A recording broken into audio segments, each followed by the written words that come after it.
And good afternoon, everybody. We're here a little early, but welcome to part 5 of the Duke of Dork's character design tier list critique. What song was that? This song is from Tekken 7. It is the Pac-Man Arena Round 1 theme, and the actual name of the song is called Pac Sky Emotion. And it is a fantastic song, and I love it, and I wish they never got rid of the Pac-Man Arena. But I play on PC, so I could get the arena back anytime I want. And I also have a jukebox too, but I have to do that manually. Of course I'm gonna play Tekken music on the day that we get to talk about the one, the only. Kazuya Mishima. Like, goddamn.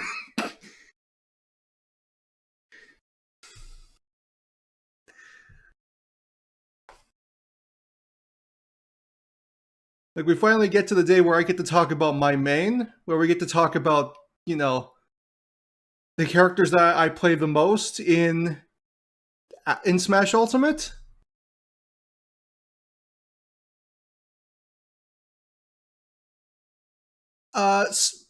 But speaking of Smash Ultimate, since I usually give my opinion on the games before we actually jump in, Smash Ultimate is weird to me, especially now looking back at it. Weird amount of input lag aside, I don't know if I don't feel that the knockback changes in Ultimate were inherently for the best, at least in like a cohesive regard. I think in some regards it works. Like, for example, I think like really hard hits should send you flying that fast, and it would be a nice like way to differentiate the lighter hits, like only knocking you back a little bit and not knocking you back as fast. I hope in the next Smash they find a nice medium between the classic knockback and ultimate knockback. I think the best way to do it is just like really, really hard hits send you flying that fast, while lighter hits feel more like the older games where you don't fly like at the speed of sound the moment anything touches you. Every character in Smash Ultimate feels like Jigglypuff in that you feel like you're hitting a balloon, because you like hit a like if you hit a balloon in real life, it's gonna move really fast to one location and then stop. And that's pretty much how a lot like every character in Ultimate feels. I think something like Rivals is nice. I agree. Smash should take a lot after Rivals because it's a better game, but that's besides the point. As a video game, I feel that Smash Ultimate needed mechanics to learn and master, because it genuinely feels like you plateau way too quickly in Smash Ultimate compared to the older games, because there's not very much to learn.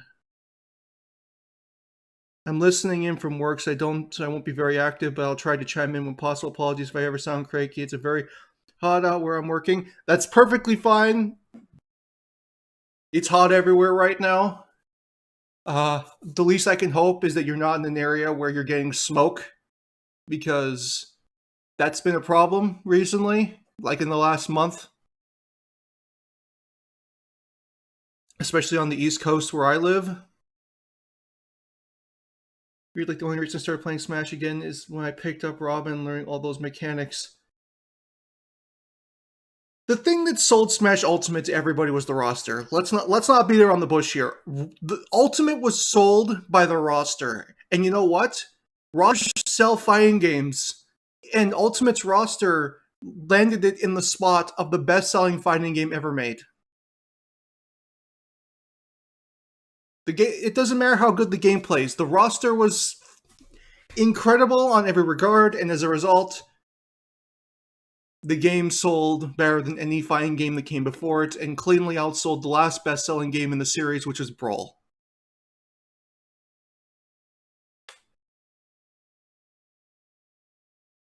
while I do feel there are characters, and genres that are desperately missing from Smash Ultimate, like shooters, and I think honestly that while I'm glad that Doomslayer got a costume, I genuinely do feel that he feels like one of the characters that is missing from the Smash Ultimate roster, and Waluigi, but that's another story.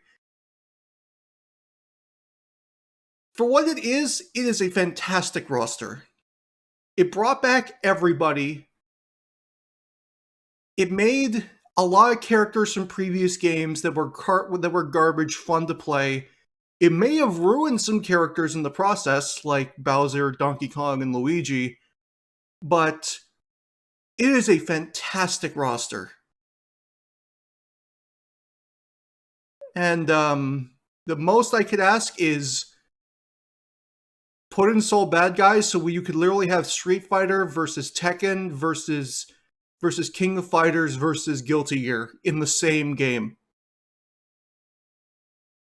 Like I think that's the most I would ask for at this point. Is if you do like an extra Fighters Pass, or you do like an extra live service thing where you just decide you're just going to start releasing stuff going forward. I don't know. You put in Soul Bad Guy and Doomslayer, I will buy those characters immediately.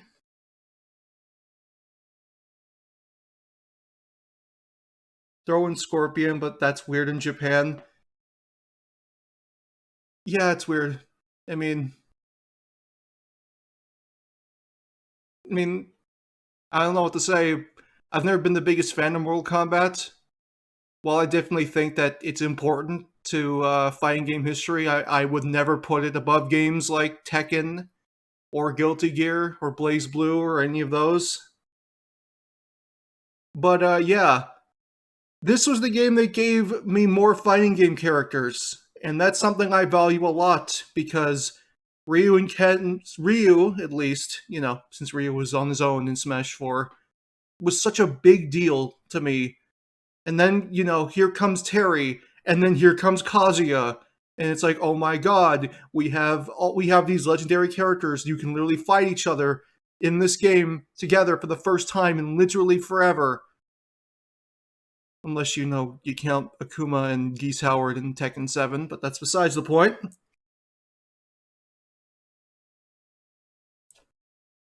But yes, this is going to be a long stream. I'm just warning you right now. The reason we started at 12:30 is because this is going to be a long stream.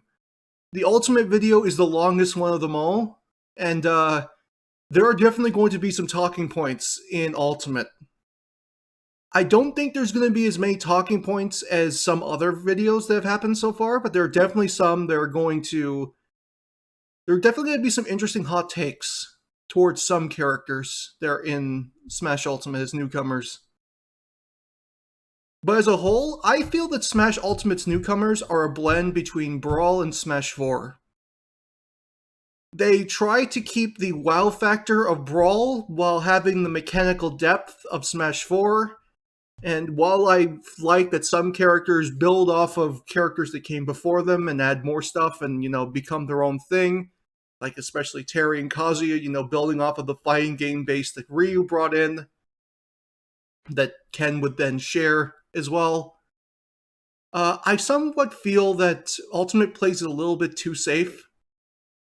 Like, some characters could be way more deep than they are, but they aren't. And some characters, I don't feel they even tried with. But that opinion is mainly for the main, the base roster characters. And ironically enough, I think the best Smash Ultimate newcomer is from the base roster. But we'll talk about him. We'll talk about him in a little bit. Yeah, I know Sora's in the comments video. We will talk about Sora today as well. I know. I know that this was made before Sora was out and Kazuya was the last character. But yeah, let's go, as they say, and begin. I'm very interested to see where this one goes.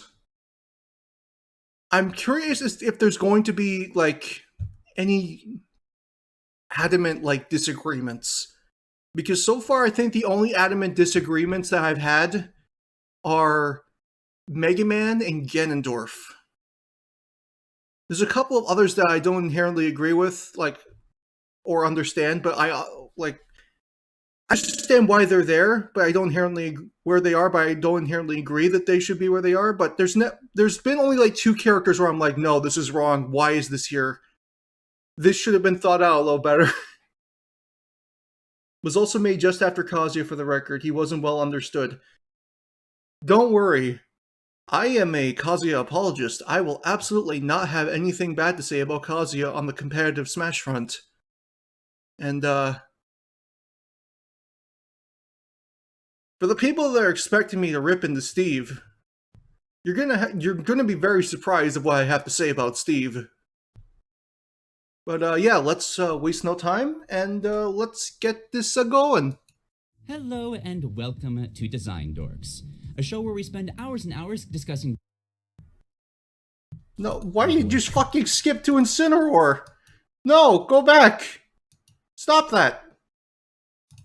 Hello and welcome to Design Dorks, a show where we spend hours and hours discussing video game design, when in reality, if we scripted this... Look, I know I want to talk about Incineroar too, but goddamn game video, please!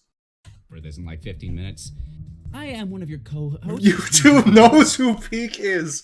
You're not wrong. And joining me today... I am Pirik Kong from the channel Designing 4. Did I actually click the mouse? We are continuing our Smash Brothers tier list. Something we've been doing for a while is we're taking all the characters in the Smash Brothers series and ranking them on a tier list, not based off of their competitive viability, but on their designs. How they've been translated into Smash Brothers as a fighting game character, how they're referencing and embodying their series, looking at how well they do this, how well they don't, and it has been quite a lot of fun. Yes. It's been a journey. We've discovered a lot about It's been a characters journey. that we both thought we loved. I feel that after this stream, this series will have topped like over 50 hours at least.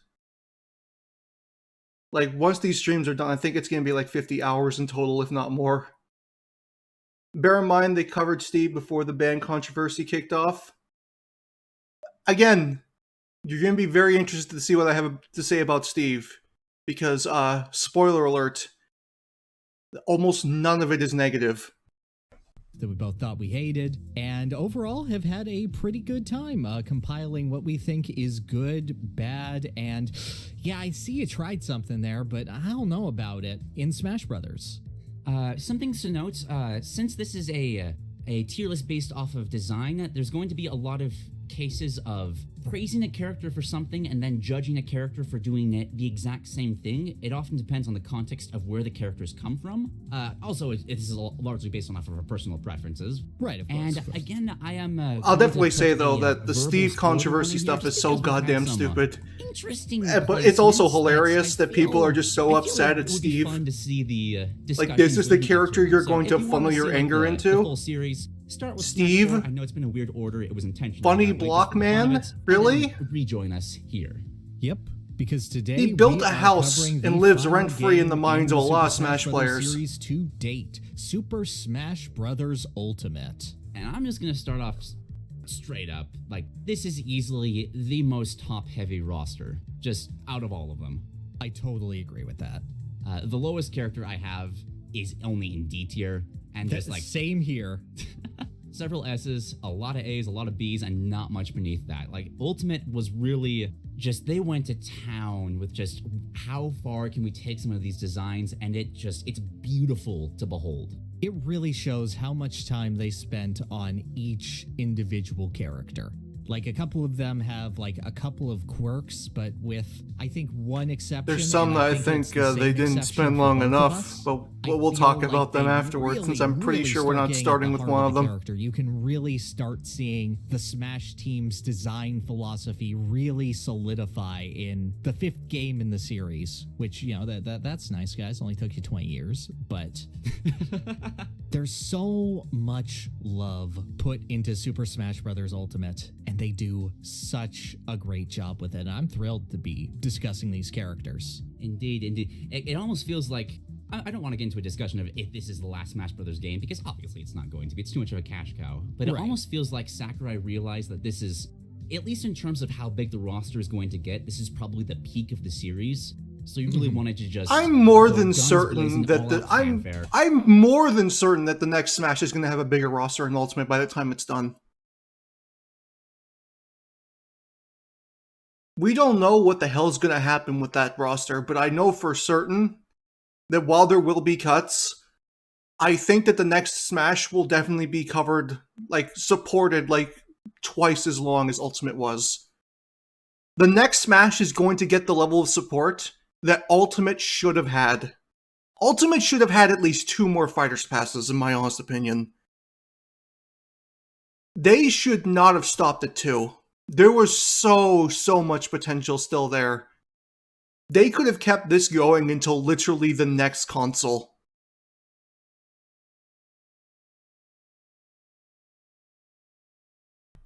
And it worked pretty well. Yeah, as insofar as like a swan song game, a last request from Iwata-san, as like the peak. Despite the build and support like a MOBA, you know, Killer Instinct did something like that. Killer Instinct 2013, with the way it released characters, and it was a fantastic game on in nearly every regard. Game feel was great. Music was great. All the characters felt really good. And the designs would get more complex and intricate as time went on. And then they started adding in the guest characters. That's what they should do with Smash Ultimate, or the next Smash. Maybe start with, like, Nintendo characters at the beginning, and then, you know, start branching off into more third parties. I'm not talking about the base roster. The base roster should have third parties. I think that Ryu, Kazuya, Mega Man, Sonic, they should all be there. Like, there's no reason that those characters should be gone whatsoever. But, like, I don't know. It's just, it's been done before, games as a service for a fighting game, and it was done well. And the game would not only get these character updates, but the game would then get mechanical updates to make the game feel better to play over time. And honestly, the possibility of that in Smash interests me more than characters at this point, because I already have so many characters that I want in Smash. Like, I got Mewtwo back. I got Ridley, somewhat. I got, like, these fighting game legendary characters. It's like, aside from, like, Doomslayer and a couple of other, like, select choices, there's not really anything that I'm, like, pining for the next Smash. Because I'm more than certain that everything I asked for will be coming back in the next Smash Brothers. Of Sakurai's vision for Smash, I think that it does an overall amazing job. If they did more passes, I feel like Sora should still be the final character. Yeah, probably they should have, because they could have easily just ended Fire's Pass 2 at Kazuya, and then done another pass, and then done another pass, and then, like, at the end of Fire Pass 4, there's Sora. Like, boom, perfect, there you go. One thing to note, we are recording this before the 6th character of the second Fighter's Pass has been announced or released. The latest release was Kazuya Mishima. Yes, at the time of this start with the Byleths and end with characters like Crash and Sora and Waluigi. Actually, Waluigi could be a starter, but Nintendo, please, since I know that there's going to be a new Smash in the future, and I know that it's going to have DLC, and you're probably going to follow the same Fighter's Pass design because it sold so well and did so well. For the love of God, do not save characters like Byleth to be the last character in your pass. Put them at the beginning. Because I guarantee you that public reception of Byleth would have been a lot better if he was the first character shown off. recording. Or he was the pre-order bonus.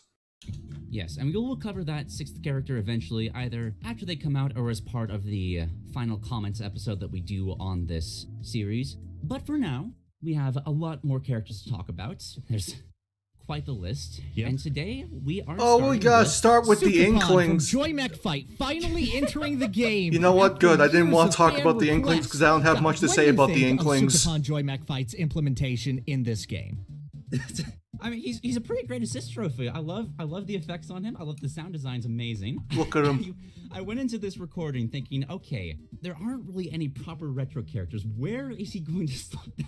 You see, you guys wanted Rayman. There he is. So Sukapon from Joy Mech Fight, I find, is just a fascinating implementation because you have two other fighting games. I'm just gonna let Pierre You talk have, about Akira Sukapon from, while I Virtua formulate thoughts Fighter about and Inkling Guile because from I don't Street have very Fighter. many Guile of them. has a great reference where he's just ducking down and holding back, as you would have Guile doing in Street Fighter. It's a very campy character. Akira, meanwhile, is incredibly methodical with his approach, and he blocks most of your attacks.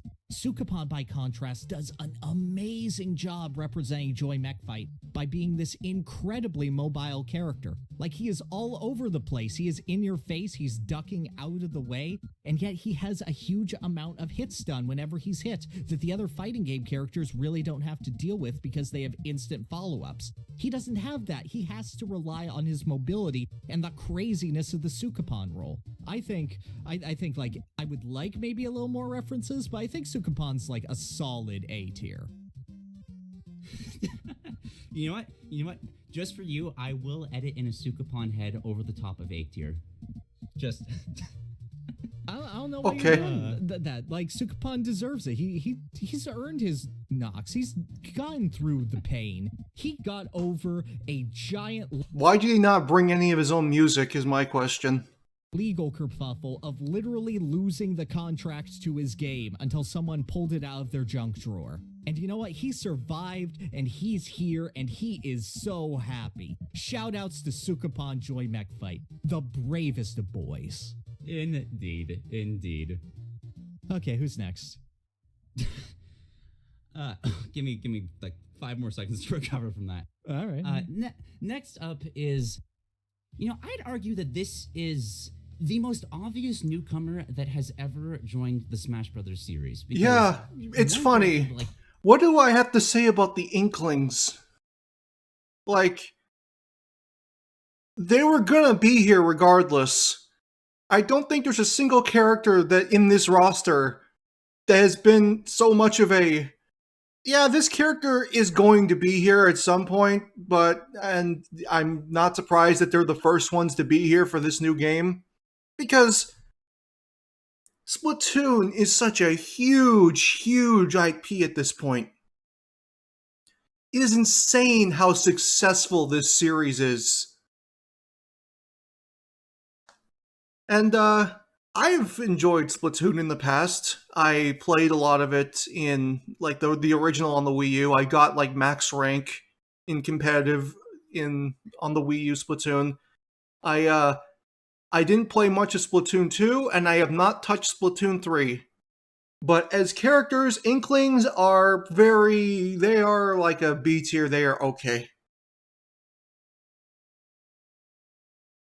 While I like the concept of, ink your opponent to deal more damage, and that's fine, and that's fun, I would have liked it more if it was, based around, control and hindrance more than just increasing damage.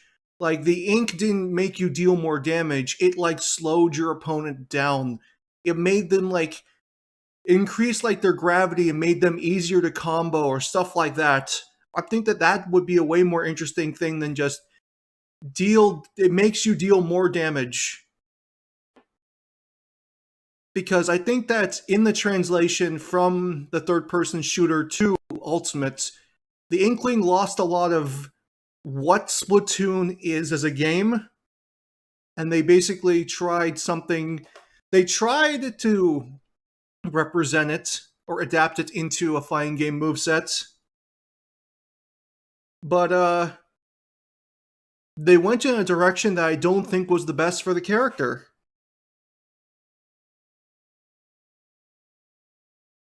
Inkling, I feel, is weird because the ink mechanic is a cool way to represent turf control, but if you had more direct translation of turf control in the platform fire, that'd be so fun. Exactly! And I think the best way you could have done it was just, as I said, make the ink hinder your opponent. Like, make them slower, make them, like, fall faster, make them heavier, easier to juggle, easier to combo, easier to rack up damage on. I almost wanted to say give them like a Zetterburn mechanic from Rivals, where if you ink them enough and you do like a smash attack, they like explode with like ink and they take way more damage and knockback from that smash attack. And that's how the Inkling would get their kills. So that it's like it has two levels of utility. It makes them easier to combo and it gives you more options to kill them. Because the Inkling in Smash cannot kill, and that is their biggest problem as a character. They have a lot of stuff that can rack up damage, they can deal damage very quickly, but they have no way of translating said damage into results, and by results I mean stocks. I don't think it should make the opponent slower, but cover the stage in ink and your run becomes faster or something more of a self-buff. But the thing is that in Splatoon, if you step in your opponent's ink, you slow down. Like, you are actively slower if you try to move through the enemy team's ink.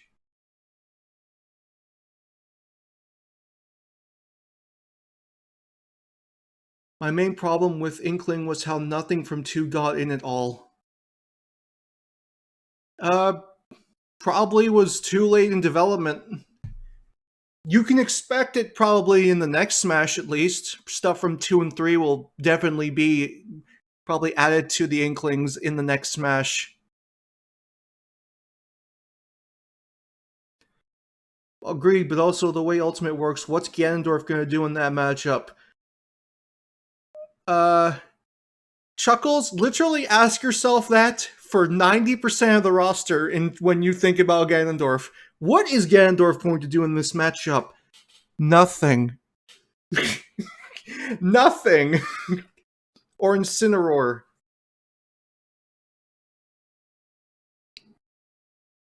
Well, Incineroar can, turn into revenge. Revenge damage. He has burst movement options. He has quick buttons so that he can probably just jump around and make them, he can get decent use out of it. I think that Ganondorf would have more problems. But then again, Ganondorf has problems with everybody in the game already. Even characters that are as low tier as he is. So I don't think that's that should be taken into account.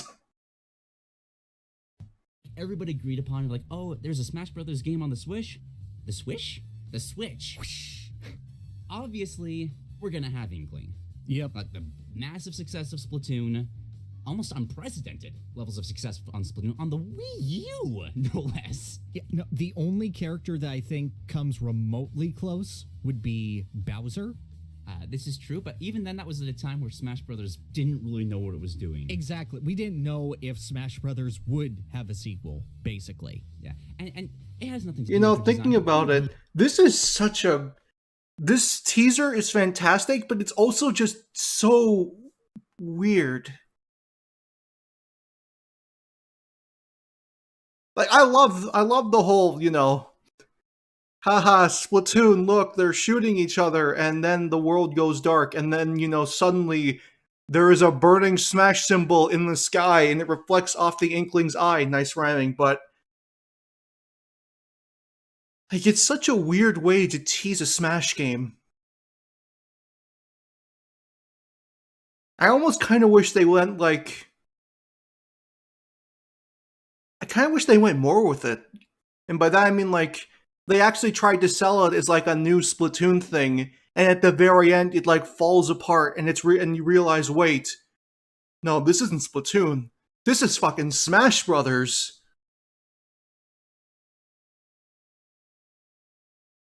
like I love the bait and switch, but I think the bait and switch comes way too quickly, and I think they could have done something more fun with it. A quick talk about just the amazing reveal trailer that Also, this makes me think of like a Dark Souls cutscene for some reason. I don't know why.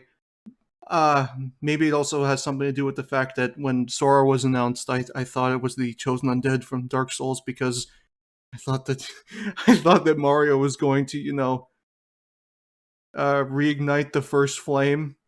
It was like a bonfire because that would have been fun and would have been nice. A great way to finish it off the series. Yeah, I'm not a little salty that Dark Souls never got into Smash. No, not at all. That would have been cool though. Inklings was. Yes. Just the unassuming, you kind of have that thought in the back of the head of like, oh, this is really good CGI. Is this Smash Brothers? Then the slow dimming, the loss of the music, the turnaround, the reflection of the symbol off the eye. It's just, oh, it's so good. Oh, God. Buzz look at Smash. Ha. Oh. That meme will live on forever. Yeah, I remember that meme too. That meme was fantastic. I still get chills watching that trailer. But as a character in Smash Brothers, it's kind of weird to start with this character because I kind of feel like I'm a bit ambivalent to it. I feel like Inkling is good, but kind of exactly what you'd expect. Does that make sense? I want to say the same. Inkling yeah, a little feels bit like a Smash 4 design as opposed to a Smash Ultimate design. Yeah. I don't agree with that because I think I'd like them more if they were. That's a really good one. I kind of get Greninja vibes from it. It's just like, yeah, if I'm looking at Inkling, like you did what I thought you'd set out to do. To praise them a little bit, I'll definitely praise them for one thing. They're the character that introduced shield specials into the game. They were the very first character in the entirety of the Smash series to introduce shield specials with how they refill their ink. Shield specials, next to using any move out of a dash, in my honest opinion, is probably the biggest thing that Smash Ultimate included. And it really upsets me that they had this idea for new inputs, and they never used it on any veteran. Only newcomers used Shield Special.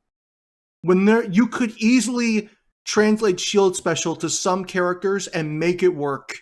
Like, for example, you could give Olimar a Shield Special Pikmin call, change his down special to setting Pikmin in a spot, like ordering them to stay, and then Shield Special could be his old down special, because his old down special always just felt like it would fit that kind of utility. A Cloud Limit Gauge Shield Special. You know what? Yeah. And what about like a Link Shield Parry Shield Special? It literally is a special using his shield. Or what if Pokemon Switch Shield Special, and you could have all three Pokemon have four moves. You could give Charizard Rock Smash back. You could give him back Rock Smash. Rocky could live again. But no, they only gave it to like 3 or 4 characters, and they completely just ignored what that concept could do for the characters that were already in the game. Profound sadness. Like just the ink mechanic that they've brought into the game. It's an interesting dynamic of just like trying to manage your ink while using all your special moves. I like that mechanic. I play trainer, you need to swap midair. I mean, you can use shield special in the air. Why not? Like if we had command inputs, they should have those too. Honestly, I feel that that's kind of the next best the next best direction for the Smash series is including command inputs for characters. Not everyone needs one, and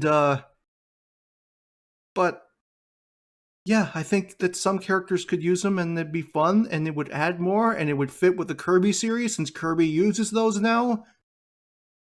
And the Kirby series is the basis for platform fighters as a genre. So if Kirby, the games, are using them, then Smash can also use them. And I'm not just talking about Ryu and Ken.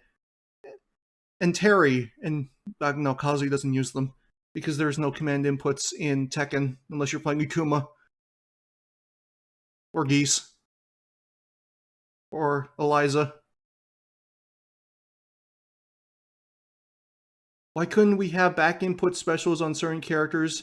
Because, well, it worked for Terry because Terry doesn't turn around. I definitely think that you could put that on, like, I think you could easily give one to Ryu and Ken. Like, you could turn, like, Ryu's could be his new, like, special move from Street Fighter 6. And Ken could use Dragon Lash. That'd be cool.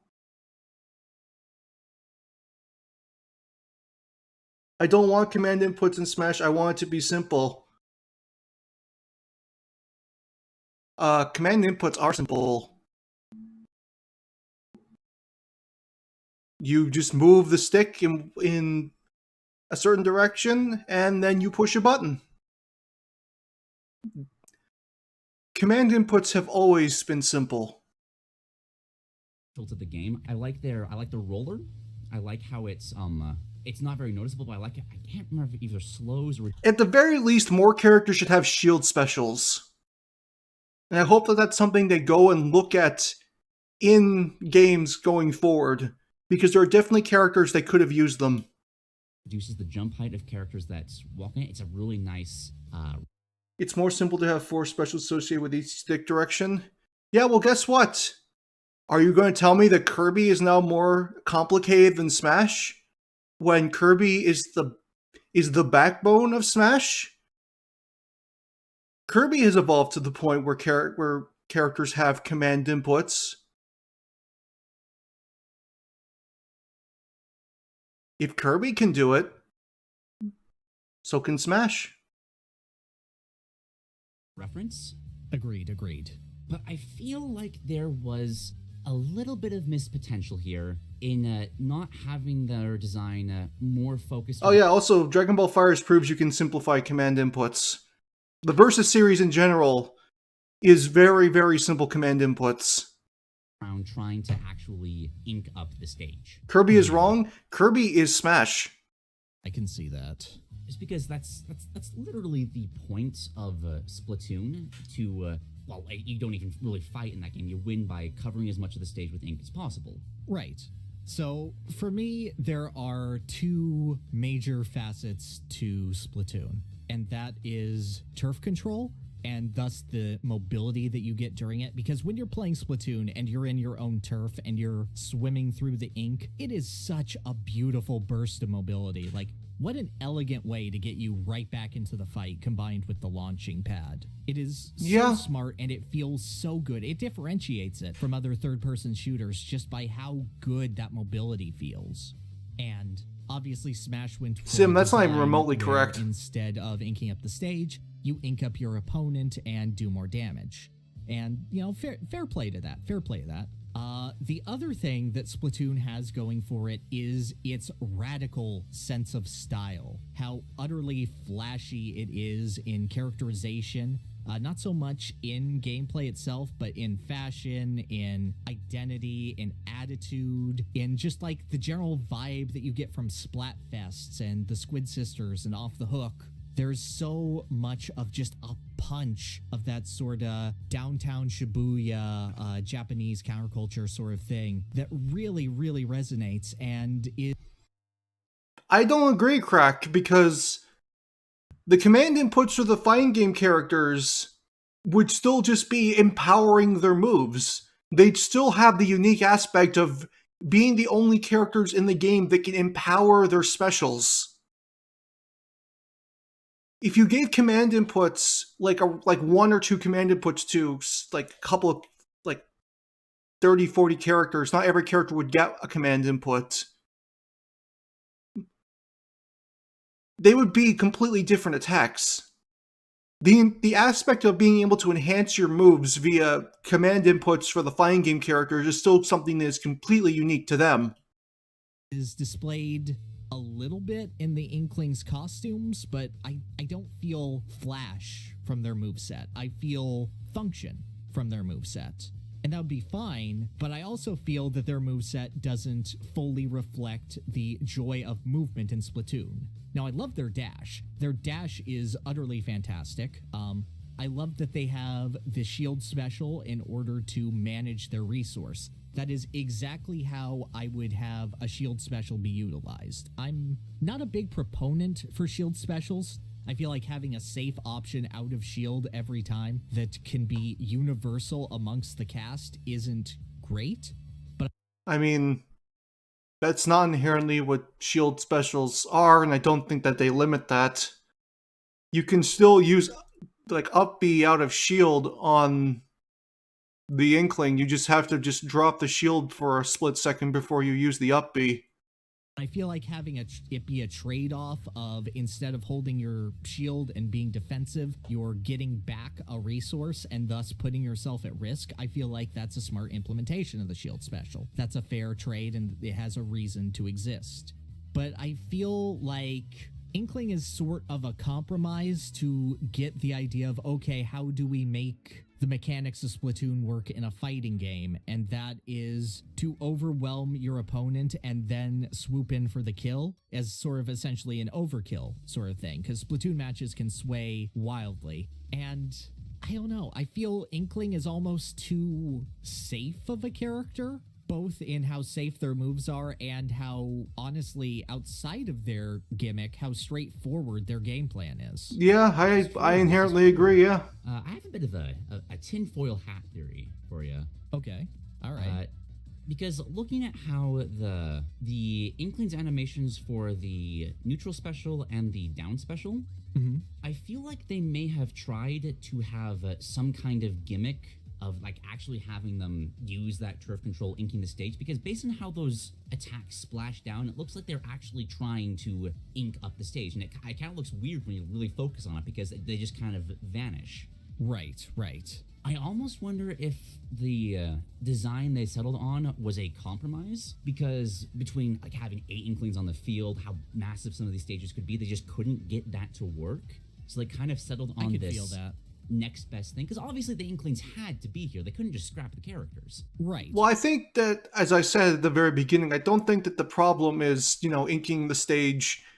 I think that the problem is that the effects the ink have on the opponent doesn't exactly correlate very well to what it does in actual Splatoon. Like, ink is a hindrance. It's not a buff. Right. I don't know. I have no way of proving this, just to be clear. No, and honestly, it's something that I agree with you on, because then you come on to the issue of, okay, how does a character that isn't an Inkling react to this? How does, say, Bowser traverse the ink? Is he just screwed? How does Donkey Kong deal with that? Yeah, so having a universal, the Inkling just deals more damage to inked characters, which I do like that it actually inks up the characters. It's really funny just to see a fully green Ridley or something like that.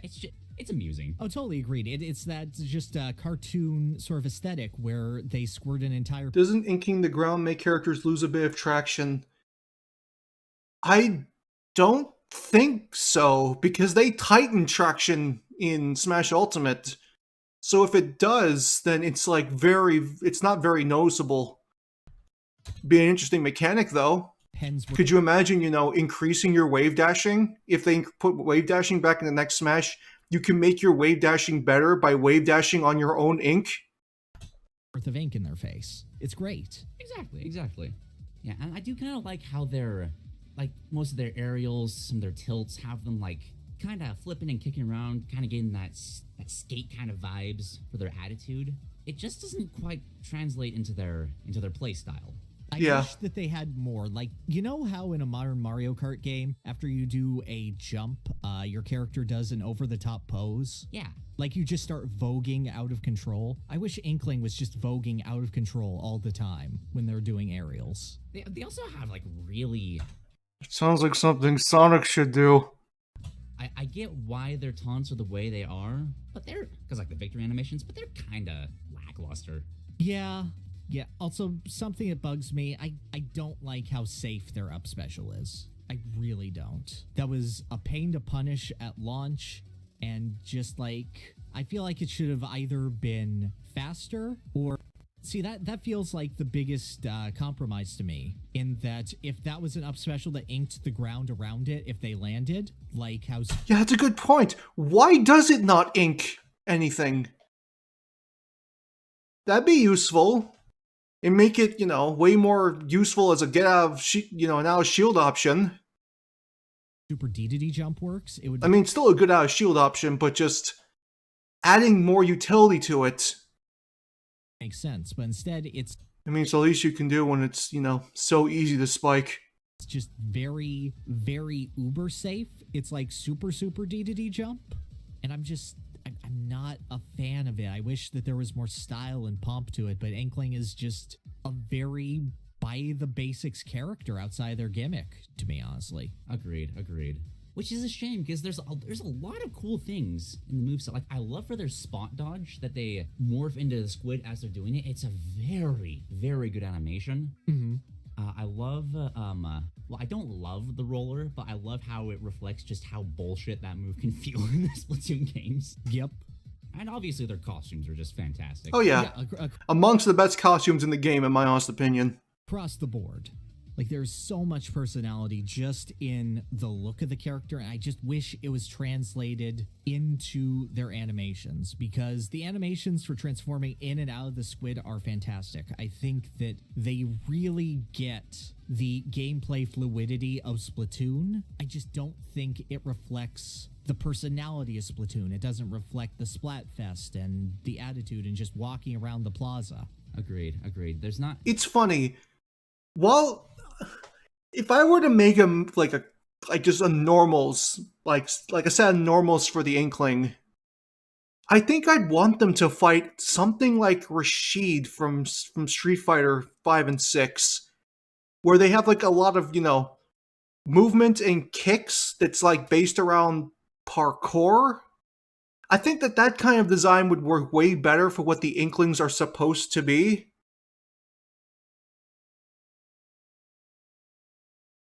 And at least, would be a lot more focused than just whatever a majority of the attacks the Inklings use are in Smash currently. There's not enough of that. What's that meme? They should embody the rebellious character of a teenage... I don't remember. Anyway, they're too bland. Because I think that a fighting style like that would also, accentuate the fact that they're such hyper-mobile characters, and there's a lot of movement in Splatoon. I think that's what the breakdancing moves are supposed to represent. Kind of, but it could be better. For the sheer personality that Splatoon has. Agreed. They should go around with the Phantom Thieves mask going on, want emancipation, kid? But yeah, you're totally right. It's Hello, Isaac. Kind of attitude. Go for it. I wish it was more. Indeed. I currently have the Inklings in B tier. I also have that works. They are fine. They are the Inklings. Solid, they still function, and they still do a lot really, really well. There's a lot of really clever considerations taken. Yeah, it just feels like I was comparing to Greninja. Or treat their ink like skates. You could probably combine all these ideas together to just make something that feels just, way more fitting for like the urban style character that Inkling is. All these breakdance moves, all these... I said Rashid. I'm almost starting to think that like there should be a blend of like Rashid and Jamie from Street Fighter 6. Remove the drunken fist, but just like the way that he incorporates breakdancing into his drunken fist, I think you can incorporate breakdance like dance moves into parkour and just make a character that feels very active, very mobile, and fits the design that they're supposed to have as characters in Splatoon. Listen, I'm gonna be. Rashid's been on my mind recently because they put out a guide for him a couple of days ago, and he's coming out in Street Fighter 6 in like less than a week, and I'm very excited, and it's on my mind, and I feel that there's a lot from that kind of design you could easily take and put it on a character like the Inklings, and it would work really well. Before, and I feel like that's like a solid comparison because like you're not wowing me with this design. I get what you're going for and it's working, but like I don't know where Greninja kind of peaks at where. Does Rashid do hot tub streams? No, but he literally is a streamer. Like that is his thing in Street Fighter 6. Like his intro and his victory animations are literally him like, you know, posing and acting for the camera that he almost destroys. Greninja, Inkling, yeah. I could have put in 8. I kind of might even put them in S tier, but just they're too safe. I do agree. Like when I look at Bowser and Dedede and even Peach, I have so much stronger feelings toward those characters positively in their animations and their ideas and identity. They just have flaws holding them back. Yeah. So whereabouts should we put them? Because like I do agree that I have like stronger opinions towards those characters, but I also think their flaws are more detrimental. By the way, if it wasn't very apparent, I don't have very much to say about these characters. That's why literally the majority of the talk has been other things from other games. I agree, but at the same time, I still look at Inkling and I go, there's still more potential here. Like, even than those two characters in specific. Like, Inkling is just missing out on a big chunk of their identity and their feeling and the feeling of Splatoon in general. That's true. That's true. Like, I would say that Peach gets across the idea of femininity better than Inkling gets off the idea of Splatoon. I'd agree with that. Yeah. Yeah. So I guess the next comparison would be Duck Hunt. And Duck Hunt does have problems of just, what's the word? Not quite presentation, but like explaining the relationship between the dog, the duck, and the zapper. Conveyance, yeah. Conveyance, that's the word, yeah. But I do kind of feel like, I don't know, Duck Hunt's character also isn't nearly as annoying as it should be. Mm-hmm. But their playstyle is. Yeah, they are, but he's also missing the most important taunt in the world. Yes, this is true. I almost feel like there's separate sub-tiers in like the B tier. Oh yeah, definitely. Where, like, Duck Hunt's the top of that. Yeah, you're just barely not in C tier. Yep. I like Inkling between those two. Yeah, that feels, because like they're not annoying me with what they're missing. It's just like the missed potential is egregious. If that makes sense. I agree there. Yeah.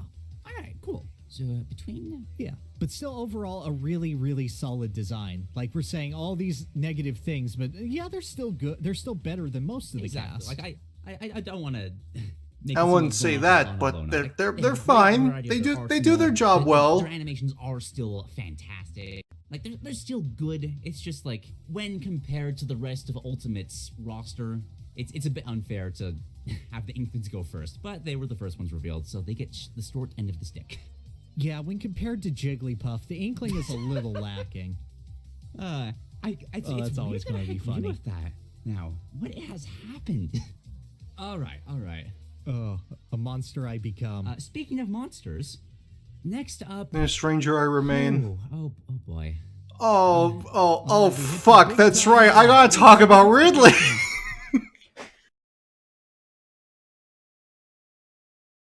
I thought there was a character between Inkling and Ridley. Shit. Well, okay. Let's talk about the positives first, because you know there are positives. There are things to say that are good, and I should say them because I'm very happy he's here. Him being here is literally vindication for like 3 to 4 years of just like online abuse about me supporting this character. So, I'm glad that he's here, and I hope that the pillows of the people that told me that he wouldn't be in Smash are warm. That's That's the most I can wish upon them. And maybe, that their car has an oil leak or something along those lines. I don't know. But Ridley in Smash is to put it simply, Ridley in Smash is a caricature of himself. He is okay in some regards. His design is fantastic. His visual design is fantastic. It is a nice blend of Ridleys from throughout the age. It is mainly Super Metroid Ridley with aspects of Other M, like the tail and the bigger wings. We get glimpses of his personality. His playstyle, while not inherently much like Ridley, feels fun to play as. Like, even though I think that there are a lot of aspects about this character that are not like Ridley, I wouldn't say that he's not fun. Like, he's always been like a fairly fun character. I mained him until like Terry came out, and then I dropped him for Terry, and then I dropped Terry for Kazuya. But he's fun. I like him. Okay, I can't beat around the bush anymore. Ridley as a character in Smash Brothers is missing so fucking much about Ridley as a character that it's not even remotely funny. He's too small. He's not sadistic enough. His throws are garbage. Why is he the first character since Pichu to have a character mechanic that actively works against him? Why is this super, like, aerial mobile character have only 3 jumps and, like, below average air mobility? Why does this character lack so much of what makes Ridley Ridley?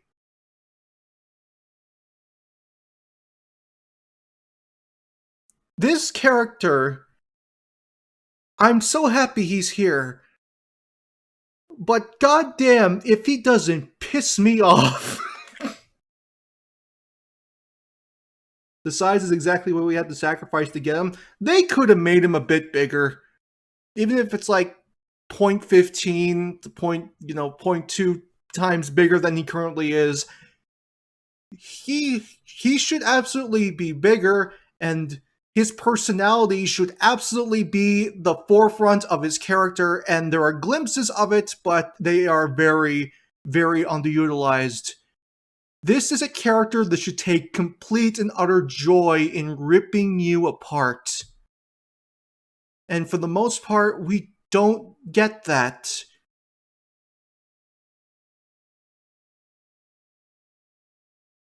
We don't have the, the aerial superiority that he's known for in his games.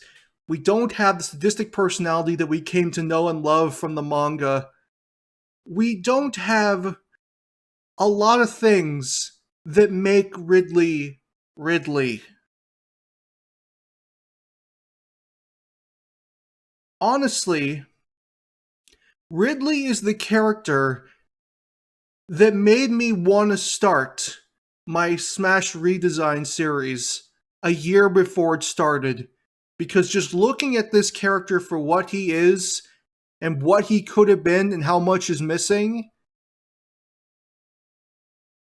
it is astonishing how both in and out of character this Ridley design is.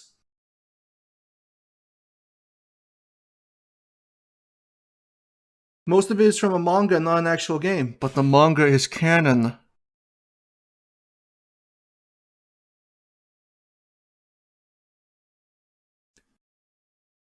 Ridley should feel like a Mortal Kombat character in terms of violence. I don't know if I go that far, but he should absolutely feel like he's having fun hurting you. And I don't get that from Ridley. There should be a lot of moves where he just wails on you. and just it like enjoys wailing on you. Like all of his grabs should be scrapped and turned into something else. Like just imagine how much like a pummel change would work. Like instead of just, you know, I don't remember what Ridley even does for his pummel, but imagine if when he grabs you, he like takes his tail and starts like digging it into his opponent, and he just like starts moving, like twisting it more and more the more you pummel. Just like that sadistic pleasure of just knowing that I am in complete control. That alone would do so much for the character and would be so simple and would be fine in a game like this.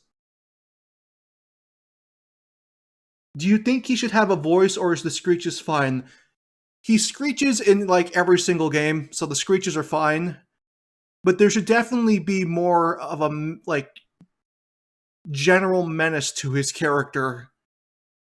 Like Ridley should have instances where he's like laughing at you. Just because of how like much he's enjoying what he's doing to you.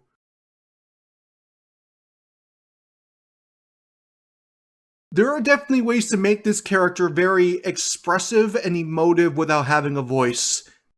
While I definitely think there are characters that not having a voice hurts them, I don't think that Ridley not having one hurts him.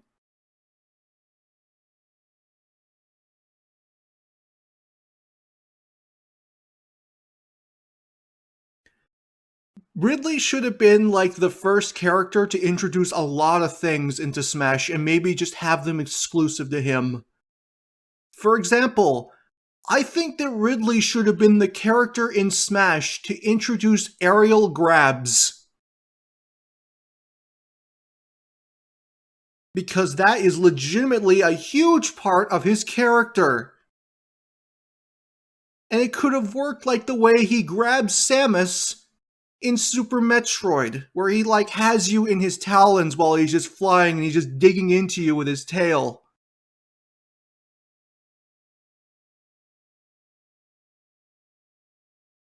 I don't want to give too much away with Ridley because I legitimately am like I'm like 75 to 80% of my way through a redesign for this character, and there will be a video on him in the future. I don't want to give too much away, but I definitely think that the personality needs to change. He needs to be bigger. There needs to be way more instances of him emoting, because we get glimpses of it, but we don't get nearly enough.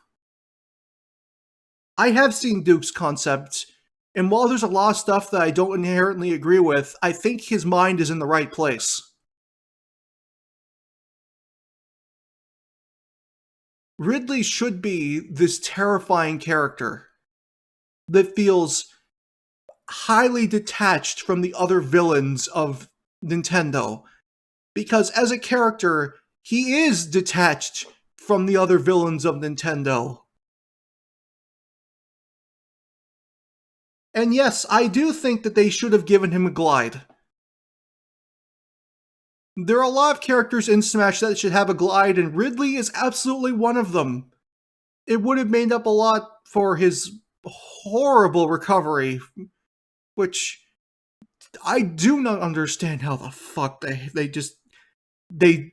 they designed a move like that and they only made it go 4 directions and not 8.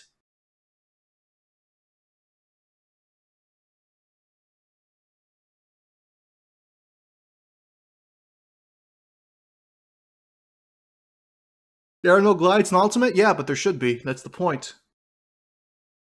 Do you think he should lean more grappler? I think he should be a rushdown grappler hybrid. If you want my opinion on what he should be design-wise, Ridley should be the Sentinel of Super Smash Bros. And for those that don't understand what that means, Sentinel, especially in Marvel vs. Capcom 3, is the biggest character on the roster by a notable margin. He's big, he hits hard, but the biggest aspect about Sentinel that's so unique compared to other huge characters is that he has insanely good aerial mobility. Like, they gave him a flight, and his flight is really fast, and he's really good at just rushing you down and dealing damage. And, you know, including the aerial grabs, you could probably have a very intricate design with that. But the thing about that is that Sentinel in Marvel 3 is a character with below average health. So he is a character that is large, has powerful moves, and he's hypermobile, but he's paper. If I were to design Ridley, I wouldn't make him heavier. I would make him lighter in exchange for more offensive power. And I know, people are already pissed that he's lighter than Samus.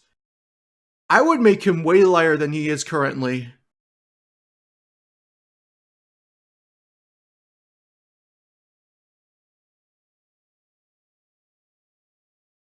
If only due to the fact that he would have such immaculate offensive potential. Like, Ridley in PM is, like, you know, hyper offensive and has all these aerial grabs and all these unique moves, but Ridley in that game is, like, I think as light as Marth. He's not heavy. You could kill him very easily.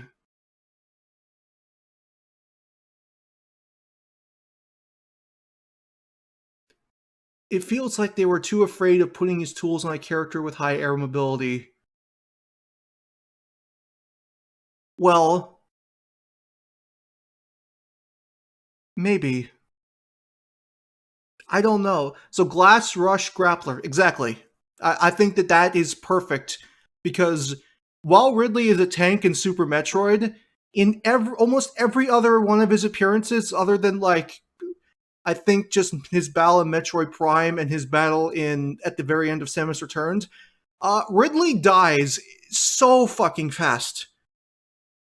You can kill Ridley in Zero Mission in like 8 seconds.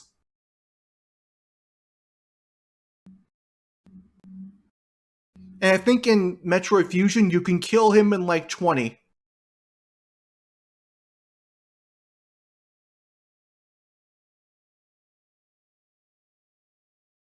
Honestly, they should introduce air dashes. Felt like it would work for Ridley. I mean, air dashes would be fun. But would it be universal? Because most games that have air dashes, unless we're talking like TVC, they're not universal.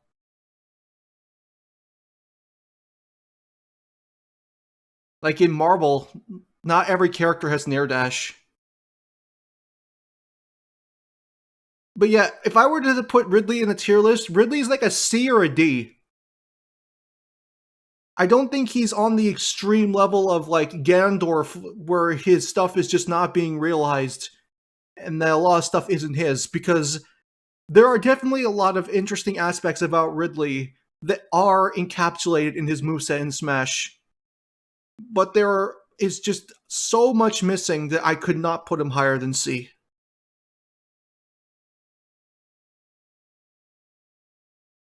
I feel like Ridley with a float. Why not just...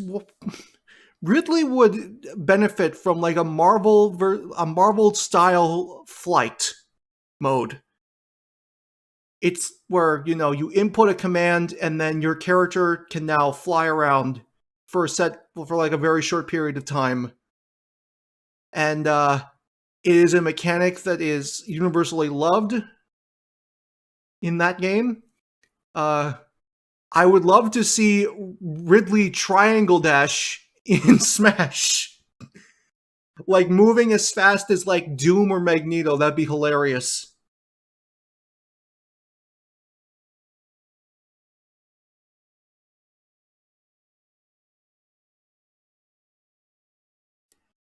But I think just giving him more jumps, making him bigger, giving him aerial grabs, triangle dash, yes.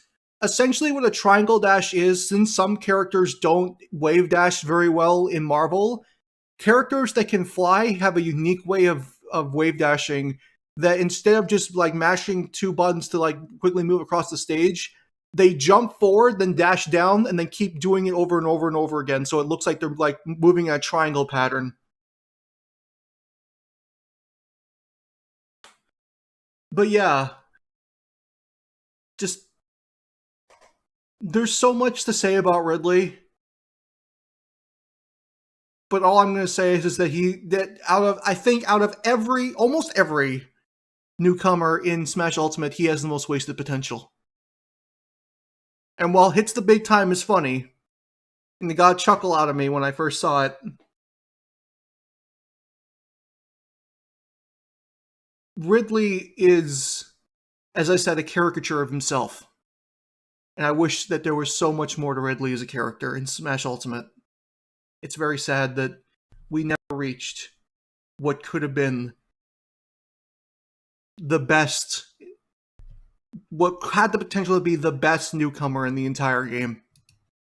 Now, I want to start this off by saying that there is no character that I am more happy to see in Smash Brothers than Ridley. I'm one of those people that have wanted Ridley in since seeing him in the intro of Super Smash Bros. Melee. I thought he was an unlockable character. Yeah, oh my god, please don't remind me of the painful realization that wasn't a thing.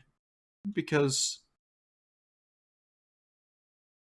me and a lot of other young kids around the time when that came out probably thought the exact same thing. Because he, looked and animated like the rest of the playable characters. So it's like, oh look, Ridley's gonna be playable, oh my god, yes, please! And then it didn't happen, and yeah. Excited to play as this giant dragon. It just didn't happen. Waited for it in Brawl. There was the music that was shown on the website. I got hyped again. Didn't happen. I was one of those people that deluded himself into believing that the Shadow and Pyrosphere meant something, which was kind of silly looking back. Didn't happen. To finally get him filled me with so much joy. I'm so happy he's here. But now that he's here, I kind of still feel like Ridley hasn't been added to the game. But like, I'm kind of in that boat, yeah. I do like a lot about this character. I really like how he's been characterized in Super Smash Brothers. Like, in toning down his size, they made him just flat out cruel. From the moment you see him in his trailer, he murders two beloved mascots. And then casually... I can't believe Capcom was actually okay with that, to be honest. Somebody at Nintendo had to go to the people at Capcom and be like, yeah, so you see, we got this character coming out. His name's Ridley. We want to put Mega Man in the trailer. Can we kill Mega Man? Can we have him, stab Mega Man, through the chest with his tail? And somebody at Capcom, heard that explanation or looked at the design documents and said, oh, yeah, sure, great, man, go ahead. Yeah, it's fine. Toys with Mario's hat. You know what, Potted Plant, that's true. Of course they're okay with it because they did much worse. That is just... It's so nice to see... Ironically, given how Metroid has been treated in Smash Brothers, Ridley gets characterized more than he has been in pretty much the entire Metroid series. No, totally. The only way you could make him more cruel is if he killed Pikachu. Specifically as a call out to Brawl. Oh my god, I would have loved that. And then he chews a Thunderstone or something. Yeah, it has been nice just seeing... It's very funny how just Ultimate just went from, the trailers for Smash characters just went from characters fighting to, in Ultimate, oh, these characters just fucking died. Mega Man died, Mario died, Luigi dies. Luigi literally gets killed by death and has his soul removed from his body. What the fuck? This character, meet some of his potential that Metroid hasn't been exploring. I really love that. Yeah. But it's weird. Ridley is a very aerial-based boss fight in the Metroid series. And for some reason, in Smash Brothers, they made it so hard for him to stay airborne. Yeah, they did. Such a disconnect what? between... they didn't even think of just giving him 4 jumps. 4 wasn't okay. I would have been okay with 4. Why did you give him the bare minimum? I think he has the worst jump height out of any character with multiple jumps. Maybe tied with Charizard, but I think Charizard's like standard jump is higher than Ridley's, so he gets more out of it. I'd give him 5. 5 is the optimal number, but I would not be upset if they gave him 4. What I would expect this character to play as, and what he is. Which I get what they were going for. They went for this smaller, kind of new Smash Ultimate specific redesign. He's much more linear, he's much more acrobatic. I know a lot of people don't like his like flipping kicks on his up smash and his back air. I think it makes sense based on his physicality. I agree. I think it's a great compromise between his Super Metroid and Metroid 1 designs, personally. I do wish they had better, like, make the sound design on them slashes with his claws, just to kind of get an overall sense of hyper violence, like he's really tearing you apart, but they're still fine. Yeah, give him like Darkstalker / sound effects. Those would work really well for Ridley. Still fine. Mm-hmm. But just, he feels like he's missing things. With how amazing the rest of the Smash Ultimate roster is, like they all have some kind of cool extra mechanic that really fleshes out the character. Ridley doesn't have one. Well, no. Yeah, he does. He has one that hurts himself. It's the mechanic where if he charges up his attack, you punch him in the face and he fizzles it out. Thank you, Pierre. It's great. It has no benefit to him whatsoever. It is, but it's his unique mechanic. He has nothing to compensate for it. From doing it's just a weakness for the sake of it. Yeah. And there was such an obvious thing to go for there, because Metroid boss is one of the staples in the franchise is that the more that you hit a Metroid boss, it starts to change color. The boss fight gets more frantic as it goes on. They speed up, sometimes they use new attacks, and it becomes it's one of the reasons, like we talked about this a bit with Samus, where it kind of feels like a war of attrition. Metroid boss fights always amp up to that climax of just, they're at their most dangerous when they're about to die. And well, it depends on the game. As I said, you could, Ridley changes color when you hit him enough in Zero Mission, but you can still kill him in 8 seconds. Ridley just doesn't have that. Yeah. It kind of, I can't believe I'm saying this, but it kind of feels like he should have a Luke. If anything, his Final Smash is fitting. It's fitting, but I definitely think there could have been something there that didn't have to relate to Samus. I mean, it's funny that he just destroys her ship with a massive blast, but I feel it could have been something, more Ridley Mario and space pirate-esque gimmick. And I know that shoots up alarm bells, but not make it so that he's just a bad character until he's damaged. Make it a trade-off of some sorts. Like maybe when he's low percent, he puts a lot more wind up into his attack. Visual damage color would be off-putting. I mean, I'm not saying they should do it. I'm just saying that, they change color, and sometimes they get faster, but Ridley has only been a tank in 1 or 2 games, and for the rest of them, he is made out of wet toilet paper and dies very fast. Because he's a villain. But at least he has a better track record than Kraid.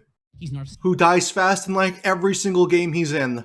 He's confident he's gonna win. He doesn't need to try, but the more he gets damaged, the more he starts to panic. He starts to throw out attacks more quickly, more viciously. Not doing as much damage, but becoming more of a combo monster. That could have been an interesting dynamic of a character that kills easier when they don't have access to rage. Yeah, I think so. Actually, I do kind of like that. Just the fact of, he's able to rack up the damage later in a stock and then come back fresh and kill you. Yeah, it could have been interesting. That puts an interesting level of tension that not a lot of Smash Brothers characters have. I guess the closest are Robin and Banjo. Yeah, because they come back fully recharged. Yeah, but even then, that's a bit limited. Yeah, it's hard for me to commit to where I land on Ridley, because again, I'm so happy he's here. It's a weird case, but he's kind of had he's still Smash Ridley. I think for what it's worth, I think the proportions are fine. You just make the model a little bit bigger, and I think that he'd be fine. I think his wings are fine, the length of his arms, his tail. Maybe make the tail a little bit bulkier, but other than that, I think Ridley's proportions are fine as a character, at least. I like the fact that it's basically Super Metroid Ridley with bigger wings. Falcon history where his presence in Smash Brothers has boosted his popularity significantly, except it's not his presence, it's how badly people want him to be in the game. Yeah, and now that he's here, like, oh, I've heard so much less about Ridley now that he's actually and I here. think that's because his playstyle didn't quite meet expectations, which is kind of tragic when you think about it. Now, I will shout out the Smash Brothers series. They did a fantastic job of representing the new breed of feathered dinosaur with hollow bones because it feels so totally unsatisfying to hit Ridley in this game. He has such a weird mix of weight, yet he still feels oddly flighty. So it feels like you're smashing a bird with hollow bones when you... Honestly, I think I prefer that than if he was just an immovable object. You hit him, and I want to praise them for their scientific accuracy there. Well done. Yeah, he has some of the... I mean, Ridley is like emaciated. I don't think that he would, have the impact of hitting something that's heavy. Like, he is... You look at how, like, taut his rib cage is. Like, his skin is over his rib cage. Strangest physics in the game because of that. I know people get on Ridley for being lighter than Samus. I feel like his weight is fine. I think that Samus is just too heavy, to be perfectly honest. I would still rather have Ridley about the weight of D. I kind of get that, but I like the idea of him being more kind of a No, make him lighter. heavier puff in terms of playstyle. Wait, which is another weird thing. Like, why are his jumps so bad? Why is his up special so bad? I don't know. I do not know. I could not tell you, and it pisses me off too. See, what gets me about Ridley is that the big worry about him was too big, right? Just the whole idea of he is covering so much space, his hitboxes are going to be absolutely massive. And it feels like they took that to heart and gave him his sort of personality as the cunning god of death, which is the best boxing ring title. Yeah. Holy crap. Yeah. Like, that one title does so much for his character that it's incredible. Like, good job, 4 words. But in order to compensate for that, they made a lot of his hitboxes very, very deliberate. They're very small. They're very focused. They're almost like the Belmont's whip or Marth's tipper in how specific they are. And it feels weird. It feels good on certain moves like Skewer and Skewer's sound design in general. Amazing. Oh my god. Oh my god. Skewer's sound design is amazing. It's a garbage move, though, that Ridley should just not have, because Ridley has moves where he uses his tail like that. And the fact that he uses his tail like that and doesn't have pogo tail is one of the biggest missed opportunities for this character, because that's literally something he does in every single one of his appearances. But for the most part, it feels like they compensated for the idea of Ridley rather than for any specific tools that Ridley would have. Like his weakness on his neutral B where you shoot him in the mouth and he hurts himself. That'd be great, but at the base level, it's already worse than Bowser's Fire Breath. Why couldn't he have the tail grind attack? I couldn't tell you. It does a slightly different thing, but like, it's probably going to be... Ridley doesn't need a Falcon Punch. And while I like the aspect of, just mutilating somebody with your tail, no. He has tail abilities that are not being utilized in the game. Use those first. Like a little bit of chip damage to you and some denial, whereas Bowser is just, oh, you want... Yeah, I think he's referring to the move that Ridley uses as a boss in Brawl, which is basically like an alternative to tail pogo. 41% for free? Okay. Exactly. It's going back to the idea of, like, having that Lucario gimmick, that would actually have that move have some use. To, like, purposely take the damage, take more, and, like, get to where you want to be. But no, it's just a bad projectile that you only use when characters are off the stage and you try to edgeguard. Which, side note, I do love just how long you can keep a character trapped. Tail pogo should be down air. What the fuck were they thinking with his current down air? Actually, no, I know what they were thinking. It's a move that Ridley uses as a boss in Metroid Prime 1 when he lands. But the move was right there. Come on, like seriously. Uses me so much. I know it's annoying for characters on the receiving end of it, but I love that. It senses such a good angle. I love it. Yeah. You want, okay, keep Skewer, but get rid of the impact and make it like a move that just like yanks you to Ridley. Like he revels in it for a second and then he just like literally make it Scorpion's spear. He stabs somebody with it and he just like laughs a little bit, but then he just like yanks him towards him and he gets like results off of it. And imagine if you used it in the air and it like went downwards and it yanked somebody up into the air with him. And the follow-ups that you could potentially get off of it. Like drop the damage, but like that'd be so much more interesting.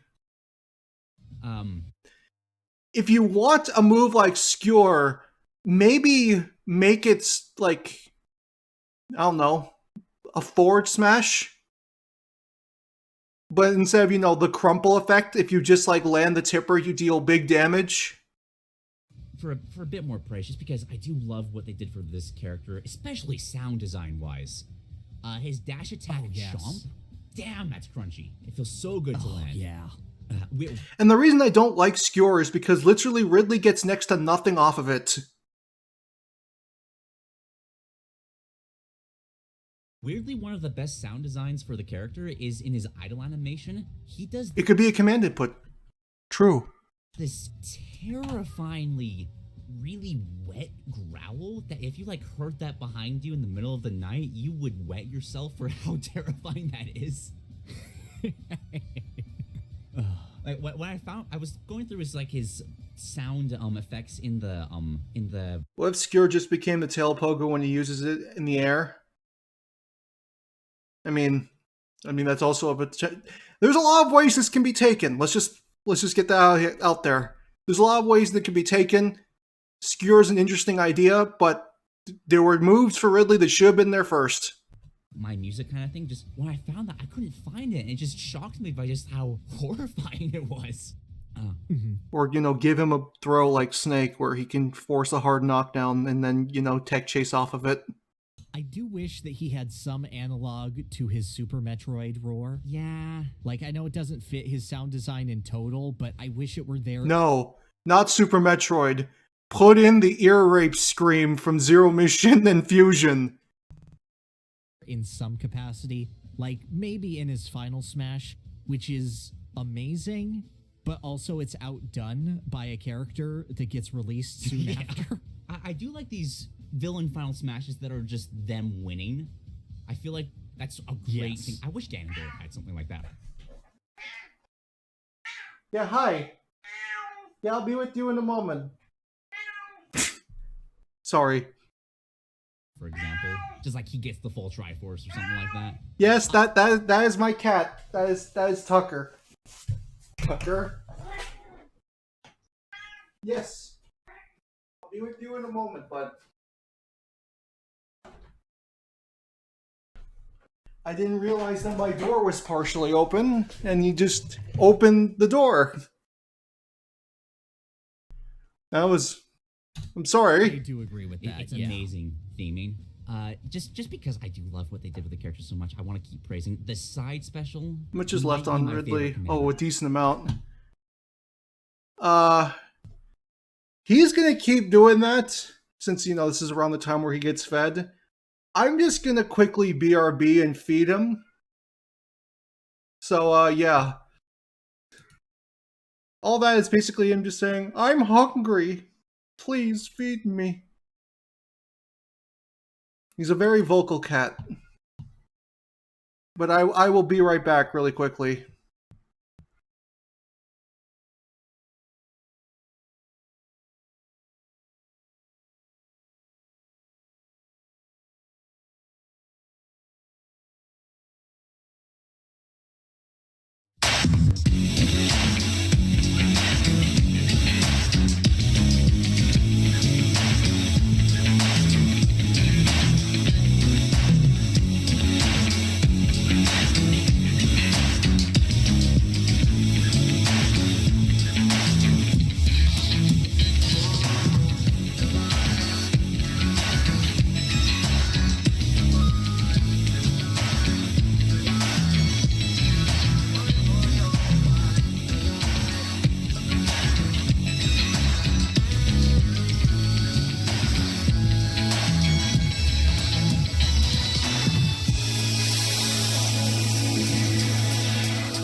Told you, be quick.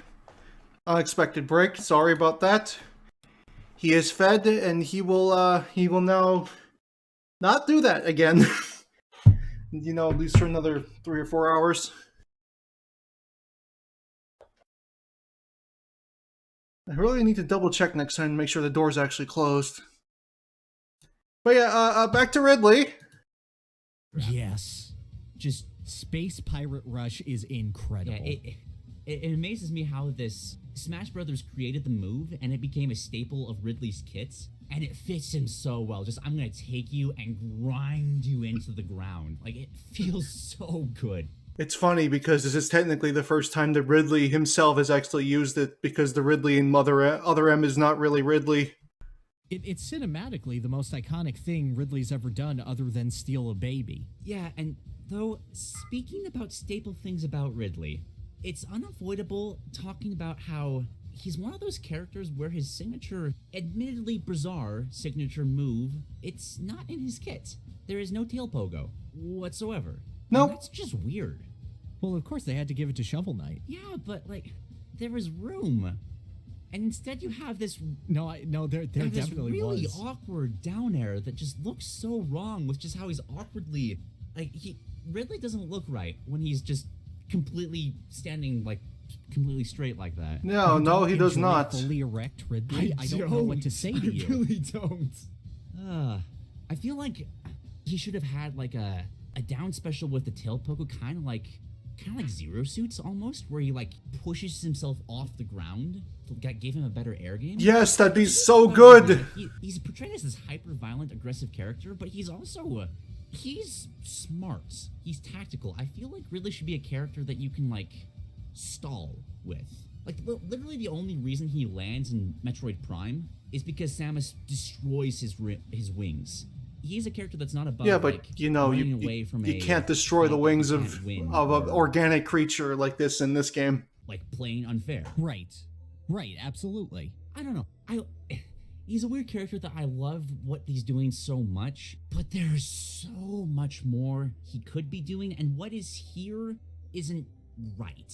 No, I agree. I agree. I think that he's well characterized, not amazingly so, but like better than any Metroid interpretation thus far. Yeah. Like, I don't want him going full manga of, oh, I ate your parents. Are they part of this part of my cell or this part of my cell? Because at this point, you're just making him Cell from Dragon Ball. I mean, come on. But Yeah, I don't know if I want him to have a voice. Maybe if he had like a voice like Metal Face from Xenoblade. I don't know. I wouldn't. I think it's too memeable, and I think that Ridley should emphasize the physical. Like, if you're going to give a voice to Ridley, give a voice to Bowser and DK first. This is true, yes. Like, I don't know. I could keep going on about the positives and negatives. Like, his up B is really bad. I feel like they were just... There's some fun things you can do, like up being down off the stage is a really disrespectful move that I love. But it feels so weird to have, canonically, one of the most aerial-based characters on the roster be so bad at, like, recovery and staying airborne. I don't like that. It's weird that he had a better Sorry. moveset when his moveset was... I didn't really disagree with any of that, so I didn't have anything to say anyway. So it was a good point. It was a good point to get a phone call. being Dynablade. Yeah, that's... Yeah, if you want to talk about boss battles for a bit, like, I am 100% not saying that Ridley worked better as a boss. Well, his boss fights were... I would never sacrifice Ridley. I would rather have him have a bad design as a playable character just because of how badly I wanted this. Yes, Ridley as a character can work. While I liked his boss fight in Brawl and everything about Ridley in Smash 4 was stupid and made no sense, I think that you could easily turn this into a functioning playable character. Like, there's no inherent limitations for Ridley. And I know everybody's gonna be like, size. He's like, his size, but if you make him just a bit bigger, I think that alone would be so much.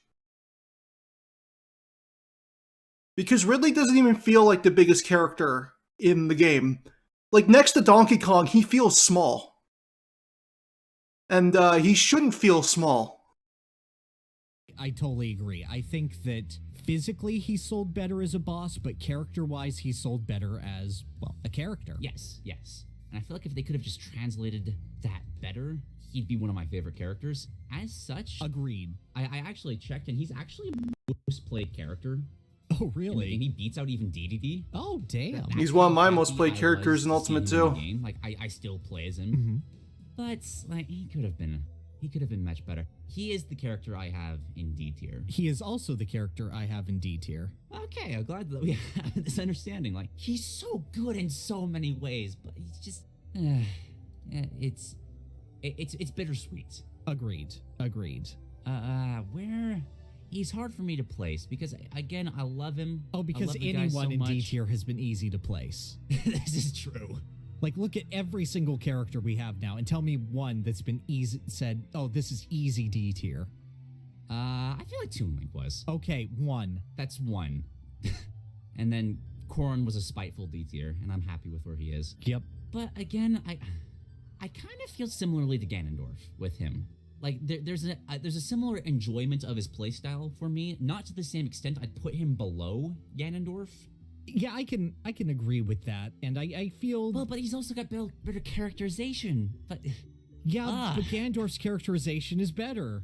it's fine. Like, both of them are better in Smash than in their series. I don't know if I'd go that far, like even remotely. Yeah. There's weird parallels there, and I do kind of feel like I don't know if I'd enjoy a more faithful Ridley in the game. Because, like, he is this weird, hyper-aggressive...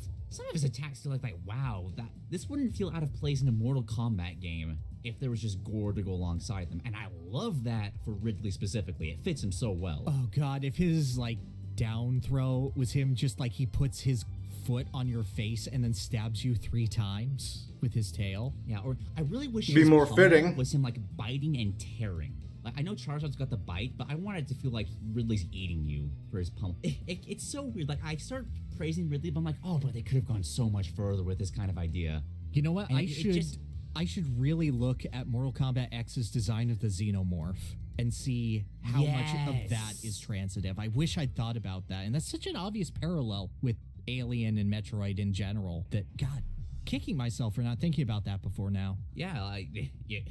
It's a no-brainer. What do you feel? I like the comparison to Ganondorf. I just don't know if it should be below or above. Above, there should be nobody below Ganondorf. Like, we're not going back to that discussion. Because I like Ridley's characterization too much to put him any lower than Dr. Mario. Yeah, I can. Like, there's too much of a love there. I agree. I feel like of these like 3, like there's a lot of parallels between DK. I agree, and Knight. Ridley. I think he should DK feel large just and in has- charge. Like his playstyle. It's solid. and when I said that about Donkey Kong, I didn't mean like, oh, Ridley feels small, like he like as a small character. I think that just like Donkey Kong as a character feels bigger in like just scope and just like I guess the way his body is built, he feels like a bigger character than Ridley, even though he's not. To his character. Maybe what I'm saying is that Ridley should take up more screen space. Yes. It's solid to his So I wouldn't character, put him and he above has DK good either. flourishes to it. He's just missing major Yes. parts. Gandorf has a solid playstyle at the complete abandonment of his character, except one aspect. Ridley has flashes of incredible character, but I think his base gameplay fails him more often than not. So I think I would put him at the bottom of those 3. Yeah, I can agree with that. There's such a weird disconnect in Smash Bros. Wow, when it comes Ridley, you really fucking failed if you're below Ganon. to Metroid. Like, between how the stages are treated, how they're so limited to this one aspect of it, between how horribly Samus has been handled, and even Ridley's had some weird moments. Remember in Smash 4, where he became Meta Ridley just by absorbing energy from Pyrosphere for some reason? Yeah. Remember when people were like, oh, you know, it makes sense because it's more like canon Ridley.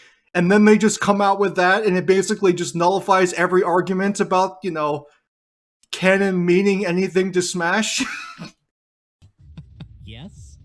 I mean, no, because I didn't play on Pyrosphere at all. Oh, by the way, also, if you hit him, he likes you and becomes your friend and then murders everyone for you because Ridley, I guess. Oh, but yes. I don't know what's up with Metroid and Smash Brothers, but like, it's odd. That It's feels just like odd. a fucking Pokemon Snap moment. Where it's like you play the flute and he becomes Meta Ridley. I don't know. It's a sad tier placements. Like if it was going by much like just pure love of the characters. I don't know, Isaac. It's still one of the dumbest things ever put in a Smash game, and that's saying a lot because there's been a lot of dumb shit put in Smash over the years. He'd be so much higher for me, but it's just I'm sorry. I want to see him. I can't stop myself from laughing. I'm just imagining little But then again, I guess you can make the argument that that wasn't Ridley. birdie running around a little lava pit, and you throw an apple at it, and it falls in and becomes Ridley.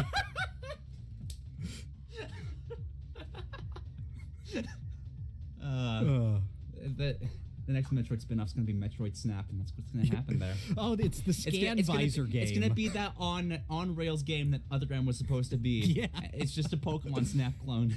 Oh, if you get it just right, Adam authorizes you the scan log. I do have hope that like Ridley's popularity and finally like being embraced here will like let him be more fleshed out in like future Metroid games and just kind of maybe expand him to the point that he can be a more complete character in whatever future Smash Brothers game comes next. Like this feels like something that could be built off of, but right now it's I'm not fond of it. Yeah. I don't think Ridley needs a I'd character love to see other expansion. interpretations of He this is stuff. exactly what he needs to be.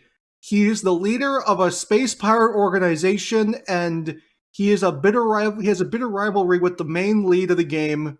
He killed her parents. She has nearly killed him several times. These two have like a WWE level rivalry with each other.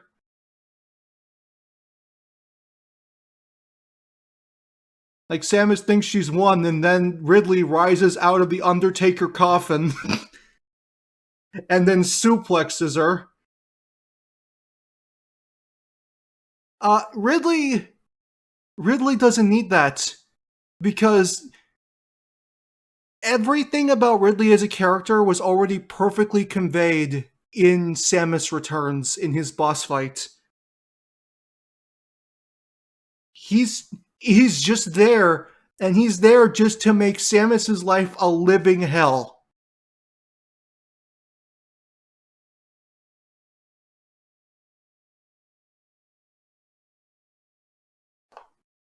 It almost feels like he's in it more for just the personal gain of killing Samus than anything else at this point. Character, basically. Yes, 100%. That said, that was my only D tier character. Yep. Not to mention, we got way more interesting and fleshed out villains in the form of Ravenbeak, who should also be in the next Smash Brothers, and is an amazing character, and I love his design very much. In your Same scene here. above. Likewise. Lovely. All right. Next up is It's Simon and Richter Belmont. Now, I have not played much of Castlevania, so I cannot. What the fuck do I say about Simon and Richter? They're fun. I like them. Axe feels very satisfying to land hits with. The whip is fun. Just in general, it feels nice to just push buttons and just cover so much range. I'm one of the few people that like Simon more than Richter.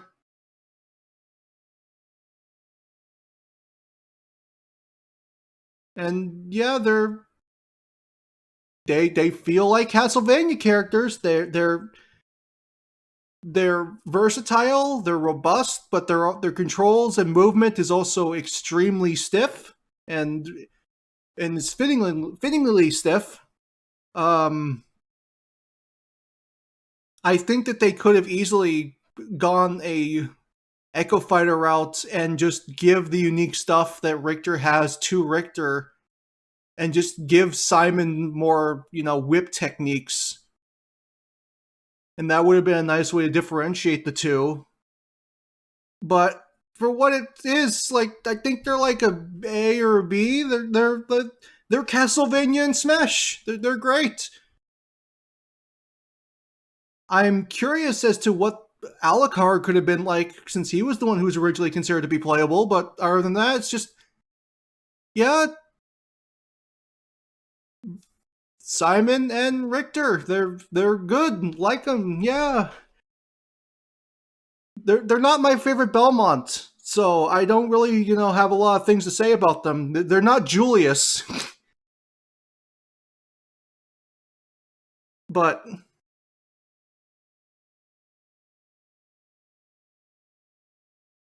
yeah, they're good.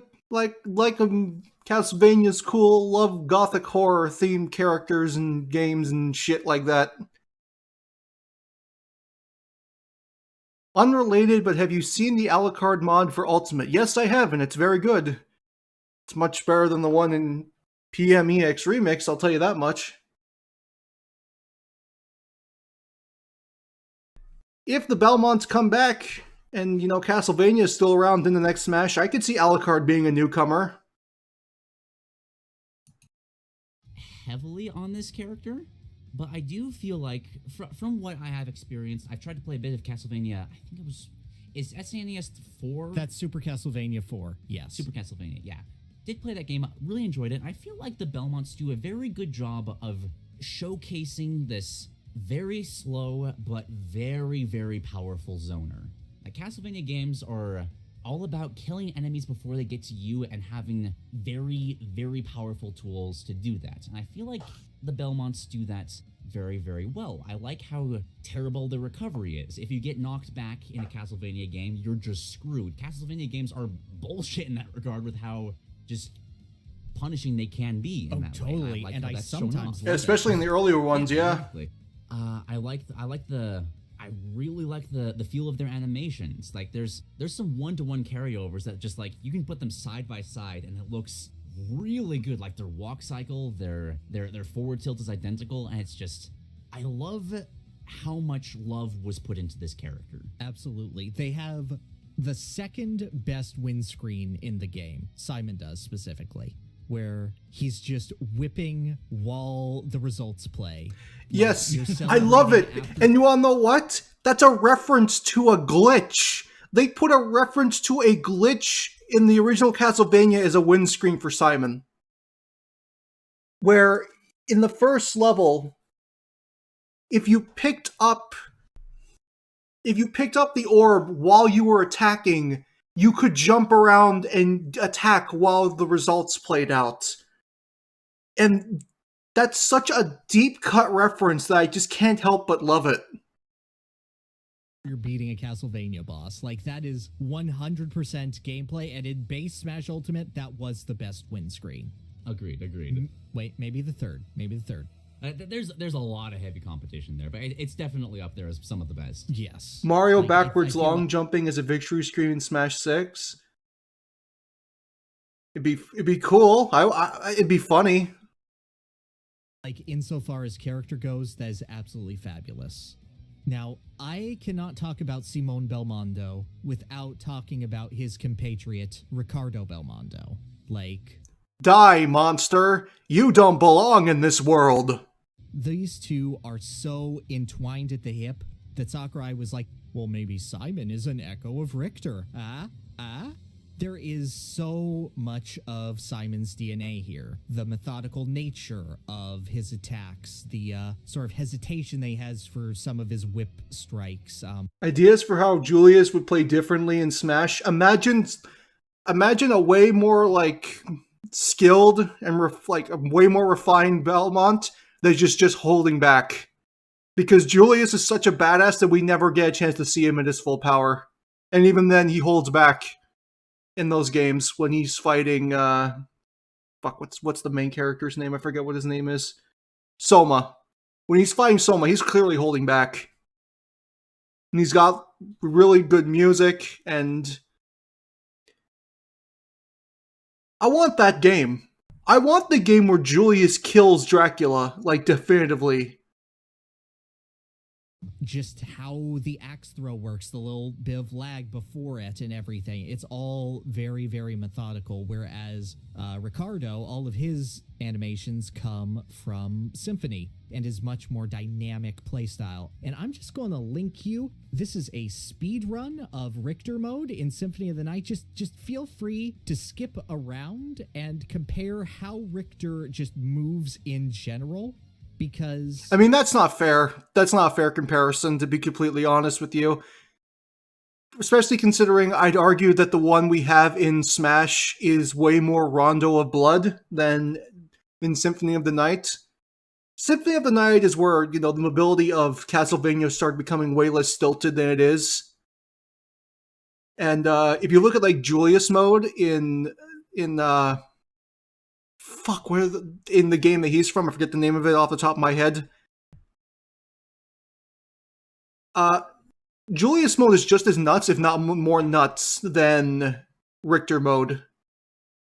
Like, Julius mode, you could beat the game in like 20 minutes on a casual run because of just how fast and powerful and just everything you are.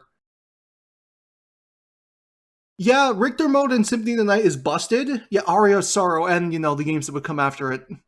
But just, I think it's unfair to judge Richter in Smash based on Symphony of the Night, and it should be based more on the one where he is just like the definitive main character. Have you seen Thorgy's build the roster for Castlevania Judgment? He made Julius an all-rounder compared to Richter. Simon being barbarian and Trevor being whip-focused. Well, I mean, all-rounder probably fits in the context of the other Belmonts because he literally does like everything that the other characters do.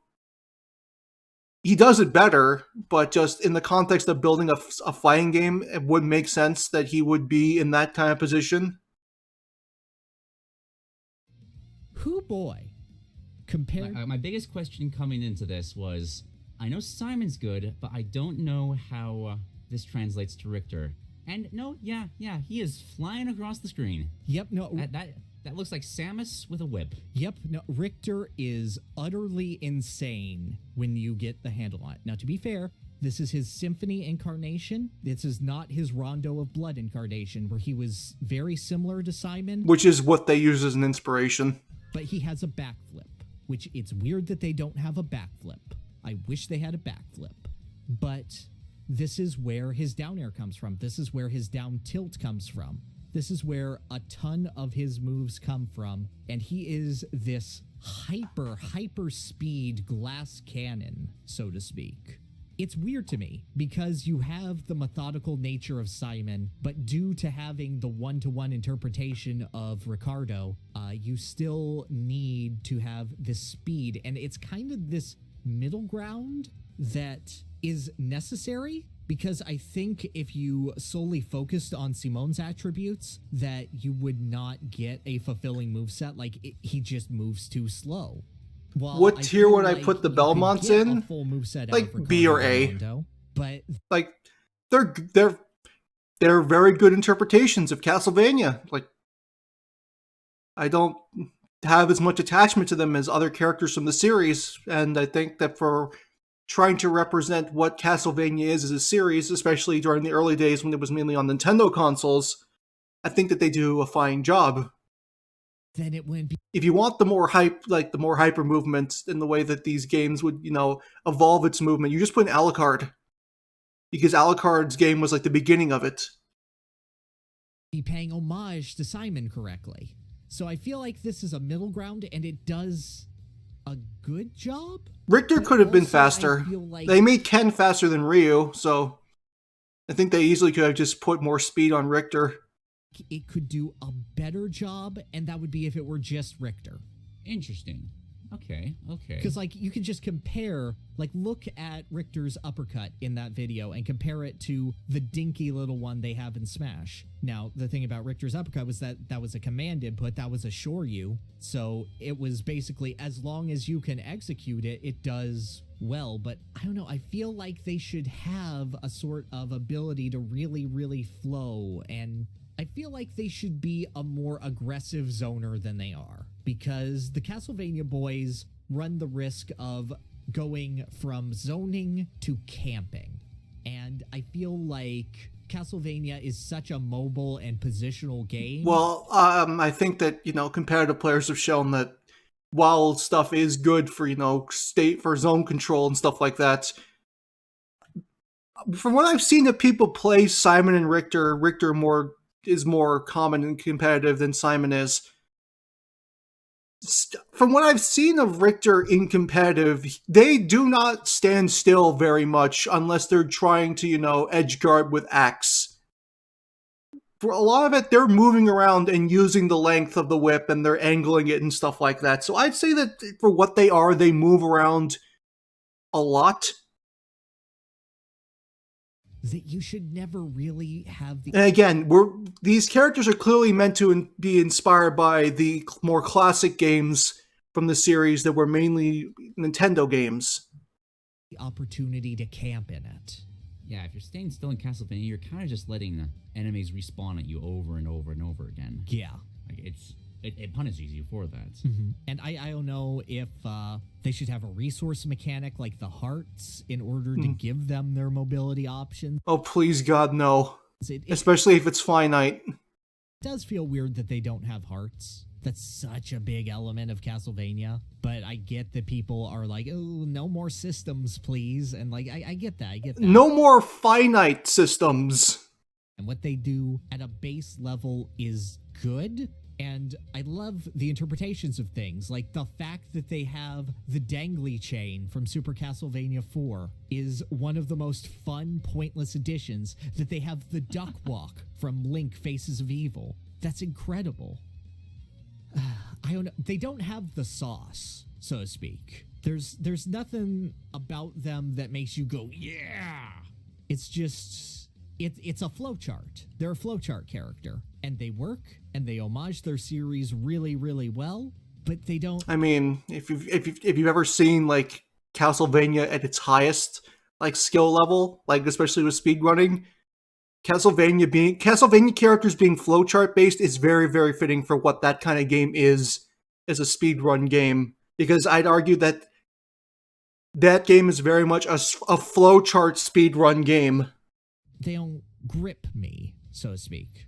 I will say that I have seen a few, like, this is only a high level. I don't think it's like... I will agree, though, that their crouch is, like, the best crouch since Pac-Man's. Saves the character. But Right. I have seen a few, like, Simon characters, like, do some really cool things with his down air. Like, using it to, like, hit a projectile to launch themselves back upward to recover. Or, like, mixing it with, like, their up B for combos. Like, I feel like there is potential for cool stuff there, but there's small silver linings in a mix of side B, neutral B, down B, forward tilts, repeat over and over and over again. Yep, and I still feel like their slow airspeed belittles their ability to do some cool recovery mumbo-jumbo.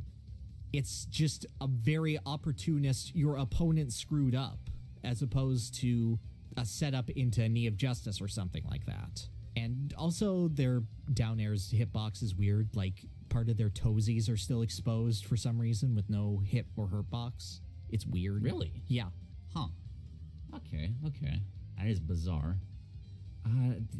It's weird thinking about just having it Richter, because I can't see any Castlevania character apart from Simon getting into the game. Oh, I agree. He's just the face of the series. No, he's absolutely the face of the series. He is 100% the call. Let me see if I can say anything that I otherwise say. I said absolutely. I said 100%. Definitely.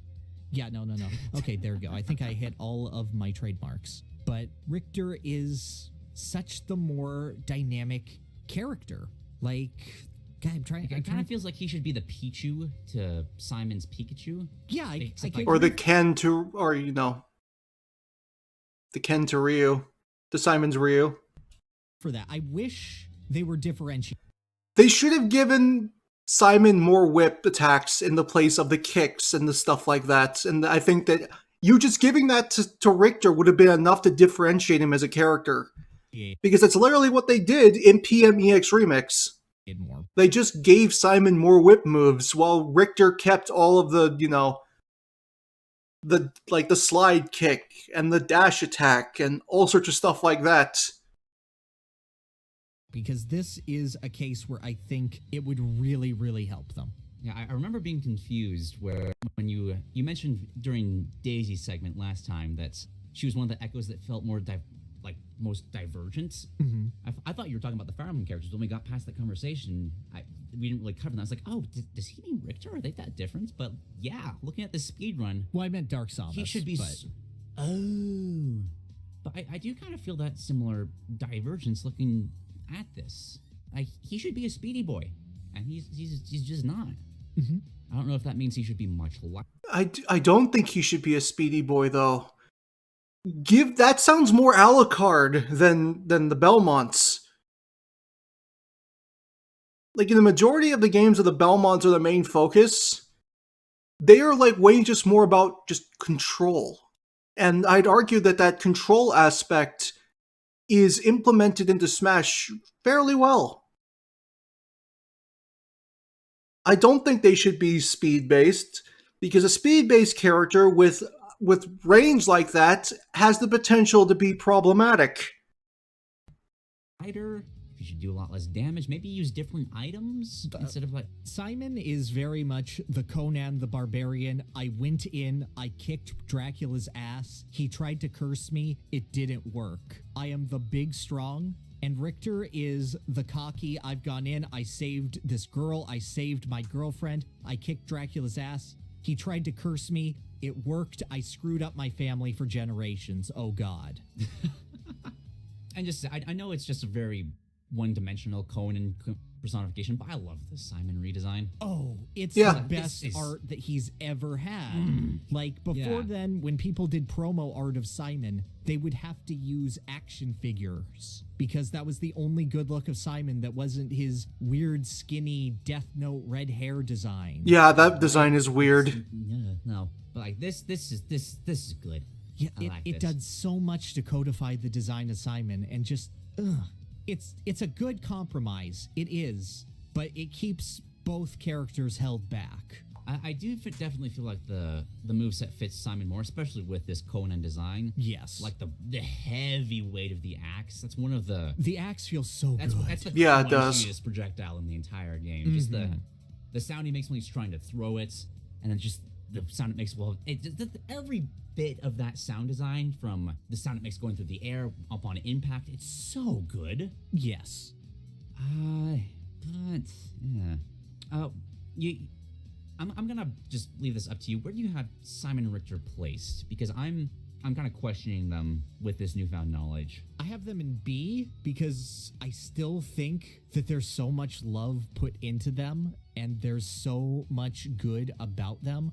Like, no, this does feel like Castlevania at a base level. Like, this design is totally solid. If it were introduced in Melee or Brawl, it would have been great. It would have.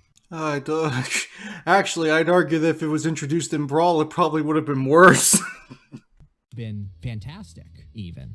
Okay. I had both of them in A tier from just what I know about the Castlevania series.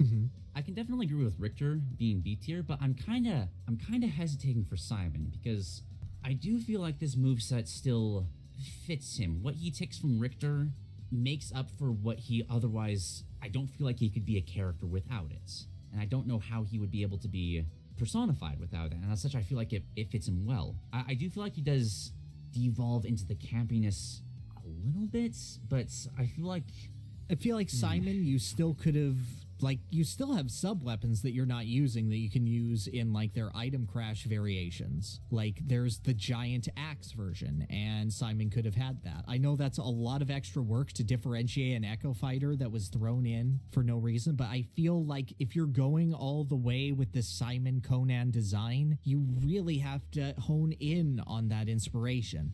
okay. I don't feel strongly about this. I could not put either of them over Mario in any sort of good faith. All right. No, I wouldn't either. I will definitely defer to you. Mario Cloud Jr., I don't think I could put them above those three. I'd be down to put Simon directly beneath Junior in that case. They do. They're clearly meant to represent the classic Castlevanias.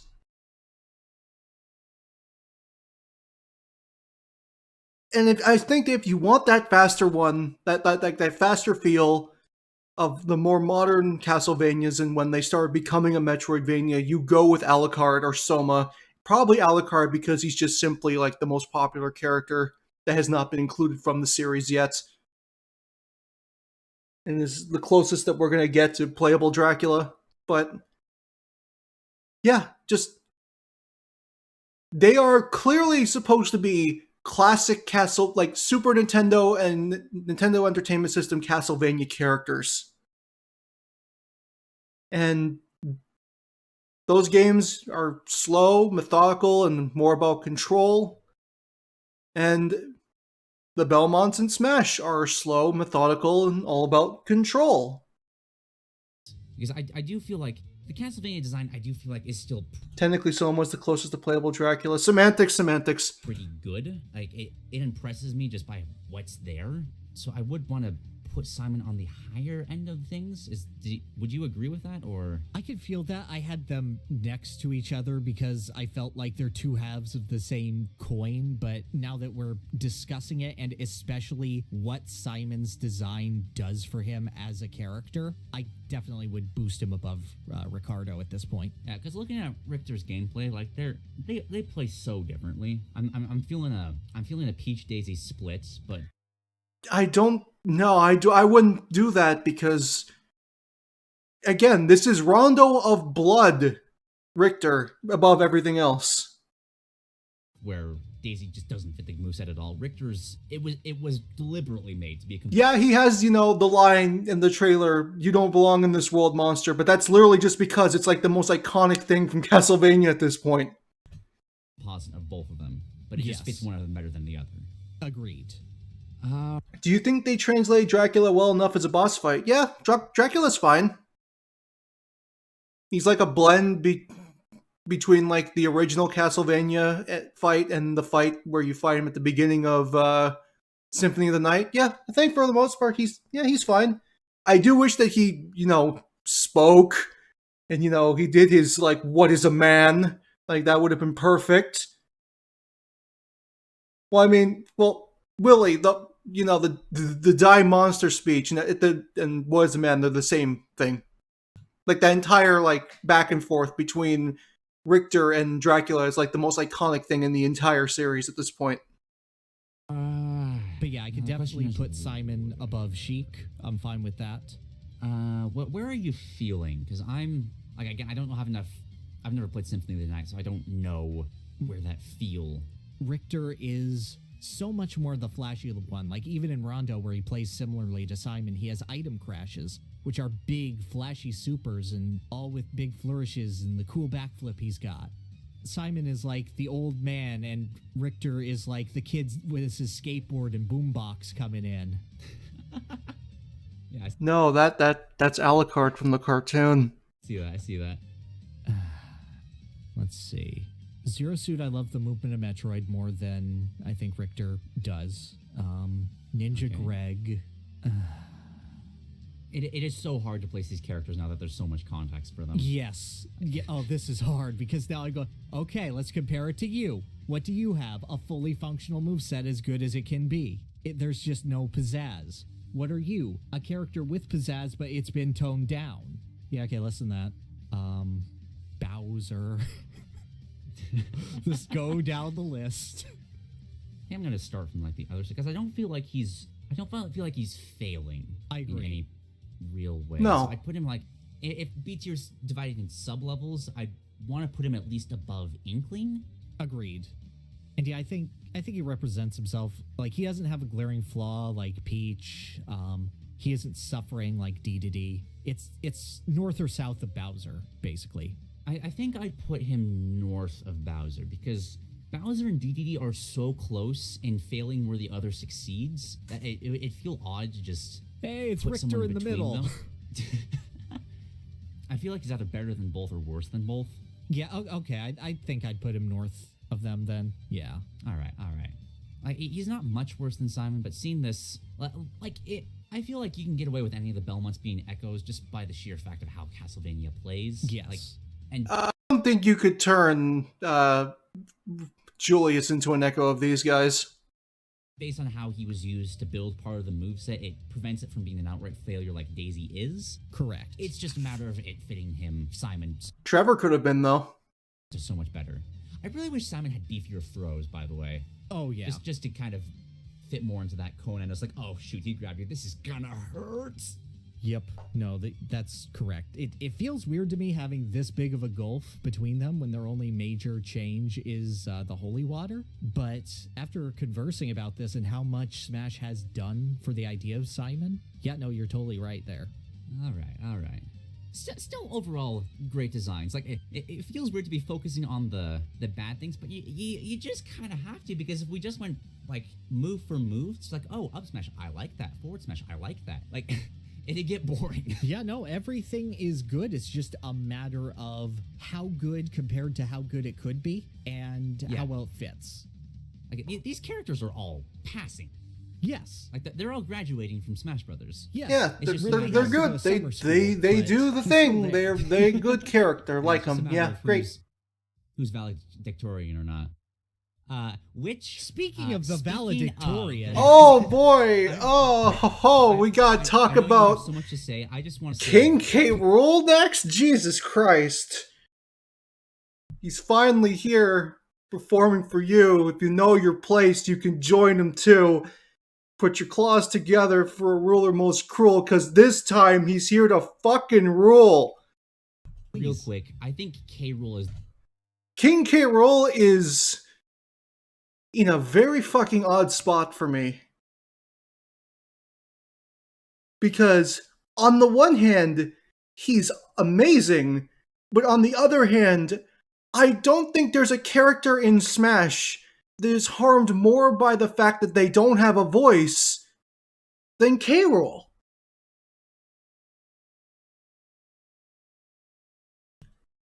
Like, if I were to tier him, I think that the positive absolutely outweighs the negative, and I think he'd be somewhere like an A. Like, he's really good. But just that lack of a voice is so impactful to K. Rool, in my honest opinion. The fact that he doesn't have it is just, it hurts so bad. K. Rool, if K. Rool just had like sound clips from like DK64 as his voice lines in this game, I think I put him in S. Simply because they would have done so much. But the animalistic voices, I'd argue, hurts K. Rool more than it hurts Donkey Kong or Diddy Kong.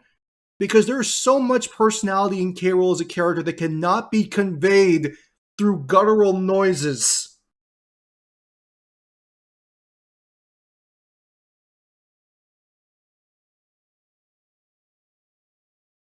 The Final Smash is super good. I wish it was, I wish they lingered on it a little bit. I think it ends too fast. But for what it is, yeah, it is great. And maybe if they, show, it zoomed in on the characters in, the DK head on the island before it's shot.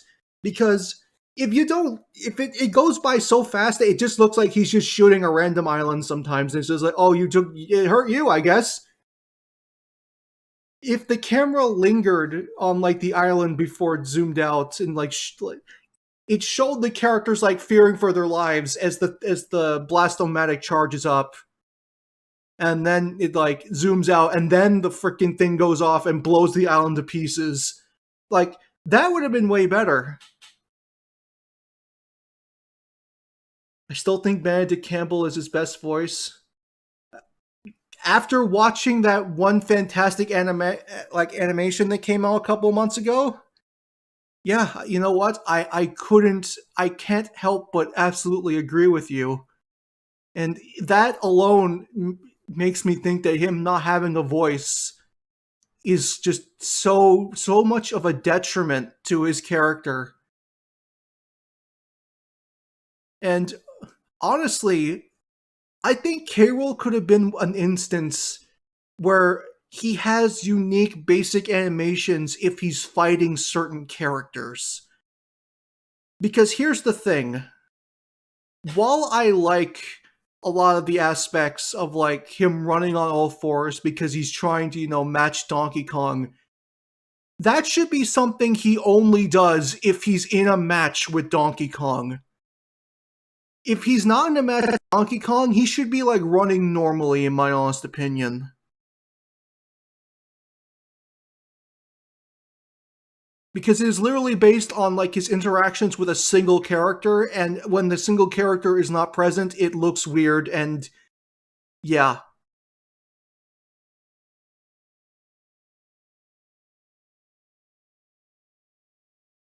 I think for the most part, K-Rool is a fantastic addition.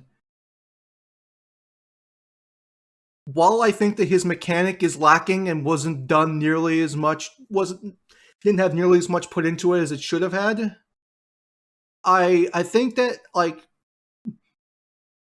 for what he is and what they were able to do, he is about as good as you're gonna get, and about as good as you're gonna get is like an A. And that's still like a huge step above the other Donkey Kong characters in that regard. And his personality is fantastic. But the problem is that there would be a character that comes out in a trailer not even 3 months later who has a better personality than he does.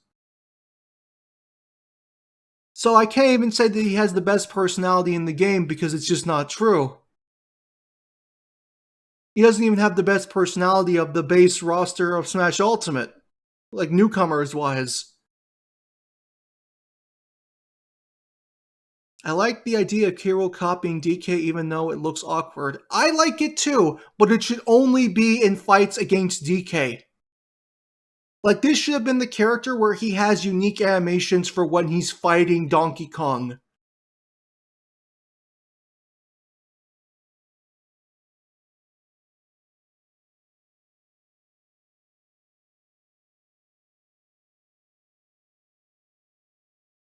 I don't know.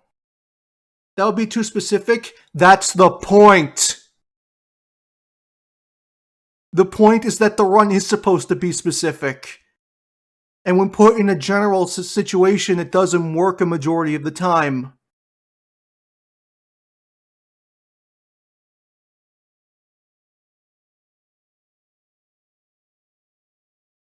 Yeah, like he's good. I wish he played better. Like, I wish his like game plan was better. Like, I wish he was just a better character, like just gameplay wise. But there's stuff that is clearly missing, and there's stuff that he should have that all the other Donkey Kong characters should have too. And the fact that he doesn't have it harms him more than the other Donkey Kong characters. Are there any examples in other fighting games with matchup dependent animations? It usually comes down to like intro animations and outro animations. There are a ton of instances of like characters having unique, starting animations when, like two iconic characters fight. Like, I think the one that comes to my mind immediately is Kyo and Iori from King of Fighters.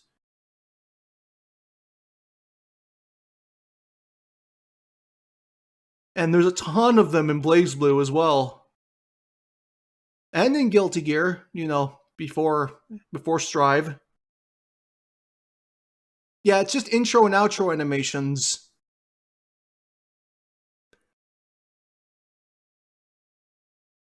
Yeah, Ken should toss Terry's hat to him. Exactly, Crubbington. Exactly. Why? That would have been so good. That would have been so amazing, but...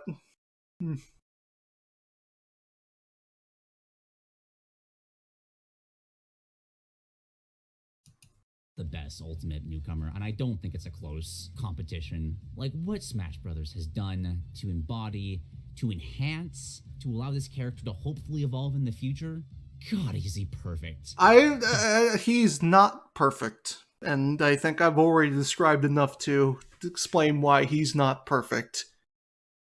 He's as good as you're gonna get with the limitations that the Donkey Kong Country series has, and the limitations, I feel, harm him the most. because he has the most personality, and some of that personality is just lost when he doesn't have a voice. I'm sorry, it's hard for me to speak until I know that you're done. Oh no, go for it. Go for it. Okay, That's all I wanted to say. So since we made the DK Crew video, you have fought King K. Rool. Yes, I have. You have fought him. How, knowing that it's like the big boss fight that embodies him, how do you feel that he was interpreted? Just curious, as like a newcomer to the DK series. Okay, well, being the only boss fight of his that I fought is DKC2. Right. I really like how crafty he is. You wouldn't expect this from how unhinged his design is, just with one eye bulging out over the others, but he's got a lot of clever tools at his disposal. He throws out so many different things that completely change patterns with every single fight. Like, yeah, sure, I disagree just because K-Roll at least emotes more humanly, getting much more personality across than the more animalistic behavior of the other voiceless characters. I mean, he absolutely emotes better than the other voiceless characters. Like, that is 100% a fact. But I still think that the fact that he's missing that key aspect of his character is very damning. It's not damning enough to put him any lower than A, because for what he is, his design is still fantastic. But I definitely think it hurts that not even before the game released, another character would come around and do that better than K-Rool. Just the personality thing, and just, being a complete and utter just like joy to watch fight. use a cannonball, but now the cannonball is spinning around. Now it's spiked. Now there's multiple spiked cannonballs. He doesn't tip the scales. To make a nice callback to that wonderful animatic.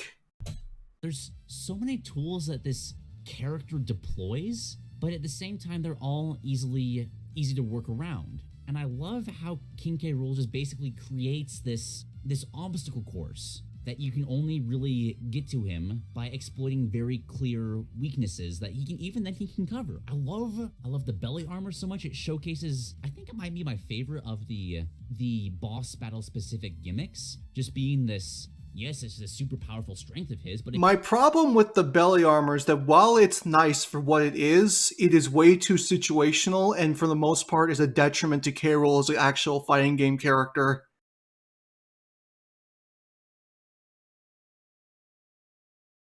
They should have made it cover more of his body. Yes, I know, hitbox-wise, it's the belly, but I think that at the very least, his face should count as an armored hitbox. Because there's so many ways to both exploit this, just exploit it and make it not work, or just abuse it. If you really focus it down, it becomes a weakness. That's a really great thing to embody from boss fights. The thing is that he has so many attacks that put it center stage that more often than not, you're going to run into situations where, especially characters with like disjoints, are just going to abuse the living hell out of this mechanic. I also, speaking of his belly, was there really nothing better than a belly counter you could have given him as a down special? Because all his other specials are fantastic. They're versatile and they all have purpose in his game plan. The belly counter, I'd argue, is the worst counter in the entire game. Based on just how much space it covers, what it's used for, and how easy it is to still just hit K. Rool and, avoid it altogether. I'd argue it's like the worst counter in the entire game. It works better as a reflector than a counter. I still feel like something could have been there.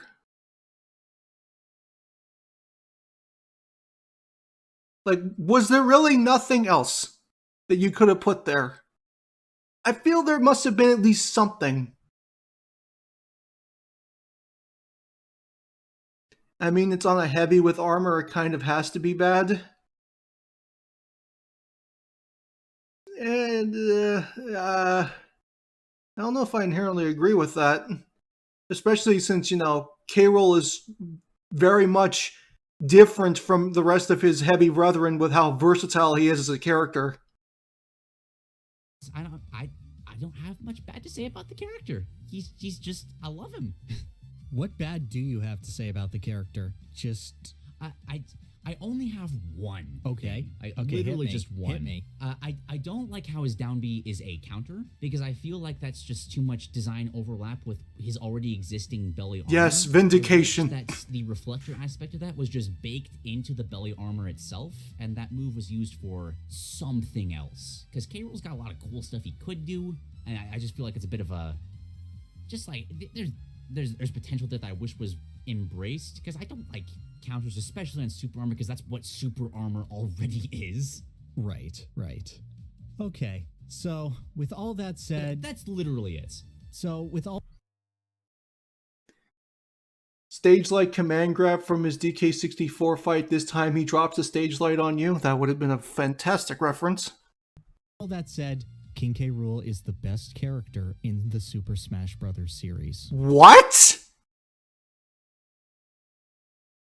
It's okay to love K. Rool. As I said, he's a great, fantastic design.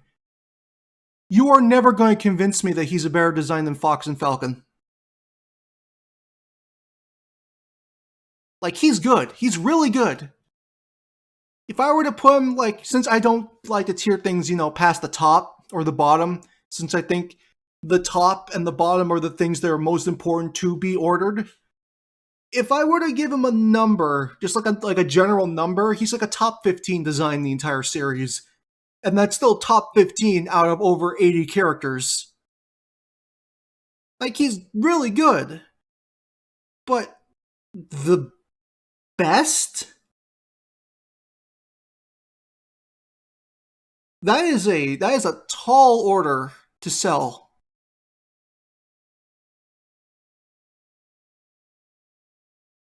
I would never put him above Fox, above Falcon, above Rob. There are a lot of things that are good about this character, but the stuff that is absolutely missing, and just like the general weirdness of, his game plan, and how, while some stuff feels very cohesive in his, fighting game design, some stuff just feels like it's just there and doesn't inherently work with the rest of his kit. I think that K. Rool has too many problems to be the best designed character in the entire series. Because Falcon's only problem is a problem that was inherently given to him by the game's design, and that's his turnaround. And I'd argue that Fox doesn't have any problems.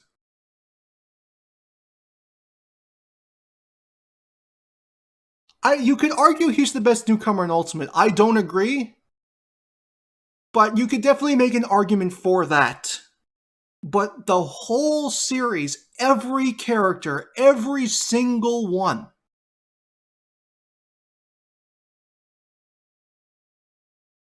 I think that there's too many issues for that to be the case. The number one character. 100%, no doubt in my mind. To go on about this, K. Rool has been a villain whose last appearance was Mario Super Sluggers in 2009. Correct. He was brought in to the Super Smash Bros. Series based on the Smash ballot specifically. There are 3 characters that we can definitively say got a massive boost and were put in the game because of that. Bayonetta, Ridley, and King K. Rool. And King K. Rool came as an earnest surprise to the team in that regard. K. Rool has been a villain who has been irrelevant for years. His last appearance as a major villain was, I believe, DK Jungle Climber. And if you're counting a game that Nintendo specifically had a hand in and wasn't just passed off to Payon, even though it was Rare developed, that's Donkey Kong 64 in 1999. So about 20 years since his last big appearance. Correct. In that time, they have characterized King K. Rool in an utterly brilliant fashion. He is more unhinged than he has ever been. He is celebrating his cartoony nature while still having that great... I'd argue he's about the same. I mean, a lot of the stuff that he wanted to do to the Kongs in the original Donkey Kong trilogy was pretty unhinged as it was. Level of power, that great level of malice. His design has changed. His eye is bulging even larger. His cape is tattered and worn from years of neglect that he'd never had before. It'd always been pristine before this, but now it's all beaten and feral, and this is to change with his contrast to Donkey Kong. I have an entire video on how good King K. Rool is as a contrast to Donkey Kong, how his moveset builds up their rivalry, how his back air is functionally DK's forward air, how he has a giant headbutt for his up air, which DK also has, but he goes extra, how he has a double foot stomp compared to DK's single foot stomp for his down air, how he has a rap verse in his Gangplank Galleon remix just because DK is famous for his rapping skills now, I guess. I think you're pushing these parallels a little too thin there, pal. There is so much done to characterize King K. Rool, both from the sense of the Donkey Kong franchise, of this villain clawing his way back, and as a way of characterizing him against Donkey Kong in a way that he'd never really been explored before. Like that moment where K. Rool and DK are charging at each other in his trailer, and K. Rool is going on all fours. He's never had that before. That's the first time he's gone on, and it's just there so he can beat up Donkey Kong and show him up when he knows that they're on an even playing ground. Insofar as references go, King K. Rool has some of the best in the series. Yeah, I agree, Christian. The parallels are about on par with the ones I brought up for Wario, yet Wario was basically overlooked in that regard. He's got his iconic attacks from 1 and 2, but he also has little things, like when he expends all of his up B helicopter pack. He flaps his little baby arms like he does in Donkey Kong Country 3 after he takes a hit. Yeah, his nice final reference. Smash is the game over sequence from Donkey Kong 64, a hypothetical of K. Rool's incredible power. And not only that, but it stacks on top of that the slow development of K. Rool through the series. Donkey Kong Country and Donkey Kong Country 2 were developed by the same team. They portrayed K. Rool as at first an end boss and show him as like very confident with his power set. Somewhat of a trickster with having some fake outs. I know you were killed by the final kickback having different timing. That's one of my favorite gotchas in gaming because it's so visceral and it works very well, and K. Rool always has a comeback to that. I like to think that the fact that he can pivot his big bulky counter is sort of an homage to that. In DKC3 and DK64, he got a lot more cartoonish. That was done by a different team, with DK64 having a sort of all hands on deck approach later in its development. And that's referenced with a lot of his animations, with a lot of his facial expressions. Like K. Rool in DKC3 is, oh, I used all my wife's pots and pans to make this giant robot, and you destroyed it. My wife is gonna kill me. And we're like, K. Rool, you got married? Are you cool, bro? And he's got this great cartoonish personality, DK64 giving him this Dr. Claw persona, until that fades away and his plans are go awry, and he goes, fuck it, I'm a boxer now. Let's go. And the big thing is that Smash continues that. His belly armor being a reflection of his self-destructive nature, where in DKC2, he doesn't just like fight you for a rematch. When you beat him for the final time, he accidentally blows up his entire island. And then DK64 is like an homage to that, where I blew up my island. No, that's your fault. I'm going to blow up your island now. And the belly armor being this whole thing of him overextending himself.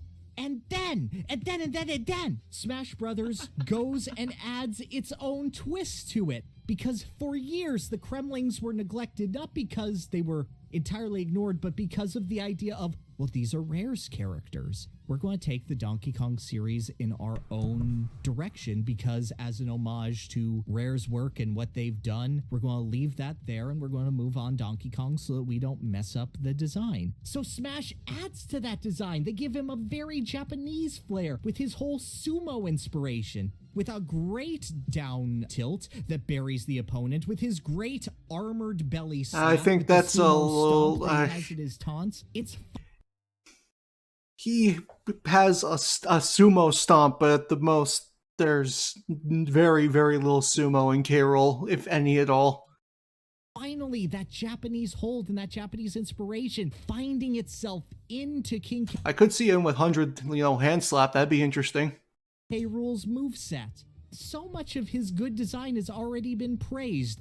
The way that he uses armor, the way that he can be foiled and hoisted by his own petard with his belly armor breaking and being able to steal his crown and hit him with his own weakness like you would a boss fight. The way how he has an excellent, excellent recovery, but ultimately you can cheese it pretty easily. How hard he is to approach from the front, but how weak he is from behind, just like he has a video game boss weak spot. The way that he portrays his craftiness with his suckback and with the cheesiest of KOs off the top with his propeller pack. King K. Rool has been made from a nobody into someone that you can feel every creator has touched, that you can feel that every single person that has contributed to this character has made him what he is in Super Smash Bros. Ultimate. I have been a Donkey Kong main since Smash 64, and King K. Rool changed that. Because he is that excellent, because he is that incredible of a representation. And have I wanted him since Smash 64? Yes. Was I a person who saw the cannonball in the Subspace Emissary trailer shot by Petey Piranha and went, yo, that's K. Rool? And even when Petey Piranha showed up, I was still like, K. Rool must be off screen. Yes, but God, King K. Rool isn't just everything I hoped for from the character. He's more. He's more than I wanted. He's more than I asked for. And honestly, he's made himself part of the Smash universe. Like, you get excited when you see a K. Rool match, in the same way that you have a curiosity of when you see like a Little Mac match or something. There's something there. There's something intrinsic. I mean, that just comes with the intrinsic interest of watching a low tier, if you ask me. To him. There's a lot of characters that fit that bill. And when we look it also, is half the reason why people love to watch Gandorf. Characters, if we look at their perfect representation like Fox, when we look at their perfect level of references like Pac-Man and Game & Watch, when you look at how defining Smash is to them like Captain Falcon, when you look at the sub-narrative behind them like Rob, K. Rool fits every single one. So yeah, he's pretty good. That was a lot to take in. While there are definitely aspects of that I agree with, I still do not see a best character in the game designed from K. Rool. I think that the stuff that he's missing, while not enough to drag him down anywhere like below like an A tier, which is still like above and beyond what a majority of the Smash cast is. I do not feel that I do not feel best character in the game from K. Rool.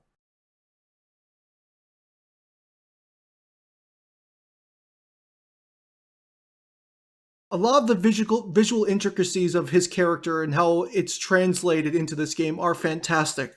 Let's not even beat around the bush. But that's not enough to sell the best character in the game.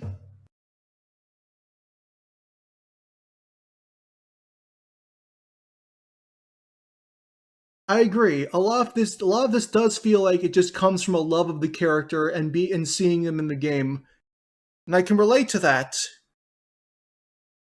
On multiple levels, I can absolutely agree and relate to that and understand. But I think you need to look past that and look at the character at their core for what they are. Because, again, K. Rool is not the best character in the game.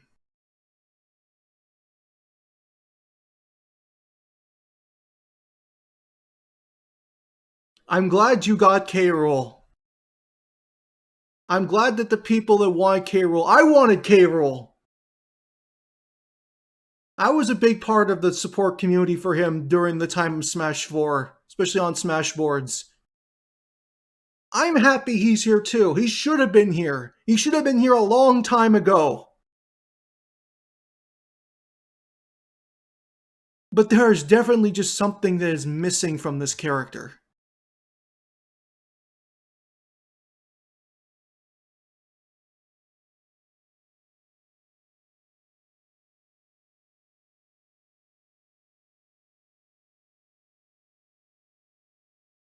I'm sorry, but I cannot agree with just what we have been shown as a character for what he is.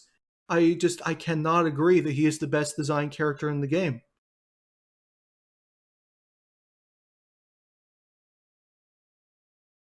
Now, if he was voiced by Benedict Campbell, you might be onto something.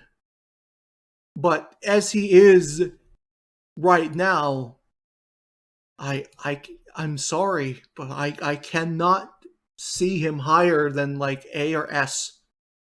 And again, those are still that's still a fantastic placement for the character. Like, let's not beat around the bush. A and S is not like, oh, he's in the same tier as Ganondorf. No. No, not at all. No, not anywhere near bad, not anywhere near mid, not anywhere near average. He's still fantastic. But he's not the best character in the game. People don't look at K. Rool and think Smash. K. Rool is not Smash Brothers. He is a good character design in Smash Brothers, but he is not Smash Brothers. Falcon is Smash Brothers. Marth is Smash Brothers. Fox is Smash Brothers. K. Rool is a very well-designed newcomer in the latest Smash game.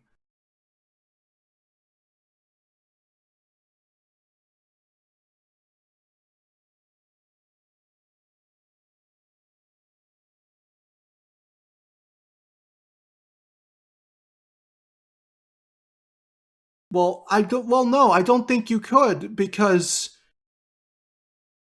that charisma comes from a point of just passion for the series and the character itself. I respect the spiel too, but you know what? He also made a negative spiel about Mega Man, and I need to keep that in the back of my mind. Because the passion was there, but in the wrong place for Mega Man as well. And while there was passion in the Mega Man argument, none of it was really that accurate whatsoever.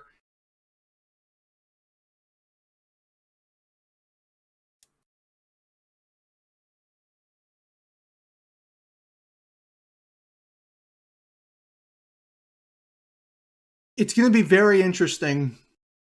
Because if that is legitimately how you feel about this, there is a character that's coming up eventually in this video that I'm probably going to be that passionate about. And I'll be very interested to see how that sways your opinion about them. Yeah, I knew I was going to go into this video. And no, it's not Kazuya. Like, the only or Terry real discussion of where K. Rool is being placed is if he is above or below Captain Falcon. Because I do agree that he's just perfect. Like, it's one thing to just do enough with a character. I feel a lot about that with, like, characters like Pokemon Trainer, for example. Like, yeah, that's you've accomplished everything you set out to do. Good job. But K. Rool does so much with how comparably little he has been portrayed. Like, I love that comparison, just like how every developer has touched him. You can actually see that in his design. Like, it really is just a celebration of the entire character's history. I'm just trying to decide right now if I want to try to like step up to bat for Falcon, or just say that yeah, he is the best. At this point, if you step up to bat for Falcon, then that's also admitting that there can never be a better design than Captain Falcon. I mean, yes. It does I exist. put him at It's the called top of the tier Fox. list for that reason.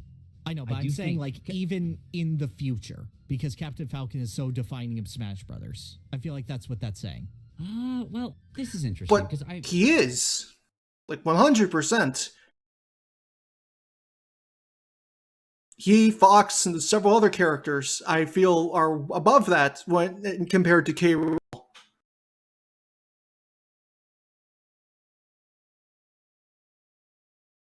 K. Rool, in my opinion, while he has a fantastic entrance, I'm more curious to see how good he'll be in like 2 or 3 Smash games. Because I feel that by that point, he could possibly be one of the best characters in the game. If he just gets the right things. I think as an introduction, K. Rool has made a fantastic first impression. A better first impression than a majority of characters in the series, I would argue. But that's just it. This is his first venture, his first romp. While there are things about him that have been developed, there are things that could be better developed. And there are games in the future that can do that for him. I don't think that Ultimate K. Rool has the grounds to be the best character in the game. But maybe a K. Rool in the future could. If that makes any sense. That is a good point. That is a good point. Like, I will fight tooth and nail for K. Rool to be where he deserves to be. But I am prepared to concede on that fight, but I also just there's kind of a feeling that I feel like I should just put up some kind of a fight for the dude. Like, I'm not saying that I'm going to keep him there. I just want to just. I mean, you can also praise me. You can praise me all you want. My throat hurts now. Like, you could say what you learned and like, oh, that's interesting. I never thought about it that way. I mean, I also watched your K. Rool video, so I've heard a lot about this already, and that's why I agree with you. Like, he is perfect. The only split that I think Captain Falcon does it slightly better is that Captain Falcon would not be remembered right now if it were not for Smash Brothers. I feel like K. Rool still would. Oh yeah, of course. Then, like, K. Rool just does so much more. I'm trying to think of, like, now he embodies his boss battles. He's a celebration of all of his appearances. As much as I do agree with you... He comes with amazing music. Oh, yeah, incredible. And not just Gangplank Galleon, the Crocodile Cacophony remix, which has a mix of K. Rool returns in there. They didn't have to do that. That's wonderful. And now Snaky Shanty has a Gangplank Galleon section in it. Yeah, you know what? Yeah. I think, yeah, I'll give it to K. Rool. Because I also feel like not just as that he has that similar just Smash Brothers has propped him up. I feel like significantly more than Falcon, K. Rool has a chance of actually like revitalizing Donkey Kong with his appearances if he does this well. Because this does so much. Well, I mean, if we're going by that, then Pitt should be a lot higher because Pitt revitalized his series and gave him a new identity and all sorts of stuff like that. I mean, if we're going by that alone, yeah, maybe, but I don't think that anybody ever looked at Falcon in Smash, even when F-Zero was currently going in between, 64 and Melee and Brawl. I don't think anybody ever looked at that and thought that about Falcon. Like, Falcon was always just going to be a character that was just fantastic and popular because of Smash. Because he was from a game that doesn't nearly have the star power of Donkey Kong Country. K. Rool will come back in DK games because of Smash, 100%. And I'd argue that there are several other characters that are going to be more prominent because of this as well. If you had to choose between keeping Diddy or K-Rool in the next Smash, who would you pick? I keep K-Rool because I think K-Rool is a more interesting character and has the potential to be, you know, to have his iffy aspects, you know, buffed out and made, you know, more solid. Fox and Falcon would have brought back the franchise to the forefront by that logic, and that didn't happen clearly. Well, it kind of did, but we don't acknowledge Star Fox Zero. To make up for so much of the failings of the rest of the Donkey Kong cast. Yes. Like, imagine if there were two just completely bland F-Zero characters and then Captain... Also, I don't like that K-Rool is smaller than DK. Falcon make it into the game. I just realized that. But that's not a knock against the character, that's just a personal gripe. Yes. Like, you just had this bland, like, Jodie Summers is just, like, a basic, like, Chun-Li character. You got Black Shadow, some kind of Ryu, but all of a sudden Captain Falcon storms into the game and just this hyper-aggressive anime character. And, like, I do have some small gripes with K-Rool. I do feel like he doesn't fall into the same pitfalls of Donkey Kong, but I do feel like there's, like, his voice is 80% of what I want it to be, if that makes any sense. I think that it's as good as it can be with the sake of Donkey Kong as he is. Like, yeah, like a perfect K-Rool would require better Donkey Kong and Diddy Kong. Yes. So, like, as reflections of those two designs, he's fine here. But as he is now, yeah. I won't even say that. I will give you that K-Rool is the best drags character. him down because he's a reflection of the DK and Diddy that are in Smash Brothers right now. If he had a big cartoony voice, it would feel weird. Yeah, it would. No, well, there are characters in this game that are already like that, like Bowser Jr. having a voice, but, you know, his father doesn't. So much personality just from... All right, yeah. K-Rool is the best character design in the game. I will agree. I don't think that it's inherently possible for a newcomer to come into Smash as it is refined right now with how some characters have just been around so long and they've had so much time to evolve and become what they are. I don't think there's an instance where a newcomer can come in and literally just blow every design that was in the series before it out of the water. I just do not think that is inherently possible in a game like this. Good. Whew. Okay. I didn't even have to go into the Payon games or the cartoons. Damn. Yeah, no worries. I knew that was going to happen. I knew that was an argument I was going to win. I just wanted to give some respect from Captain Falcon because he is the number 2. Oh yeah. And he's held that position for a long time. Like, I have one character that can contest, and even then, I still think that Falcon beats him out. Right. So, I'll give you a break for a bit. Yeah, my jaw hurts. As we move on to Isabelle. Oh god, we're out of K-Rool. What a whiplash to go from a character that is so much of something to a character that I would describe as the epitome of nothing in Smash.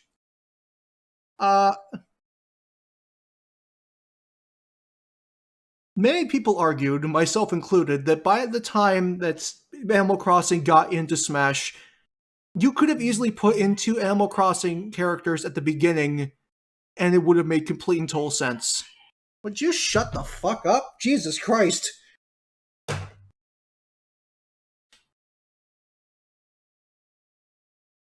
Many people argued that you could have easily put in a second character.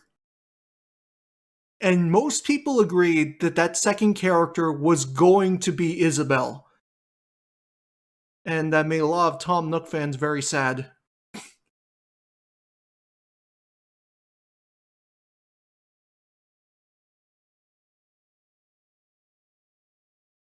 Isabelle in Smash is easily the biggest waste of potential out of every newcomer in Smash Ultimate.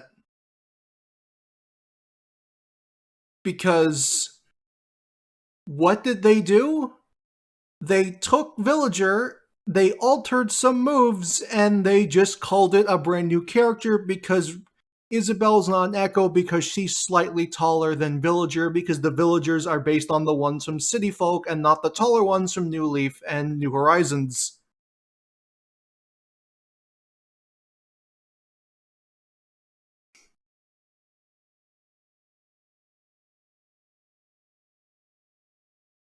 Like, most people, I feel, would agree that Isabelle is the worst newcomer in Smash Ultimate. While Ridley had a lot of problems, I'd argue that Ridley is closer to being Ridley than Isabelle is to being Isabelle. Isabelle in this game should have absolutely been an accidental fighter, and she is not that in the slightest. For those of you that are curious as to what I mean, Isabelle should have been the Ultimate Marvel vs. Capcom 3 Phoenix Wright of Smash Ultimate.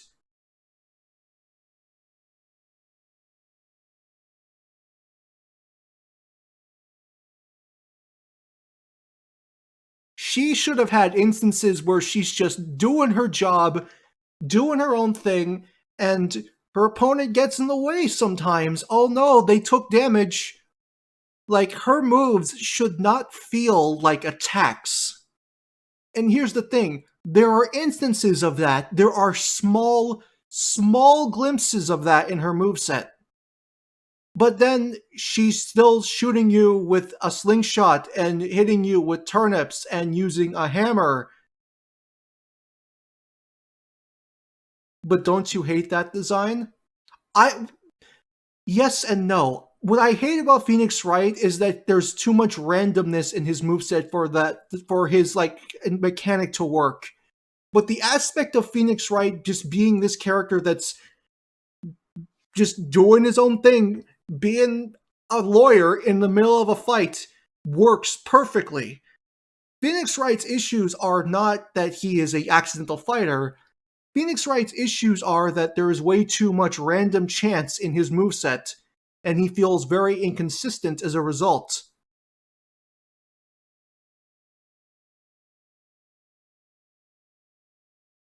I'd love if her fishing rod was just her chilling and panics every time an opponent gets stuck on it. Yes, that'd be perfect. If she does something powerful and it hits somebody, she should be like visibly like shocked or surprised. Like, there is so much about this character that could be just the perfect I'm just doing my job character.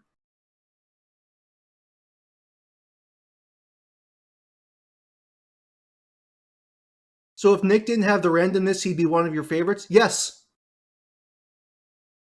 I think the randomness of which type of evidence you would have done would be enough. The bad evidence is what ultimately brought it down for me.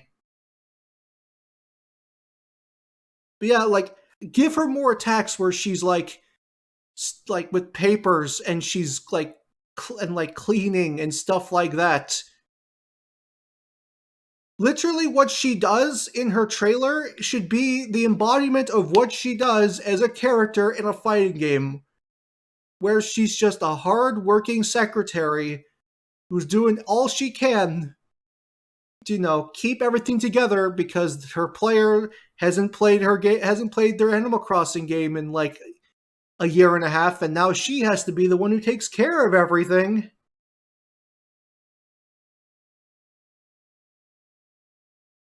Like, instead of a pot, she should have like dropped a stack of papers.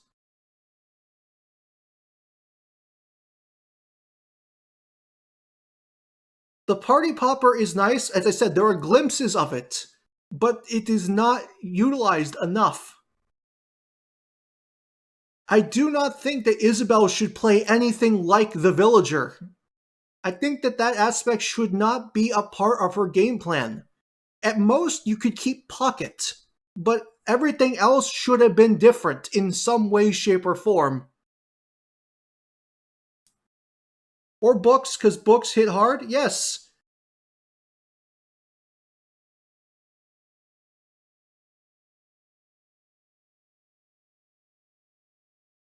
There's a ton of stuff you could do with this character. and her visual design and how she could possibly fight.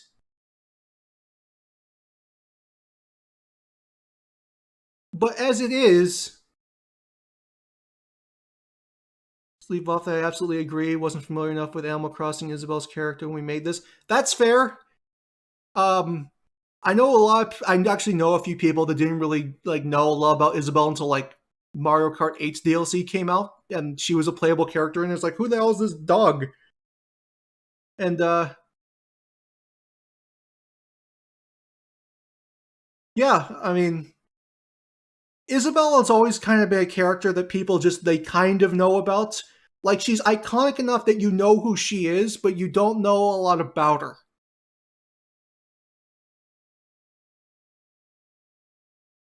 Why can't Isabelle have her voice in Smash? Good question. I can't answer that, though. Maybe for a jab she's trying to hammer a nail in.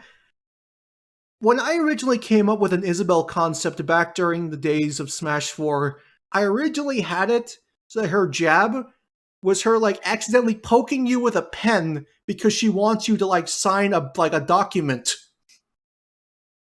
And she accidentally hands you the sharp end of a pen.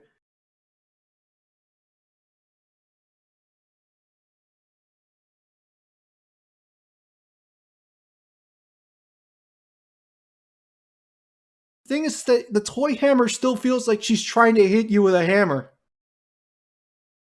I don't even know why she has a toy hammer.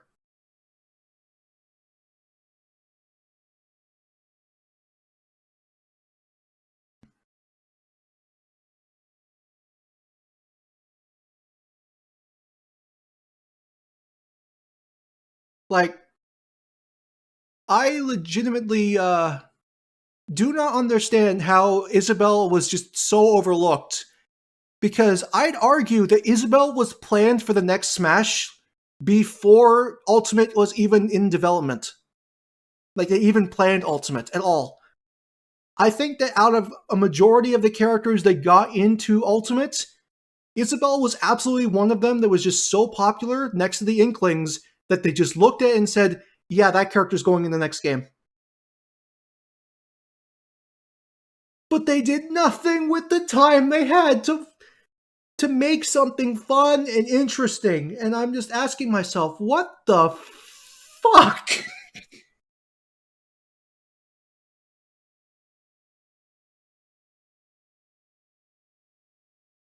While the villager, as I said in the very beginning, and I know he was the very first character we talked about for this critique series, while the villager, I think, does a decent job of selling, the everydayness of Animal Crossing for the player, I think that Isabelle should have sold the everydayness for an NPC.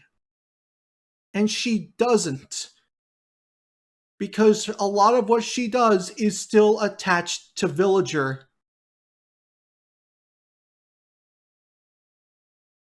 It feels like they just wanted to add Isabelle, but they didn't really pay attention to what they actually wanted to do with her moveset-wise. I think that she is absolutely a byproduct of so much being focused on Everything Is Here. If and when Isabelle comes back in the next game, there is a good chance she will be a much better fleshed out character than she is right now. Because let's be honest, Isabelle has a better chance of coming back in the next Smash than the Villager does at this point. Because everything about Isabelle is more popular than every other character in the entire series.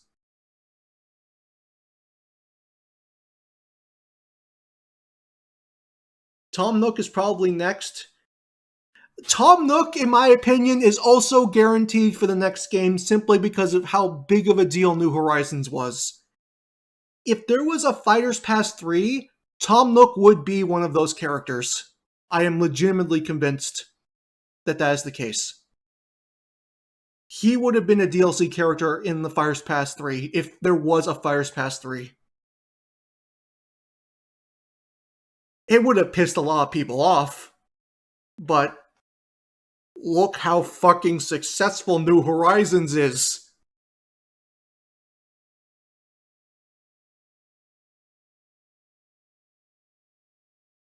I feared that we were all getting used to this idea of new movesets for veterans in Smash 6 that will be insanely disappointing when it doesn't happen. I mean, that's kind of the cycle. That's the, self-destructive cycle of Smash speculation in general. Hoping for all these things, and then when it happens, it just stings all the more because we basically deluded ourselves into thinking that it was guaranteed to happen.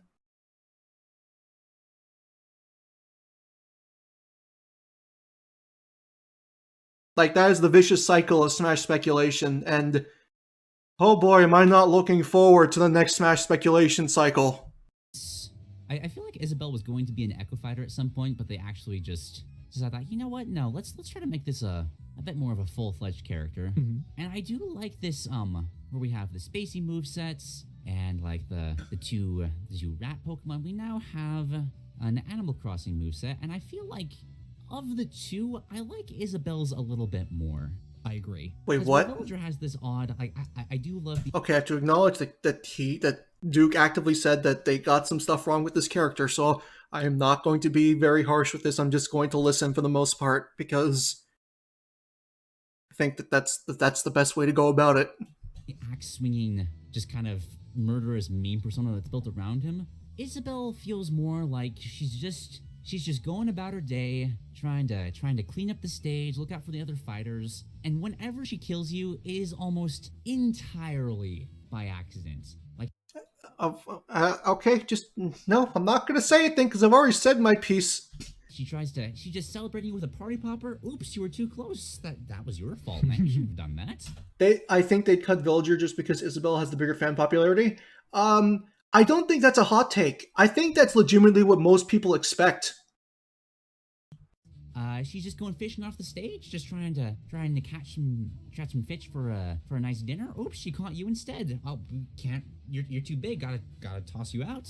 She's just gardening a bit, planting some wood rockets. Oh, you stepped on that. Oops. Watch your step, man. It's rude to step on people's gardens. And I love this absolute klutz of a character. It doesn't I sell really klutz do enough. too. That's the I will problem. say her side taunt is one of my favorite taunts in the entire game. Just the one where she smiles and just claps her hands directly at the camera. Like, it's so simple, but you can use it for, like, when your opponent does something cool, when you do something cool, when you do something completely mundane, when you knock your opponent off the stage and decide to clap instead of actually doing something. It's the most multi-purpose, yeah, we're friends now, and also, yeah, fuck you.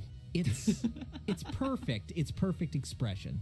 And I'm glad that she has the fishing pole. I think that that's super, super important to Animal Crossing, because I don't know about you, but I spent most of my time fishing because it was like bug catching, but it was always available, and it was also the easiest way to make money.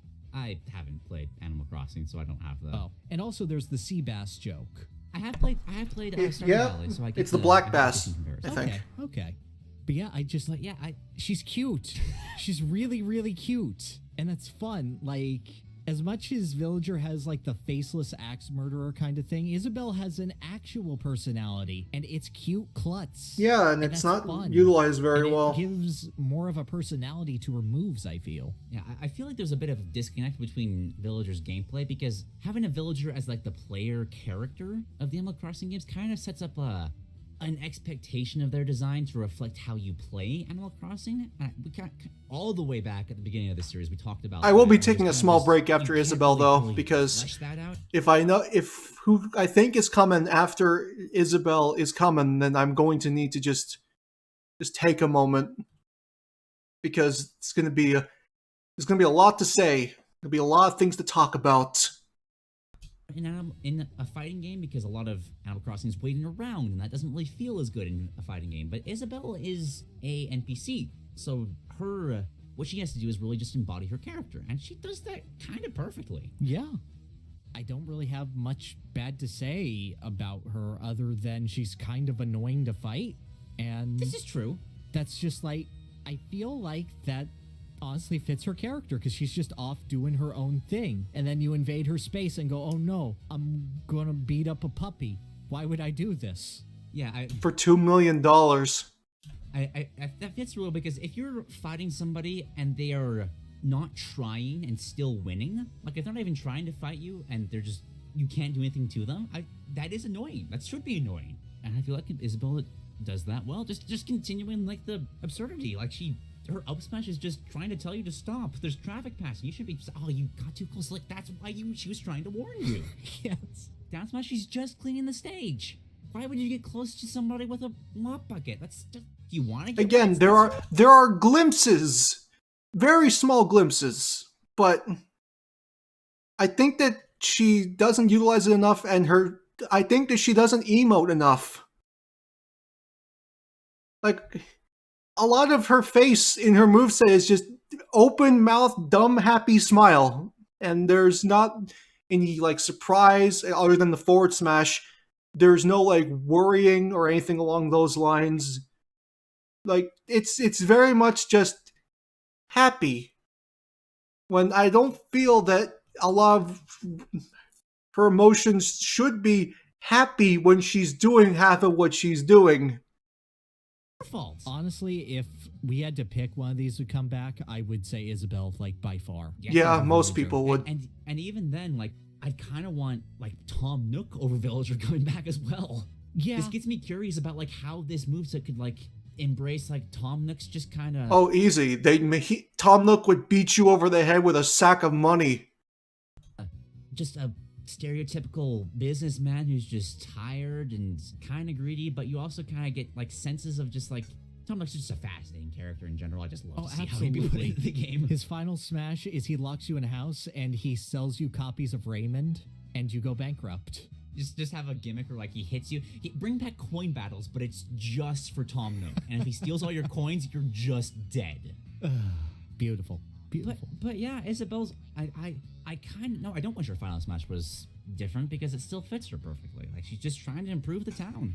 Yeah. Oh no, it blew up. Who could have seen that? It feels weird to put her much higher than Villager, but I just feel like it fits her so much better, and I kind of want to put her on the higher side of A tier. I just debating on where. I do too, but then I see her like, okay, she's above Ike and Marth. That feels weird. Above Wolf. That feels weird. Link. Ooh. But at the same time, her character is so spot on there. Yeah, and I feel like it's the Remember what Duke said. Remember what Duke said. Villager. Not yes, gonna say anything. Where a lot of these other ones are original. Right. But going off of that sense of I'd rather have Isabelle over Villager, I feel like she should be treat her like she's the original incarnation of the moveset. And where would you put her? See, that's hard because I'm still... See, another catchphrase. See, that's hard. I feel like even comparing her to Wolf, I want to compare her to Wolf, where it's this drastic departure from the moveset. The difference It's not that drastic. being Isabelle did it better, but also it had much more room to grow, whereas Fox is Fox. But as... It makes, honestly, more sense for Isabelle to have a tree planting thing because of the beginning of New Leaf than it does for the Villager. The original incarnation. I don't think I would put it above Pokemon Trainer. That's the character I've been looking at as well. Mm-hmm. Like I might be able to make a case for above, just because there are some splits between like there's a few problems with like the various Pokemon, but like the way they come together is so solid, and I feel like that's more impressive of how it embodies Pokemon than how Isabelle. I feel like Isabelle is about as high as I could put an Animal Crossing character, like in that kind of range. Like I couldn't put her in S. I don't see an Animal Crossing ever getting to S unless Tom Nook just absolutely blows me away with how amazing his personality is or something like that. I don't know. Comparing to Link, I feel like I would, as strange as this is, I would put her above Link. Holy shit. Holy shit, that is high. I'm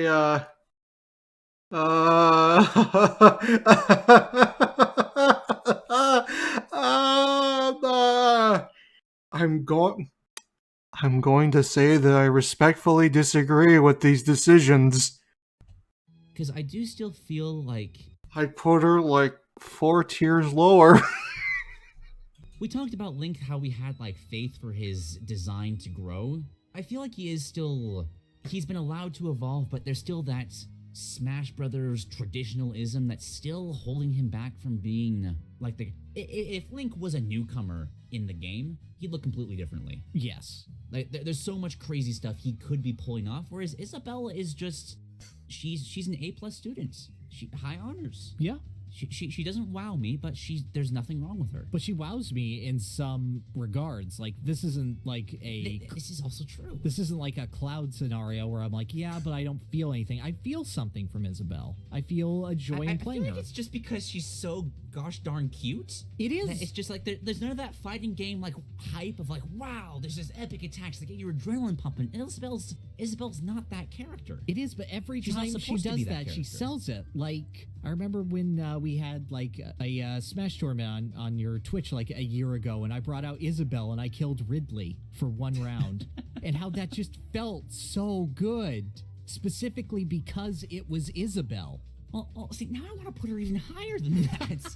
No, I still think that Pokemon Trainer represents the gameplay and the swapping of Pokemon a little bit better than that. Guess so. I'm trying to think of how Isabelle could embrace Animal Crossing. This isn't profound sadness. This is profound confusion at this point. In that case, like maybe I haven't played enough of Animal Crossing to say that is the problem. I don't think Pocket necessarily fits her because she's not a player character. I think that she's. I think it does. The NPCs still pull out things and like set things down, rearrange their furniture and stuff like that. Pocket works for every type of Animal Crossing character, and Tom Nook will probably have it as well. True. There we go. There's the one. There's your excuse. I'm just picturing Isabelle like dropping a piano on somebody. just set up a construction. Just be like, project oh, or something. hey, I'm setting up my couch. Maybe she has like a kind of weird like Steve kind of gimmick where she can just like try to set up a town across the stage or something. I don't know. I feel like if you just gave her like a cycle of items that she could throw out, that would be fun. Like, okay, she threw out the can, and now she threw out like a statue of Mario, and next comes the baby Grand. Oh, okay. NPCs still use the tools, and yet you claim she shouldn't be a semi-clone?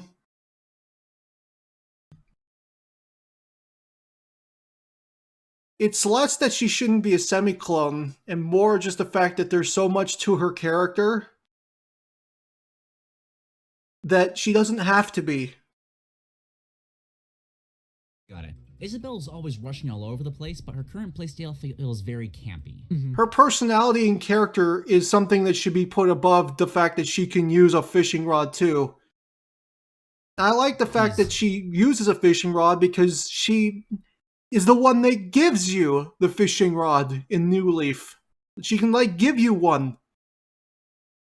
And she can give you tools. But using it the exact same way? I don't agree with that. Kind of got that Belmont thing of just, okay, she set the Lloyd rocket, she's got the fishing rod up, approach her. How are you going to do that? I do wish she had an incentive to rush around the stage, be it that kind of, maybe she can set up multiple Lloyd rockets, or that would be a nightmare, but...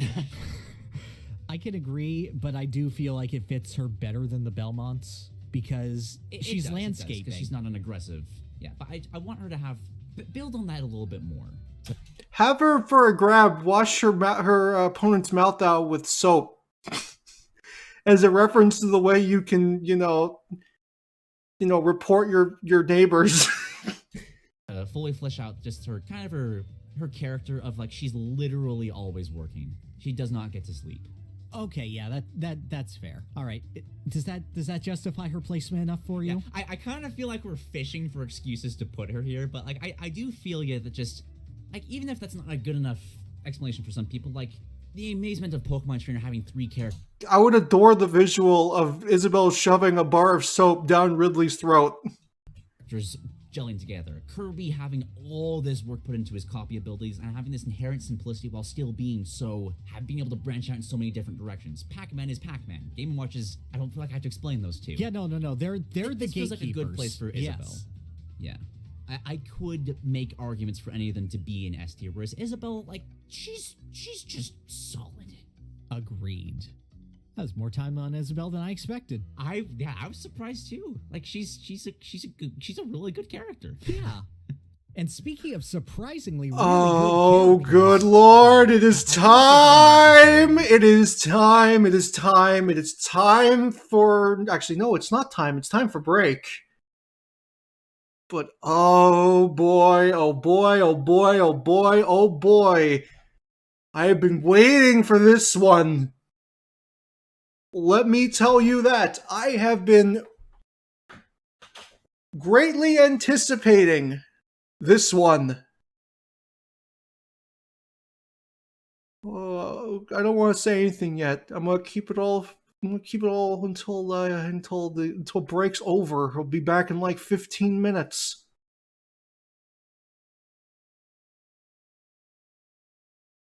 I am ready for this game. I'm ready to talk about this character. And I need the energy to talk about this character. And I've already been talking for 3.5 hours without basically any break without the cat interrupting me. So, yeah, before I talk about Incineroar, I'm going to take a like 15-minute break because this one is probably going to be the longest one of the entire stream.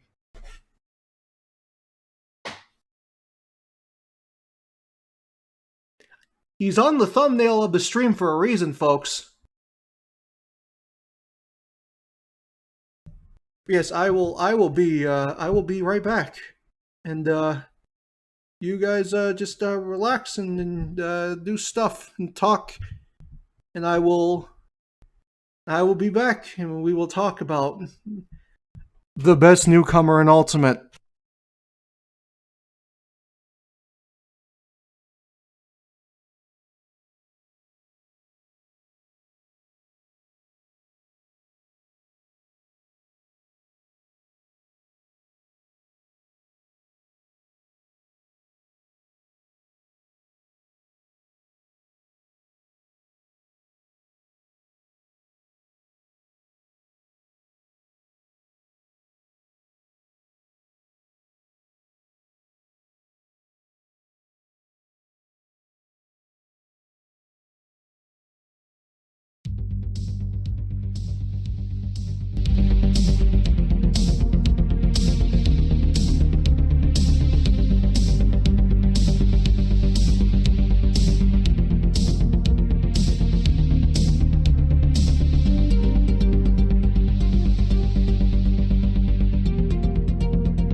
Alright, I'm back. Hello. I just have a few things to do around the house. Maybe just grab a little something to eat.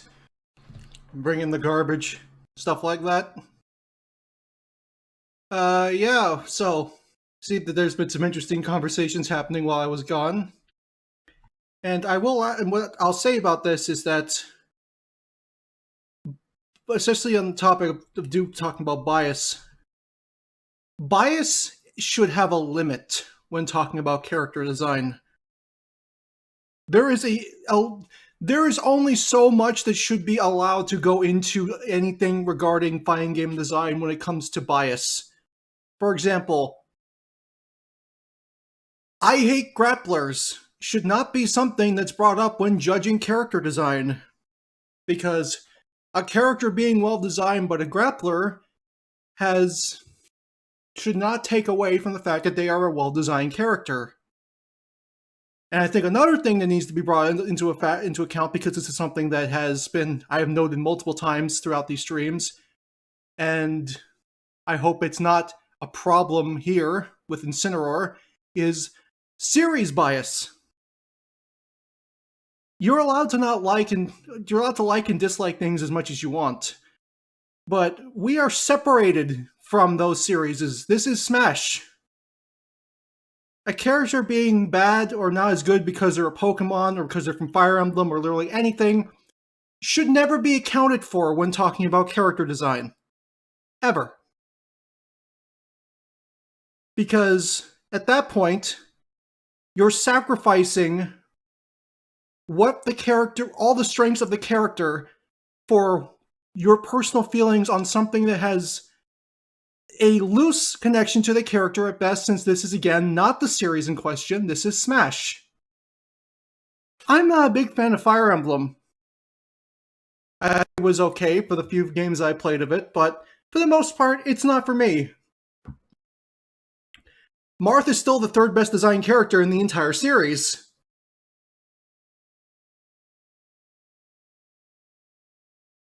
There is a limit on how much bias should be put into character design, or when talking about character design.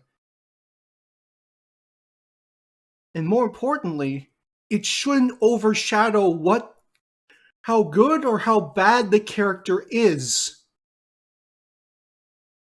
Because we're not judging them from the home series.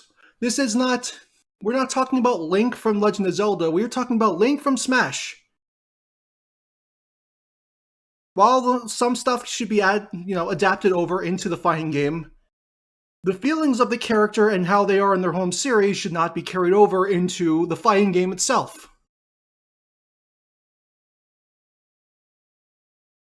And I sincerely hope that this is not like a case going forward, because oh boy, it's time to talk about him. Incineroar.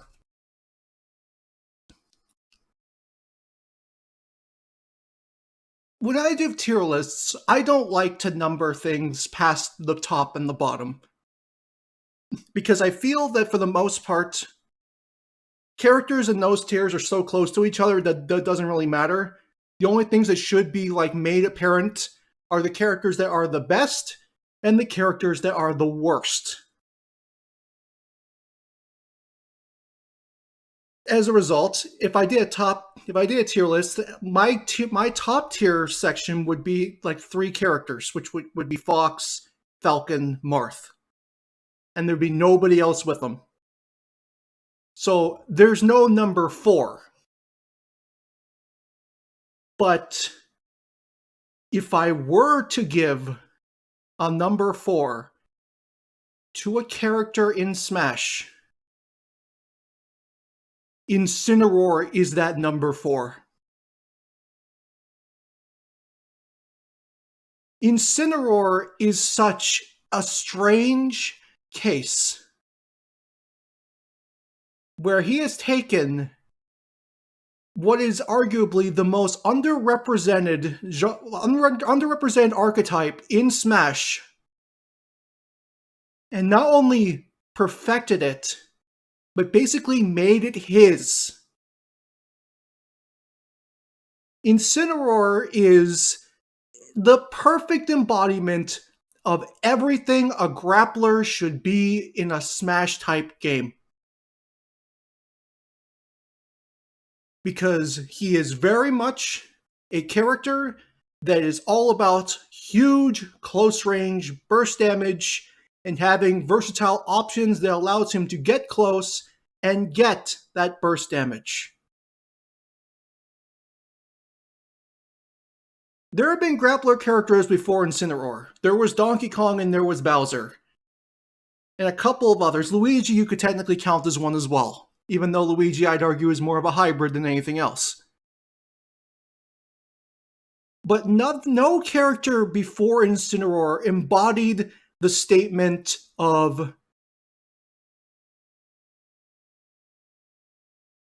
no character in Smash embodies the statement of you can hit me as much as you want because the moment I get my hands on you, you're dead. More than Incineroar.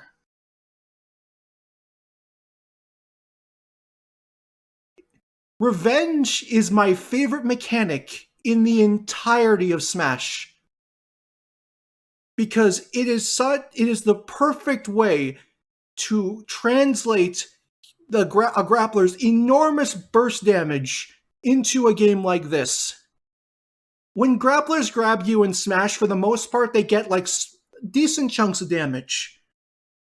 But if Incineroar has revenge and he uses his grab on you, you're taking like 70% damage, if not more, from certain attacks. I think like a back throw from Incineroar with revenge is like 58 to 60 something percent. It is insanely impactful. And it's strange because I find Incineroar to be a nice blend of grapplers in terms of what he's inspired by. He feels like a blend of Potemkin and Alex from Street Fighter 3. He feels like he should be faster, because a lot of his movements and the way he attacks does definitely feel like more in line with Alex, who compared to Hugo in that game is a way quicker and more nimble grappler. But just the impact of revenge is like that is the Potemkin Buster of Smash. And we haven't even gotten to his personality yet. Incineroar has the best personality out of any character in the game, and it's not even a competition. Everything Incineroar does is oozing with character. Something as simple as like his jab combo. He does like a point down taunt towards the floor when he launches you, and it's so much. Everything he does has just so much charisma and personality. He is incredible. This is now the new golden standard that characters should strive to be like in terms of personality in Smash games.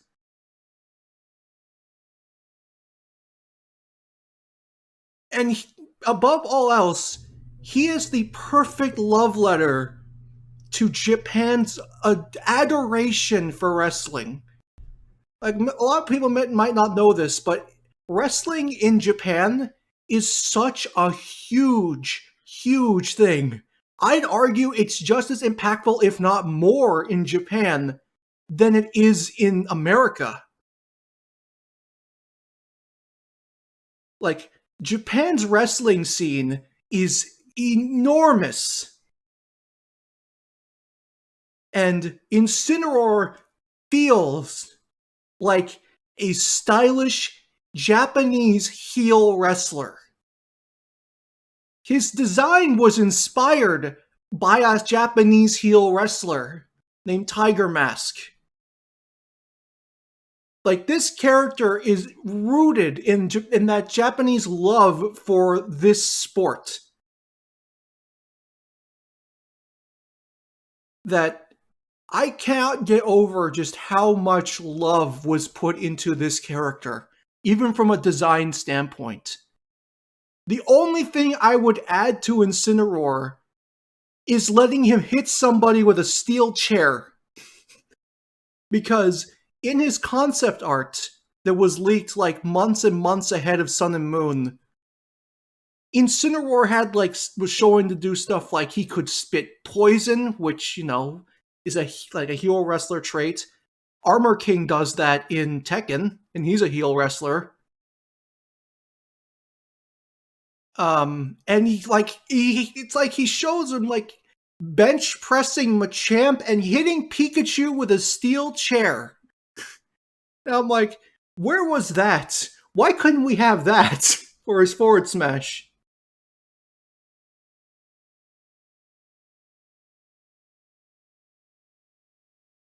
That's probably why most grapplers or wrestlers in fighting games, they fit very well.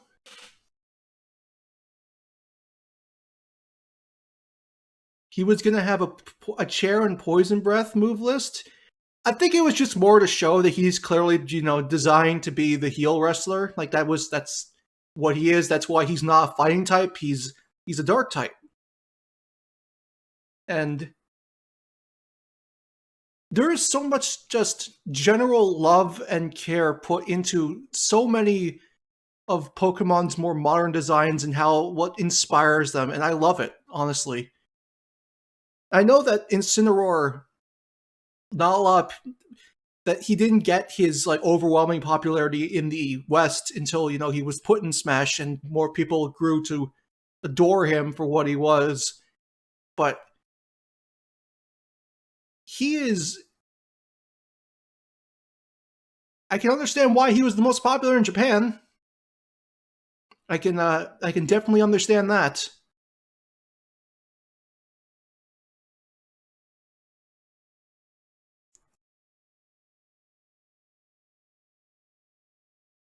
I like all the starters in Gen 7. I like Decidueye. I like Incineroar. I like Primarina. And I think they made the right choice in going with Incineroar. Because just so much of this character is just... it's amazing. I genuinely love how much care was put into this character. And I think that love comes from the fact that he is heavily inspired by Japanese wrestling. And, the Japanese love wrestling.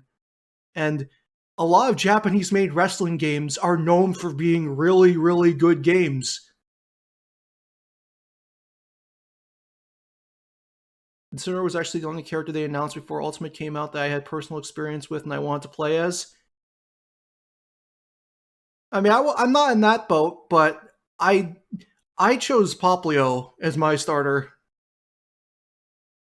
But yeah, Incineroar, even in Sun and Moon, Incineroar was really well animated. He had fun, detailed moves. His Z move was fantastic, and they just upped that ante more in Smash.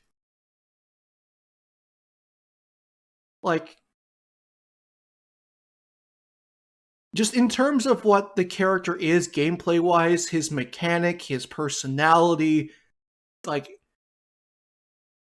everything about this character, it just feels so, so, so good. And I've heard people say that, you could put this on another character, and it would, it would work just as well. I don't agree. I do not think so. I do not think you could put Incineroar on another character and have it work nearly as well as Incineroar. But this does leave an interesting... spot open for a future character. We have Incineroar. Incineroar is a heel. What if they added a face as well? to counteract Incineroar's heal. It doesn't matter which game it's from, but imagine if they had a heal. Sorry, a face to counteract the heal that we currently have.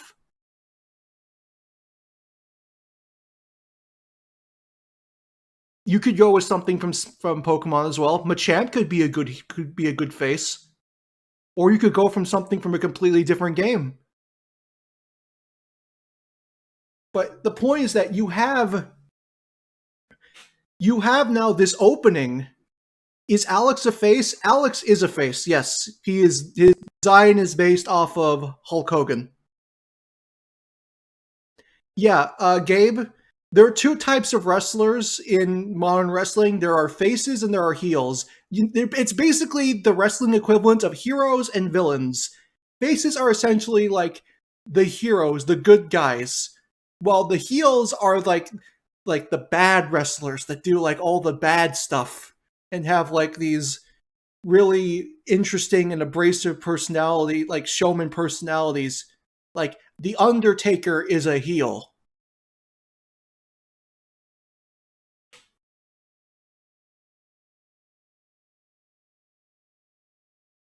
Well, I'd argue that someone like Triple H is a face. Though I think he's been both throughout his career.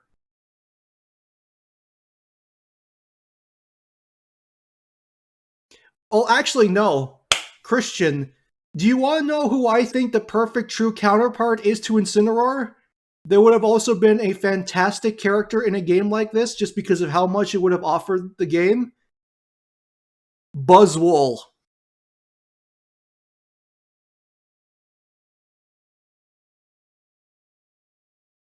Buzzwole could have sold the face. And Buzzwole would have been such a fun character to use.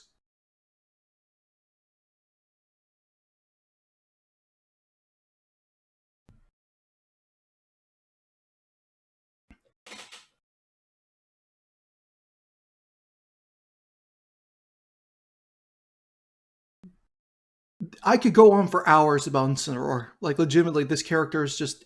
This character brings me so much joy. And Incineroar is not even remotely my favorite Pokemon, but he's easily my favorite Pokemon to play in Smash. Like, it's not even a close contest.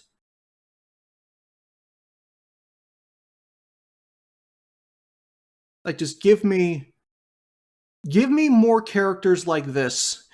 Just give me super fun, expressive, and impactful characters with these fun, unique designs that feel all their own. Greninja got it with the ninja. Incineroar got it with the wrestler. Hell, add Meowscarada as the magician. It's probably going to happen if the next Smash comes out before 2026. But just give me more characters like this. Because Pokemon in themselves have so much personality that I think you could easily have something better than Incineroar somewhere in the future. I don't know when, I don't know where. I can only imagine how much they could improve Incineroar in a future game. At least, gameplay-wise. Make him a little bit faster. But just, please, give me more characters like this. Because I love and adore everything about Incineroar. That rhymes. And I think that's my cue to move on and actually listen to this part. Real quick. All right. Because Incineroar, the Pokemon. I hate Incineroar, the Pokemon. Pokemon designs, especially the starter designs lately, have just been trending from becoming creature designs to becoming character designs. And I hate that so much.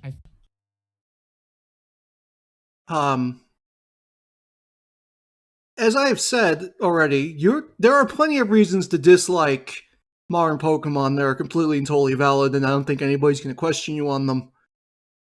But that statement is so factually incorrect, it needs to be brought into account. Pokemon has always been that.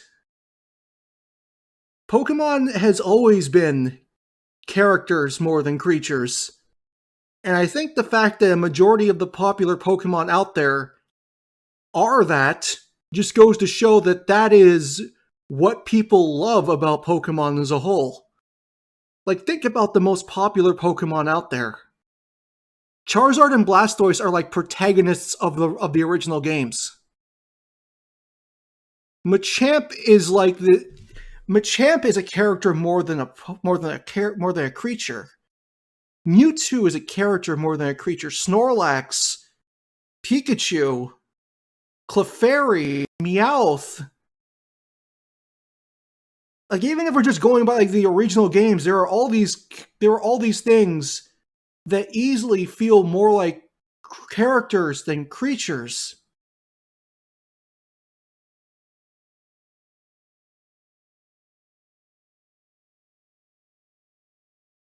And people remember these Pokemon more as characters than as creatures. You could argue that Charizard's somewhat of a creature, but what is the most popular Charizard in existence? It's Ash's Charizard from the anime. And Ash's Charizard is not a creature. He is very much a character. At the beginning, he's brash, and he's self-important, and he's rebellious. He doesn't want to listen to anything. He thinks he's better than everyone. And he grows to be this character that, you know, Ash could rely on at any given moment, and he has all these great moments in the show and in the movies. Like, these are not creatures. These are characters. These are very much well-defined characters with personalities. And I think that that's always what Pokemon has been, and it's very clear from what has been popular and what has continued to be popular that that's what people want it to be.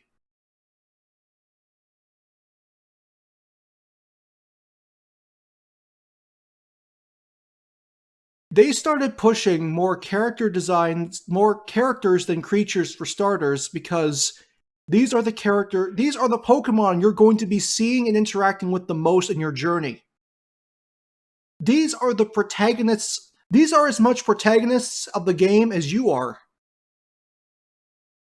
And that's why they slowly started moving away from just like creature designs to characters. But they've always been characters. Charizard and Blastoise are characters. Blaziken is a character. Sceptile is a character.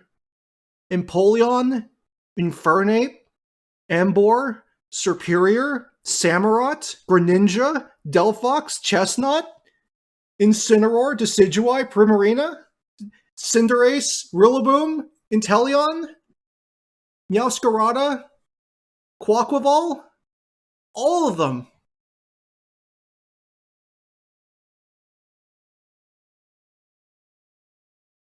So, again, you have a lot of reasons to dislike modern Pokemon. I don't think anybody's going to knock you for that. But it is very clear that that thought process doesn't work because the series has always been that, and it's what people have always loved the most.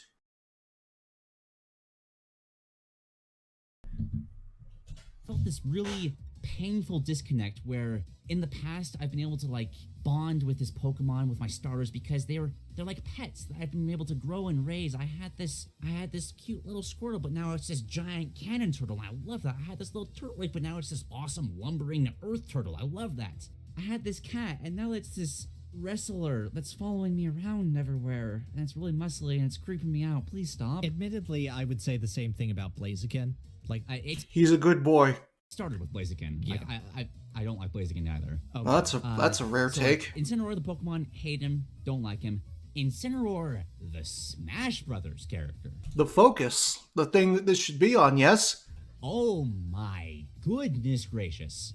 I would have included Skeldurge too, but I forgot its name. I forgot its name. do have a small caveat here that everything I love about Incineroar rather have on some other character that brings more to the table.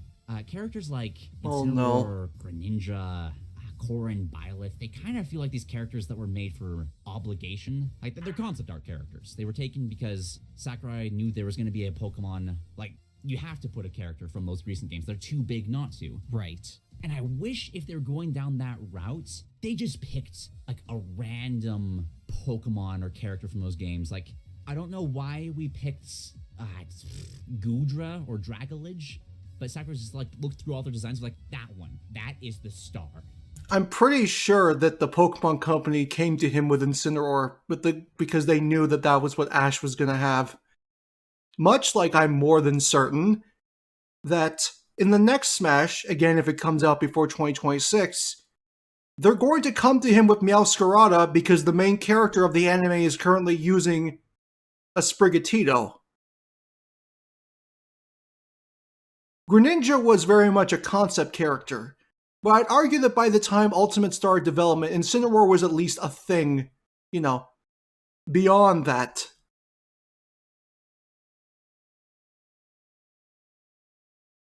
Greninja is the rare situation where he picked the one that he randomly picked one he liked.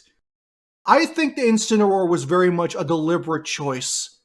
And I think that Sakurai even then would have gone with it simply because of the fact that, again, the Japanese fucking love wrestling. And just propped up that and was like, yes, this is standing beside Pikachu. Well, yeah, I feel that way about Jigglypuff. Yeah, exactly. Jigglypuff was made a star because of that. And I wish if they were going down that route... Made a star, but they translate none of that star into the actual game, which is the problem with Jigglypuff. Instead of taking these characters that are going to be recognizable regardless, they just went all out with it. So I just want to put a caveat on Incineroar that I'd rather have this on, like, Rock Hawk or something, like Paper Mario representation or something like that. But for what he is, Incineroar's hilarious. Yes. They just took this heel wrestler archetype, found an excuse to put it in the game, and it fits so well. The only thing that holds Incineroar back for me is weirdly that he's a Pokemon. If this was a character in, like, I don't know. If this I feel like I've heard this before. F-Zero Racer. Yes. If this was... you just get this bit, like, actually, if this was just an F-Zero character, like, that would be...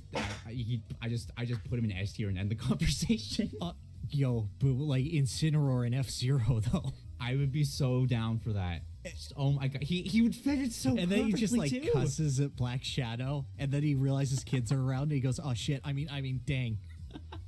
But yeah, for purely from a character design standpoint, this guy is great. Just from the poses he makes after every successful Smash attack to having the best counter in the entire game. Yep, he was the not even that, it's not even a contest. Actually, can be so interesting. Yep. I love his side special and just well, let's just summon, like, wrestling poles out of nowhere just because this guy's got that strong of a personality. He's got such a strong personality in general. He's not only strong enough to summon them, he is strong enough to convince the other person that if they run into those ropes, they have to run back and they can't do anything else. He forces... Yes, and it's amazing, and I love it, and it's perfect. There is just so much to this character, and you know what? I didn't even think of that when I was just gushing about Incineroar, but Pierre is completely and totally correct.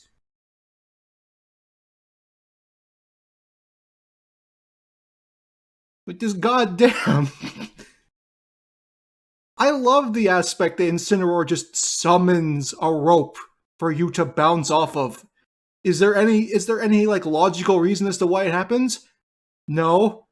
Does it matter? No. It is very much the best way for some kind of wall-based mechanic and or attack. Them into a wrestling match and that they have to obey kayfabe. He is that strong. Exactly. I like how slow and I agree, Gabe. I don't think that the series should be any sort of detriment or held against the character in any regard. If the design is good, the design is good. They could be from a series you love, a series you hate. If the design is good, then the design is good. I know that makes him kind of feel off as a player, but it fits this kind of archetype for the character. Because I'll even give you an example. Let's go back to Heroes of the Storm again. I'm pretty sure I mentioned this when we brought up Heroes of the Storm the first time. In Overwatch, I fucking hate Hanzo. I think he is an awfully overtuned character that gets way too much off of way too little. And I think that over the years, they've made him even less committal. They've made him way less of a committal character and literally just a push and shoot and characters in your line of second for 0.2 seconds, oh, they're dead. I hate so much about Hanzo in his game. I fucking adore Hanzo's playstyle in Heroes of the Storm. I adore it. All that hate for that character is just not there anymore. The media he comes from doesn't matter. He is proving himself to me in this medium. This medium is something that I absolutely 100% adore to death. And I think that sort of detachment should be something that's taken into account with stuff like this. Because, again, if the character's good, the character's good. If the character's bad, the character's bad. If the character is incredible, the character's incredible. The sins of the father do not pass down to the sins of the son. He doesn't need to deal with zoners as badly as others, because if you shoot him, you're running the risk of oh, he's gonna revenge that and he's gonna kill me in a single hit. I love that interaction he has with almost the entire cast of just having this omnipresence. Look, I adore Heroes of the Storm too, though. And I know that I made that point, and it was the first thing that came to my mind. That's why I brought it up. Listen, I adore Heroes. I wish it didn't die. Trust me. There was so much fun to be had in that game. And with the looks of, Microsoft not buying Activision, or their problems with buying Activision, that it's probably still gonna stay dead. It hurts so freaking bad because there's so much they could potentially add to it. They could add Doomslayer, they could add Master Chief, Crash Bandicoot, Spyro. But that's probably never gonna happen. He inspires fear of just attacking him. There is one thing that I wish he had, because I totally agree with that, and his flavor is fantastic, but there's no reason to approach him, I find. He deals with projectiles well, with revenge, but then you have no reason to go close to him. You just continue doing the game and wait for him to make a mistake. I would argue that is not true. If you are, even the characters that have long-range kill confirms like Samus and Mewtwo, if he just keeps revenging it, you're going to have to approach. And I think that the fact that you can knock revenge out of Incineroar, you can knock him out of the revenge state, is the incentive to approach him. The idea now is you have to hit him out of that state before he hits you.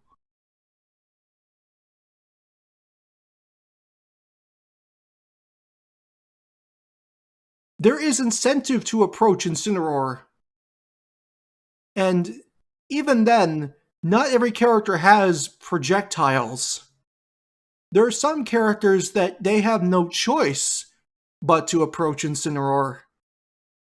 And yeah, I know, nobody wants to approach a grappler. In any game, it doesn't matter what kind of game it is. Street Fighter, Guilty Gear, BlazBlue, doesn't matter. Nobody wants to approach any grappler ever, because approaching a grappler is doing their work for them, and that's something that you never want to do.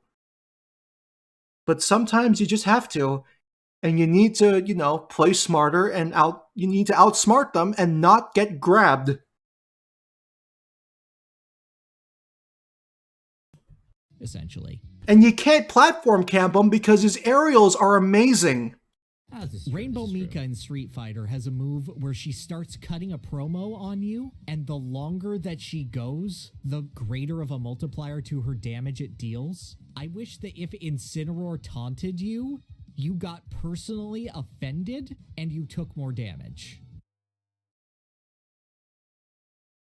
Fuck me, that's actually brilliant. You know what? I would love it if characters in Smash had like third strike styled taunts, where taunts can buff or change things about either you or your opponent. Because for those that don't know, in Street Fighter 3 Third Strike, taunts were actually a big part of some characters' game plans.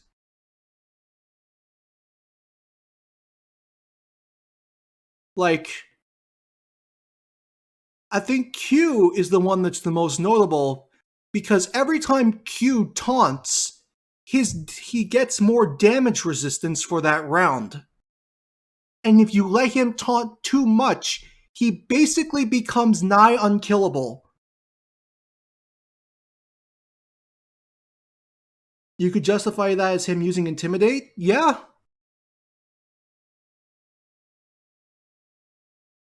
I don't know if it should... Even if it doesn't make him take more damage, even just like the fact of like just Incineroar taunts, and like the opponent gets like the taunt effect from Pokemon on their head, where it's just like the angry mark and they like glow red for a brief moment, that would have been enough for me.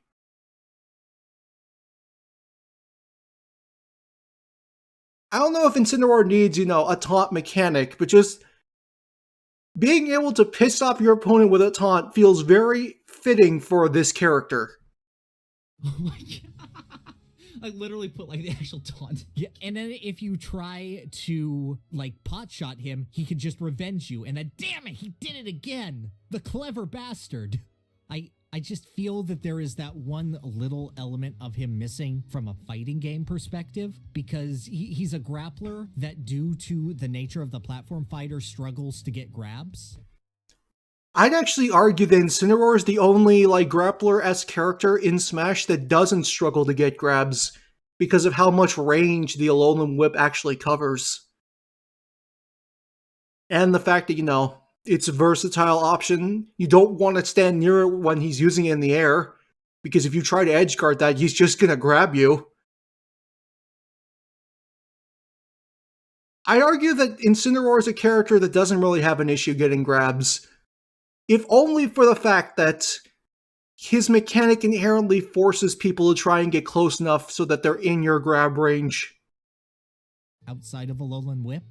And I feel like there needs to be an incentive to close the distance. But other than... I know he just said outside of Alolan Whip, but Alolan Whip, the command grab is the quintessential aspect of the grappler. So if he can get that command grab and he has options for getting that command grab, then I wouldn't say that he's a character that inherently has trouble getting grabs. That. God, is he fun. His grab range is also not that bad either. God, is he just a show? Is he the whole damn package of showmanship, of flavor-fitting wrestling really well? He has the high-flying move with the cross chop that fits like the off-the-top rope feeling. He has the sudden impact of his darkest lariat, which is a perfect get-off-me tool, while also being a great pose. His poses in general, we've already gone on and on about the Alolan Whip and how he even manages to get botching in there. Yeah.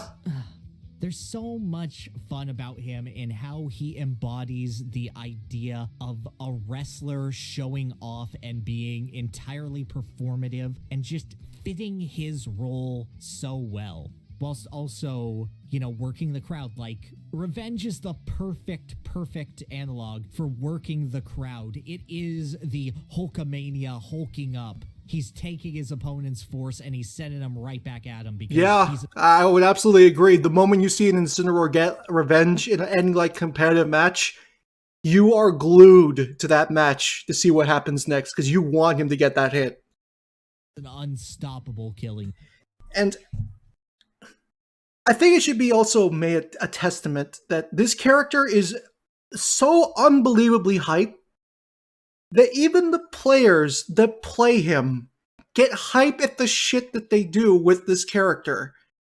I think it's considered that one of the best players in the world, like one of the best Incineroar players in the world, and probably the one that's like carried the character for so long and basically have possibly convinced people that he's like a mid-tier character and not a low-tier character, is SkyJ. SkyJ is just as much of an entertaining thing to watch as his Incineroar is, because if you watch the camera, if you watch like the player cams when SkyJ is playing, he is like small, he's doing like small pop-offs when he's getting like revenge hits and with a whip, and he looks so in it and happy that is exactly the kind of joy that I feel this character should bring out into as many people as possible. Like, that is the joy of playing Incineroar. Just like, yeah, fuck yeah, I got that revenge hit. And the fact that even the competitive players of this character reflect that, like, hype, the hypeness of what Incineroar offers in terms of playstyle is beautiful. Like, if you haven't seen it, I would go look up SkyJ, like, just like type up Smash Ultimate Incineroar SkyJ, and like just watch a compilation of just like him doing stuff. But watch him, not the match. He legitimately is like just as invested in the hype of his character as the rest of the audience. And I think that out of everyone I've seen, he's probably the only like high-tiered competitor that actually feels that way with their character. It's not plus. That's not a plus for Incineroar, but I thought I would just mention that because it is such a beautiful thing to see. Machine. It's so good in so many regards in that way. I completely agree. He's a bit greedy. You gotta be a bit greedy if you're a grappler main. You know, he doesn't quite. They haven't quite made a perfect grappler for Smash Brothers yet. I think that they really need to expand their air grab game in order to do that well for a platform fighter, and that he's a Pokemon. It's weird. I feel like so the problem is just the aerial grab game, which would be interesting. I mean, other than Ridley, I think the only other character you could argue that could use an aerial grab is Incineroar. And it would be cool if he could do like throw them down and then do an elbow drop on top of them. Design is almost wasted on a Pokemon. Does that make sense? No, it doesn't, and it never will. Like, let's picture this. Imagine this exact same moveset was given to the Rhythm Heaven Wrestler. That's an odd comparison. Do we even know if the Rhythm Heaven Wrestler is a heel? You always look more like a face to me. But like,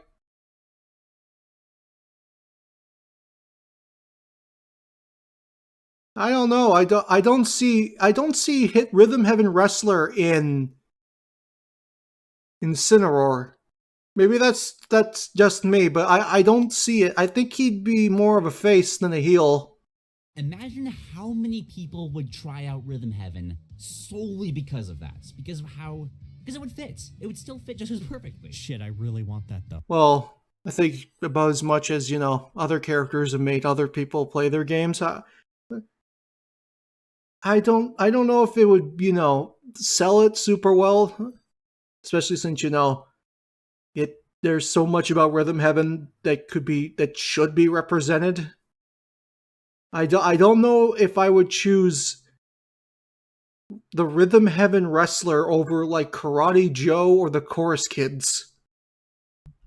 You could have like the reporter and part of his like his taunts and his victories. Maybe even kind of tie that into I don't know, like some sort of like, oh, and like the timing of the things too fits the rhythm-based gimmick because you have to time how well you hit people with the low and whip. Yeah, that's a little bit of a stretch. Exactly. tie that into the revenge, like have them like build on that. That would force you to get closer, because you either like, maybe if he completes the interview he still gets the boost, so the only way to stop him is to like rush up and grab him to prevent anything from happening. Yes. Or like attack the reporter or something like that. I have him in high A tier, to be clear. I do too. I think from a design it's perfect. I just wish it was on another character. So this character's an S tier, right? I think by everything that has been described, I think that this character is an S tier. God, yeah. But like, insofar as the idea of there had to be a Gen 7 Pokemon, I think this is the best that you could get. Like, is he my idea? I mean, there were a ton of really good Pokemon they could have added from Gen 7, but I kind of wish they added 2. I mean, or maybe they just, they went back and they added Gengar as well. One from the current game, one really popular one from the classic games. They both would be like full of personality and would be amazing. And yeah. I miss there being 2 Pokemon for each Smash game, especially the standard that we thought Brawl was going to set. The modern one and the classic one. We could have had Incineroar and Gengar.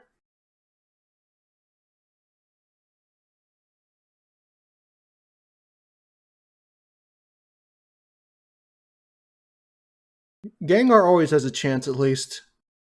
At least I'd like to believe so.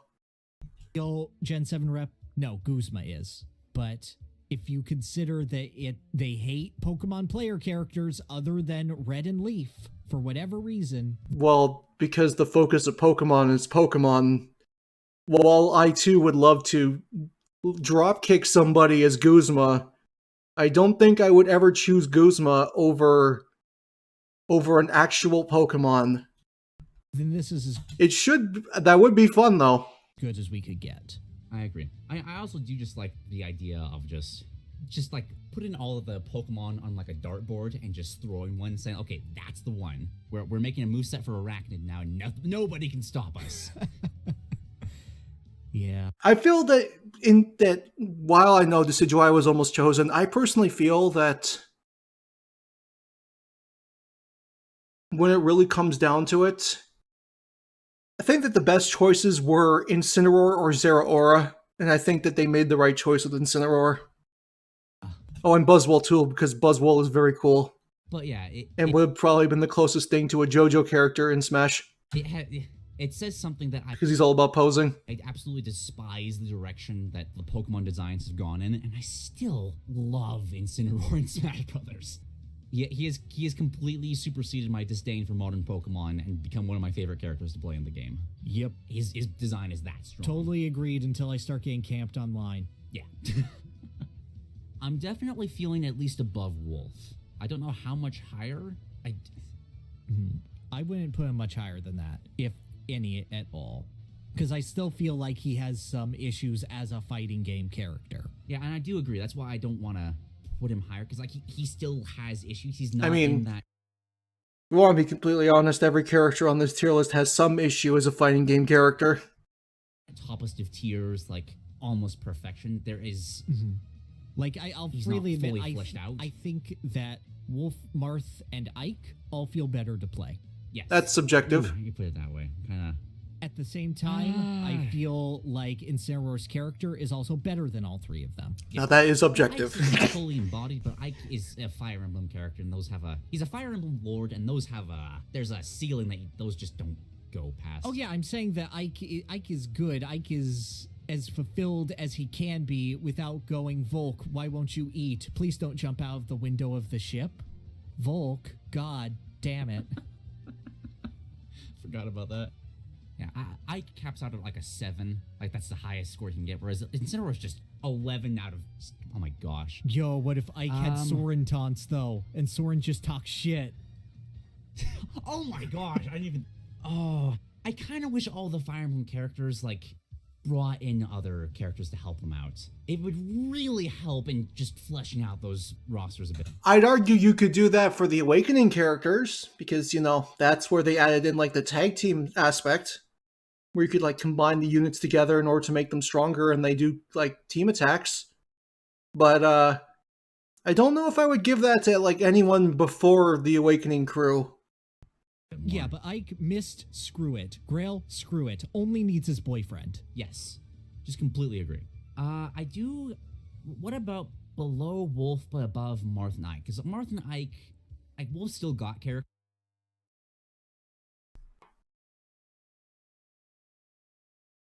Hmm. Hmm. Hmm.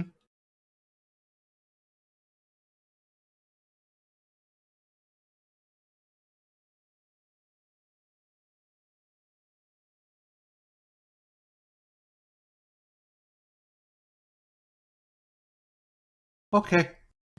Whereas those two are just in his Fire Emblem. Yes. I could get down between those two because I do feel like he's so good. I agree. Incineroar would be a great Star Wolf member. Right? Like, just make him a character in other games. God, I'm Like, so glad maybe we're talking about good characters. Maybe bring in like the Rhythm Heaven announcer, but keep it as Incineroar for no reason. Don't explain it. It's just there.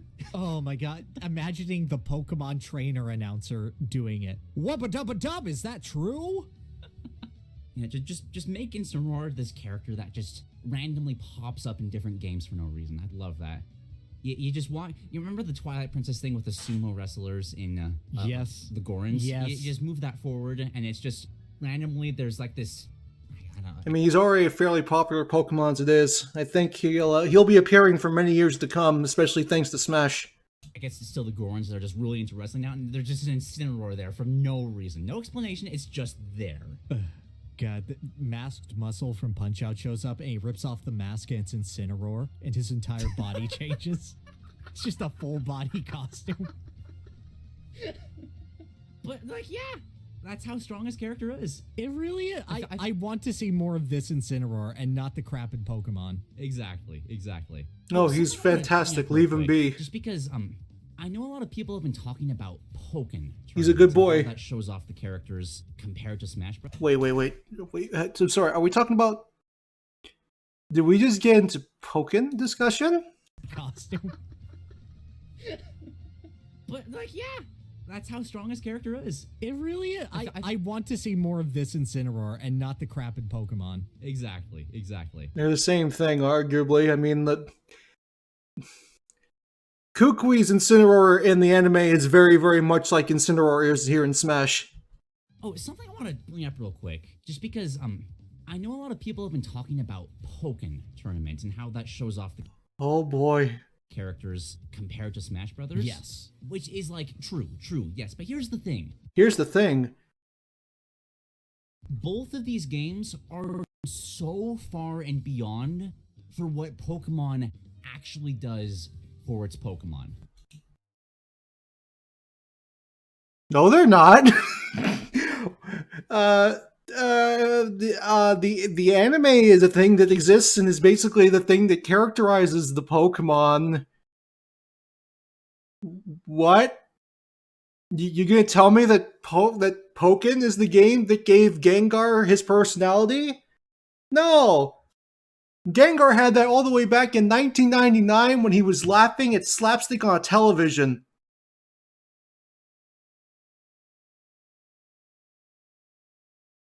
Like, you could make an argument for Pikachu Mishima, but other than that, no, I'd say that the Pokemon in Pokken are very much what they are as Pokemon in the series. Like, yeah, sure. That and, you know, the abundance of Tekken references. You can compare. Am I gonna have to go get that video again? Because I will go and I will get that video. Pokken and be like, yeah, they're lacking, but if you put any character in Pokken, they'd all look lackluster in comparison. It's funny to think about, but Smash Brothers is actually really, really tame and vanilla compared to just how insane fighting games can get. Okay, you people want... Okay, well, here's the funny thing. So we get to talk about this. I brought this up before in a different stream, but for those that do not understand this and are not, big fans of Tekken, the Pokemon in Pokken Tournament, because it is a game that is directed by Harada, the creator and director of Tekken,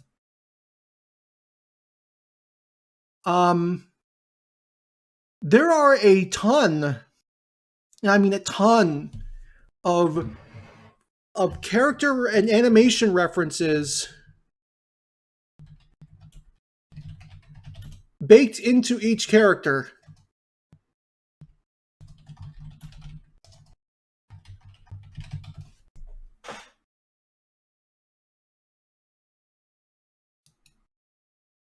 Like, there are a lot, and I will show you what I mean. I think we can skip past Pikachu Mishima, because we all know that Pikachu is just a fucking Mishima in Pokken.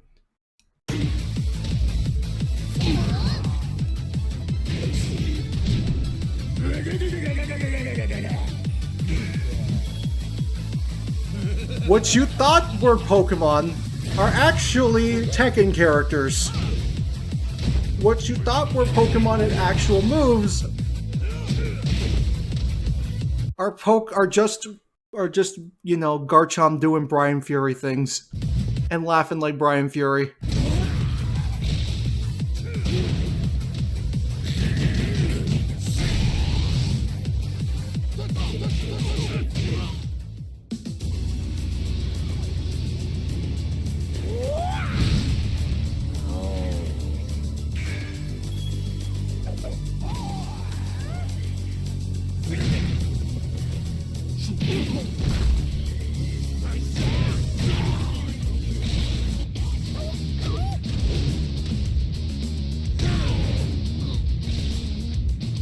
It is such a beautiful thing.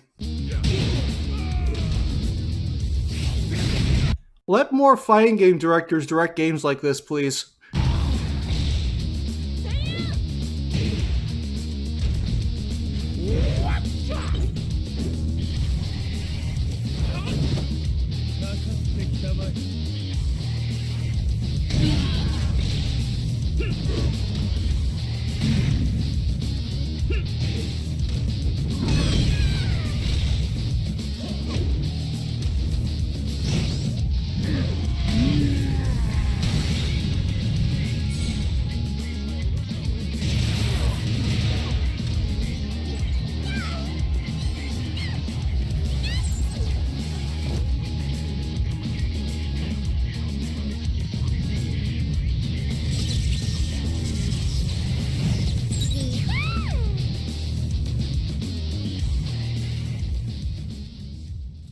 Even the stages are similar.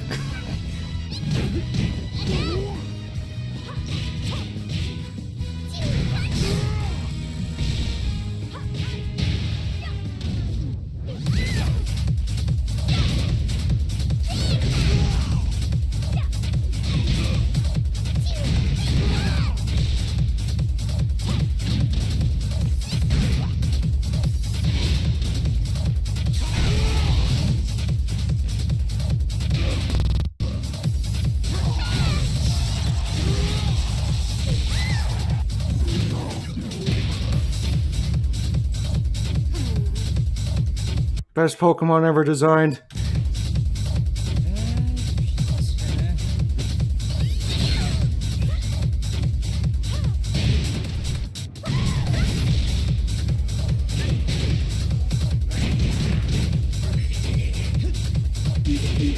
Oh yeah, good old Bob Gengar, I love him.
As should be clear by now, a lot of stuff was put into Pokken from Tekken.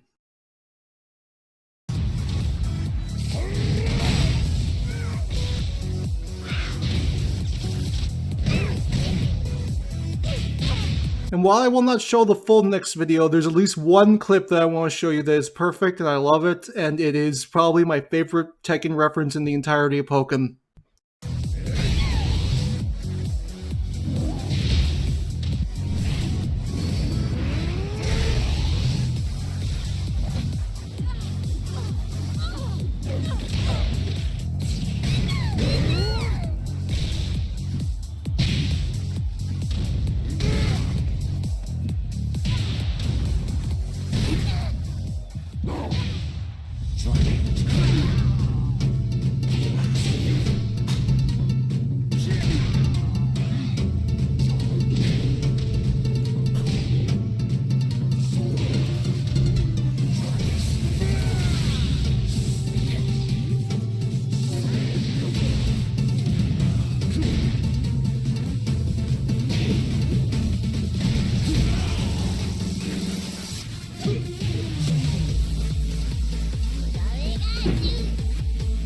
You win.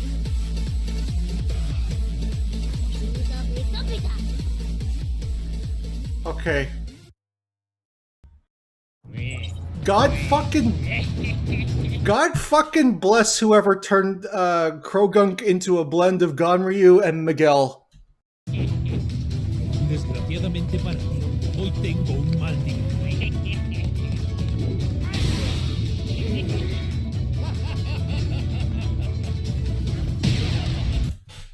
That's all you need to see. Best reference in the entire thing. Nothing more needs to be said. Nothing more needs to be shown.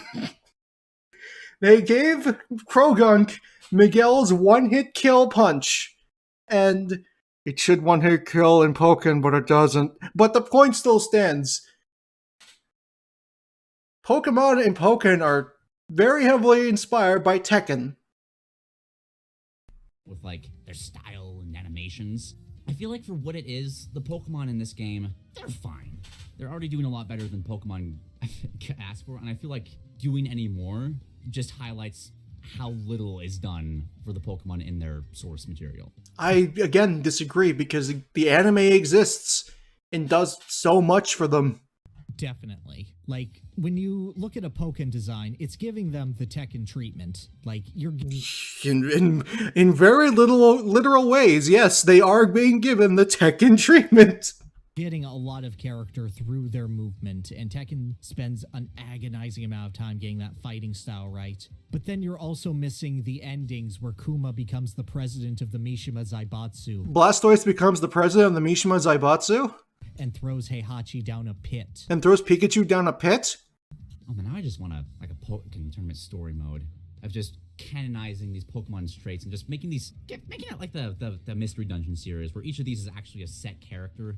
They're just fighting without trainers for reasons, establishing themselves in this weird Pokemon world. The one exception, I think, to this rule is Krogunk in Pokken. I think he's perfect, because when he wins, he's very it's good. revealed that this is a dream sequence that Krogunk is having, and that's why he's so powerful. He's the perfect shitpost. He's incredible. I love my little froggy boy. Alright, but high tier for Incineroar. Yep. I feel good about moving on from there. Yep. Which is actually the last ultimate newcomer. We are now... Alright, we are moving on. And characters. I'm gonna take a 10-minute break to eat something, because that talking Incineroar about part was some long. character- We'll talk about Plant Gang when I come back.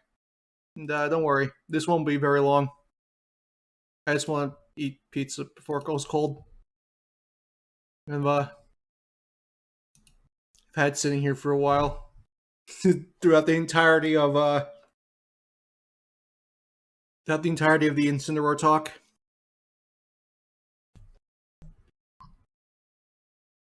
So yeah, I'll be back.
All right, I am done.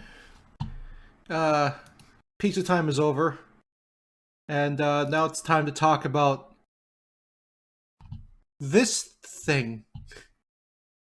What the fuck do I even say about Piranha Plant? I mean, look at it. It's a plant in a pot, sometimes a pipe.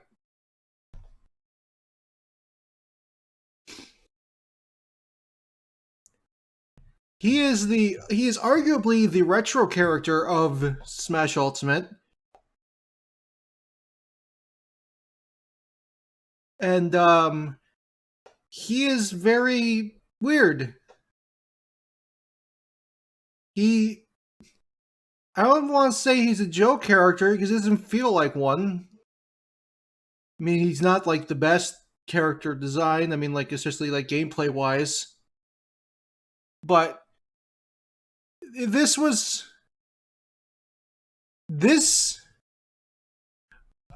I don't have words for this fucking character.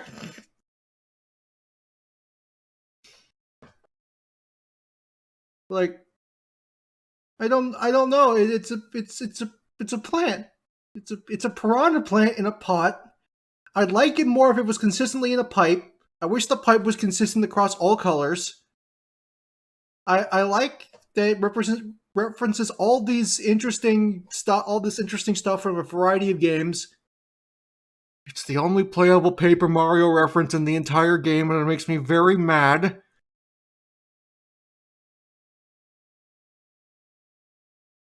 And this character makes me wish that in the future they do more characters like this. I'd be interested to see more minion-like characters put into a playable role like this to see how you could flesh them out and make them interesting characters. I'm very surprised that the plant got in before the minion with a notable design and moveset and everything got in from a series that Sakurai himself made. I don't know. Maybe that's just me. I think there should have been another minion-like character in the game before this character, and it would have felt a lot less off. And that character should have been in the game like over almost a decade now. At this point, I'm talking about Bandana D for those that are curious. But yeah,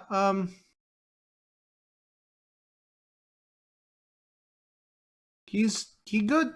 He's like an A or B, probably an A, or actually no, I'll keep him B because his gameplay is really weird, and he's not exactly the best character. Like this, I think that this character's gameplay is not very good, but it is reflective of what Piranha Plants are, and his entire game plan is I am very good when you are directly above me, and I am completely garbage everywhere else. But I don't know if that's, while they reference some Piranha Plants, there are ones that, shoot to the side and they don't attack above them, so is that entirely reference? It is fine. He's okay. I like Piranha Plant. I don't think I'll run into a single person that is upset this character's here. Everybody was happy that this surprise happened because nobody's coming.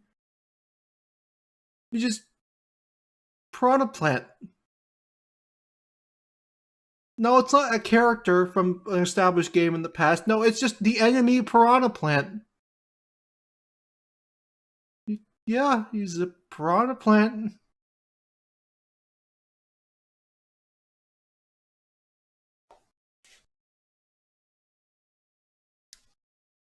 I heard a lot of salt that he got in before Waluigi. Arguably, he should not have gone in before Waluigi. I think most will agree that Waluigi should have been in this game first. But then again, There are a lot of characters that this character got into Smash before. And, yeah. He got in the game before Banjo did. And Tekken. And Sephiroth. And Minecraft. I mean, all of this, some of this would happen eventually, but he still got in the game first. He's funny. The plant is fun. And he's like an A or B. He's good. Like the plant.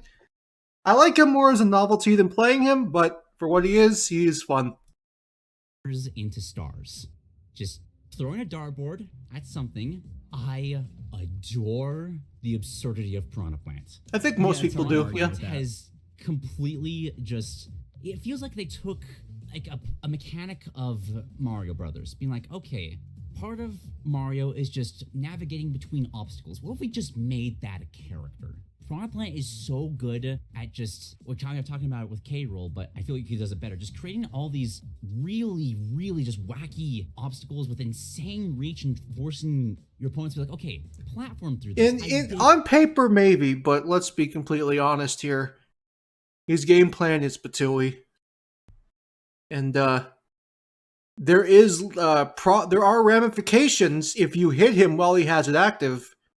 That could be very bad for you, but it still is just patooey. Where are you? Yeah. Oh god, I didn't even think about Patooey being like the exemplification of that asshole enemy placement where it's just exactly where you want to jump. Exactly. It's kind of like it embodies the like hammer throw from the Hammer Bros. Just like, okay. I'm very upset that they didn't make it so that if you footstool this character, he can counter you. This would have been a hilariously perfect place to have a footstool countering character. Where is the opening here? This is so frustrating, but that's what he's supposed to be, and I kind of love him for that. Wait, and they did? It's just a Piranha Plant. And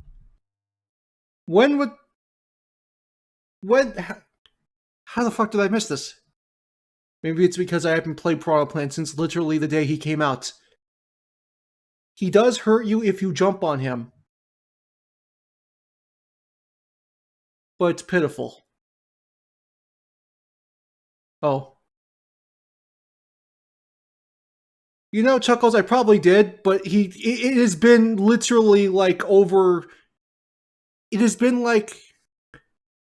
4 years since I played this character.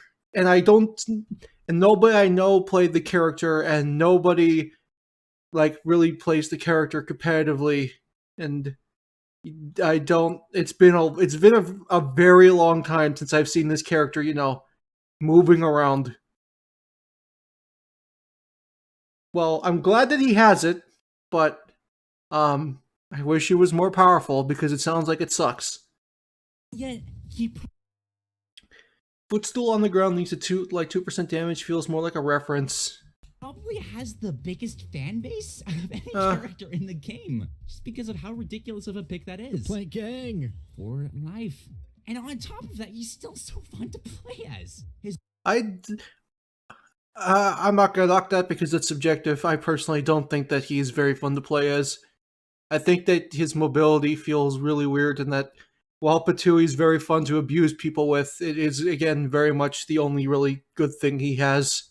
His moves hit so hard, embodying that fact of when you get hit in a 2D Mario game, like, you got 2 hits and you're dead. The insane damage that can come out from his poison breath, and how that can basically kill you at 0 if your shield is broken. I love that so much. If you mess up that badly, you're just dead. But yeah, I also love that he has, like, really wacky weaknesses, because again, it's still... He should be immune to footstooling. When I said that, that's what when I was talking about the footstooling mechanic, that's what I kind of meant. And then you guys said, wait, he has that. I thought that... I want him to be immune to that, because in the classic Mario games, you can't jump on a Piranha Plant. Even ones that are, like, shooting, like, at an angle, you can't jump on them at all. So that would have been like a nice way, and it would have given them some utility with people trying to footstool him off stage. It's like, no, fuck you, I'm gonna bite you. You're gonna take damage. You can't footstool me. Spike me instead. Mario, you can circumvent these things. I love that when he extends his hitbox, you can still hit him out of it. It's hilarious to spike a Piranha Plant. I know you can jump on them in later games, but yeah, they should have made it like the classic ones where you can't, where it's reference to the fact that you can't. I also never liked that you could just jump on them. Halfway across. It took away from their identity as being like the thing that you have to jump over. It's the stage. Yes. Because he uses down B poorly. He's a character that I feel like, okay, this is actually okay to be a campy character. Because that's what Piranha Plants are. They're stationary. Why would a Piranha Plant be moving around? They're plants. I find it Because he has little feet. funny that the best represented Mario character is fucking Piranha Plant. I agree with that wholeheartedly. Just like he represents everything about the Piranha Plant species, their unique little interactions, even little bits of like Paper Mario with the poison breath and the putrid piranhas. The idea of Petey Piranha being the boss of them, as well as referencing their big moment in Smash Brothers with his giant cages. It was a sucky boss fight, but yeah. Honestly, in my opinion, I think the reason that Peter Piranha is the final Smash in that regard and isn't really changed from his iteration in Smash Brawl is because I am more than certain that Petey Piranha is a scrapped boss fight in this game, and that he was going to be a boss fight at some point, probably during World of Light, and maybe for a couple of characters' arcade modes. I legitimately believe that that is the reason why Petey still has the cages. Oh, it's an Because Petey is more than the cages. awful boss fight, but like there was a big spotlight for the Piranha Plant species, like in Veridi's little rant where she goes on. Yeah, I think it is reused assets. I think that like a lot of the stuff that he does, he was going to do to you in a boss fight. Like he probably would have caught you in his cage. Like he'd probably have a move that would catch you in his cage, he'd blow fire, and then he'd smash you. And it's like, there's Piranha Goodbye, Plant, Fiery goodbye, Piranha, Petey. Patooey, Mega Patooey, Smilax, Mega Smilax. It's like, there's so much of this that was considered for no reason other than just, yeah, let's make a really, really fun moveset out of this. And it is a really fun moveset. Justice shouldn't for the be Rayquaza boss reused. fight. I love the Rayquaza boss fight. I kind of wish it would come back. Piranha Plant's that, like, the big reason why I want those, like, trade a Greninja for, like, But like turn into Giratina or something because Giratina's cooler. Helio, not Helioless, that's too easy. For a Klefki. Just make a moveset out of that. Because when they just take these random things and make movesets out of them, it's Jigglypuff. I almost want to put Piranha Plant next to Jigglypuff. That's how much I love this moveset. That's a tough sell for That is, I agree, that is a tough sell. Like, it's good, but God, that's a tough sell. I know. I'm not dead set on this, but like that's just how impressed I am by this joke because it is another kind of joke. It is a joke, and like it's weird because it's a multifaceted joke, whereas Jigglypuff is just one punchline that it keeps telling, and everything is built around that. Like, Jigglypuff is a punchline with all sorts of setups, and Piranha Plant is an overall weaker, but ultimately more varied comedy set. Yes. Piranha Plant is stand-up, and Jigglypuff is the entire horse in a hospital bit.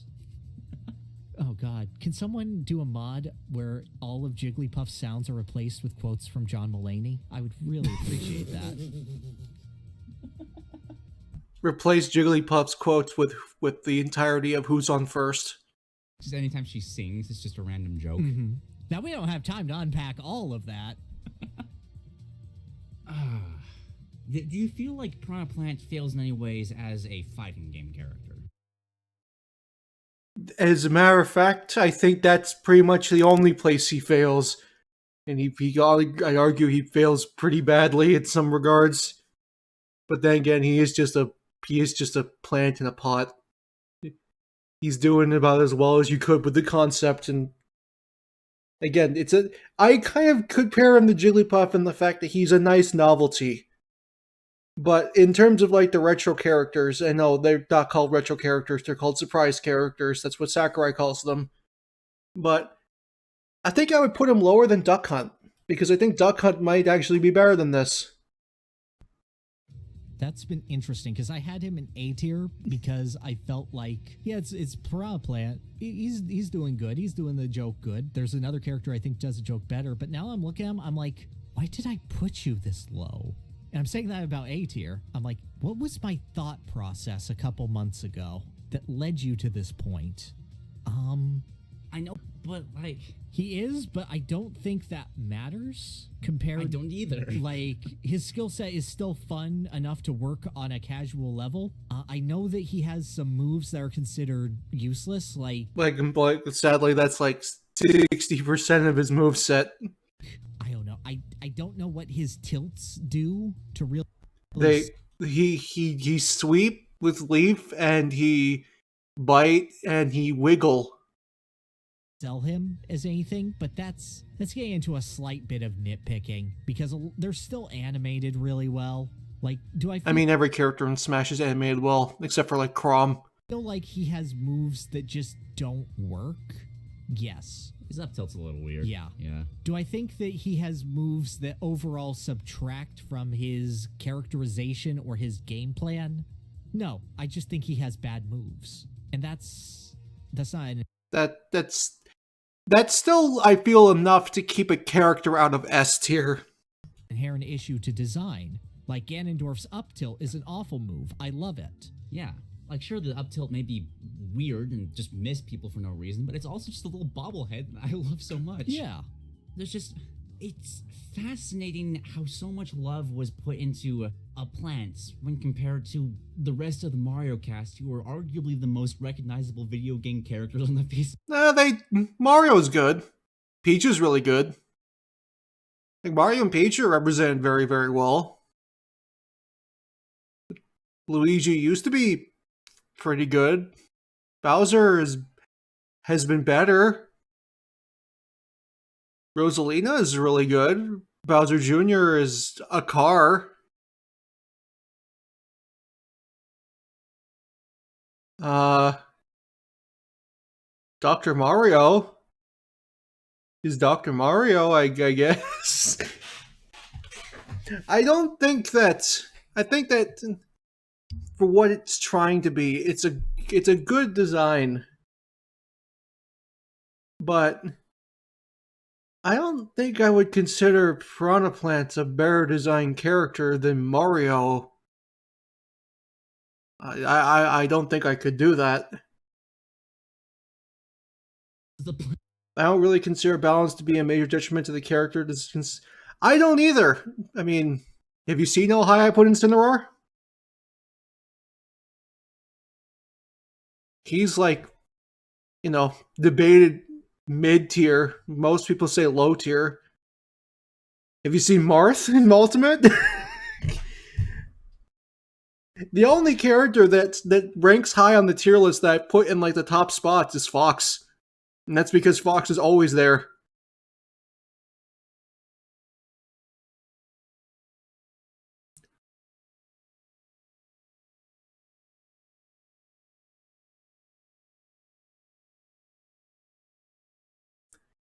It's less the balance and more just that, like, moves are weird. Some stuff with Piranha Plant feels very cohesive, and some stuff feels very weird and detached, and that's the problem for me.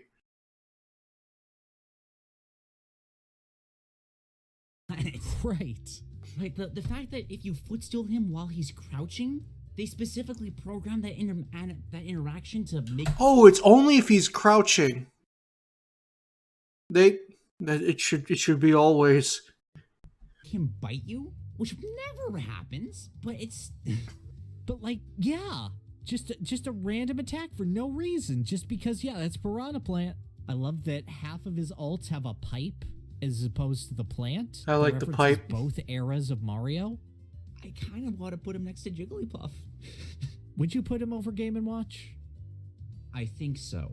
Because the only thing that's keeping Game & Watch out of S tier is because you convinced me that that's as high as he can go. It's just Game & Watch inherently kind of doesn't work in a fighting game because, like, if he throws you, it's so hard to tell. I mean, because of the way that I want to argue works. how this character fights. He doesn't work in a fighting game either. Hard to tell where he's running, if he's turning around, because he has so little animation. Mm-hmm. Game & Watch is in A tier because of who he is. And I also find this very interesting because I have a feeling that this is going to be brought up again later on. And I don't know if it's going to be taken into account when it's on a character that has that exact same problem.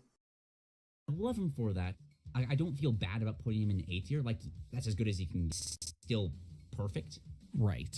Piranha Plants, like, it's a Jigglypuff situation. If you can tell me one thing to bring him down, I'll concede on that. An overall lack of cohesion. And yeah, that's pretty much it. I think that's like his biggest problem. Some stuff is very cohesive and other stuff just doesn't, feel like it's part of the moveset. And then it's basically there because it has to be there. And I think that cohesion in the design of the character as a whole is important. I do feel, and I think that if the cohesion is bad, then it should be docked from the character's overall rating. feel that the tilts are there and just... I just hope he's a better character in the next game. If they keep him. They should keep him. He's funny. The word used for S tier is transcendent. And I'm going, does Piranha Plant embody that word? I don't think he does. I feel like for every other character we have in S tier, the answer is a definitive yes. I think, in terms of... I'd compare it to Rob. Injecting so much character, personality, and still embodying something so holy, whereas Rob... Well, the thing is that Rob was just, made from nothing. A lot of the Piranha Plant stuff isn't really made from nothing. It's just translating what Piranha Plants did in their games. I don't think you could compare Rob and Piranha Plant. More of just the meta-narrative of it. Piranha Plant is embodying the enemy side of Mario that I don't think anybody even considered ever being able to be embodied in the game. No, I'm pretty sure people were making movesets for Goombas and stuff like that. It's less that they didn't think it was possible. It was more along the lines of, why in the hell would they ever include a character like this when there are so many characters that are important that they could include first?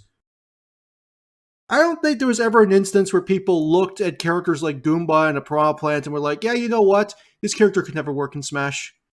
It's less could never work and more will probably never happen. You just kind of... the green shell as an item is the closest thing I can think of that they've had before now.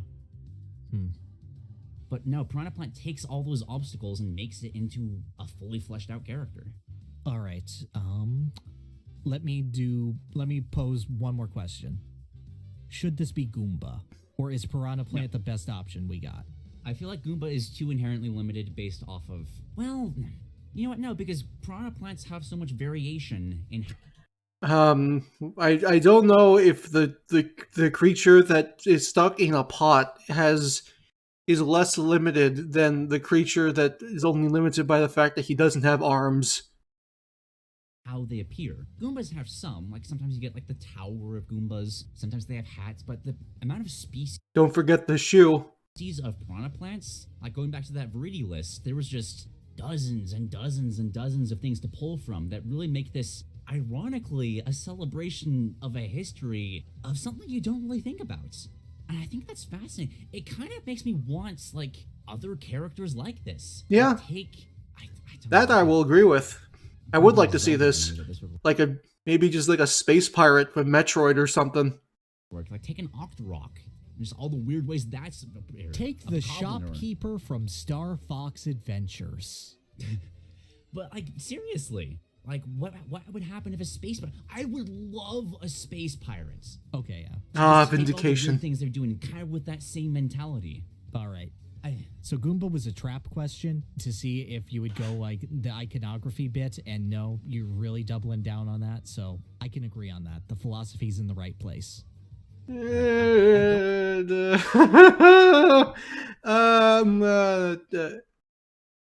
Okay. It's either above or below Jigglypuff. Not any higher. Which is the better joke? I think Jigglypuff. Pichu. We're going over this again. It's Pichu. Puff's the better joke, but Piranha Plant has more work put into it. And also, part of me says Jigglypuff should be the bottom of S tier no matter what. I can get behind that. Like Jigglypuff's joke is how it interacts with Smash Brothers itself. Yes. But Pichu's joke is gone at this point is gone, yes, but at least it's the only character that could ever be categorized as one. Piranha Plant is a fully fleshed out, no, this is a joke, but we're serious this time. Yep. All right. Yep. I could put him there. I wouldn't consider him above Fox in any regard, but I wouldn't do that. I wouldn't either. Yeah. Thank God. It's funny. I steer Mario character. Oh. It's the plant. yeah. It's just the I would have had choice words. SB. Oh, you tried. That's wonderful. I'm so happy about that. Oh, this is delightful. All right. Next up. Oh, So Joker. we did a 50-minute design dorks. I don't even know what to say about this character. Joker already. Yep. Years.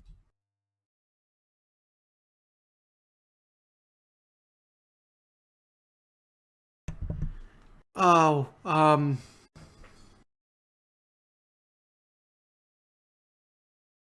Joker. His tagline would look better on Meowscarada. That's what I have to say about Joker. It's strange. I've never really had much of attachment to Persona. I know a lot about it. I know people that play a lot of it, but I've been way more of a viewer than a player. The only Persona game I have played in any serious regard is a game that I played competitively back in 2013, in 2014, and that was Persona 4 Arena Ultimax. And I played Adachi, and I was the best Adachi at my local. But other than that, my experience with this series is very much Persona 4, some Persona 5, and Joker in Smash. Oh, and I Persona 3. Joker is such a interesting character, and I can't really, as somebody that's not very familiar with Persona as a game, the Persona 5 as a game, I can't judge the character's personality. I do find it very funny that he shares the same voice actor as the announcer of Smash Ultimate, which is very funny. And I would really like if there like a random Easter egg where every 1 in 100 times you choose Joker, the announcer just goes, "Hey, it's me!" I think that'd be funny. But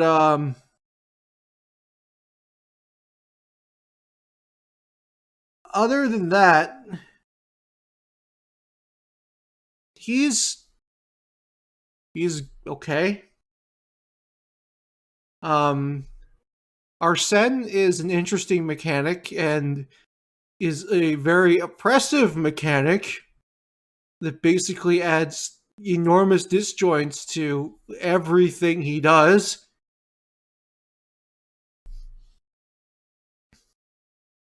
What do you mean you can't hear it? I'm not muted.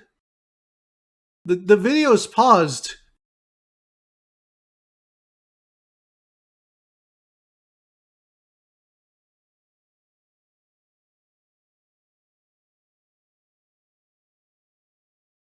But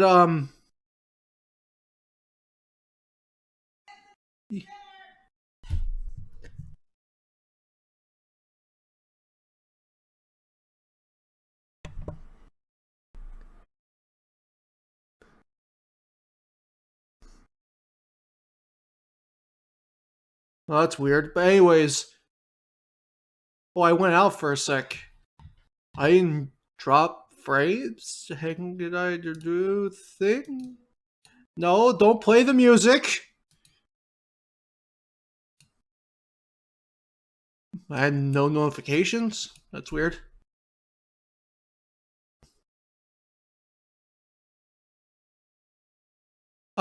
Joker is just a very interesting character at his core. He has a very oppressive character mechanic. I don't think that there are enough, downsides for him as a basic character to level out the power of Arsene.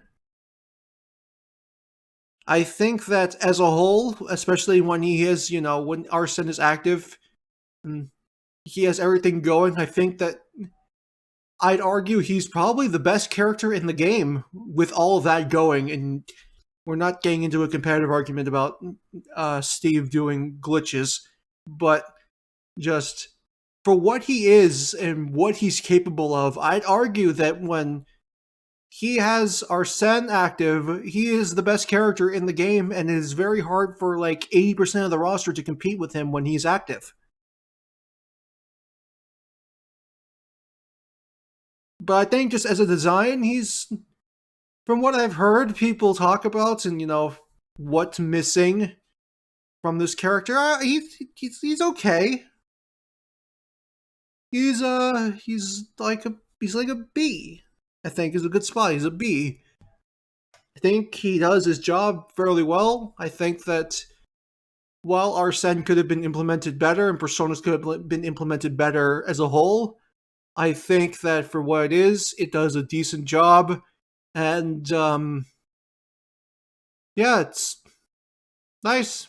It's also nice that he basically comes with 3 victory themes and like 3 unique types of stages and 3 unique sets of music. That's cool. I like that. I like that Morgana shows up in the taunts. Like he's good. He's fine. I'm gonna let them speak because they probably know a lot more about Persona than I do. Years ago, you can find it here. First episode. I'll try to remember to put a card there, but no problem. Annoy us in the comments. Give us the timestamp so that we can add it in post. Please. But to briefly summarize our take on Joker. Well, thank God you remember it because I don't. I do kind of. Joker in Smash Brothers is kind of an advertisement for the flair and the style of what Persona 5 is. Yes. Yeah. He's prim, he's proper, he's jumping around, he's got all these cool effects, he's got one of the best Final Smashes in the game, which is kind of cheating because it's just a one-to-one translation, but Persona 5 style is just that good. What are you gonna do? Oh, please, I love that they add the sparkles coming out of the enemy instead of blood. Like, that's such a cute little detail. I'm so glad they committed. It is quite nice. Joker, however, he's an we've talked about this a lot with the other JRPG protagonists, where instead of embodying their characters, they embody their games. In Joker's case, more of like showing off what people generally like about their games. Because even with like trying to embody his games, what he is in Smash Brothers isn't really how Persona 5 works. Right. Persona 5 is a game is that when you enter into combat, you're like fully good to go. Kind of going back to like that Ridley kind of thing. Like he respawn and be like fully fresh and ready to kill you. Persona 5, you have to macromanage your adapting source material and different types of media. There are things that need to be sacrificed in order to, make things more balanced for a fighting game scenario. Your stamina. You have to pick and choose where you should use your abilities, and if you go too far in the dungeon, you try too hard, you're just screwed. Right. And Joker is just this weird embodiment of the idea of the rebellion narrative of Persona, of taking abuse and becoming stronger by facing it head on and staying true to yourself. He's the idea of the Persona awakening rather than the 90 hours after it. Yes. Which it does work for what it is. But I feel like Joker is almost a Bayonetta level case of just pure missed potential. I made a quick concept years ago that Really? I'm trying to remake fairly recently, just to kind of tie it to showing off the Persona 5 dancing video we did. Just kind of leave it as a spiel at the end. Alrighty. Which, if you haven't watched that, please do. It was fun to make. But I feel like there was such a missed opportunity by Joker giving him a pseudo pocket ability of if he's hit by a move, he absorbs it and then can summon a persona of that move to hit the other character with it. Oh, that sounds fucking complicated to code. I feel like that would have been such a perfect way of showcasing the wild card ability that every Persona character uses. Persona main character uses, and embodying that in Smash, because that's what you do in Persona. You fight enemies and then you bring them to your side. Like my inner coder just like violently cringed at the sound of having to code something like that. And use them against more enemies. And I love that. I feel like that could have been such a fascinating character design. I do feel like Joker is also a bit wrong in terms of how he's portrayed. Because Joker is a self-insert character, so he can be portrayed in a lot of different ways in the Persona games. He can be this, by-the-books kind of just stereotypical JRPG leader of just like, yeah, let's do this, everybody. Or he can be an absolute troll, which is hilarious to do. He's also got this, kind of a darker, more violent... Persona's an M-rated game for good reason. Yeah. Like, a lot of terrible things happen in that game. Yeah. But Joker is Not for good boys and girls. a lot more violent than what he's portrayed in Smash Bros. He's got this very gentleman thief anime protagonist that it doesn't quite get the grit of Persona across. It's odd because it Doesn't sound complicated? You're not a coder. gets across the idea of his mask, the idea of Arsène Lupin. It works very well in that sense, but it doesn't quite hit the effing adults sort of pain and rebellion that Persona casts get put through. Exactly. Like, I feel like this is a nitpick, I will admit, but Joker does not use a dagger like a dagger. The whole point of having a knife is to stab people over and over again before they have, like, the chance to react. Mm-hmm. And you just don't get that. He feels like another just Marth with how he kind of spaces with his back air, with his forward tilt. Oh, I and can't call him that. All of his tilts are fantastic. His knife twirl especially is so much fun. His knife twirl is correct. That's what it Yeah. should be. But, like, I don't like his aerials. I don't like his... Like, he literally has that triple stab that you want Marth to have with the épée or the rapier. Yeah, but like, that's why Marth should have it, because he's all about that flair. Joker's not... See, I think it's... I feel like stylistically, Joker is that. Joker is yes. like, if you look It would take too long to explain, Sim. at a cutscene in Persona 5, the opening cutscene specifically where But I'm just gonna tell you that it would be a fucking nightmare to code. Joker is doing the casino heist, you very much get the sense A lot of variables. of what Smash Brothers is taking out of it. A lot of It's things lost in taking that translation. sequence, I don't even want to know what kind of a fucking nightmare Inhale is to code. It's taking that cutscene, it's taking that over-the-top nature of it and that theatricality of it all. The issue is that sequence is like very, very, very specifically portrayed in that way for spoiler reasons to be an act. Yeah. So it's odd because then it fits in with the UI of Persona. It almost fits in with the romanticization of the Phantom Thieves. Like if you asked This is Joker designed by Ryuji. this is Joker designed by Mishima.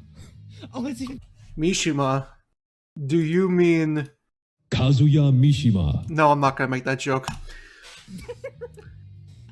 Like, if you had an in-universe fanboy of the Phantom Thieves design the leader of the Phantom Thieves, and you said, yeah, they have, like, the super form, they'll be like, oh, and they use their repressed emotions to fight, and when their backs are against the wall, they come out with even more strengths. I'm just laughing because you basically just said that Sakurai is just Mishima but grown up. Am I wrong? Futaba would call Sakurai an NPC. Oh my god. She totally would. Do I just have a soundboard? No, I just have that literally just ready to go because I have a feeling I'd be using it a lot today. But yeah, yeah, Joker isn't. I do have him in mixed. He's the only ultimate character I have in mixed right now. Like he's the only one in C. I could probably put some more below that, but I feel so similar to Bayonetta because I look at him and I'm fine with it, but like there's so much more potential. Like imagine if his smash attacks involved his gun. Because that's what the gun was for in Persona. You trip people up and it allows you to do the all attacks. Mm-hmm. So imagine if his smash attacks were just like, he shoots down in both directions, and if he hits somebody, it trips them, and it immediately transitions into that, like a really quick heavy slash where he just instantly darts behind them using that, when you're stealth in Persona games, using that animation of just darting from cover to cover. It's like, oh, I got you, you're dead. Or something like that. I see that. I really don't like how he doesn't, like, rip masks off in any way. Like, I understand, like, he can't rip off, like, Yoshi's face. That would look wrong. But that animation isn't anywhere in his moveset. Just, like, pulling energy for someone or something. He should have Snake's not grab, but his holding animation, where he has them behind. No, he already has a gun and a knife. Don't take more away from Snake. No, let Snake have something. Joker has already taken so much. And like he should have his dagger to their throat. And like you could hit them with the butt of the dagger to be Smash Brothers. That's okay. But like I wish he shanked them. Yeah, I do too. I understand why he can't. You can't have Joker shank Peach. I understand that. Oh no, Pichu, you're going to pay for your sins. Oh god, Isabelle. Just It's okay, just have her have like a smile, like she applauds when he stabs her. It'll be okay. Oh god. You're like, good job. You got it. I'm just picturing Pac-Man's unchanging expression. But yeah, maybe part of it I kind of do actually want to put him next to Bayonetta now. Because maybe part of it is just like, yeah, ratings, but like, come on.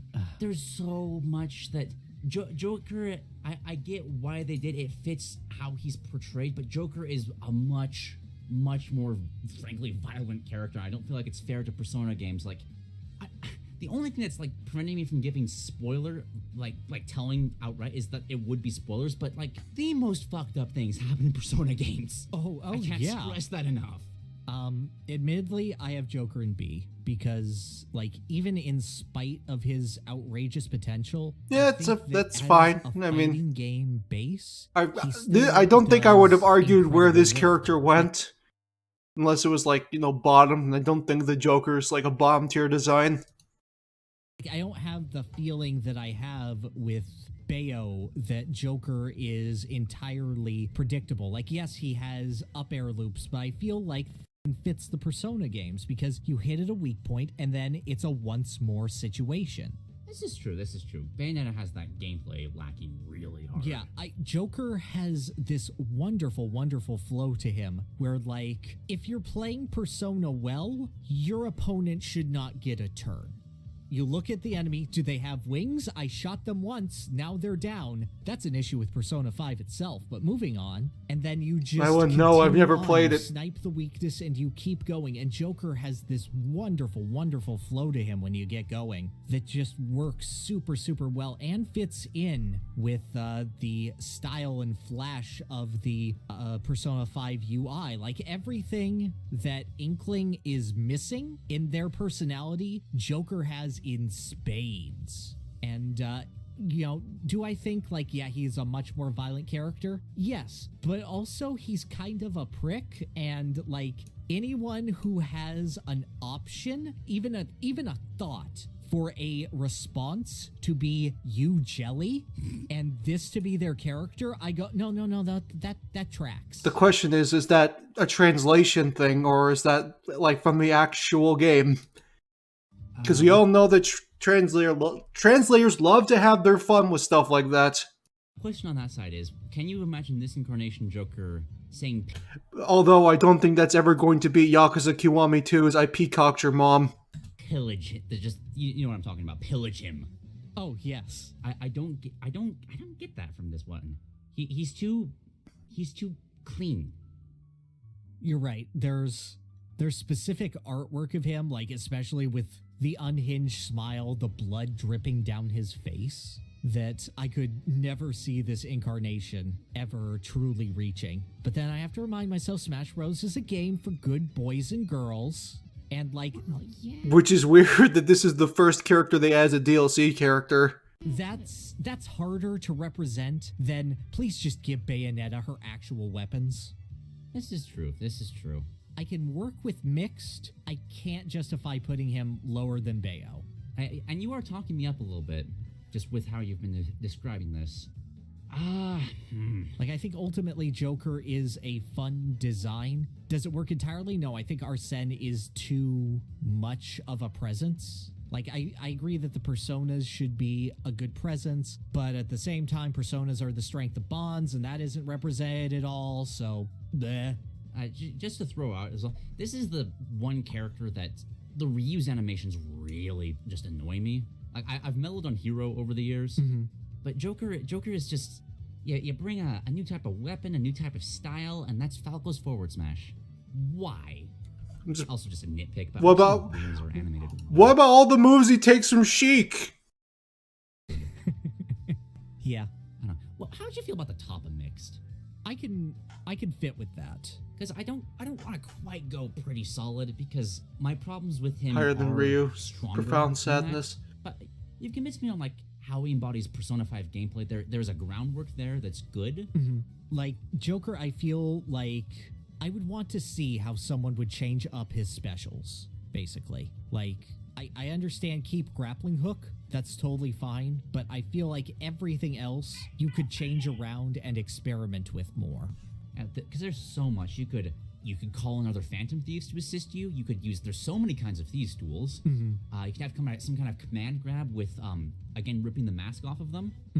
Like, there is so much room. Like compared to the bottom of B tier right now, which is Young Link, I don't feel a need for Young Link to meet that potential. Right. I desperately want it with Joker, and I also feel like he doesn't capture large swaths of his personality. Part of that may be, yes, because it's a kid's game, but I don't feel like that justifies it. I feel like you could have found a way. If you can have the bone-breaking power of Ridley's skewer and just some of the like sound effects from that, there was room. There was room. If Snake can show off... You know, Luigi can die, but Joker can't stab somebody. That is literally where we are. Luigi can die, but Mai is too sexual for Smash. personality than Joker can. Yes. And like literally the only thing you lose from Snake is a cigarette and monologues about how scary the proliferation of nuclear waste and the disappearance of Muff are. Just imagine like the entire time Snake was... They were just coded calls randomly flowing out, just like talking about random problems in society. I kind of love that. You know, Otacon, cancel culture is becoming a real problem. Problems in the game industry are really something that should be dealt with. Have you heard about Activision and Blizzard lately? If just the Oh, if this the was middle of your cast this was is 2021. staying Oh on no. and just updated like as a new cycle.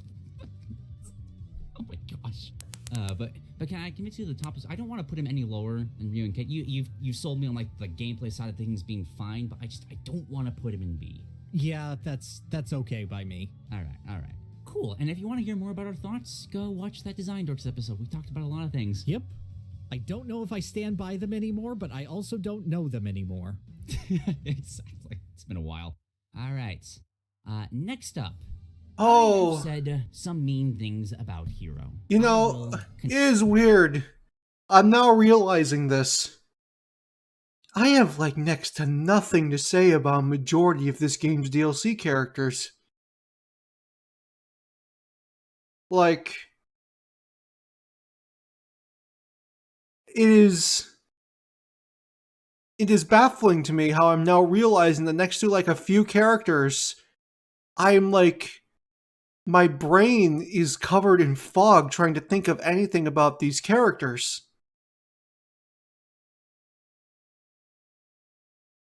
Steve more than Banjo. Banjo, I think I have a few, like, well, actually I have a few notable gripes with design-wise, but Hero is... how do I explain Hero? and how much shit this character has caused so many people. Hero is a character that is a triumphant debut for what is considered one of, if not the most legendary JRPG series in the entire world. What a incredible thing this was for the people of Japan who love this character and wanted this character for years. And if we really want to boil Hero down to like a sentence, Hero is weaker, is slower Link with a textbook of special moves. And all the pages are rearranged, and as a result, you get random spells. And I'll definitely say this. I'm not a big fan of randomness in fighting games. I think that randomness in fighting games tends to bring characters down more than it props them up.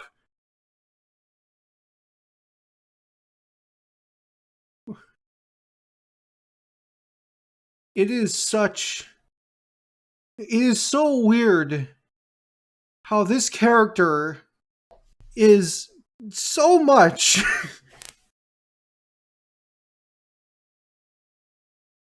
that it's almost kind of overwhelming at sometimes.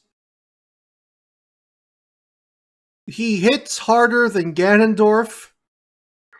He can run faster than 80% of the roster with the right moves, but all of his physical attacks are so slow.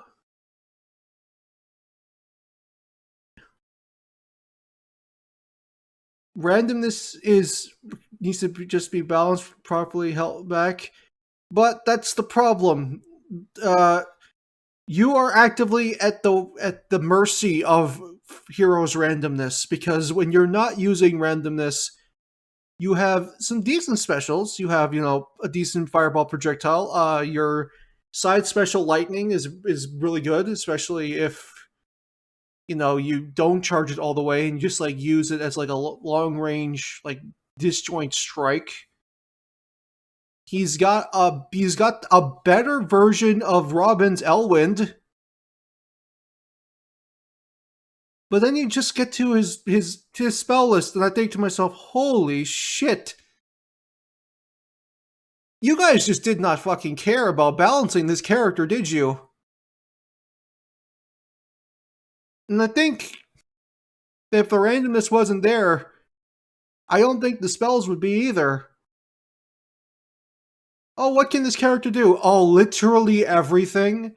He has a better sleep move than Jigglypuff. He can instantly recover from anywhere on the screen. Oh, he has moves that will buff his damage and buff his speed. He can instantly destroy your shields. He can become invulnerable to all movement, like knockback and damage. He can kill himself. He can kill you at 0%.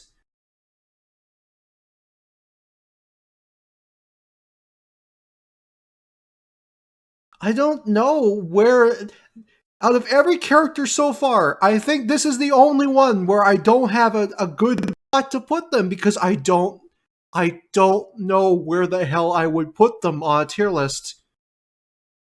I almost just want to say B, like right in the middle.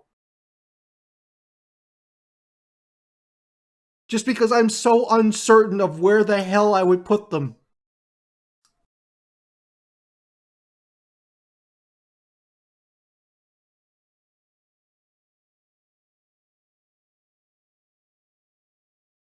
Like,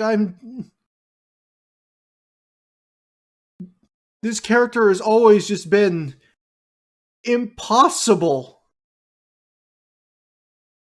for me.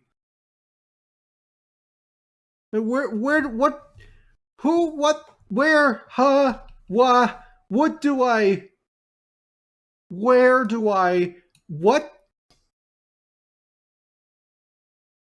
I'm just gonna say B and leave him there. I'm gonna leave him right in the middle. Like, out of every character in the game that comes before and after him, he's in the middle. He's right in the middle. He is number 8. He is number 41 of 82. Which is probably pretty close to his actual tier placement, actually.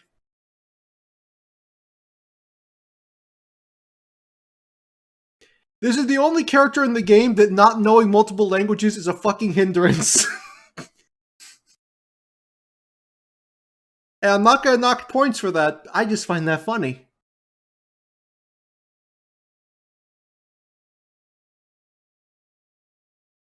Then again, you mean Susanoo? Yeah, but Susanoo, you know what you're getting. Susanoo also only has like 8 moves that you unlock. Some of them you upgrade multiple times. But you'll always know which one you're unlocking. It's always incredibly clear which one you're going to unlock when you use the move to unlock. And by that I mean you go for Michael's sword, like every time.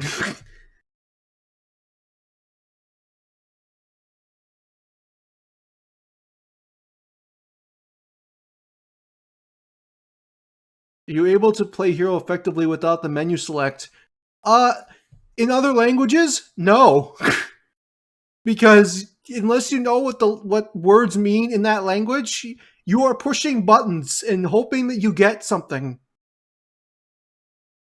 It is an active detriment of the character, and it's funny. But I'm not going to hold it against the character, and I don't think it really knocks the design. They should have found a way around that. Like, you know, maybe like an element picture next to the name of the spell, so that even if it's in a different language, you can identify it. You know, there's definitely something they could have done to make it work.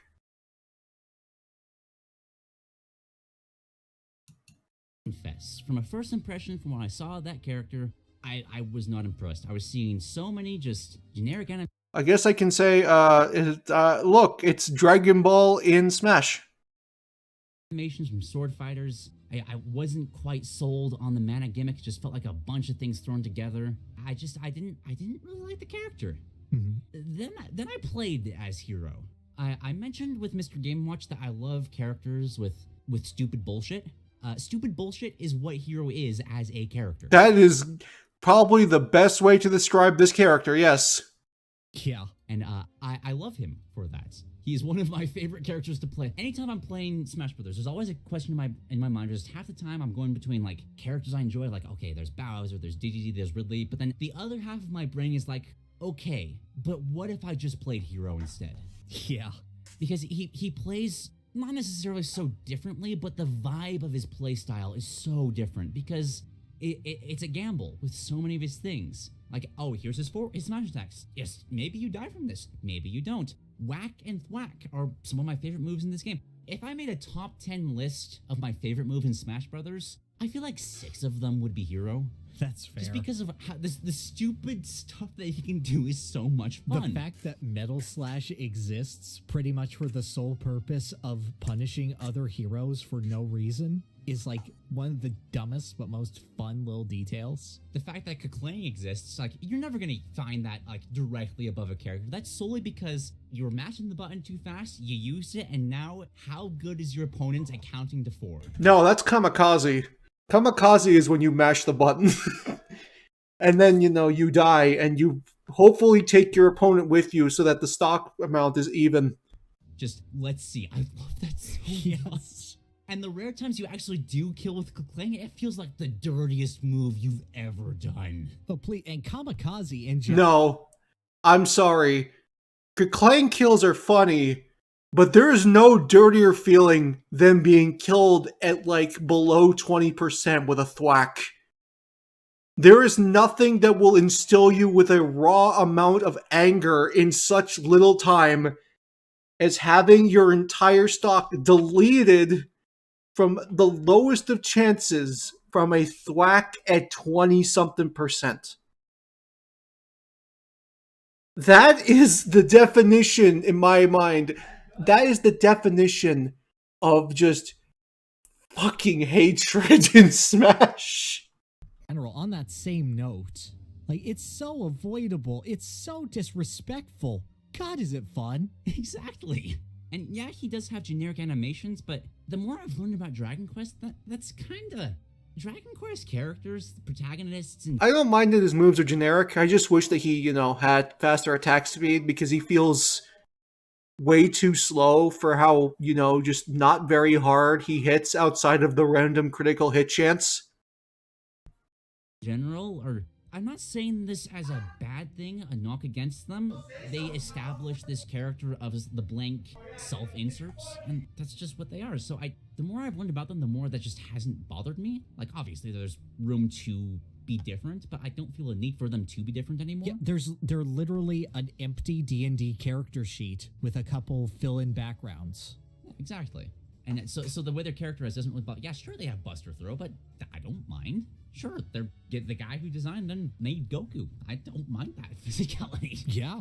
There are some things that I feel are a bit lacking for them, though. I could agree, yeah. I feel like the inherent chaos of having to take your eyes off of them and look at the bottom of the screen is just I don't know how I would fix that, but I feel like that is a mistake. Like, maybe put, like, the icons next to Hero, and not just...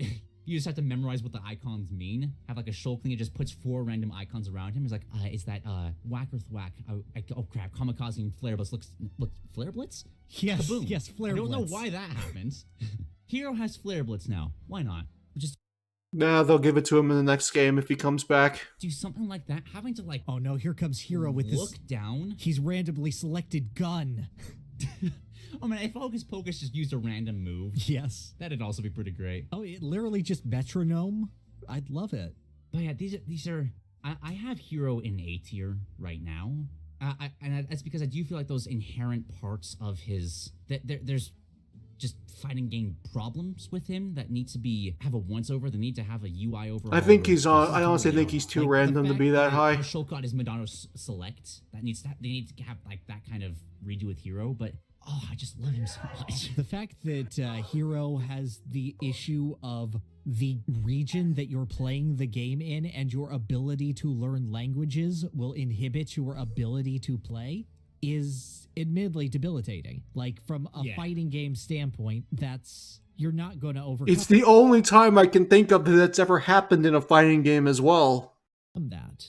I have poor eyesight. I need glasses. I cannot play as Hero. Well, no. Playing as Hero is a very different experience, depending on if I wear my glasses or not. Right. Because, like, there is a fun thing of just picking a language you don't understand and just trying to play like that. Oh, absolutely. My issue is that you can't...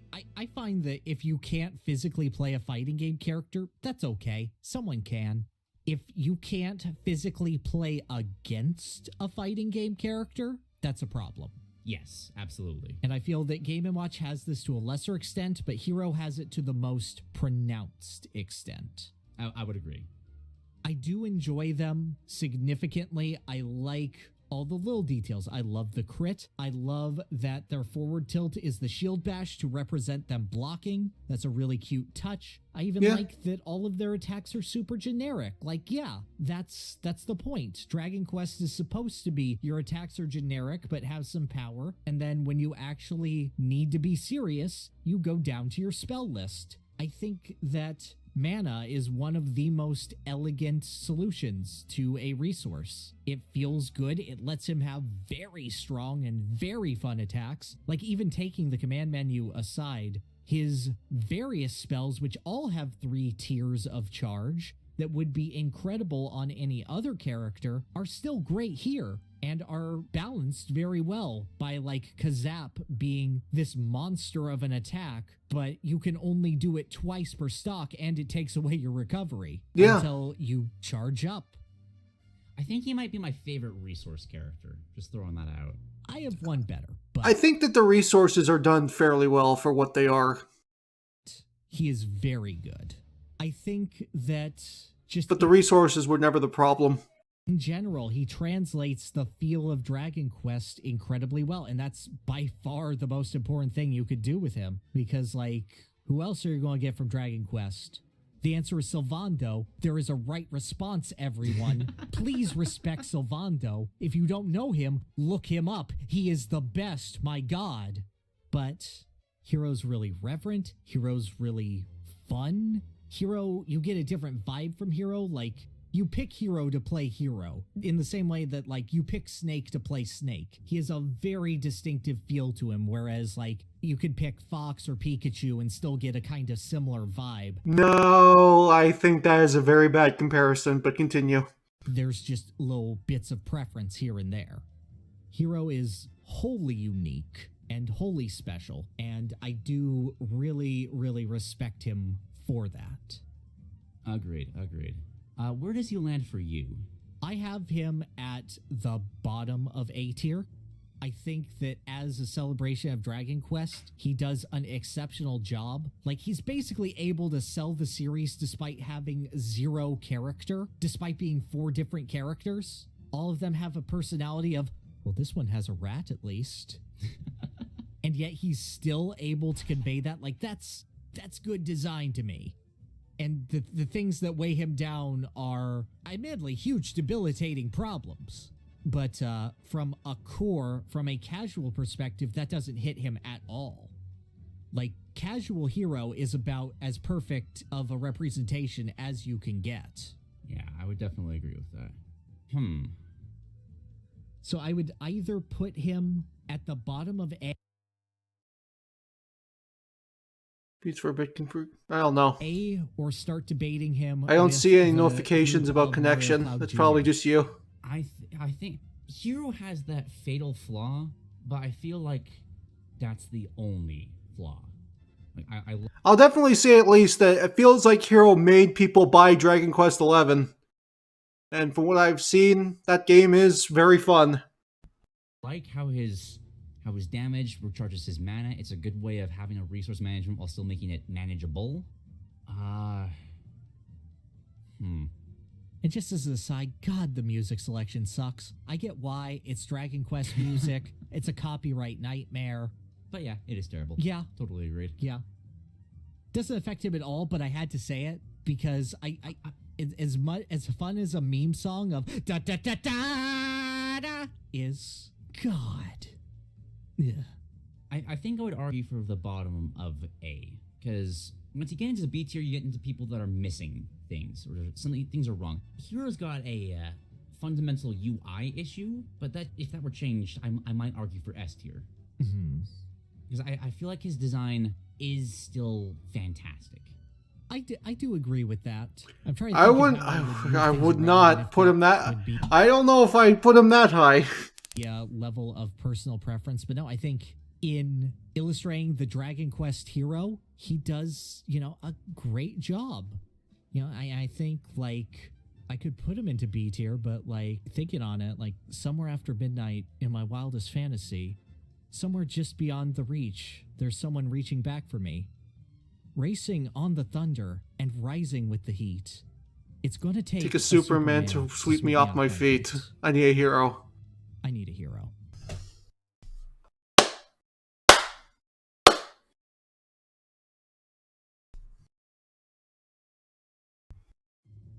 I'm holding out for a hero till the end of the night. He's got to be strong, and he's got to be fast, and he's got to be fresh from the fight. And I think more would get this video taken down. But you want him at You're probably not wrong. very bottom, or It's such a fundamental issue. it is, but at the same time, it's such a weird side problem. Yeah, I can get to Even then, I still feel like, Hero is a very solid base design around his attributes, but I still feel boxing with Hero isn't fun. Like, using his neutrals is not fun. And there's a reason for it, and I respect the reason. It's why he's higher up, but, like, if I just looked at the A moves of everyone in A tier, Hero is, like, by far the bottom. This is true. Yeah. Hell, if you look at that's most at of the least A fair. moves in Repurpose B stuff from other tier, characters. like, Feel at that it rate, might as well works, just put I him in B. understand. It's not even that it's just repurposed, it's that they're boring.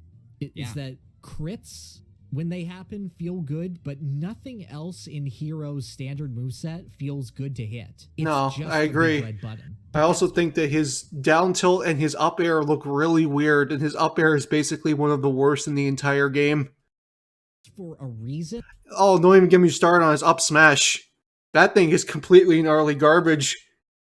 And God, do they do the most they can with the big red button. Agreed. Okay, yeah, bottom of A tier, I can get down for. Yeah. Okay. Oh, next it's up is Banjo and Bingo and Kazubi. I think I should say right off the bat that the fact that this happened is fantastic.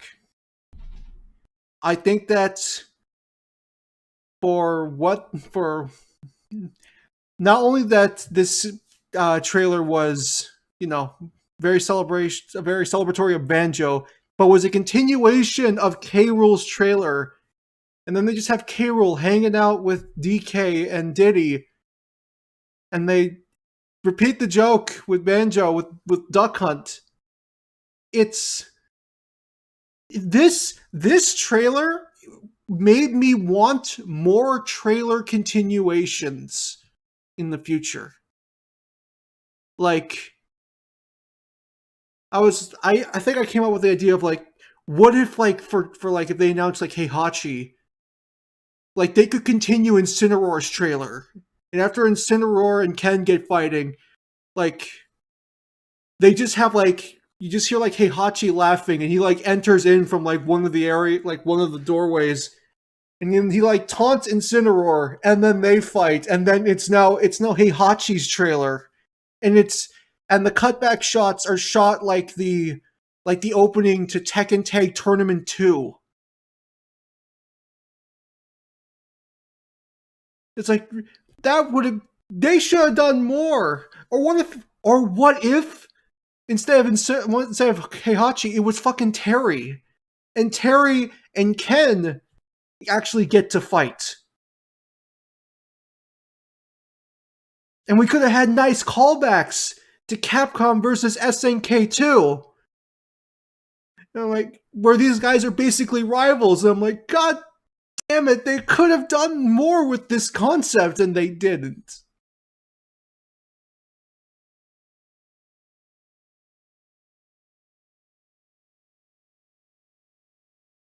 But as they are, Banjo is a weird split for me, because I think personality-wise, he and Kazuya are perfect, but I think gameplay-wise, they're complete and utter crap.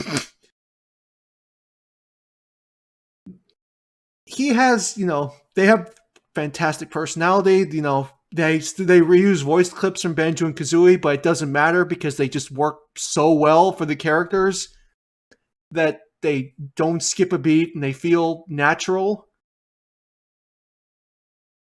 Banjo plays like a Brawl newcomer in Smash Ultimate, in that he feels very awkward, and in some regards he almost feels unfinished. Like, a majority of Banjo's moves feel weird.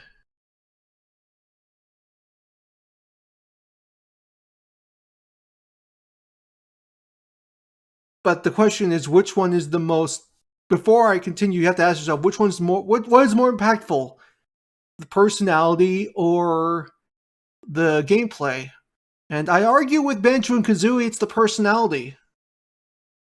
I would put them at B. I would even them out to a B, because I think that while the gameplay is awkward and a lot of moves just feel random and almost nothing feels where it should, like the only move that genuinely feels like good to use in Banjo's normals kit, in the majority of his moves in general, are just like his forward smash where he just like pulls out Kazooie and uses her as a sword. Like, that's really good. I like that. That's funny. I like that. That is legitimately like very charming and does a lot.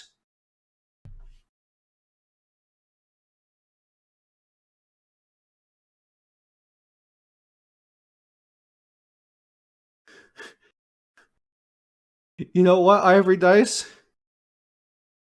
You're not wrong. Everything you said is completely and totally true, but I want to be a little nicer than that.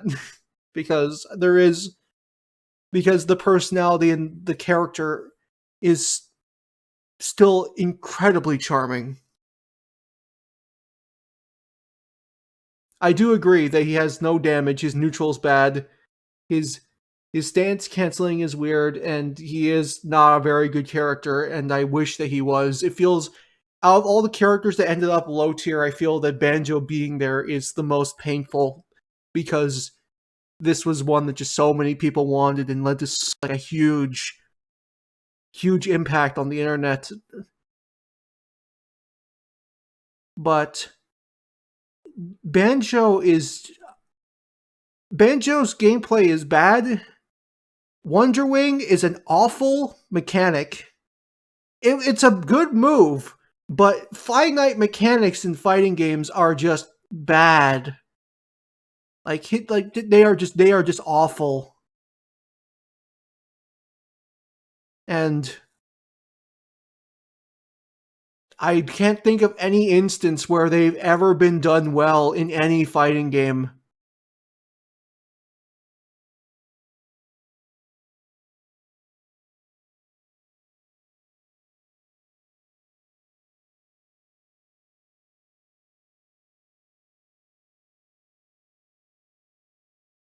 I disagree with your stance on limited mechanics. You're welcome to, but I do not see any positive. There's no positives to having finite limited mechanics like this.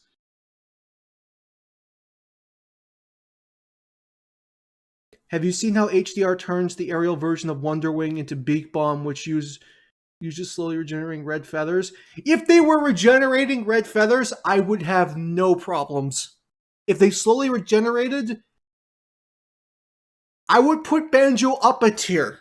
But Wonderwing is completely and totally finite, and as a result, it feels like the moment that this character uses this move too many times, he actively loses part of his moveset, and nobody wants to play a character that's got limited stuff like that.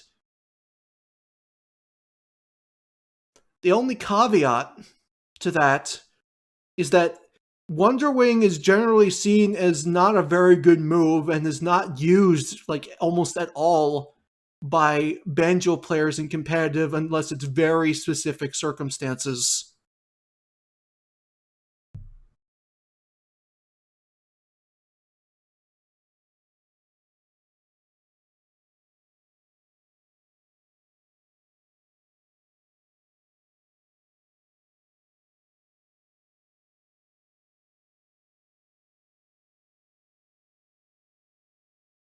Wonderwing is just okay. It has way too many counters and is generally unsafe despite the fact that it is invincible, which is funny if you think about it. It should not be finite. If you made the feathers recharge, I think you might have something more. And maybe if you gave them more moves that use them in some way, shape, or form. Because a lot of Banjo's moves feel very underwhelming. His standard special feels generally underwhelming.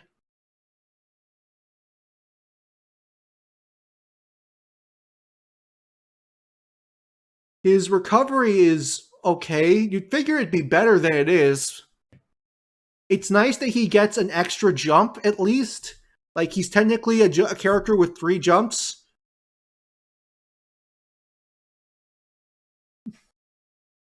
And, his down special is the weirdest thing to me, because it's basically Snake's grenades, but worse.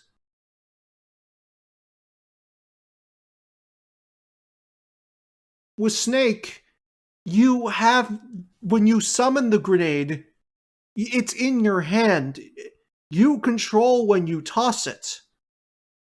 With Banjo, not only do you not have access to it when it's summoned, but it's also something that you have to, like, in your brain, rework yourself to instantly turn around and grab it because it's not in front of you.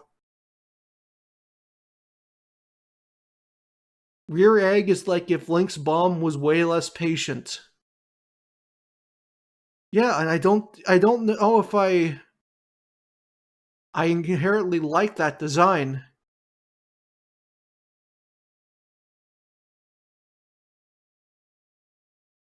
Banjo is used so little in competitive that I'm not entirely sure what his playstyle even is. He's a weird hodgepodge of moves from other characters.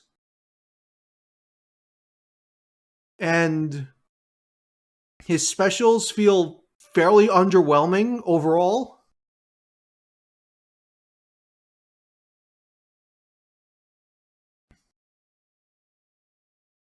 Like, what is Banjo's game plan? What is his playstyle? Hang on a second. Now I'm curious. What is his playstyle? Is he like a zoner, an all-rounder? He's not a grappler. I mean, he has a berry grab, but...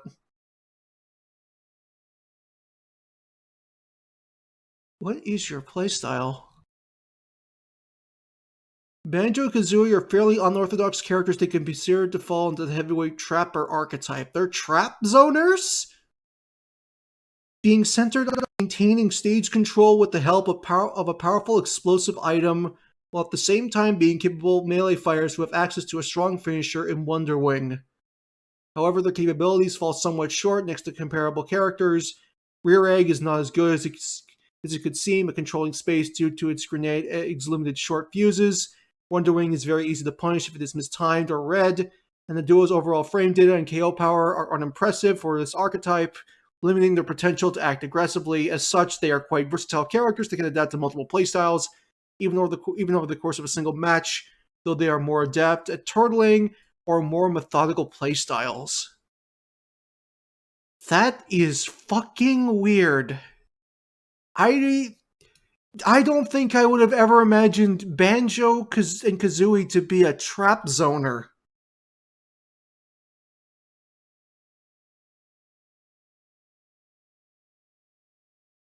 He's a weirdo zoner, yeah. That's just what the fuck?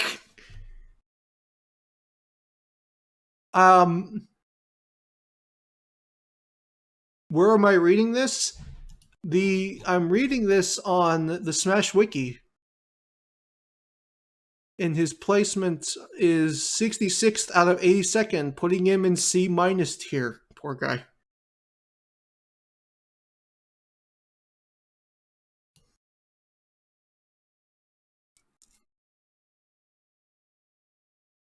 Kazooie needs to combo more. You're probably right. I'm very surprised that, her multi-peck attack is not on forward air, and it's on back air for some reason. I mean, given the moveset they create from him, it's understandable. He has 2 projectiles and a powerful punish tool.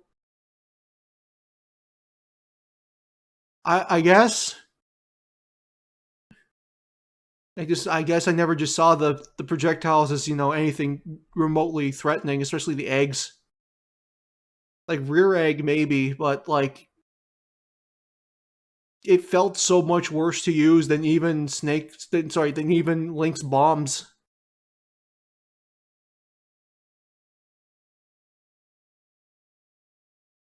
I feel kind of sad for people that want Banjo and they turned out the way he did. I feel a more well-rounded, all-rounder design probably would have been a lot better for these characters. Would have probably, made them a lot more beginner-friendly and welcoming, since I feel that that's maybe something that Banjo should have been. I don't think that Banjo is an inherently accessible character in Smash Ultimate. I think that those weird aspects and the finite and the fact that his Wonder Wing is finite just is a big like barrier of entry for a lot of people. I implore you to look at the frame data since it's pre-Smash 4-esque. I mean, they said that they have bad frame data, so I'm assuming that, of course, it has to be somewhat slow.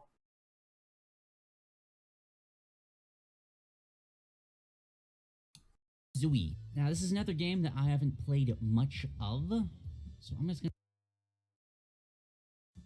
gonna turn this over to you. How do you feel about Banjo? Cool. So, Banjo-Kazooie is my second favorite game of all time, and it would take an Oh no. Oh no, I think I know where this is going. not one but multiple gods to probably change that.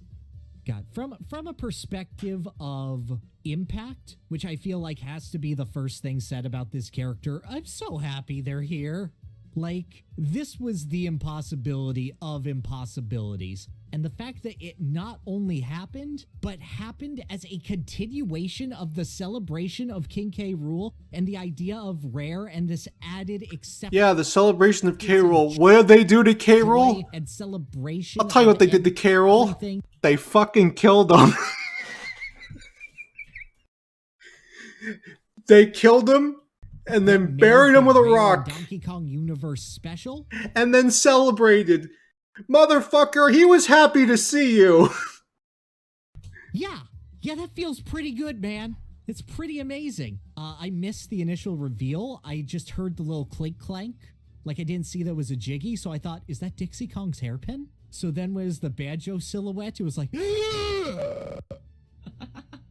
But, yeah. I have a feeling this character is going to place fairly high because this is a character that he is a big fan of. Ultimately, that is fun. How do I feel about Banjo-Kazooie in this game? Now, I know a lot of people go on this character and say that they're boring. I wouldn't say they're boring. They just feel... I think the right word is weird. They're odd. And I don't think they should be odd. Like, as I said, they feel like a Brawl newcomer. And I don't... And the thing is that most Brawl newcomers by now have improved in some regard. I mean, look at Pokemon Trainer and look at Wolf. Banjo feels like a Brawl newcomer that never got a chance to improve. They're pretty standard that of the DLC characters, they are the ones with the least sauce. I'd argue that's probably Byleth, but I don't... I don't know. Maybe? That they work. Oh, wait, no, actually, no. Fuck that. Correction, Min Min. But Min Min wasn't there yet. They're not for me. And, like, they should be more fun and dynamic and aggressive, and look at their explosive personalities. Why isn't that more represented? And yes! That is a good point.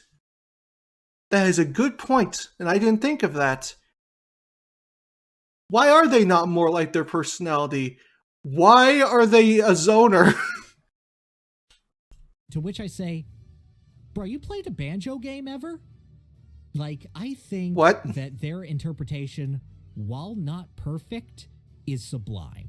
Banjo is the most laid back of all these sort of 3D platforming protagonists. He sort of meanders around his levels, going at his own pace, with his little burst movement options, going around, collecting things, picking up stuff. Like, he's a cozy, laid back, lazy bear. And he's just doing fun cartoon shenanigans. I think that... Oh no, I just realized. I just realized, oh fuck, we're on Spiral Mountain. This is gonna give me motion sickness. One of the best moves in the game from a representation standpoint. And when we said that they're the best resource management character, I think, or hero was, I think that Wonder Wing surpasses that. No! No, you bring that back. You bring that back here, mister.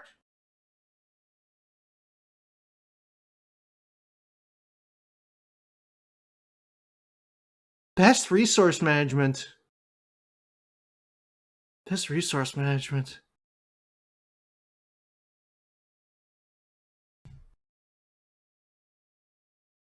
Yeah, what characters are you playing, sir? Where Banjo, the one with the finite options, is the best resource management character in the game.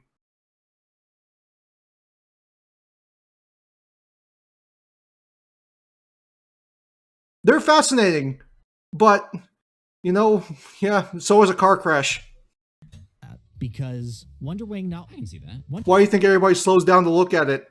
Wonder Wing not only works from a resource management standpoint of you have this incredibly powerful move, but limited uses for it. It works so perfectly for Banjo-Kazooie and represents that collectathon element of them. Because Banjo-Kazooie is a resource management game. You go around and you use your eggs and your feathers and your golden feathers, and when you run out of them, you gotta walk around the level and find more. Yes, great. You are translating media between two different genres. When you hit Sonic, he runs out of rings. You're going to kill Sonic in 2 hits because he has a collectathon style with his rings, and you have to have rings in order to live if you get hit? Does Sonic now need to go and collect rings in order to function as a character in a fighting game? No. Do I think it'd be funny if he had rings shot out of him if he got hit really hard? Yes, but that's besides the point.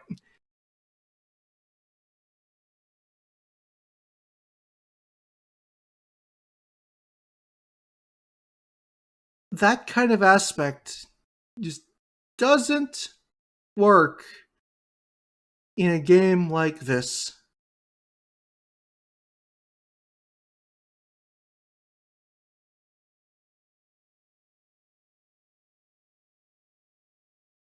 I'm very well aware of what a collectathon is. Thank you very much. Wonder Wing is also, again, not powerful enough to justify the limited uses.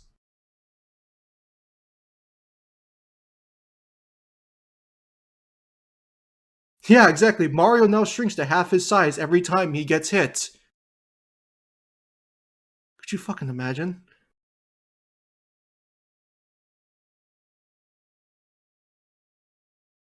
Have I seen that Old Bear New Tricks mod? No, I haven't. I don't really pay attention to Smash modding. I pay more attention to Rivals modding than anything else.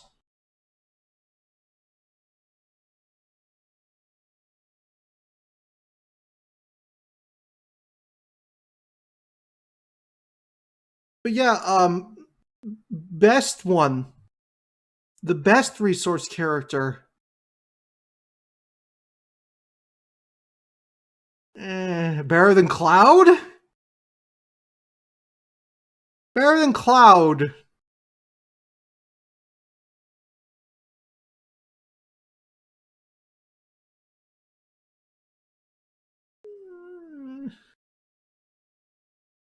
I'm at a loss for words. I don't really know what to say here. And golden feathers are exceptionally rare in Banjo. You'll only find them in groups of 1 or maybe 2, and you go through them like that, and you have a maximum of 10 in the game. This is a really Then maybe they shouldn't be golden. Maybe they should just be red. elegant way of using your ability to basically cheat the mechanics of the game that's built into Banjo, but you can only do that a limited number of times. And then he loses pretty much his biggest mechanic, and he loses a major part of his game plan. Who would you say is best?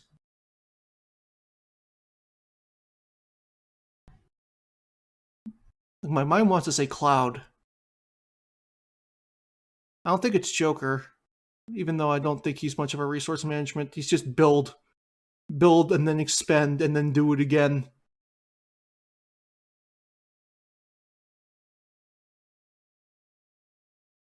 Like, my mind wants to say Cloud.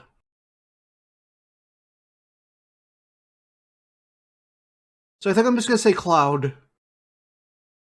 And Steve's not bad either. Steve's better than this. die and your lives reset, you collected more. And that's really cool to me. I think that it's a perfect risk reward move that your opponent is constantly baiting you to try to use, and you're looking for the exact right opportunity to use. I think as long as Banjo has Wonder Wing, he's an incredibly engaging character to fight. And I think from a playstyle perspective, Banjo straddles the line between camping and zoning really, really well, because Banjo's too slow to camp. He can't. Hell no, that's not what his competitive analysis says. To avoid you, his airspeed is awful. He's too casual and laid back, but he could zone you out and come on at just the right time. Banjo is trying to let you dictate the game at his own kind of lazy pace. And it's fun. Banjo feels like a character who was introduced in Brawl. You know, Pierre, I think this is the one time us being on the same wavelength isn't exactly a good thing. And then brought to the forefront and modernized through Ultimate. Like, he feels like he's been a Smash Brothers character that's been here forever. And honestly, I just really love him. He just works on every level for me. From his sound design, which is perfect, absolutely perfect. You had to do one thing and you did it. From his animations, where the Breagle Bash is still one of the most fun moves in the game. I think that he is one of the most dynamic swordies in the game with his poking tools, because he can still box. He has all of the advantages. It's weird that he's technically categorized as a sword user. Of Marth, with all of the things that Chrom and Ike are asking for. And just, yeah, I think he's great. I think he's the best animated character in the game. Just every single one of his animations shows off so much personality and heart through both of the characters. From his ledge cheater to how Kazooie looks terrified at the blast zone as Banjo rockets towards it. Yes. The ledge grab animation is phenomenal. Yes. The strongman pose that he makes when he perfect shields. Like, there's just so much. Oh, I love my little cartoon boys. And one's a girl. I will admit that I also don't enjoy playing as or against them, but I don't think that's really a nuke against their design. That's the issue, because I swear that it was for several other characters. I like playing as them. Do you have him in A or S tier? It sounds like it's one of those two for you. I have him in A. Okay. Oh, thank God he's not an S. Even having not played the Banjo games, it's easy to look at these characters and just immediately understand who they are, immediately understand their games, and fall in love with them if you don't pay too much attention to how many projectiles are getting thrown in your face. Even then, I still think that their hatred is overblown. I think that they have one of the less oppressive projectile games in the game. I do. I feel like that hatred is just... I'll definitely say that next to like every like DLC character, they do feel unremarkable. There is a notable sense of blandness in Banjo as a character. Well, I don't think that should be the case. A weird subset of... It was for Mega Man? I thought I heard it somewhere before. People that seem hell-bent on, like, mocking people for wanting this character in the game, which I don't... Get a life. Come on. That'd be nice. Yeah, he's Banjo. He deserves to be there. I just wish that he was, implemented better. That maybe they could have something where, like, they gather resources, or, like, if you didn't use egg for a while, it could change into fire egg, or ice egg, or grenade egg. Yeah, I think so. I think that I would have preferred to have all the eggs centralized into B, and then let the current egg lay be something else entirely. I don't know, maybe the Bill Drill, maybe Dragon Kazooie, maybe the Snooze Pack or the Shack Pack. But ultimately, I think that they're still really, really good and really, really fun, and they're just having fun with the tools that they have while having a very solid, almost kind of throwback to a Smash 64 character in how their normals function. I do want to double down to just like, I love how he feels like he's. I still think that the personality and the gameplay balance each other out enough for it to be a B. Like, I don't think he's a C. I think that he should have been more straightforward and more approachable as a character, but for what he is, especially with how well he is animated and how expressive he is, I mean, he's not Incineroar in that regard, but he's still really, really good, and he deserves to be, regarded as such. I think B is fine.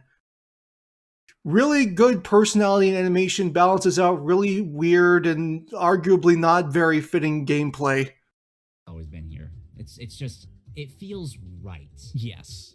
I never even considered. How would you implement Crash in Smash? I can't say that because I have a plan for later this year. On that rare legacy from Rool, Mm-hmm. but it just makes me love that trailer that much more. As long as like the grand finale of just like everybody's here celebrating, it's wholesome. Oh, dude! I love it. When Rool fell into the pit and his outline was shaped like Gruntilda from Banjo. Like, B's not bad. I mean, he's not like D or C. I think B's okay. But what's wrong with B tier?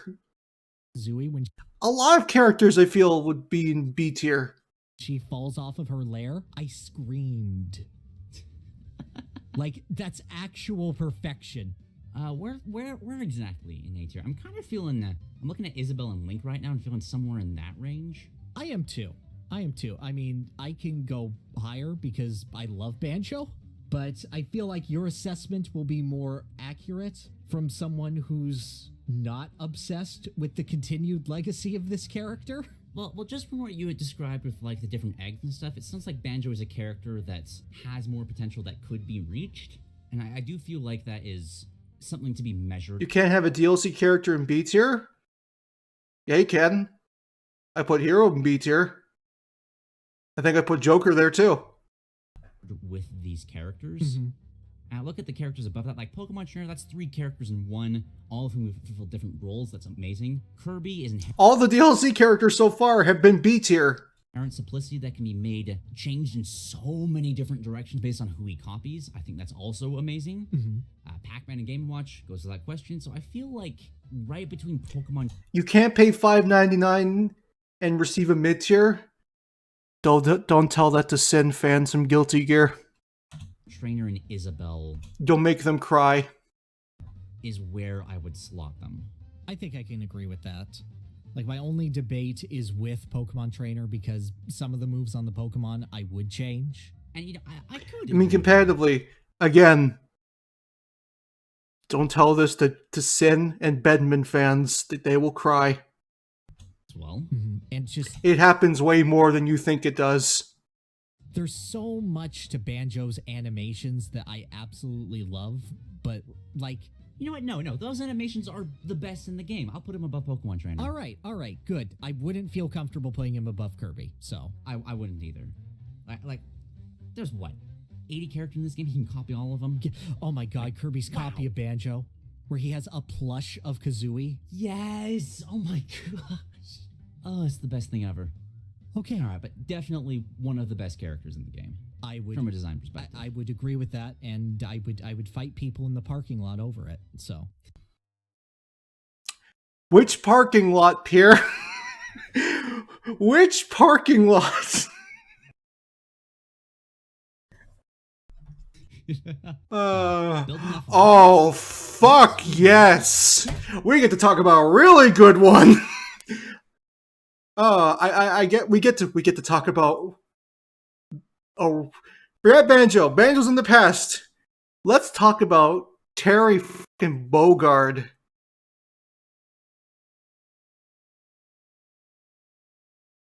Terry is my favorite DLC character in the entirety of Smash Ultimate. And in my opinion, he is the best DLC character in the entirety of Smash Ultimate, like design-wise. I fucking love Terry. Everything about Terry is so good. It's a nice diversion from, the the light heavy inputs of Ryu and Ken. Terry only has, one button for each because he's from a game with only 4 buttons. That's really nice.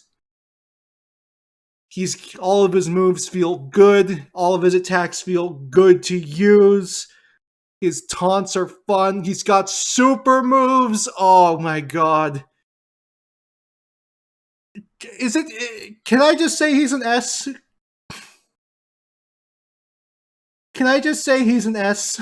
Can I just say he's an S and move on? Because this character is the epitome of Sakurai's passion for fighting games.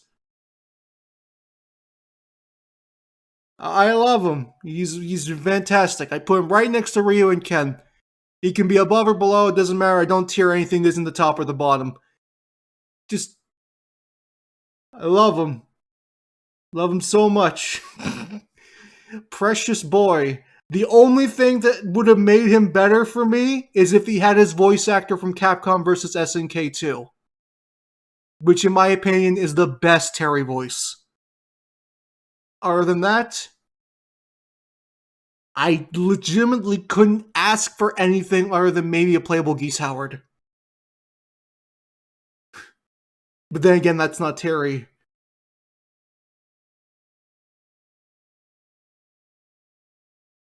Ryu and Ken was the beginning of me just wanting more of these kind of characters in this game. And I was definitely not expecting Terry to be the next one after Ryu and Ken. I would have expected Kazuya before then. Exactly, Pierre! Exactly. We even mentioned that earlier, too. Goddamn. That would have been amazing. Or if they just made like a part of his trailer. Or something along those lines. I don't know, but that would have been fantastic. Anything that I would want on Terry is such a small nitpick that I cannot, for the life of me,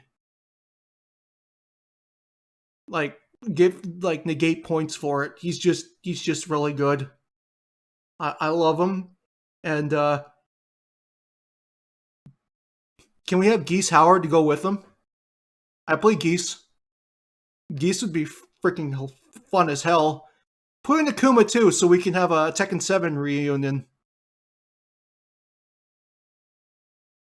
Yeah, I'm just gonna let them talk about Terry, and I might eat this pizza. Because I have a sincere feeling that he's gonna be high, like really high, considering how much he was praised during the Ryu and Ken section. I did not know existed until that little leak that there was a character from I can't SNK. remember the name of it. SNK. Thank you. That's how literal exposure I have to that company. Just completely off my radar based on the games I played in my childhood. Mm-hmm. But I didn't know who he was. I was not hyped for him. But Terry is one of those. Terry's the perfect Smash Bros. Inclusion for me because it teaches me so much about this corner of history of video games that I knew nothing about. It's not something that's happened for a while for me, just because as I've gotten older, I've just learned more about video games. Right. It was so nice just seeing this, like, how many King of Fighters games are there? It's like a 15th one coming out soon? Yes, there is. I have to remember because they used to name them by year, so... Oh, wow, all right. Yeah, so King of Fighters 98 is a game that exists. Sorry to interrupt, but KOF 15 is a very good game. It goes on sale a lot on Steam if you want to buy it. There are a lot of DLC characters out for it currently. One is coming out very soon. And that game is fantastic. And I think that Terry in this game is basically what inspired them to go back to Terry looking like this in KOF. But just seeing this massive outpour of history of something I'd never heard about, it's why it might be my favorite thing about Smash Brothers. How do you feel about Ash Crimson appearing in the next Smash game? I main Ash Crimson in KOF 15. I think he's fun, but I would absolutely want Geese or Iori first. Smash Brothers what got me into Metroid, Fire Emblem, Pokemon, actually. I didn't play Mario before that. I didn't play Zelda. I didn't play most of these games. The only one that surpassed this was Kirby. I guess Hey You Pikachu, but I don't want to count that. Nah, you gotta do it. You gotta do it. You knew who this guy was. He talked to you. He was your friend. Did he talk to me? I don't feel like he ever responded. He said Pika. But yeah, I love Terry. We talked about him a lot when discussing the Shotos. He is the Shoto done right. Absolutely. Like, translating these.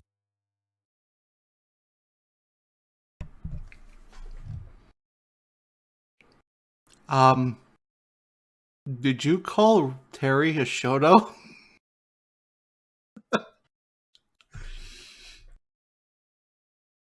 I didn't know if I misheard that. Okay, I know he's not a Shoto. The silence is because I wasn't sure if I heard it or not.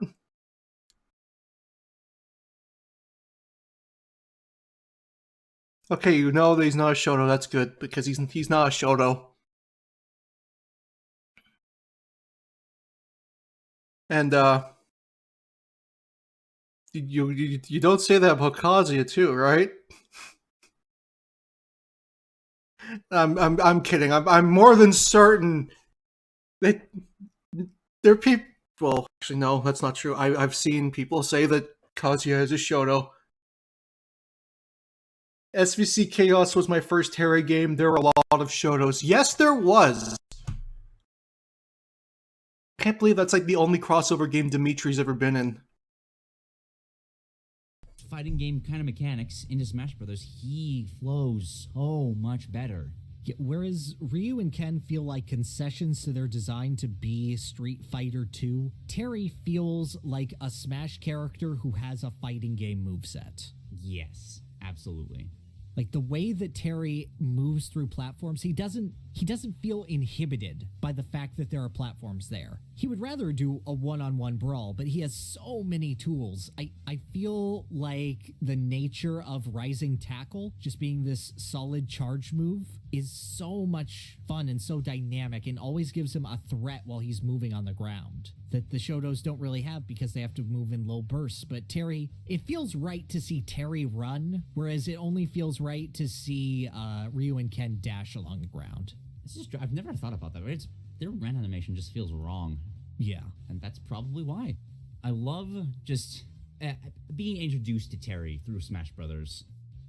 I love this stupid guy. Just his weird accents that I can't quite understand what he's saying. It is America. It is the accent of America. It is the accent of America from somebody who doesn't know what an American accent actually sounds like. Well, absolutely. Like, I've told you the backstory of the Buster Wolf before, right? I don't think so, actually. Okay, so when the future producer of the King of Fire series was visiting America, he was working on Garou Mark of the Wolves, which is a KOF game. It takes place as an older Terry raising Geese Howard's son, Rock Howard. He was visiting a theme park in Los Angeles. Garo's Terry costume for next Smash Brothers, please. Which most people will probably assume is Splash Mountain from Disneyland. And he got absolutely drenched on the ride. Like, he got soaked head to toe. And as he's getting out of the ride, some small American child points at him and yells, "Are you okay?" And that moment stuck with him so much that it became Terry Super. Oh, that is my favorite thing ever. That's true. That's hilarious. But now I'm literally just picturing Terry's final smash being him taking somebody to Splash Mountain. I'm dragging him up a place from where he was in my tier list just for that. Terry's personality is just America. It is someone else's. Would you want Rock Howard to join alongside Terry and Geese? Absolutely. Hell yes. Idea of an American brawler put up to the nth degree. Loud, proud, powerful, fun-loving. Like, Ken has a personality. right? Ken has a personality, Yes, he but does. it's not really expressed. Like, you feel it from a surface level, but for the most part, he's still fighting game. Terry, you feel his personality in every single move he does. And I don't know if that's just a matter of conveyance of Terry always being better conveyed than the Street Fighter cast. I think that is a case where SNK, I feel, always had a better way of conveying character personality through the way they attack and they just like emote in general than that of Capcom, especially in the early days. Here's the big one. You know what? That's the alternative ending. He kicks Geese Howard down Splash Mountain. A matter of Smash Brothers putting in the extra effort. But God, you just feel so... Terry feels like... But yeah, SNK characters have always felt way more expressive than Capcom characters, especially during the early arcade days. So much more of a character than his fighting game function.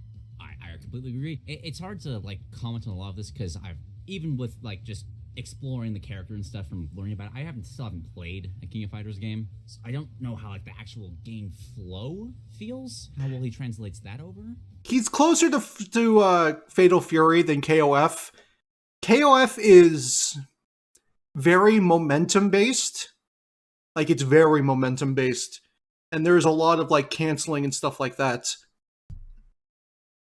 But like KOF in general just has like a very distinct fighting game feel compared to a lot of stuff that's out right now.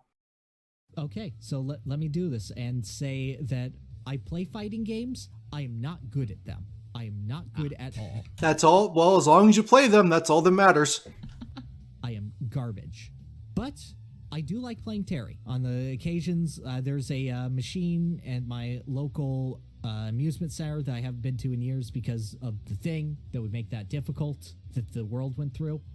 And I'll pop in, and it's an SVC Chaos machine. And I'll pop in Terry. And you know what?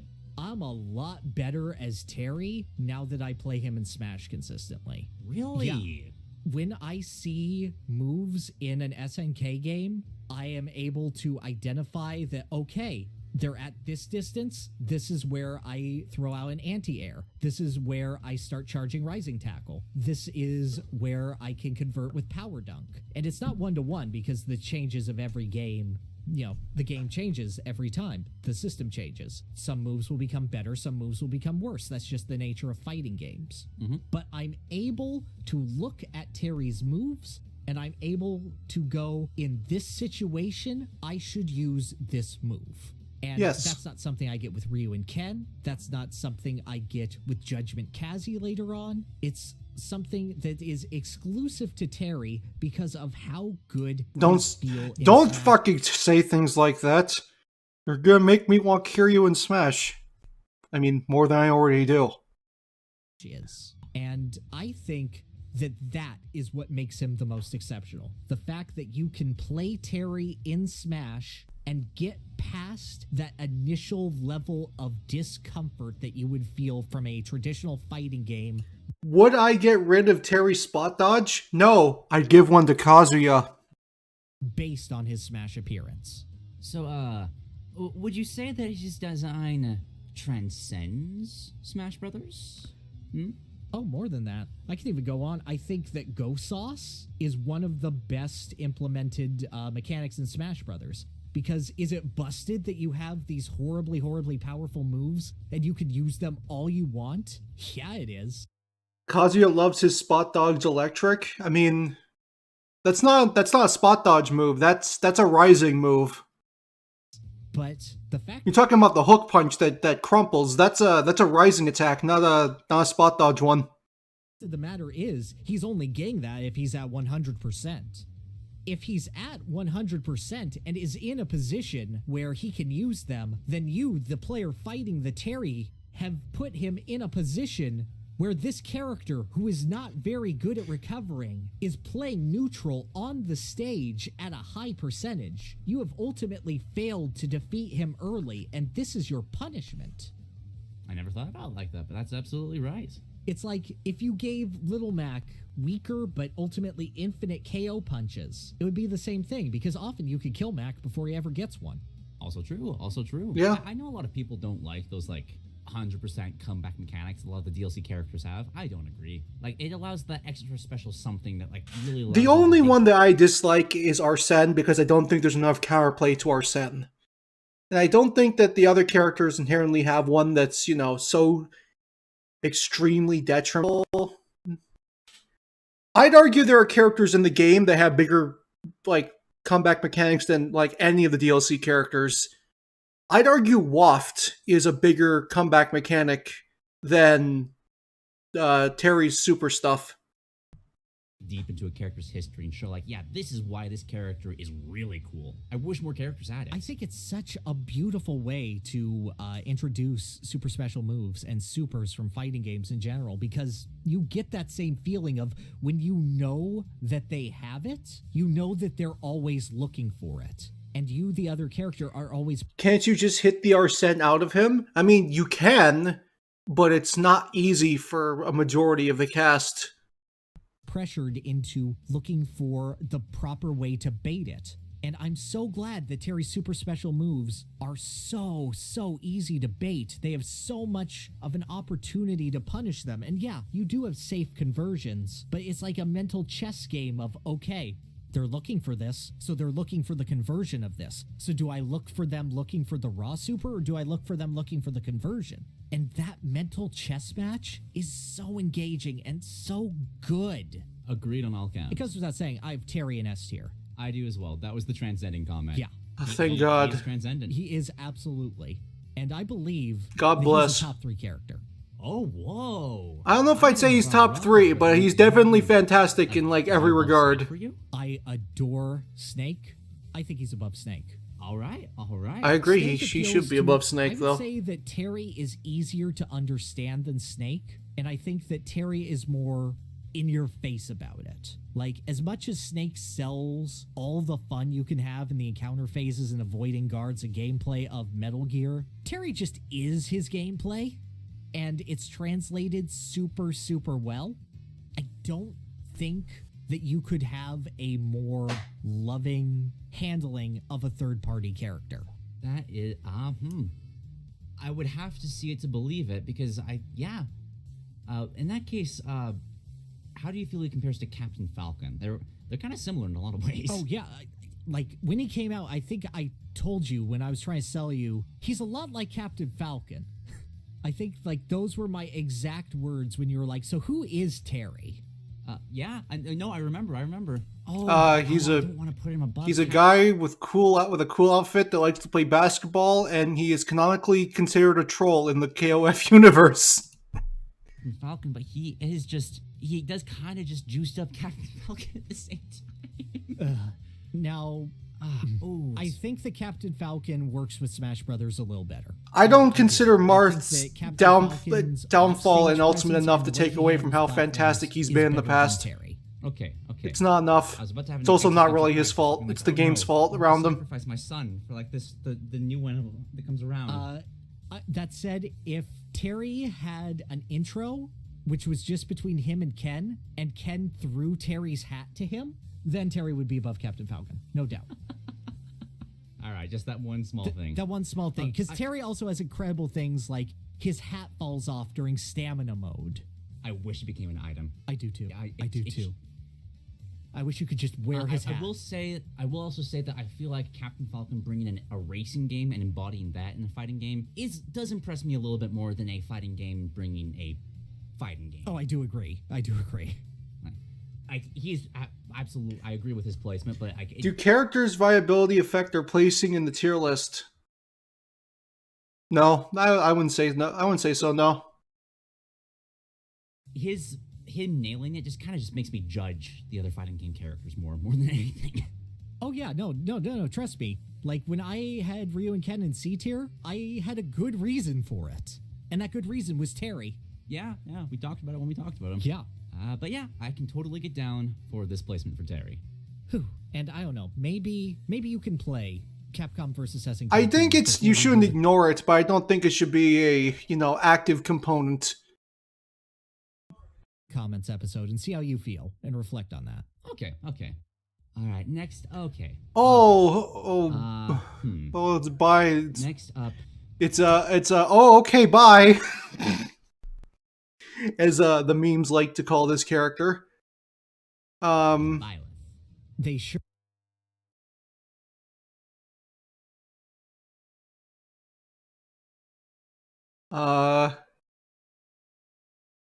First off, I think it needs to be asked, Nintendo, what the fuck were you thinking? Not only putting this character at the end of your pass, but making this the character we had to wake up the earliest to see?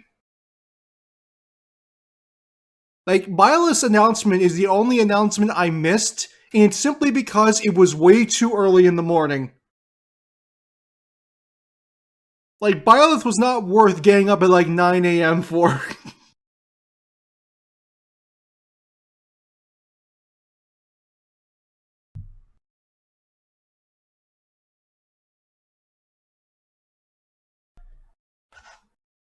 And what do I even say about Byleth? Like, Byleth. Remember when the E3 showed 2 Smash trailers, a private opportunity to show one character people were indifferent to, and now they hyped them up? Exactly, that's what they did at the end of Smash 4! And then... Byleth. Yeah, what do you want me to say? Everybody says the same thing about Byleth. I want Monster Hunter instead. And I agree. Does Byleth's moveset translate super well to a Monster Hunter? No, things would have to be changed. But does the whole weapons master shtick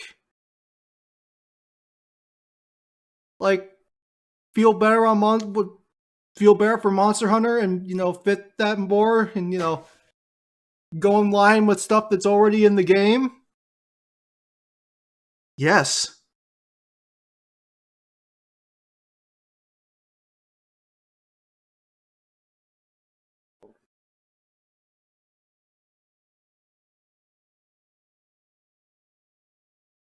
Remember what I said about Incineroar? Yeah, but Incineroar's moveset could literally not work on anybody but Incineroar. I'm not saying that Byleth's moveset should be... I'm not saying that Byleth's moveset should be put on a Monster Hunter, because I don't think that it would inherently work super well if it was translated one for one. While I've seen people just basically put costumes of Monster Hunter over it and it looks okay, some things don't translate super well.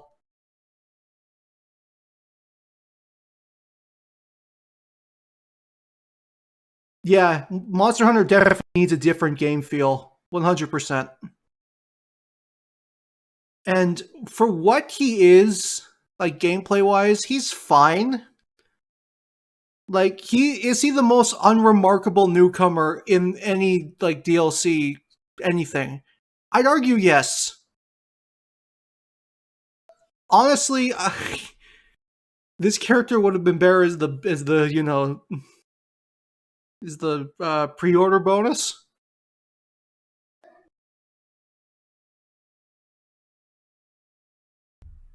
But Byleth is... He's fun. He has, like, interesting moves. I like that he has, like, the same sword as, like, Ivy from Soul Calibur. He doesn't use it nearly as well as she does, but, like, I like that it's, like, a whip sword. That's cool. I like that he uses, like, different types of arrows. He dethrones Ganondorf for the most powerful spike in the game. That's cool.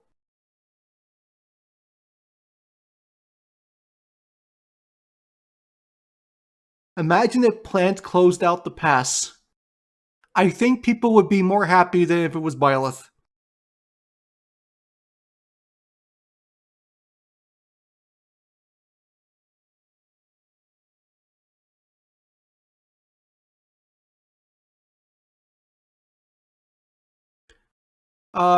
Yeah, you know what?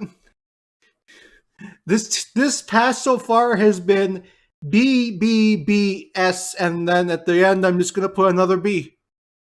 It is a more than passing grade. Like, you bring that home to your parents, they're going to be more than happy with you. But he's Byleth, and he's here, and he's definitely a nice departure from the other Fire Emblem characters, but I think at this point, people were starting to get really fucking sick and tired of Fire Emblem characters.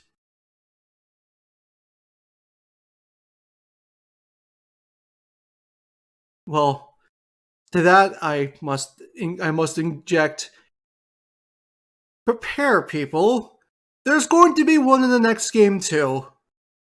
So you might want to get that disappointment out of your system early. There are. Yes, they are. Now, how I feel about Byleth. Also, this is not a knock against Byleth, but like, the animation quality of Three Houses and its cutscenes is so fucking bad. I can't get over how, like, weird and choppy and, like, unrefined a lot of the animation looks.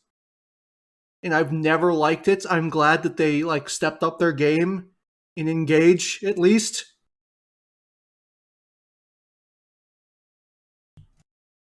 Is difficult. Because a lot of the reason I dislike this character isn't fair to their design, nor is it really fair to the character themselves. Because I will straight up admit, I dislike Byleth for a lot of the same reasons I dislike Corrin. I feel like the marketing scheme of Fire Emblem and Smash Brothers is kind of pointless, and I really wish that this was used to, like, boost up other series that actually need it. Bro thinks he's Guilty Gear? This is... They aren't animating on ones. This ain't no fucking Guilty Gear. I feel like the Fire Emblem characters are kind of grossly misrepresented. Like, the characters that get into the game are not the characters that Fire Emblem fans want. And that annoys me. If Byleth was Edelgard, Claude, or Dimitri, I'd like him a lot more. I was just going to say, the same way that was just like speculation for this.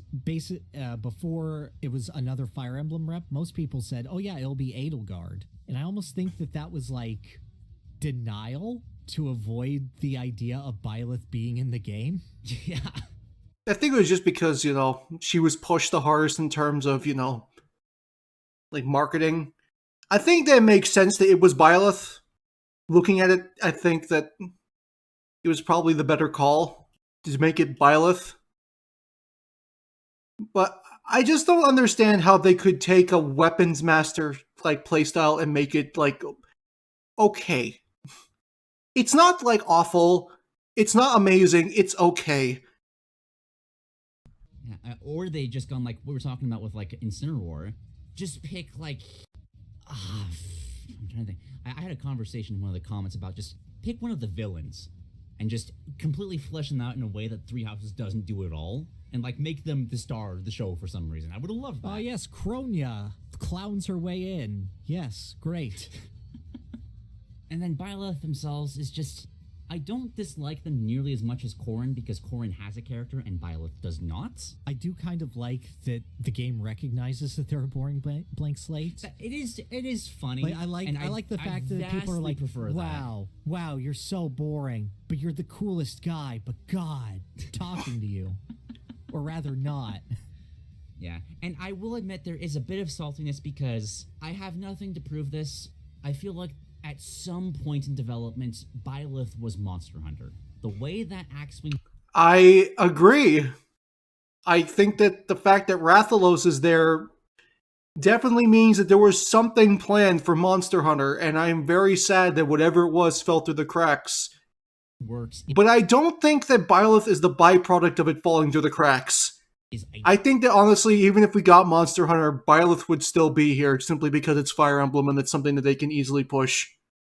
Identical to a great sword swing, and just the weapon management is just... I can't prove it. I can't prove it. It's not fair to judge them on that. I'm not going to let that influence where they're put on the tier list, but I'm still salty. I could feel that, but also if Monster Hunter had this design, I would put them lower. Like, I also would. I would be upset if this was Monster Hunter. I just want the music so badly. Yes! How the hell did you not put in at least Monster Hunter music? Oh my god. Monster Hunter has some of the best music that Capcom has ever made. How is it not in this game? Or Rathalos. You don't need anything else. There's so much. No. I have put thousands of hours into Monster Hunter. You've Xenogre's theme, Teostra's theme, Valstrax's theme. Monster Hunter fans, you know what I'm talking about, right? No, you're fine. Yes, I do. 100% I do. It'd be like, if there was one Donkey Kong song and it was Cave Dweller Chant. I feel personally attacked right now.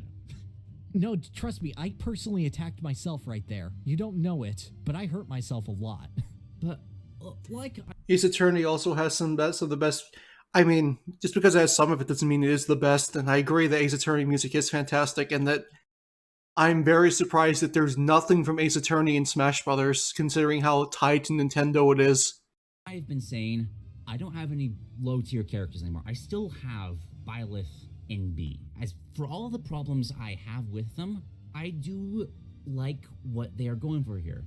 Part of the reason I like that is it kind of feels like a concession for like, oh, the Fire Emblem movesets have kind of stunk. Let's try to kind of cram everything into once to make up for it. And I don't. It kind of hurts in a way just seeing Byleth and being like, oh, there's 4 really great movesets in here. I wish we had those. Yeah, but I do. It's very funny that Byleth is technically what we've been asking from Fire Emblem in Smash for a long time, and at this point, people just don't fucking care. Like, they're so burnt out on this series that they just don't care. Still like the moveset.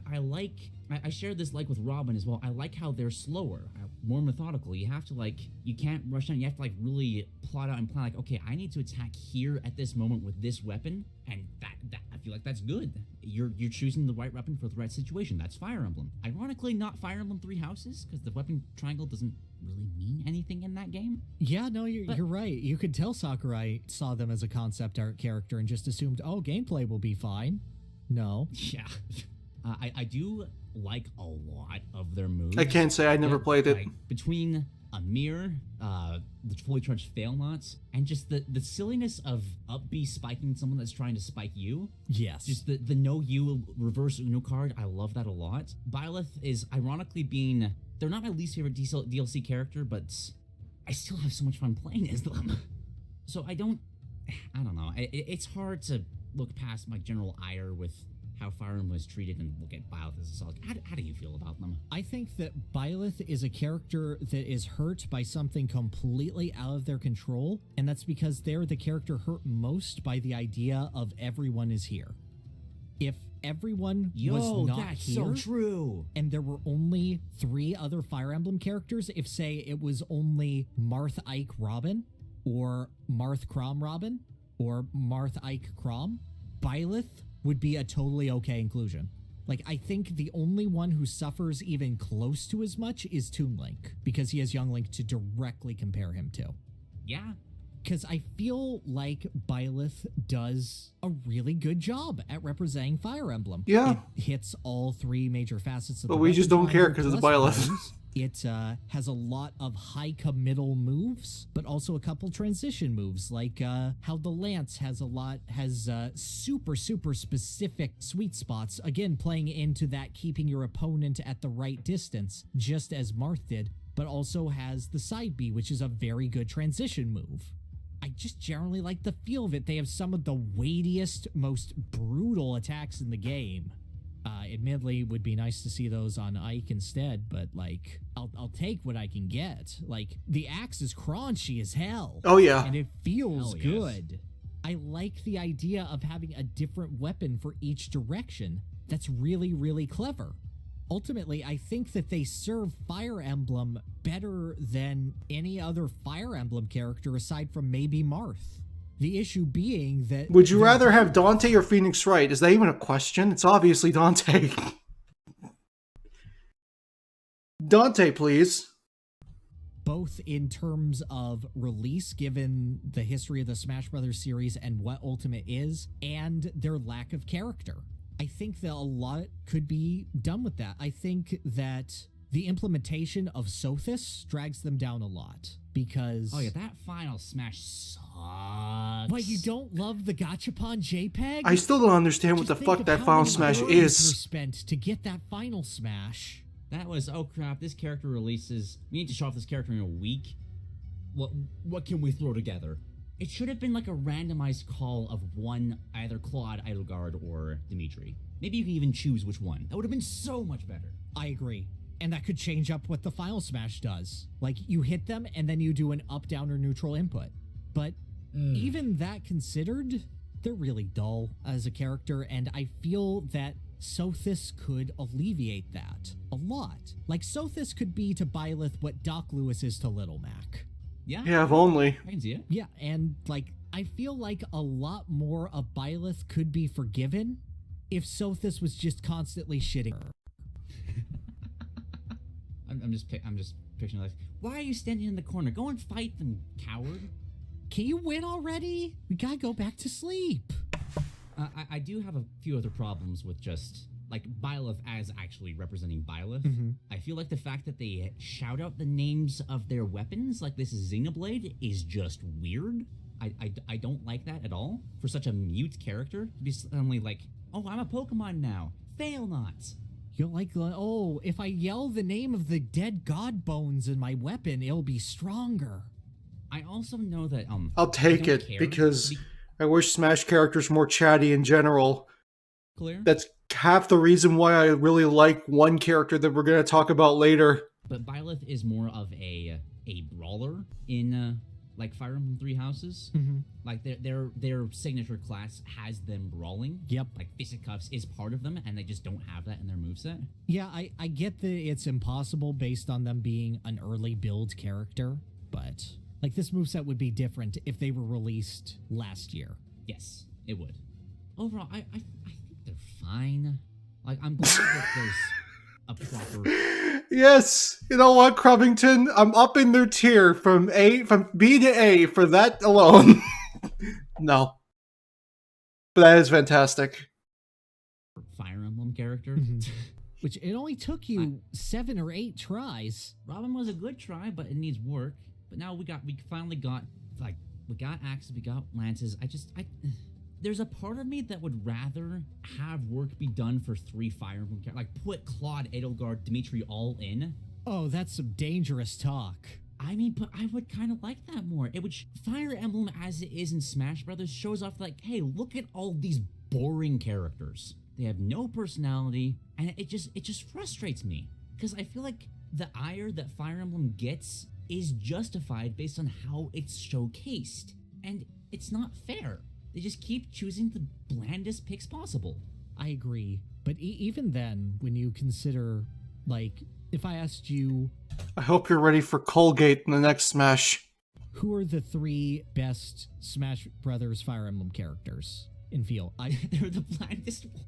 Well, I would say Marth, Ike, Byleth. And then I would say, okay, who are the best at representing Fire Emblem or the most important? And I would say Marth, Robin, Byleth. Like, Byleth is always the bronze medal of Fire Emblem to me. I'd agree with that, yeah. Like, Marth, Ike, Byleth, Robin feels like the... If Smash Brothers gets, like, rebooted but doesn't go for, like, some drastically different representation for Fire Emblem, if it's just trying to bring things back, those are the 4 you look at. Like, okay, priorities, right there. Yes, and you can argue Chrom. I'll let an argument for Chrom. Like, Chrom and Ike can fight it out. There's No, keep Roy. He's more interesting. a correct choice, but... Yes, but Awakening. Now Robin showcases Awakening. But, like, I don't know. I have Byleth and B, again, just because I feel like they're fine. I do B for too, Byleth. because, like, everything design-wise except for their final Smash, I feel is very, very solid, and everything that's wrong with them is not their fault as a fighting game character. Like, they're if Corrin worked and wasn't as offensive. I can kind of see that.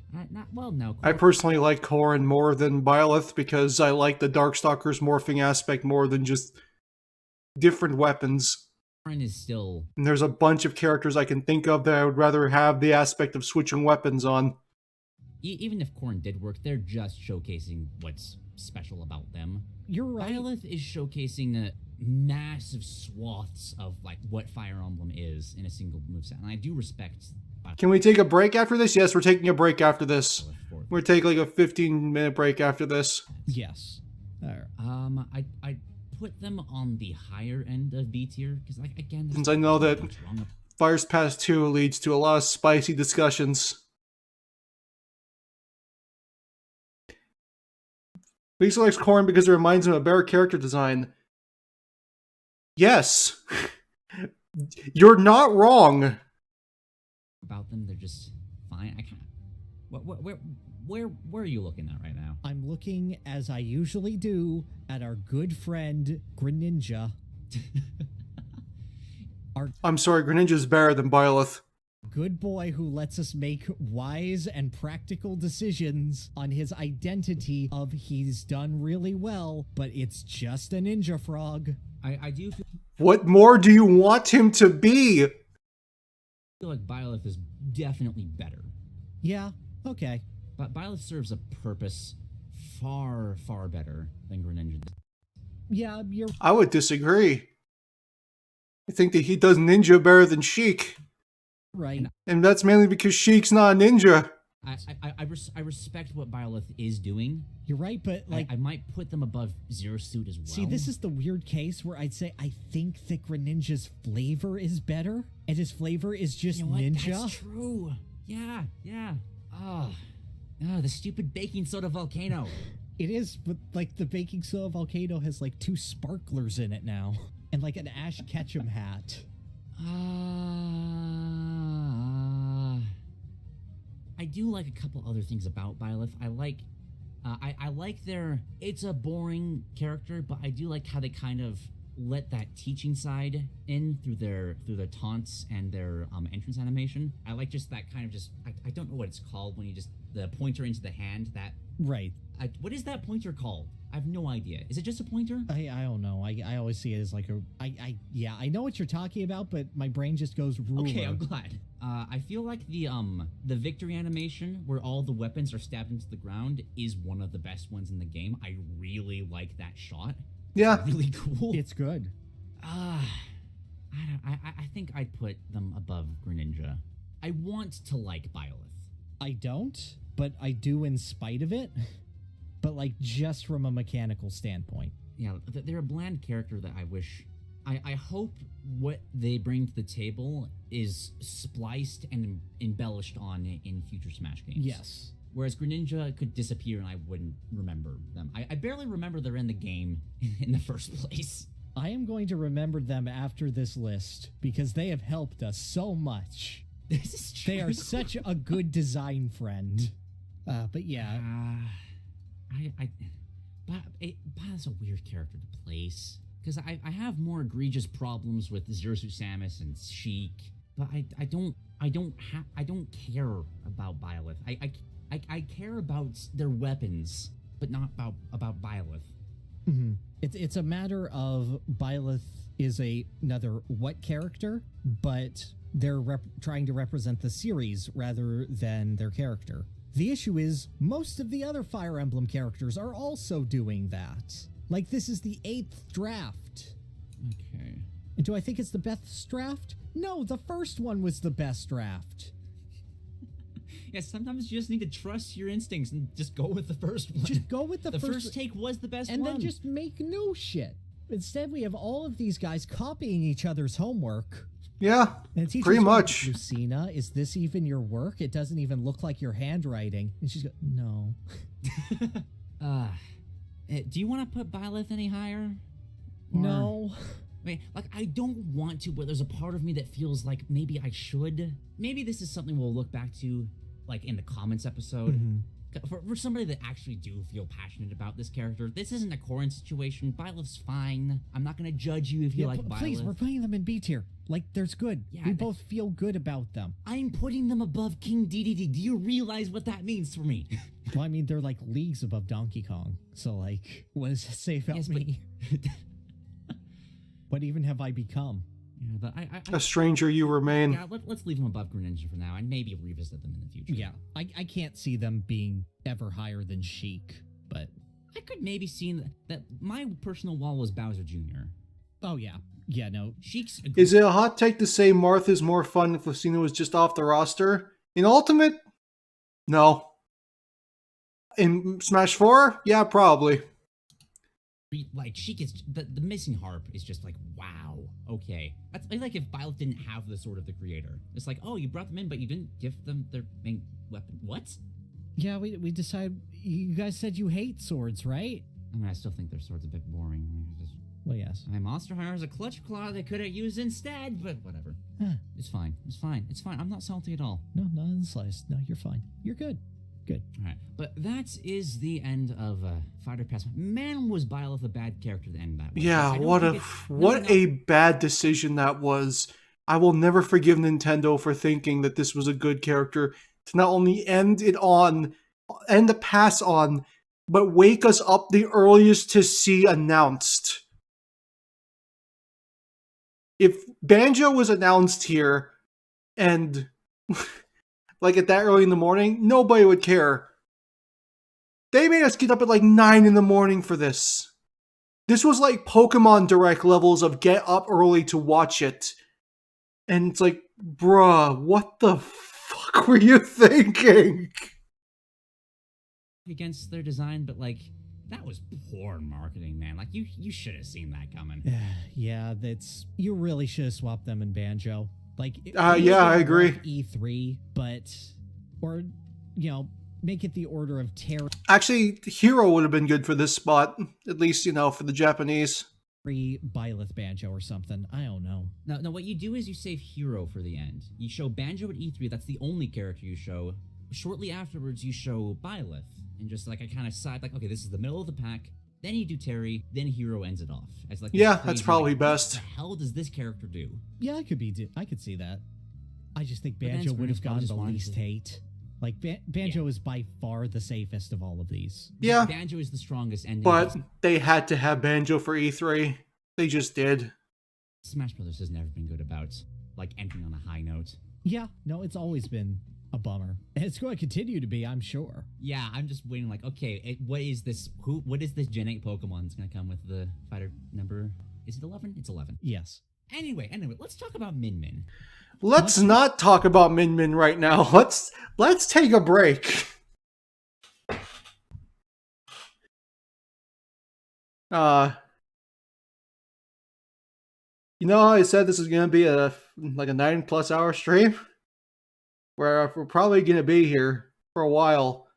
And I might cut it early and do the rest of the characters tomorrow, because I have a feeling that there's not going to be that the stream length of the next stream tomorrow might not be nearly as long. And I think maybe, just having a couple of characters left to talk about would be a good way to end it. And then looking at the final product and going from there.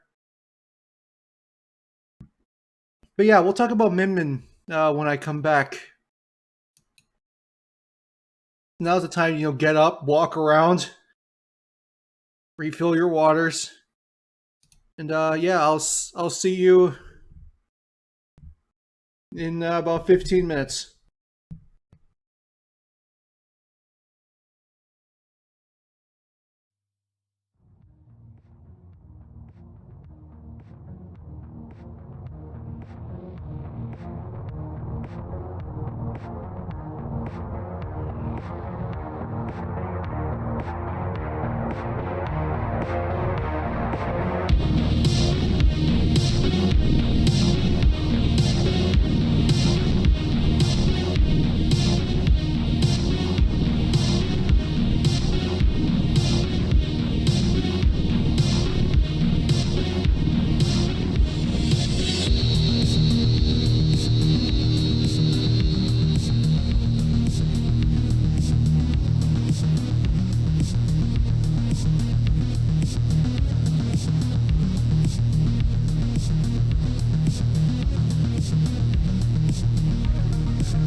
Alright, I am back. Hope you all had a chance to, get up and walk around for a little bit. And I have come to a decision while I was away, and my decision is...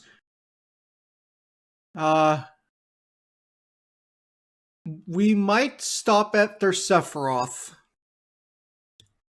I'm going to see, how far along we are in the stream by the time we get past Sephiroth. And I think if we break like nearly 9 hours, I think that's a good spot to stop. And then we'll do the other half of Fire Pass 2 tomorrow along with the finale. I think that'd probably be good. Which means that I'm just going to get this out of the way because I was going to use this and I can't now. So Kazuya Mishima. will not be here today, but will instead be talked about tomorrow. I know, false advertising. He's on the thumbnail. I'm sorry.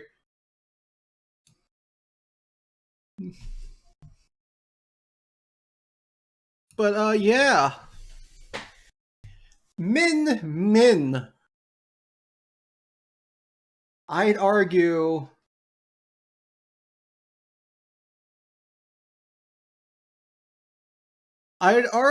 that she's the best choice for a ARMS character. Look, what you see is what you get, and what you get is ARMS. The question is ARMS what you want in Smash? And she's C tier. I don't know what the hell else to put. It just ARMS. C tier game, C tier character. Yeah, ARMS character does ARMS things and is ARM girl. Her up smash reflector is funny. I like that.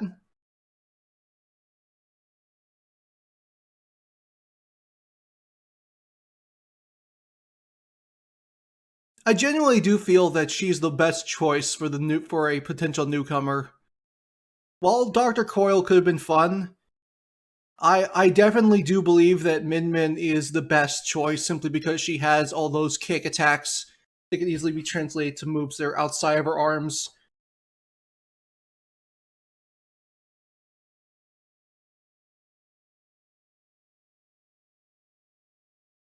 And yeah, she's... I predicted her inclusion, as did several other people. I almost made a moveset for her before she came out. And what I came up with was nothing like what got in Smash, so I'm not even going to talk about it because there's no point. But Min is very Min. And she's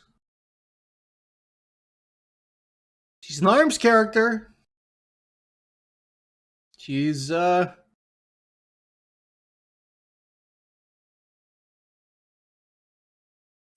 here. She's probably gonna be in the next Smash too.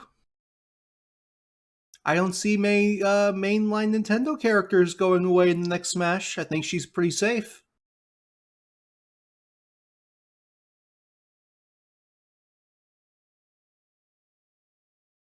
Look, the most interesting aspect about Min is that they brought back Captain Falcon's voice actor to sound like he was being waterboarded. And that was in the trailer as he drank noodles, and that's it. That was the most interesting thing about Min as a character. It's that Captain Falcon's voice actor came back to do that.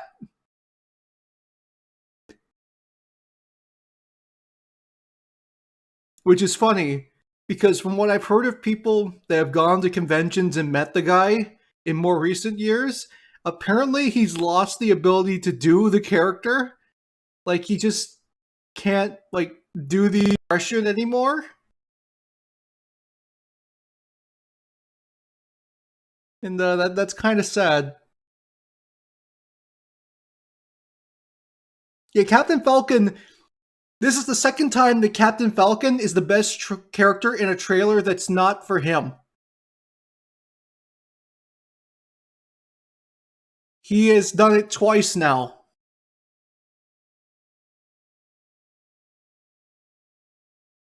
Because not only do you have him, like, slurping noodles, but then you have him in, like, a maid outfit. A waitress outfit. Yeah, Captain Falcon steals the show. What can I say? Min-Min's mid-mid. As the kids would say.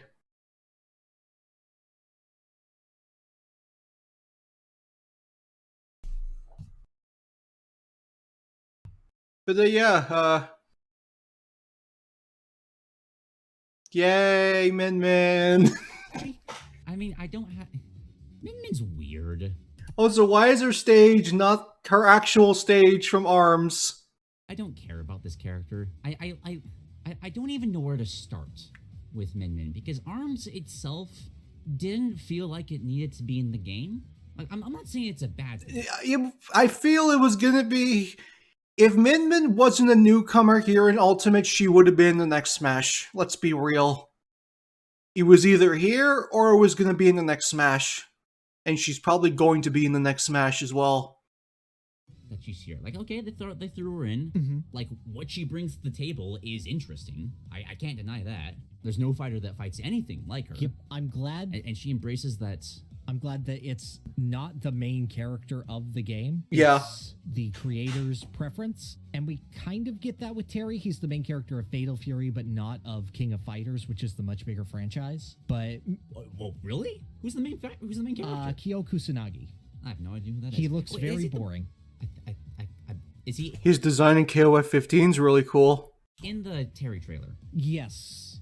But I think it's just his hand. That's Yes. Okay. Well, I don't care regardless. Yeah. But anyway, Min-Min, like, I am glad they chose. I do kind of. It's another. It's weird. I was just talking about making like random characters the stars. Min-Min kind of already was. Like, she's the creator fan, but she's also the fan favorite. Yes. I don't know. Yeah. Arms is such a weird case. I don't know. I wanted the clown. The clown would have been funny. I also would have liked the mummy as well. No, I just want the clown.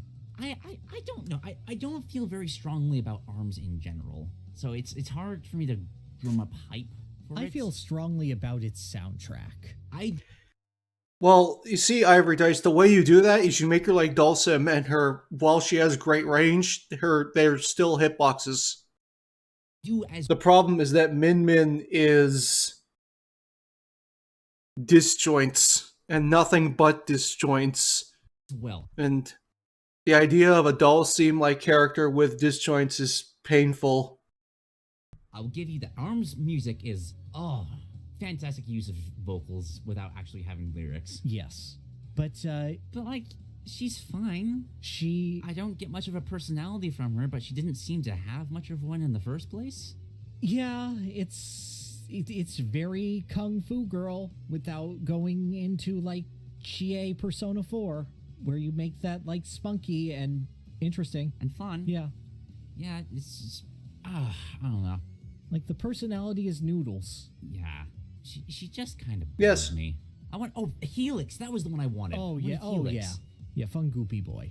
Yeah. But even then, like, I liked it more as an assist trophy. I don't see... I feel like Min-Min came too late to help ARMS. Agreed. I like using Smash characters to, like, shine a light and be like, hey, look at this cool game. Let's show off why it's cool. But maybe, I would have liked... Maybe, let's put King Boo in and help Luigi's Mansion 3 or something. I don't know. To be fair... I mean, can we just have King Boo in the game regardless of Luigi's Mansion? Because he's a cool character. You could do a lot of fun things with King Boo. Min-Min dropped at the absolute worst possible time for ARMS, where, you know what would help this fighting game that would probably have a larger tournament scene when Min-Min comes in? Not having a global pandemic. Oh, right.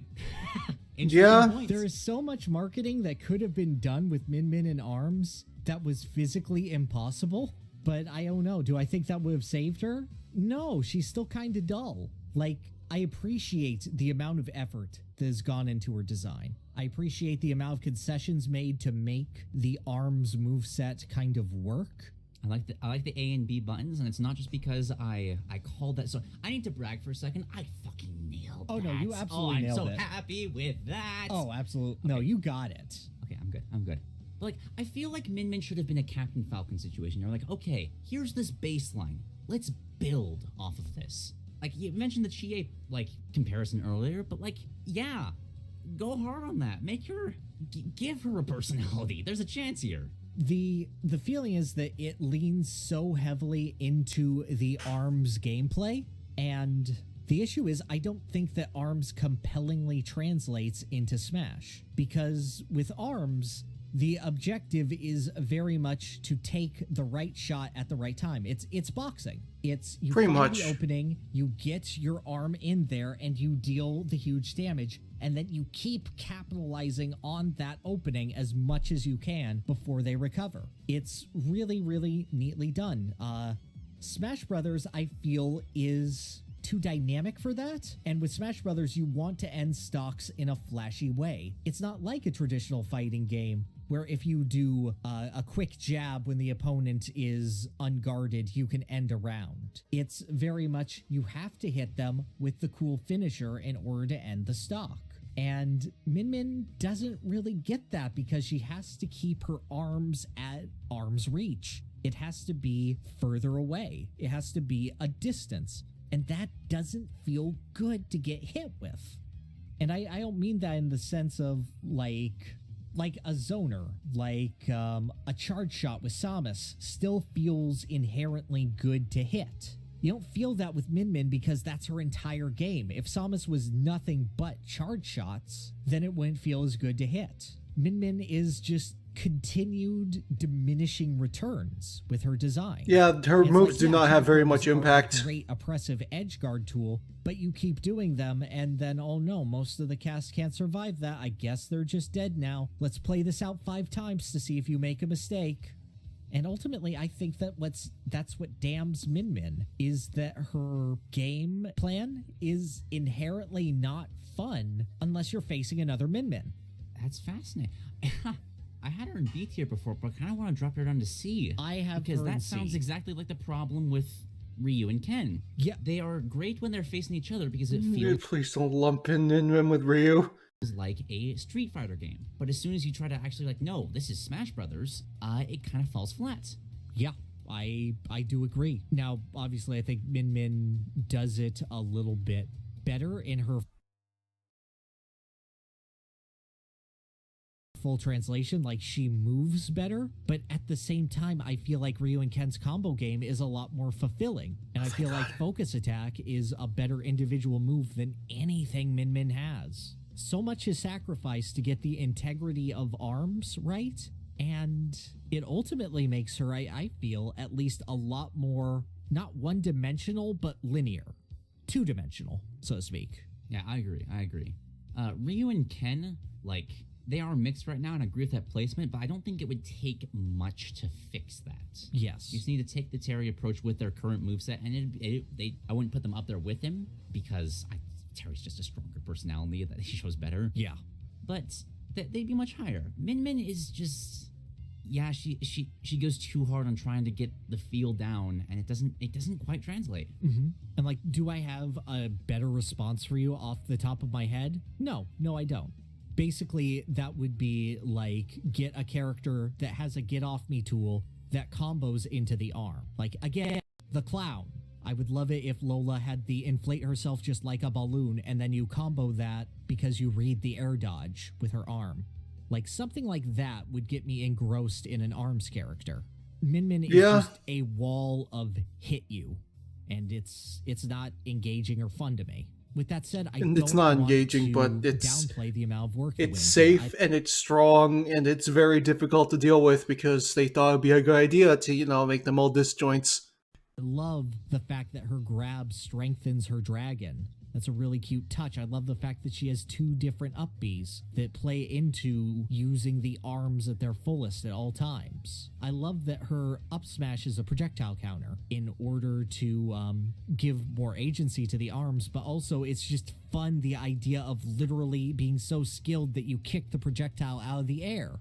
That's a fun mix of her kung fu background, and it feels good. It's the only one that I feel that's in there, but I like it. Now she has a few taunts, I think. Don't compare Ryu to wheat toast. He's tofu. Maybe? I don't know. I don't play Min Min. I have played too few games with her to care. Yeah. Maybe someone who's a arms expert, like, maybe will get educated, but, like, I feel good putting her right beneath Ryu and Ken. Well, actually, well, the fact of the matter is we're changing Lucas's position later. So yeah, this is also true. So I should be comparing her to Rosalina. Yeah. Rosalina's got. We never mentioned this with Rosalina's discussion, but Rosalina has a really huge fatal flaw in that multiplayer Rosalinas, you can't tell the Lumas apart. Oh yeah, that's a big mechanical issue. Ooh, no, I would have easily said below Rosa before that, but now you bring that up, yeah. Yeah, like, right? I didn't think about it until later. It's like, wow, how did we not cover that? Like, it's not that big of a deal in a 1v1, but yeesh. I think between Ken and Rosalina. I think so. Yeah, like, maybe I'm just bored of arms and someone who likes the game needs to educate me, but I just, the gameplay is not engrossing enough to carry the character on its own. And no, it's not. Roll into the game in the first Min Min is a character that's very much like what you see is what you get, and chosen what you get's not much. Is the character you get stage control that Lil Mac wishes he could have, and whiff punishing that Lil Mac wishes he could have, should have, and a recovery that, while it works sometimes and sometimes botches, is still something Lil Mac wishes he could have. best translated the design to Smash rather than the main character or the favorite. Because I feel that inherently this design has issues that could be... How do we make her fun? I don't know. I legitimately could not tell you how to make her more fun.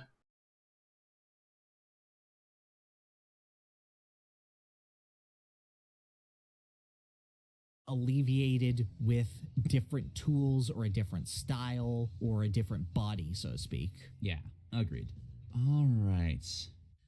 Next up, Steve is...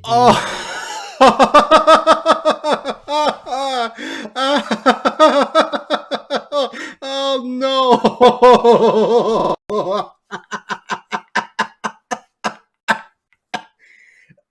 Excuse me. Oh boy. Oh boy, oh boy, oh boy.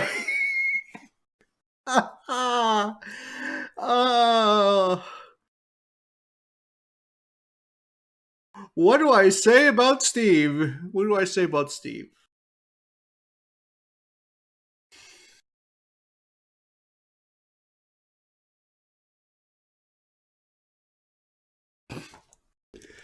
Well, first, if I'm gonna talk about Steve, I need to put something on the screen to, you know, repel the bad Smash the bad Smash opinions.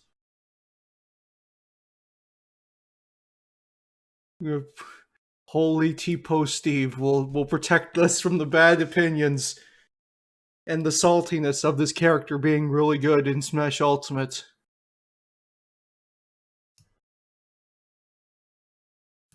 You know, I could flip him upside down, and he's an upside down cross.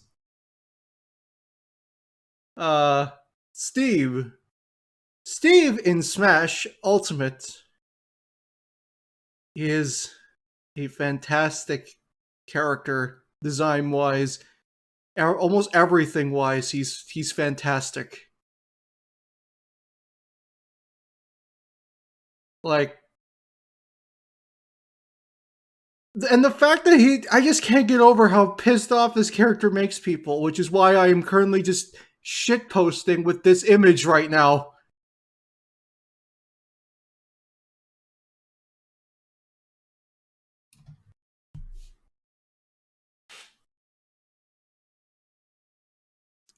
Steve in Smash is an amazing character design. He is, if Rob is childlike imagination brought, to the forefront, then Steve is player creativity brought to the forefront. Because this character is legitimately an endless pit of just immaculate things that can be done.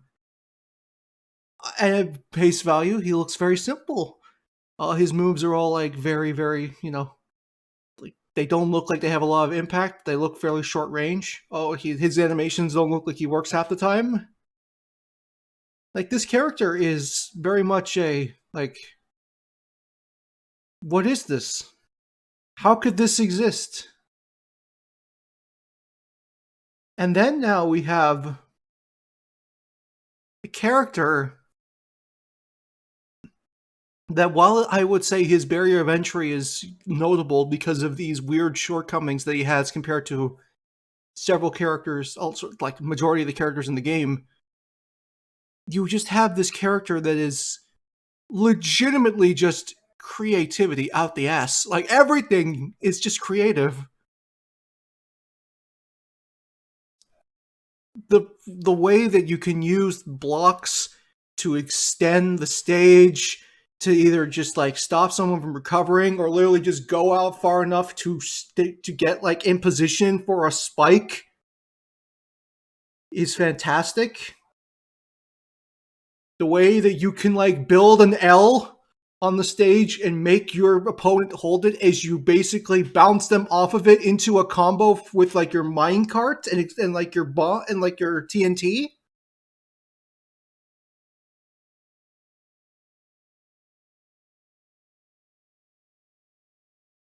This character is legitimately like the most creative character, like gameplay wise, in the entire game. He is literally endless creativity, and that's why Smash players hate him, because they aren't creative enough to get around him.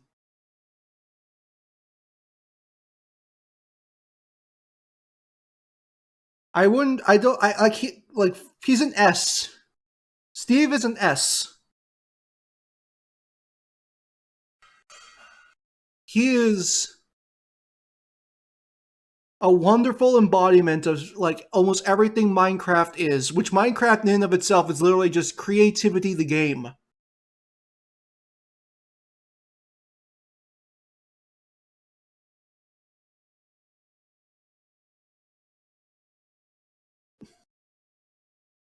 And the way you can, build more powerful weapons, getting unique combos off of unique types of weapons. The way that he basically has like the anvil is fantastic. The minecart setups are fantastic. TNT setups are fantastic. He's a very, very good character, and both design and competitive wise. I don't think that he's a broken top tier character. I think that that's just people being very salty, to be completely honest with you.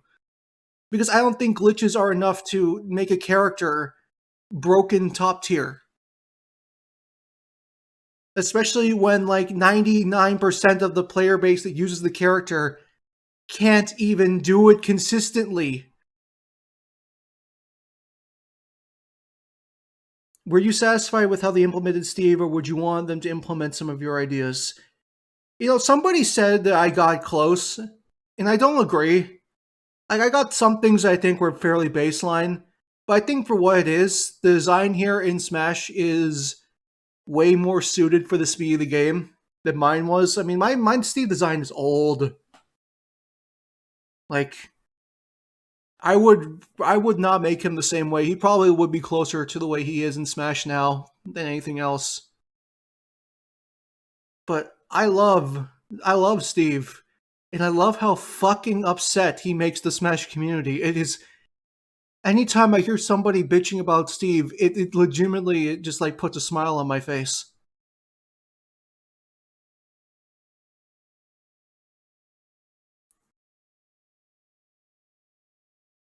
I did like the armor thing you did. Armor would probably be the one thing that people would want to add to Steve. And I think that while it'd be nice, I think that for what he is, just being able to upgrade his weapons, I find him fine. But there is one thing about his design that I think should be abolished in the next Smash. Steve should not be allowed to build blocks in the middle of the air. That's it. That's all you have to do. You just can't set blocks in the middle of the air. He should have never been able to do it from the beginning. Why? You can't in Minecraft.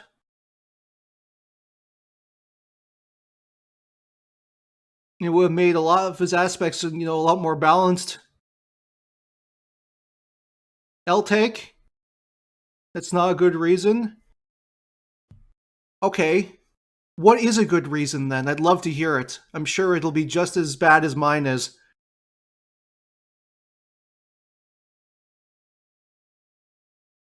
It'd be a lot harder to place blocks in the 2D space. Attach it to a solid surface. Build it off of platforms. Literally do anything other than stand on, place them in the air.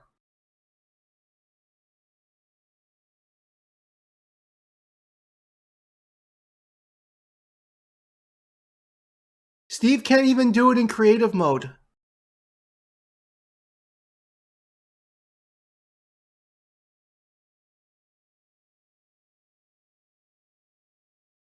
I mean, it's the coolest thing. Let people, he can banish people on her stage. Build at the ledge.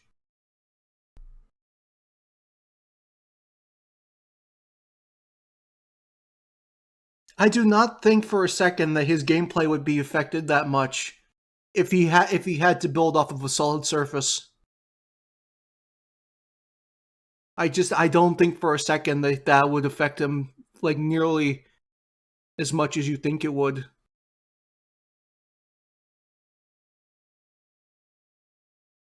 And I think as a concession, I would let him place more blocks.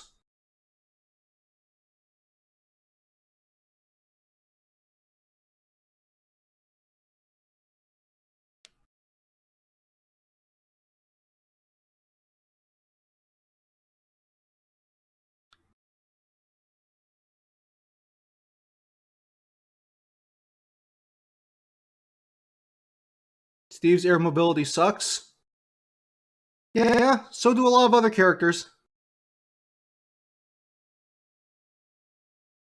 Unless it was his only recovery option, like Craig from Rivals, I'm good.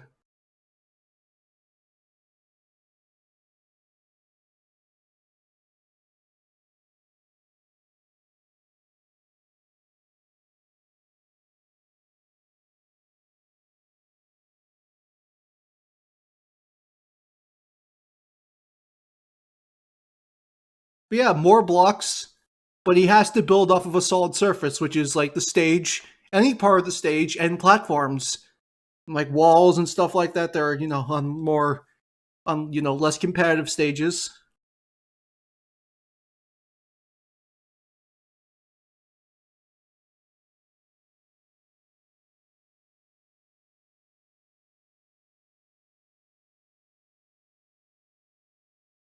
My problem isn't the fact that he can use it to recover. My problem is that there's way too much campiness with stuff like that, and it should just not be here.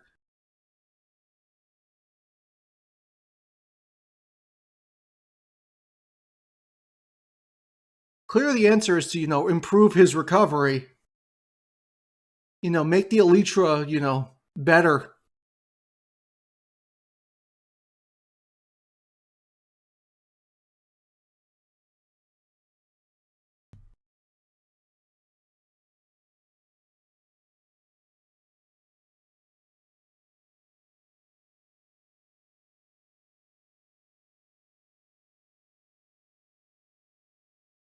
Blocks should degrade immediately in midair.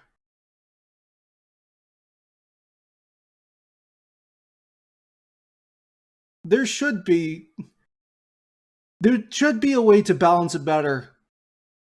Because as it stands, I think that is like Steve's most glaring issue as a character design, is just that.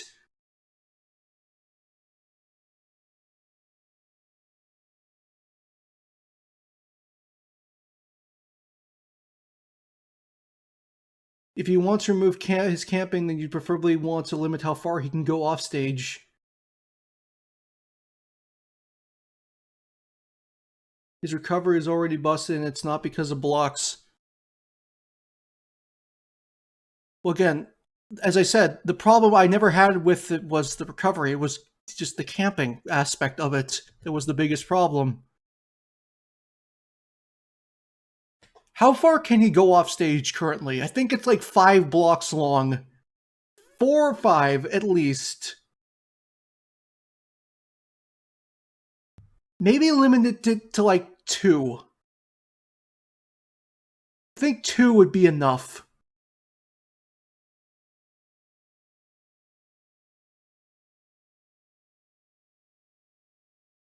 Each stage... Okay, what is the standard for Omega and Battlefield?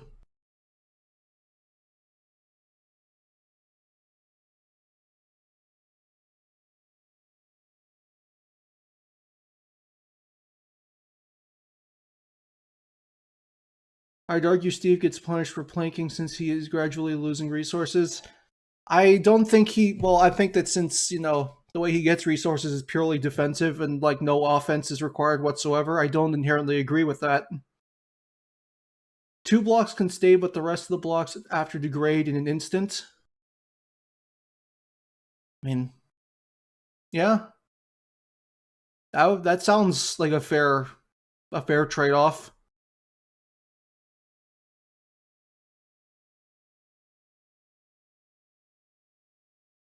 But here, okay, off the stage. How about vertical though? That's the question. Do we limit how high he can build in the air? I mean, it's already not that high, but it's still high enough for him to easily punish a lot of characters with Anvil.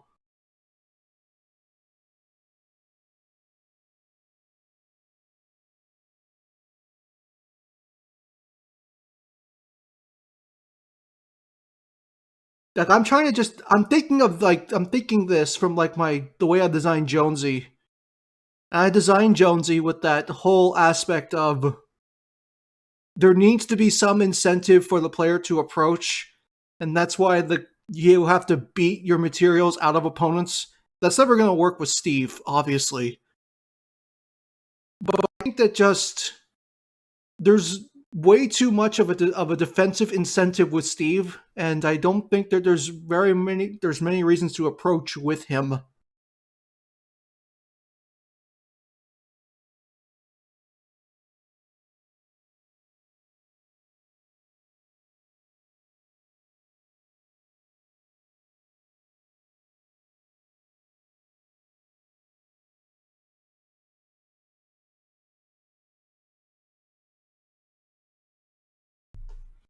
If he doesn't have resources, he loses access to his specials.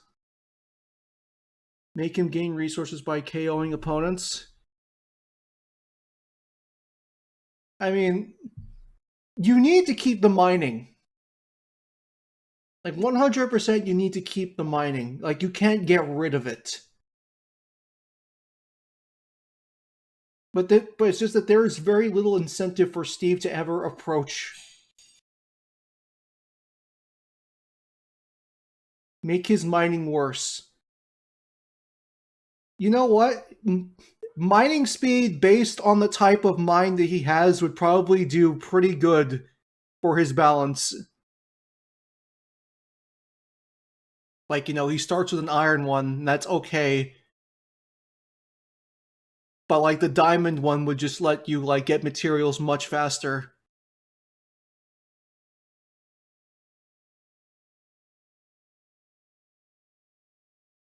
Look, we can't talk about serious fucking Steve balance here. look at what's on the screen. We can't be talking seriously about Steve balance when you have funny T-pose Blockman. Like, you can't do this. We can't do this.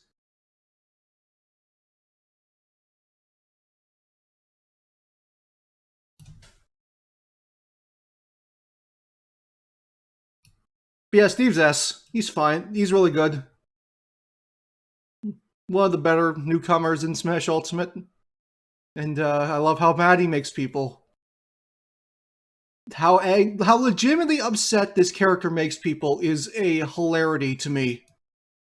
Is a fascinating character. Which, props to us, by the way. We almost nailed how Steve was going to play. Oh, yeah. In the design dorks we made on newcomers. Like, holy shit, I can't believe how close we were. But Steve is trying and then to Mario embody, dies again. Minecraft. Yes. One of the biggest games in the world, actually. I was about to say just in recent memory, but like, is there a game with bigger cultural impact than Minecraft right now? Right now, I'm not sure. No. In history, maybe Tetris. Okay, yeah, maybe I could give you Tetris, but like even Mario, just like I don't think Mario's hit that same mainstream appeal of just like. No, Mario was. Everybody knows what Minecraft is. When Mario 3 came out, kids were able to recognize Mario easier than they could Mickey Mouse. What number would you have Steve at? I don't know. I also feel like kids would recognize Steve. Outside of Incineroar, I couldn't think of numbers for the others, and I don't think that, like, numbers past the top and the bottom really matter. Like, I think if a character's S, they're just S. A lot of characters in the higher tiers and the lower tiers are there for a reason. Easier than Mickey Mouse right now. I agree, but I don't think they could name him. I think they would call him Minecraft. Oh, right. Yeah, they would call him Minecraft. But yeah, that's fair. That's fair. But I feel like there are a lot of different ways you can view Steve, because there's a lot of different ways you can play Minecraft. So what you value from the character is going to depend on how you value playing the game. Mm-hmm. But as Steve is in Smash Brothers right now, it's weird. I could put him in either S tier or B tier, because I feel like what he does is it blows my mind how much work was put into this character, and just the amount of just wackiness that you can do with him. I feel like it really, really shows off the creativity of Minecraft, how you can just build platforms to like stage. You can build a stage to stage spike people off of, and I wrap my head around the character. I feel like this is a character that people are going to be discovering new things to do with for years to come. Oh, completely and utterly. And I feel like that's what Minecraft should be. At the same time, he is so complicated. And I don't know if he should be necessarily accessible. A lot of people confused this with when we were talking about Mega Man. Accessibility and difficulty are not the same thing. Yes. Mega Man is difficult, but you can pick him up and understand immediately how he works in his games. Yes. Minecraft is not accessible. It's just mainstream to the point that everyone knows how it works. Yeah. You plop somebody who's never played a video game into Minecraft, they won't know what to do. You plop an experienced person into Minecraft, and if they don't have the sort of cultural osmosis of what Minecraft is, it's difficult to understand. Yeah. Like I think. I mean, modern Minecraft does a good job of, providing hints, but I get where they're coming from with this. Character, but like, yeah, I don't know. There comes a point where. How do you feel about Steve? Let's. So, as a personal aside, it was very early in the morning when I was watching the Steve trailer. I was very tired. I was still in bed, actually, watching on my phone. And I saw Mario getting smacked around by all sorts of characters. They're all using sort of spinny moves. And then I see Mario get knocked into a dimension, and I see a bunch of black crates. And I go, it's Crash Bandicoot! That's the first time I've ever heard somebody confuse Steve's trailer with Crash.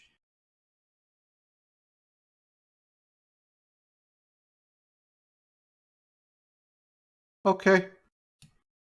And then I look around at all the eyes and I go, this is a callback to the lab assistants from the Insane Trilogy version of Crash 1 as they look at Tawna. because you could justify anything at 6:30 in the morning. I don't think that Object Motherfucker made made zombie noises. When it's Crash Bandicoot, and then my man comes a knocking, and he crashes. By the way, yes, that's actually what those scientists are called in the files of Crash Bandicoot. Someone on the team thought it was really funny to name them like OBJ underscore fucker and OBJ like underscore motherfucker. Through the wall, and Steve is fucking terrible because of that. Oh, I'm so sorry.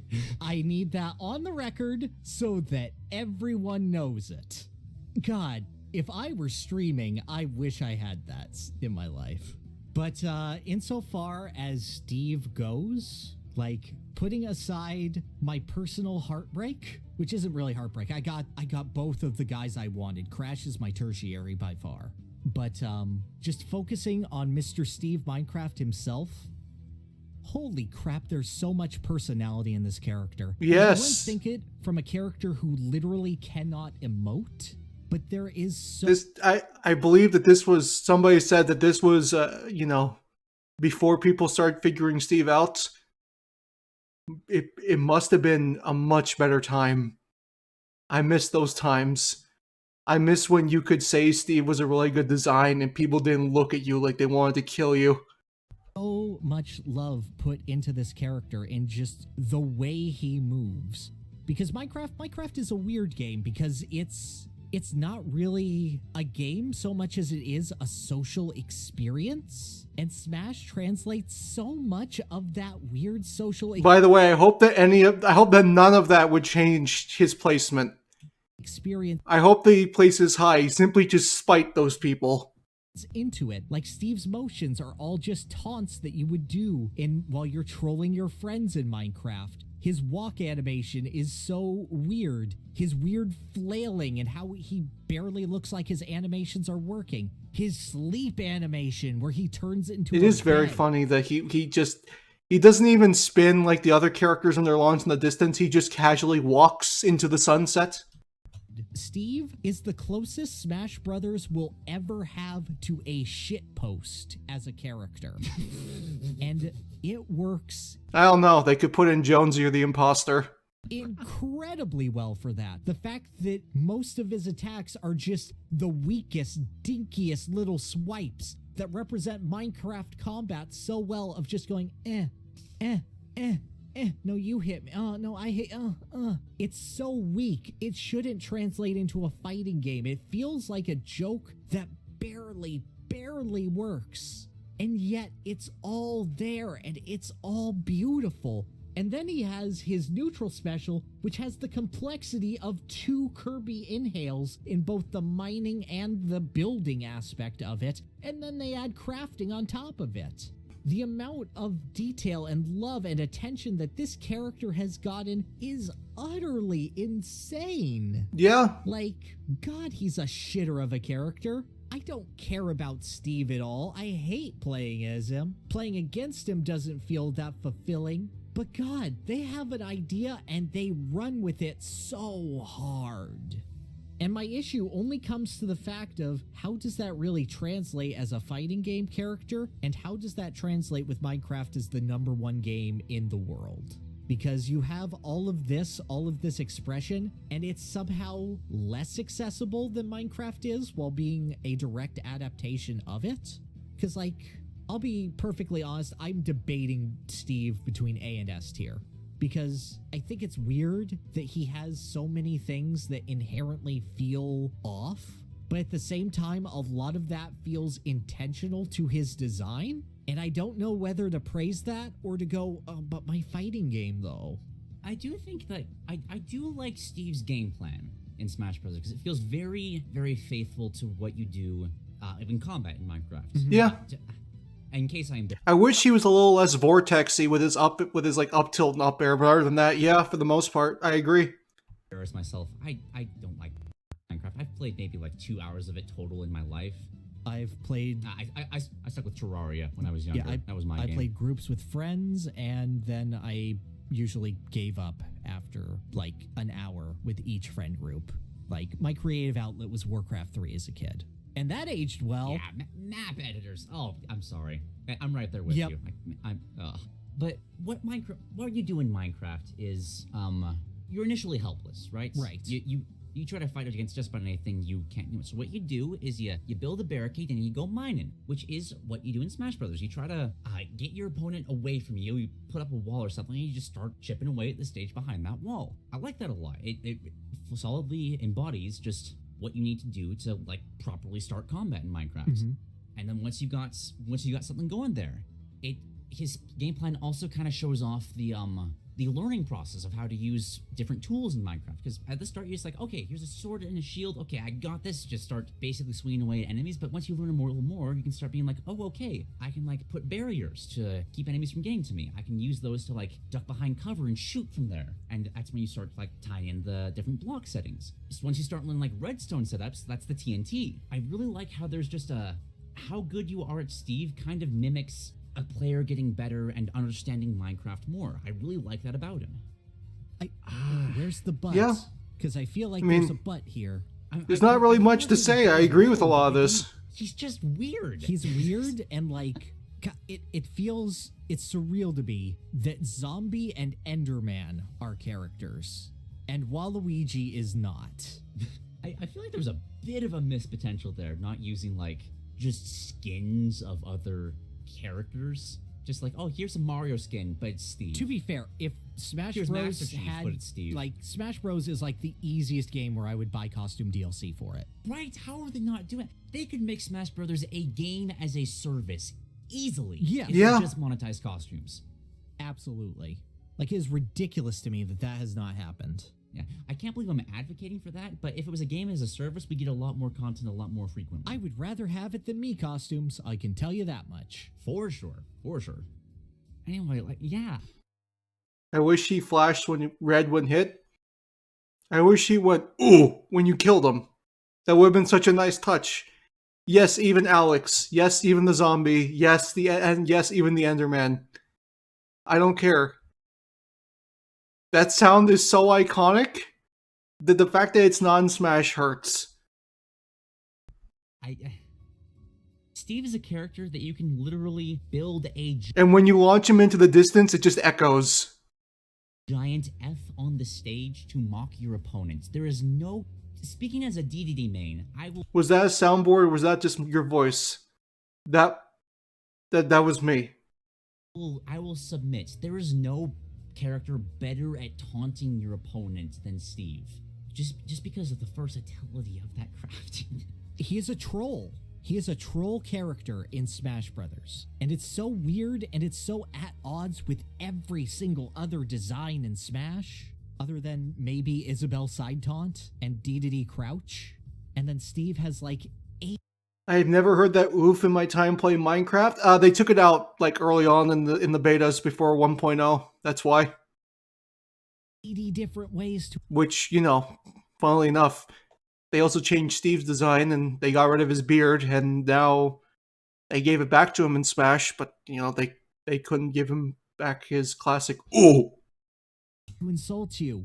And I love that about him. I do too. I love how I feel like, correct me if I'm wrong, I feel like he's the most cerebral character in the game to a point that I can't follow it. I've seen some stupidly insane things with Steve, like putting a block, putting an anvil on top of that block, and then grabbing somebody as you fall past them to like drag them down to the blast zone.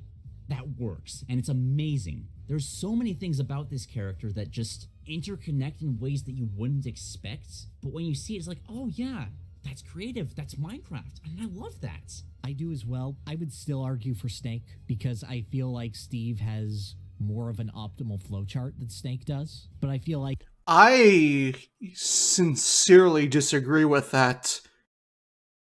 You can't build an F on the stage as Snake. I wouldn't say there's a flowchart for Steve. Some of just the nutty shit that Steve players have come up with is just immaculate. Immaculately frustrating for some people, but I am definitely not some people. Steve's ceiling is higher. like infinitely higher. Yes. Whereas I feel like Snake's floor is also much higher. Like, I can see that. Yeah, I get you. All right. I think I'd put my bets into S tier. The amount of things that this character does go so far above and beyond what they had to. Like, to make Minecraft's players happy, they didn't need to do this. They didn't have to do anything close to this. the only issue I find is just due to his inherent complexity, he isn't attracting the audience that he should be for players.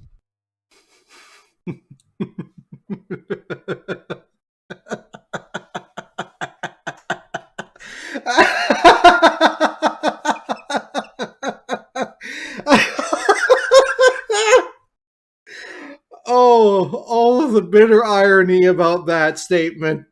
Of him, I feel. On one hand, I think I agree with that, but I also feel like he should be complicated. No, I do agree with you. That was my butt from way before. It's just like he's complicated, but should he be accessible? Minecraft is complicated, but like when I look at characters that we have in S tier, like Fox, like Snake, like Falcon, like K. Rool, I feel like they have established identities for themselves, and they've essentially kept their own hype alive, so to speak. I don't like my laugh either. It's fine. Don't worry about it. I mean, like the only exception I can feel is Rob, and Rob is the boy who lived. I think the hype for Steve still comes through on a competitive level, but casually, I don't know. How do people play Steve casually? I feel like a kid would. Can you play Steve casually? I feel like Yes. Throw minecart. Use TNT. Light things on fire.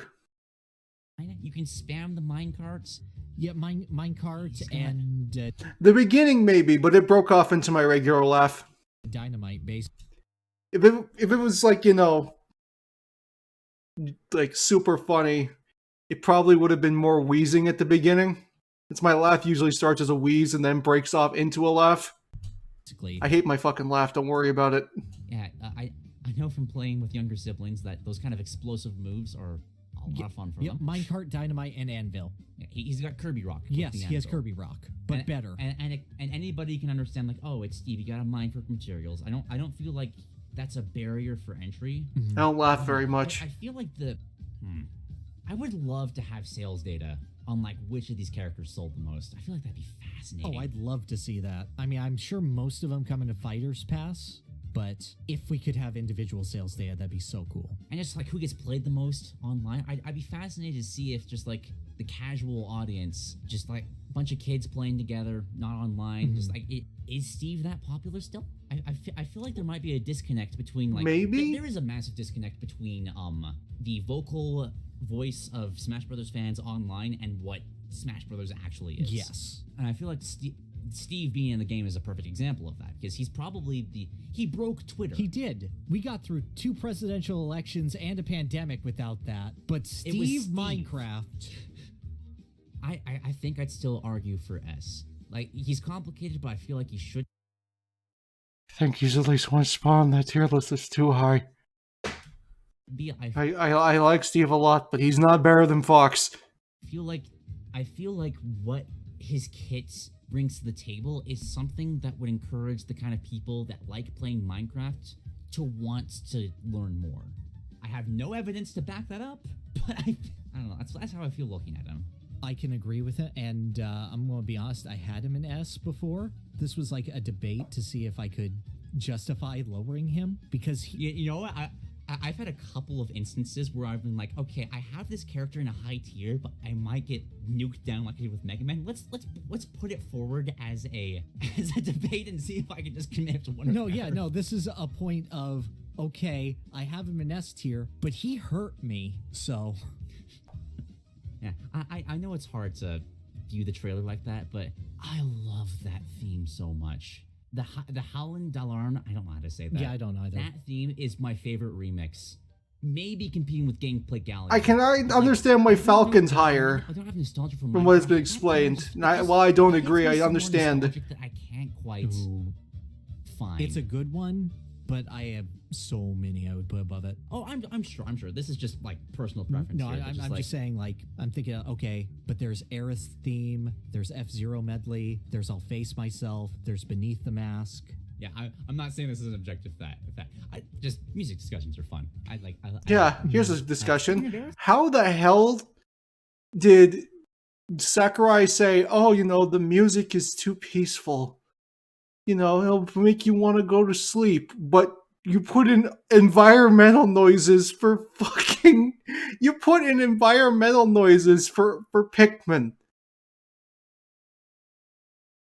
which is just noise.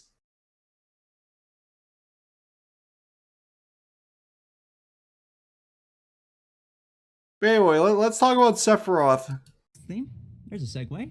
Wait, he's right next, right? Yes, he is. You're correct. Yes, okay. The last character of today, Sephiroth. Yeah, Sephiroth is my favorite.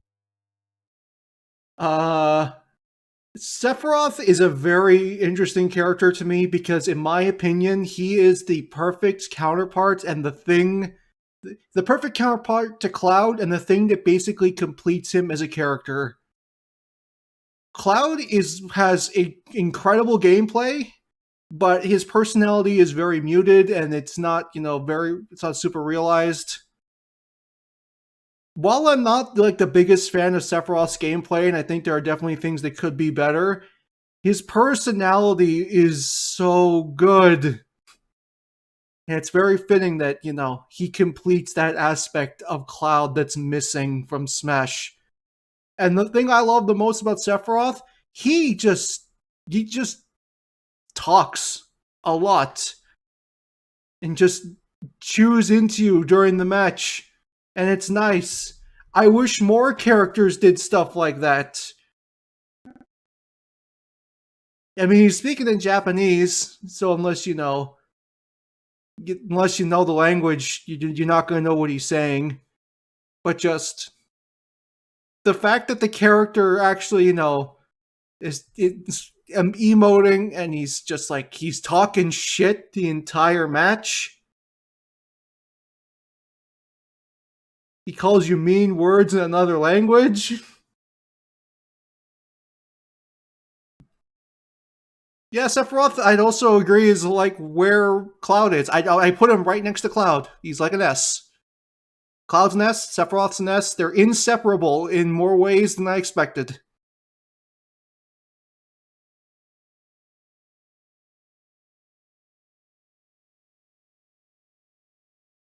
The English mod makes it even better since I can understand him. Honestly, I kind of like it that I don't understand him. If that makes any sense. I don't know why.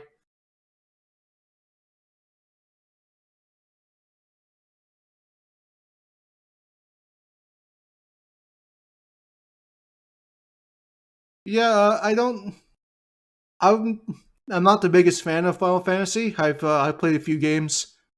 I've played FF14. It's an okay game. I don't think it's nearly as good as a lot of other people say it is. I'm not going to buy a PlayStation 5 for Final Fantasy 16. I'm not going to buy a PlayStation 5 for Rebirth either. But yeah, I know a lot about Sephiroth. I know, how important he is as a video game villain. I know that he basically is the anime swordsman. And I think that he's an S tier. He's right there with Cloud. I think Cloud plays better, but Sephiroth has the personality, and he sells himself as a villain just so well. I do think it's bullshit that he easily defeats Bayonetta in this trailer, though. I think Bayonetta could easily throw hands, if not kick Sephiroth's ass. Favorite DLC character, bar none. It's not a close competition. My only competition is Terry. I agree. Yeah, I have spent so much time in Smash speculation just ragging on people for following these fan-made rules of just like, oh, we can't have this character in the game. That game's too mature. Bayonetta can't be in the game. Oh, that wasn't aimed by Microsoft. But I fell for my own problem because I never believed that we'd get like multiple characters from the same franchise like we did Sephiroth. I don't think that's a reason. But just I think it's more along the lines of Cloud was just an impossibility enough as it is. How in the fuck are we gonna get more from this series? We couldn't even get more music.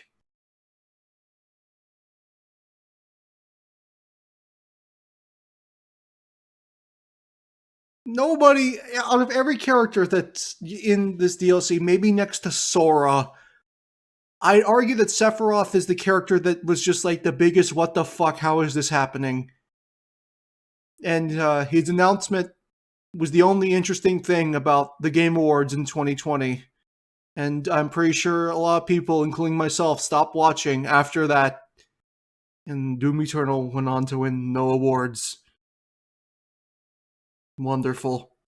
Like, I never saw that happening. So when it did, like, that might have been the biggest shock and just sheer delight that I've ever felt watching a Smash Brothers announcement. Because, like, Ridley was soft leaked beforehand, so I kind of knew, like, maybe this might happen. But the second that one-winged angel, the one-winged angle, Tetris storms the lawn. No. I think people figured that Steve would get into Smash eventually. I mean, it's Minecraft.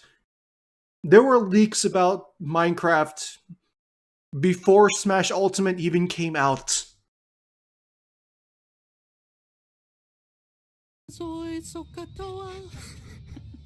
But the second that dropped, I lost my mind. Because I love Smash Brothers as a celebration of video game history. I know some people don't like that. They're just not afraid to just try and kill these characters. I don't care. It's why I love this series. I love it more as a celebration of video game history than I do as a fighting game. I do as well. I love it more as a party than I do as a fighting game. Yeah, but Sephiroth is more important than most of the characters. You want to know? You want a really good follow up? Imagine like a follow up trailer for Sephiroth, where he's basically defeated everybody, and he basically has like everybody on their last legs, and he's about to like finish off the last person, and then all of a freaking sudden, a chain comes out of nowhere, hooks around the Masamune, and yanks Sephiroth into the hands of the Doomslayer.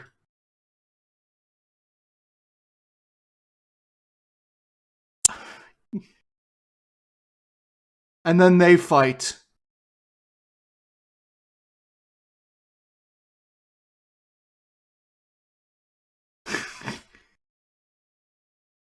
I mean, let's be completely honest here. The Doomslayer would literally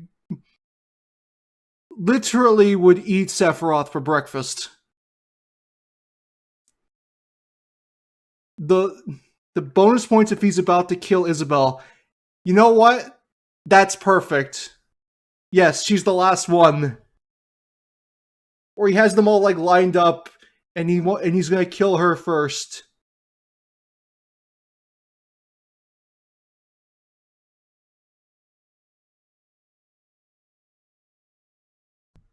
But yeah, for those that don't understand, the lore about the Doomslayer compared to the games is fucking insane, and basically he's like immortal. He's unkillable. He's God. He is God at this point. He would snap Sephiroth like a twig on this roster from a video game. But he would let Isabelle get the final hit. Sephiroth's theme is more important than most of these characters. Okay, so you have four. How iconic this guy is. So you have 4 notes to play a song with. Which is more iconic and recognizable? The first 4 notes of One Winged Angel or the first 4 notes of Megalovania? Leave your... That is a debate that will cause a lot of arguments. Response in the comments below. I would argue One Winged Angel. Throw in the Halo theme as well. Just that one note. That one piano hit. No, I think those 2 are above it. Because I think Halo needs the oh to really hit that. This is true, but One Winged Angel, the Sephiroth, we talked about him so much already, just ragging on Ganondorf and Mewtwo. Yep. Sephiroth is the perfect overpowered character brought to the same. Though it level is a as little everybody else. interesting that like a majority of what people know and love about Sephiroth, spoilers for FF7, is not technically Sephiroth. It's Jenova, like fucking with Cloud. You don't even really meet Sephiroth until the very end of FF7. Like the real Sephiroth. Though I guess that's different in the remake, and I don't know what they're gonna do with that. That'll be interesting. The disinterest he shows in everything that he does, the amount of snaps of his fingers that he does, like he's not using his full power, he's just snapping at you. And it's one of Then again, I would argue this is Advent Children Sephiroth more than FF7 Sephiroth, the most oppressive moves in the entire game. which people would argue is also the same one from the remake. Just through that. I love that when he actually puts his back into moves, it just kills you, it breaks your shield. Yes. When he really tries, you are going to die. I love how his side B, like, locks opponents in to, like, force them to choose options. I think that's why so many villains have command grabs. It's a nice way of showing off, like, they're oppressive, they're evil, they're taking options away from you. Right. But Sephiroth Yeah. doesn't use a command grab. He uses the, what is it called? Shadow Flare? Yeah, the snap, that's Shot Flare. Yeah. Yeah, snap. Because it forces, like, okay, you are either going to dodge this, you are going to shield, or you're going to get hit. You need to choose one of these options. And I love how Sephiroth can, like, basically back you into a corner saying, like, no matter what you do, you are going to get hit by something here. Yes.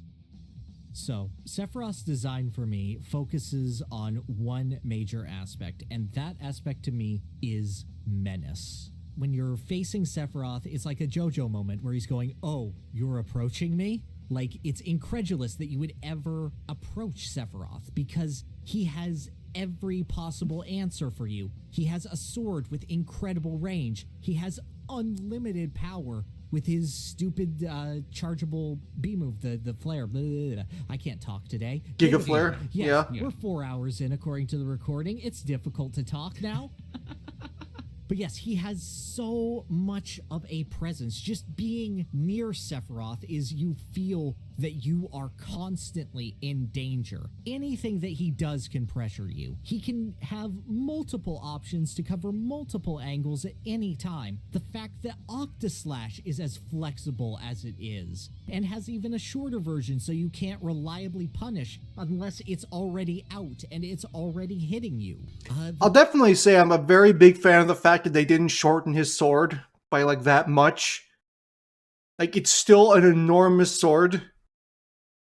I'm very glad that they at least kept that, because most people theorized they would have to shorten it for Smash, because, you know, the Monado had to be shortened by a decent amount. The fact that Scintilla is such a little, like, flick of his wrist, and then, oh, no, big Uno reverse card energy right in your face, unless you find a way to overpower it. The fact that he's not actually all that strong when you hit him, being a reflection of his fight in Final Fantasy VII, where you could kind of just dispatch him with one Octaslash, and it's kind of this feeling of overcoming your fear and facing the big bad head on, and knowing that he's powerful, and knowing that at a base level, he is better than you. But you can still overcome him if you get that one hit in right where it counts. But if you don't do it enough, he's going to come back and he's going to pursue you and he's going to stalk you like an evil ex-boyfriend. And that being represented with One Wing, it's just, Sephiroth is so good, and like, you feel it instantly. You get it instantly. He is Ganondorf without caveats. He is Mewtwo without caveats. From his presentation to his animations to his vocal delivery. Yes. Everything about him is Best thing of perfect the to character. get this feeling of dread and menace expressed to the player. It's so good. Totally agree, totally agree. That right there is my only problem with him, though. Let's just not mention the fact that he shares the same Japanese voice actor as Dante from Devil May Cry. That we could have had Dante from Devil May Cry somewhere in there too. do actually like Sephiroth's voice actor. Mm-hmm. I'm a bit bummed that it's just his Japanese voice again. Yeah, I can agree with that. That is literally my only problem with him. He is such a fun character to play. I love how many options he can cover at all times. He's a playable boss fight. He really feels like a playable boss fight. I think he's the best one. No, K-Rool. But Yeah, there we go. Well, K-Rool isn't supposed to be menacing. He's kind of goofy. Right, he is. But Sephiroth is just fear, Yes. and I love that about him. Yes, I wish Ridley had that. if K-Rool is a Ridley- mechanical boss fight, then Sephiroth is the feeling of a boss fight. Yes. His sound design on so many of his hits, the visual design of his animations. Oh my I gosh. think One Wing is a really, really fun. Is Sephiroth an S tier? Yeah, I said he was an S tier, like right next to Cloud. I think that him being next to Cloud is very, very fitting for what he is and what I think he serves as a character. comeback mechanic because it goes away. Yeah. I like how it changes based on like where you are in the match. Like Sephiroth's trying to keep it somewhat even. Yes. Just for the fun of it. I have to say, shout outs to his presentation in general, like not just as a character, but just how he was given. Like his classic mode is one of the coolest ones. The Sephiroth challenge was so much fun. And Yeah, I wish they kept the fucking Sephiroth challenge. I don't know why they got rid of it. It was so fun. felt like a real reward, even if it was way too easy. Agreed. Yeah. He feels like the most I think my record is like 6 seconds with Falco. I think I like dash attacked him and then just forward aired him once and he died. the DLC character, and I love that so much. I would argue for Terry, but otherwise, well, I mean, we're looking at our S tier DLCs here, and I think all three of them are incredible because Sephiroth's S tier. Well, yeah? Oh, absolutely. Yeah. Are you kidding me? Let's not pretend. There's technically 4 up here, though. Don't forget Piranha Plant. Yeah, he's here. I will forget about him. You can't stop me. But yeah, I can't. I have nothing but praise for this guy. Just his voice is the only thing I don't like, and I don't think that's a mark against his design. I love that it's not part of his design either, but I love how he finally completed Final Fantasy representation in the game by making it in. Yeah. It's so nice to get that music finally. Also, for somebody that asked if I want Tifa or Aerith, I think everybody in their right, everybody, especially the Italian Senate, would adore having Tifa in Smash. And like, there is a part of me that would have liked, like, if you're getting another Final Fantasy character or take from another Final Fantasy game, I would have loved to see Kefka. Yeah, Kefka is the only other one I would have accepted, admittedly. But no, like, if you're getting like the iconic video game characters, Sephiroth. Yeah, no. It's just Sephiroth. It's of villains, it's Bowser, and then it's him. I don't think Eggman beats him. I don't think Ganondorf beats him. Oh, I'd argue they do, especially, in today's day and age with, how much more they've come, how far they've come. I mean, at least Eggman, I'd argue, beats Sephiroth. Ganondorf, you can make an argument for. I think that the correct answer, since it has been 1997, is Barrett. I mean, why not both? Put in both Barrett and Tifa. Put in all the FF7 iconic characters, why not? But fuck, what was my train of thought going with? Oh yeah, I think Eggman, I would argue, is a more iconic villain nowadays than Sephiroth is. Ganondorf, you can make an argument for. I think that, and I think that's only because he's not in every Zelda game where Eggman is like the main villain of every Sonic game for the most part. Even when he's not like the main villain, he's still an important part of each game he's in. Like he's Sephiroth, I'd argue, is like number 3 or 4. no doubt that Ganondorf loses to Sephiroth. Eggman is a debate because those are both super iconic of the 90s, but otherwise nothing else is close as an actual villain that isn't just thing you beat at the end, like say Ender Dragon or something. Yeah. Totally agree. The only discussion is then when we're in an S tier. So I think we can solidly say the top 5 is K. Rool, Falcon, Terry, Snake, Sephiroth. Yeah, that's the 5. Yeah, like that's the power 5. And Love me some Mike Pollock. I mean, who doesn't? 2, Everybody I would loves say that guy. Stone, and then the next I would 3 agree. we can adjust. I feel like I definitely want to put him above Snake. Yeah, I would. Snake, I feel could do more. I don't feel that from the rest of these characters in a meaningful way. Snake could have options, I feel, but I feel like the core of what Snake does is exceptional. It is. Absolutely. I'm not here to disagree with that. It's just, we're picking just the top of the class right now. Yeah.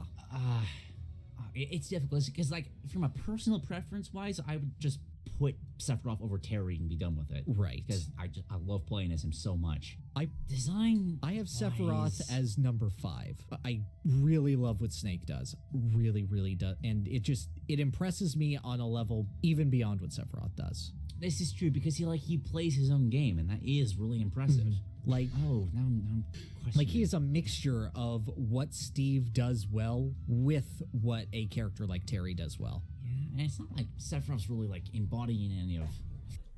No, Isaac, I already said that the moveset is fantastic. I just said that it's just not Snake. Final Fantasy boss. Like, I already said I would never knock his moveset because it is just such a well-designed kit. I do feel like he embodies himself incredibly well. Like that. Maybe, you wanna know what? Make his design MGS1 Snake, and I think you might be onto something better. Because I think that because his design is a composite of multiple snakes, that it being focused on that MGS1 aspect definitely hurts him a little bit. But if you make him look like, Twin Snake's Snake, I think it would be better.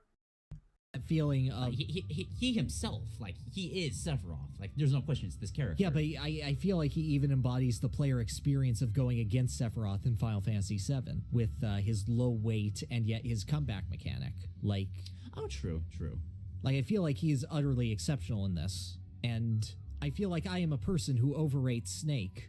But also, MGS1 Snake is still Snake, though? Yes, but the Snake in Smash is Big Boss from MGS3, and MGS2 Snake's close. And that's the thing. Snake. I didn't go on a 10-minute rant about you for no reason. And Snake has Codex. Snake does have Codex. That is true. I'm trying to think if there's, like, anything... I get the slide... I think there's a lot more of a stealth focus and stuff. Exactly. And I've always seen, like, Snake in Smash is more of that because that was, like, the facial design they went with.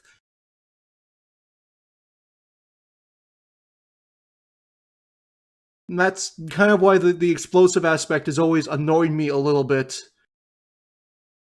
This definitely feels like it was designed for Snake when, like, MGS1 was still the huge focus of Snake.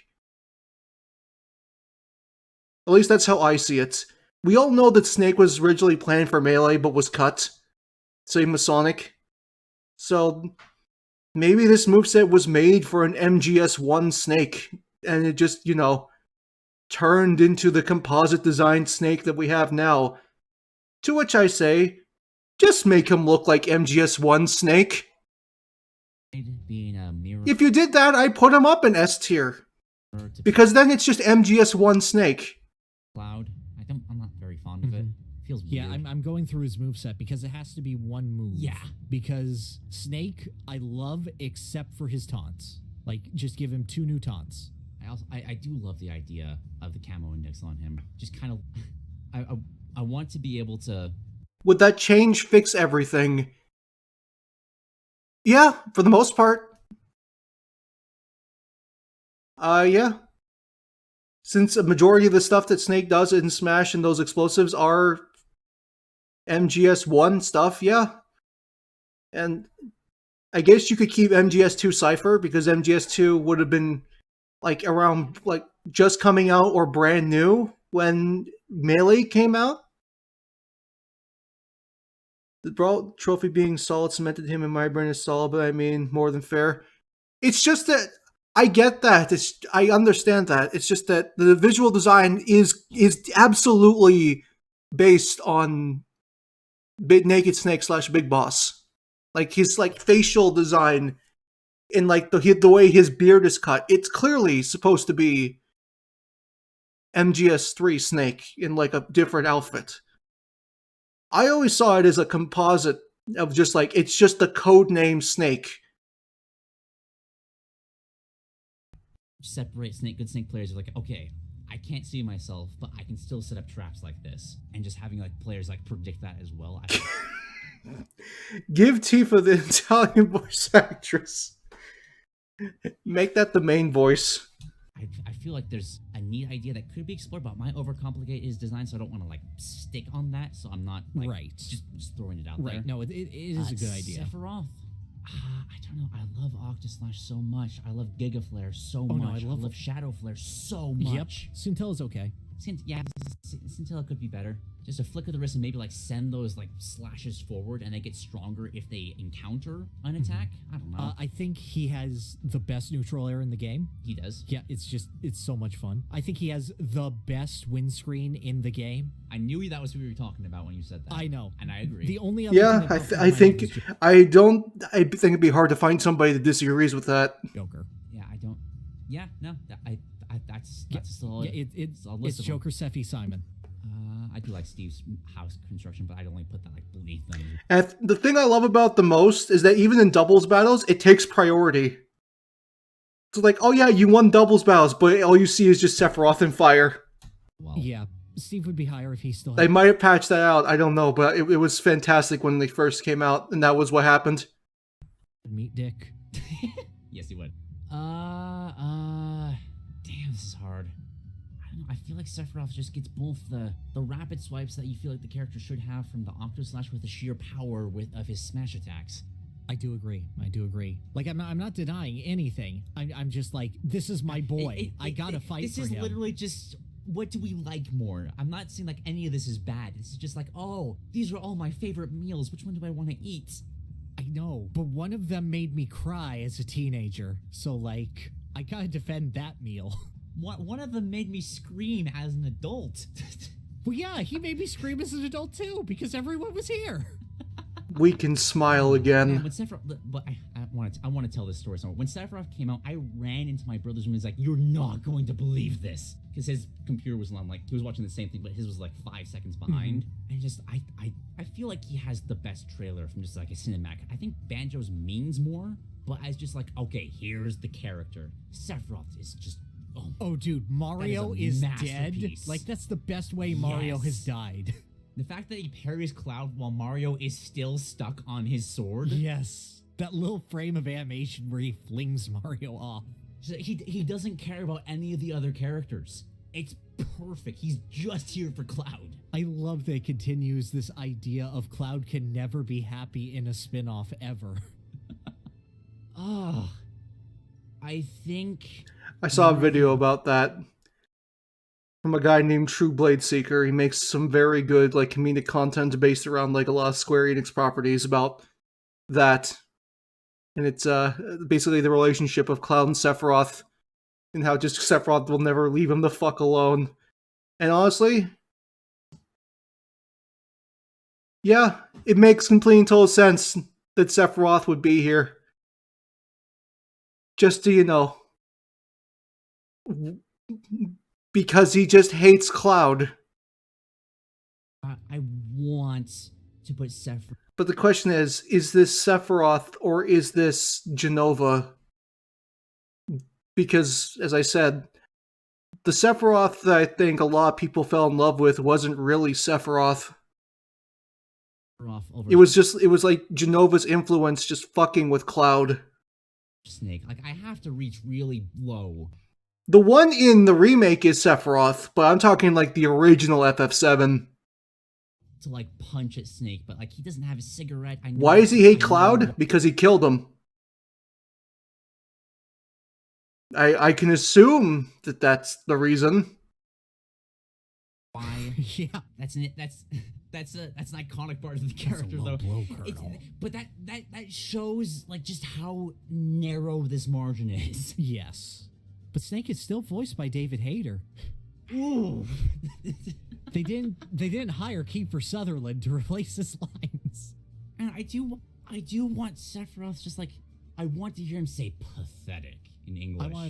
I want to hear him say suffer for like non-weird reasons. So he was my favorite character to play in Dissidia because of just his character. And that's got a lot of good villains in that game to play as. Fun fact, in Dream Mix TV World, Fighter Snake's costumes were MGS2, MGS1, Tuxedo, and Ilroy Pliskin. You know what? All of those would be really good costumes for Smash. Jacked because Unga Bunga, and I didn't like Dissidia's gameplay, so... It scratched a niche for me. Okay. I did enjoy it. Golbez was fun as well. Oh, yeah, okay, that's fair. Go off on a whole tangent about that, but anyway. He's got both of his most hated people now with Sora too. I mean, that's true.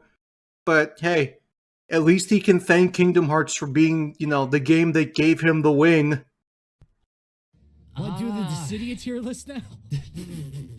No, we have to do the Nickelodeon All-Stars one first. Oh, yeah, that game's really gotta come out. Yes, it is. You know what? I'm fine putting him beneath Snake. Like, it's top 5 regardless, and I feel like I could swap them around just depending on mood. Maybe some comment will have some grand revelation of just like, oh, this small little gimmick here is just like, wow, I never even thought about that, but like, they're all amazing. These are the best designs. Bro, you really need to play Metal Gear Solid. I'm trying.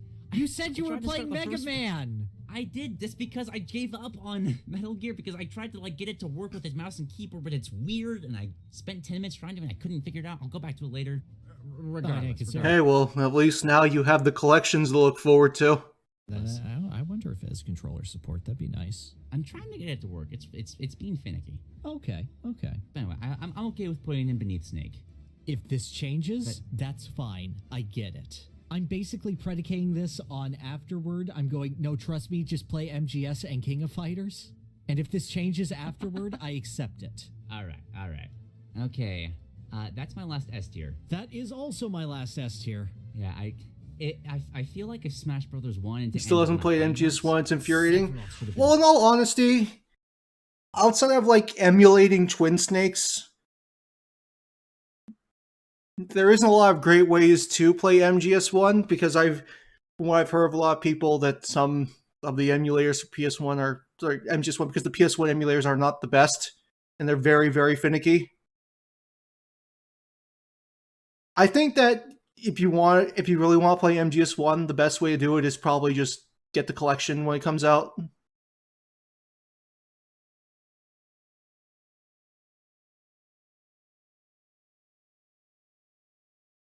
I have the HD collection MGS1, PS1, so I have no need for the new one.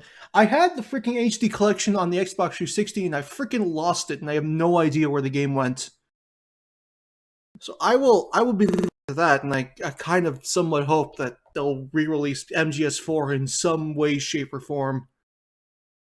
Last character. Yes. I should be seeing stuff from the Game Awards. I don't see how they're going to top that. I don't think anything could from unless it's Rayman, and that's just because it's me. Yeah, my thing is, like, I wanted to ask at the end of, like, who's your last character that you would like? But I think if we could say it now, yeah, it's Rayman and Crash, right? Yeah, like that goes without saying. Like, if somehow Diablo actually makes it into the game, I will die.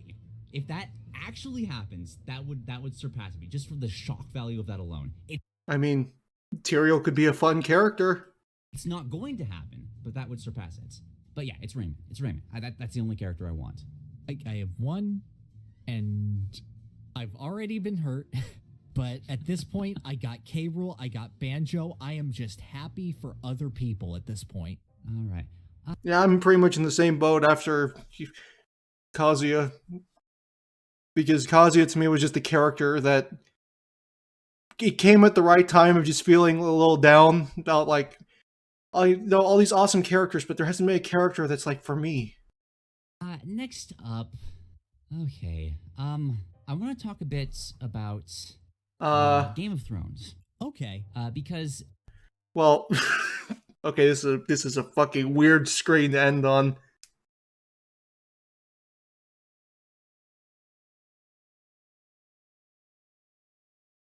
Oh no, I forgot about this. I need to hear this then. What the hell is... Game of Thrones used to be my favorite television series. Wasn't even close. I loved the characters, writing, music, world building. It was perfect for so long. Yeah, early Game of Thrones was like considered to be some of the best television ever made by a lot of people. Yeah.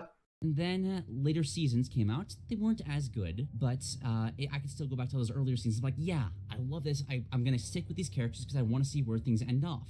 Then season 8 happens, and nothing has just completely tainted my love of something so astoundingly as season 8 of Game of Thrones. Star Wars, the sequel trilogy came close, but even then, just how much it just botched those characters, just it blew my mind. It blew my mind. Best season Yeah. ever. I agree with all that, yeah. Is because I've had this happen a couple of times, just where a finale will just completely ruin, or a sequel will just tarnish what came before, and then I can't enjoy that thing anymore. It's never happened with a video game. Then I played Xenoblade Chronicles 2. I was so excited for that game. Xenoblade Chronicles, to that point, was my favorite JRPG. I loved the characters of that game. It might be, it's a contender for like my favorite cast of characters, at least at the time. The voice direction is arguably some of the best I've ever heard, which is impressive for a Nintendo game. Oh, yeah.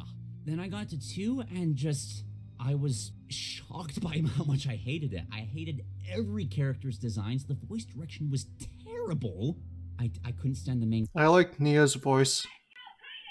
Shut up, phone. character. Pyra was fine, but and then I hit that. If anybody's seen Donkey's video on Xenoblade Chronicles 2, I had very similar moments of just like dismay at how that game was handled. And this, My question is, how do you feel about Xenoblade Chronicles 3? Since I know that that's like so far in the future past this, but I'm curious as to how you feel about that game. Because that was like my... After, I played a bit of 1, I beat X, I beat 2, and I got into 3. And I like 3 a decent amount. It's a pretty good game. I like the main characters. I think that for the most part, a majority of the main characters are, they're good. stupid, just the Furby with... I'm just asking because Noah and Mia are going to be in the next Smash. So... I just figured I'd ask your opinion on their inclusion ahead of time. This robot that was like joked is like, oh, he's got like maid outfits, that's a sex slave, but it also looks like a kid, and it was just like, I knew I wasn't finishing that game after that. I played a little bit longer, but that was just like, oh, this game's dead to me. Indifferent? I mean, that's So fair. I didn't even get to the big tinny bunny. That's the reason I didn't play the game. No, I didn't. I'm glad. But here's what happened. Dahlia did nothing wrong. I went back to the first one as a palate cleanser. Because like, okay, but at least I can come back to here. But when I did, because see, without all those characters and just building up Xenoblade Chronicles for me, with 2 stripping that, I realized that, oh shit, I don't find this to be very fun. So I went back to the first one, was like, oh shit, these Pierre, you must have made a lot of sandwiches because that final boss was like an hour long. problems are still here. Oh, no. There are still some stupid character designs here. There are still some stupid moments. Xenoblade Chronicles 2, it didn't ruin the first one for me, but like, it was one of my top 10 games of all time, and it's like, maybe top 50 now. Oh, no. So, obviously, I don't like Pyra. There is a similar corn-level disdain of just... As soon as I saw Xenoblade Chronicles 2 pop up in that direct, I was begging the screen, like, please don't be Pyra, please don't be Pyra, please. God damn it. That's Final Destination. This is Smash Brothers. Yep. But see, I enjoy disliking Corrin. It is fun to pick on that character. I don't get that from Pyra. I just feel sad. Because like I know there are... I also ate the people who are sandwich. fans of Yeah, this it's character. fair. I can see there are mounds of reasons to enjoy that character. She's one of the best characters in that game. But Thaisi. Ah, yes. but it's Yes. One could say her gameplay is quite titillating. Sorry. I understand that people don't agree with this. That's fine. You do you with your preferences. But the fact that she shares her pain with Rex based on where they get injured, and they both wear such just easy to injure clothing. What is wrong with you two? There's literally a scene in Chronicles. It was actually the moment I stopped playing the game where a character just compares the injuries between the two, and you're just looking at bare skin on both of them where they've been fighting so much. And it's just, you two are so stupid. It just, like, world building snapped, and I was no longer invested. I know it's a weird thing, but, like, that's what I value in my games. I like my world building. No, I can see that. I can see that. I'd be curious to explore it, because I'll freely admit, I mean, I pride myself. I'll be listening to this again tomorrow, but I might as well just listen to it a little bit now. Because that Game of Thrones comparison did draw me in a little bit. But I think that for, like, how they play, I think they're fun. I think Pyra and Mithra are very fun. They're very good characters. I'm just going to call them Aegis, so it's easier. Yeah, Aegis is probably like a B or an A, somewhere around there. I think Shulk's better. And I'm interested to see how they'll do with Noah and Mio in the next Smash. And the Aegis is probably going to stay in Smash because they're popular. I mean, if you really want to, you could get Big Daddy Rex from the DLC and using both swords at the same time, and you could turn that into a character.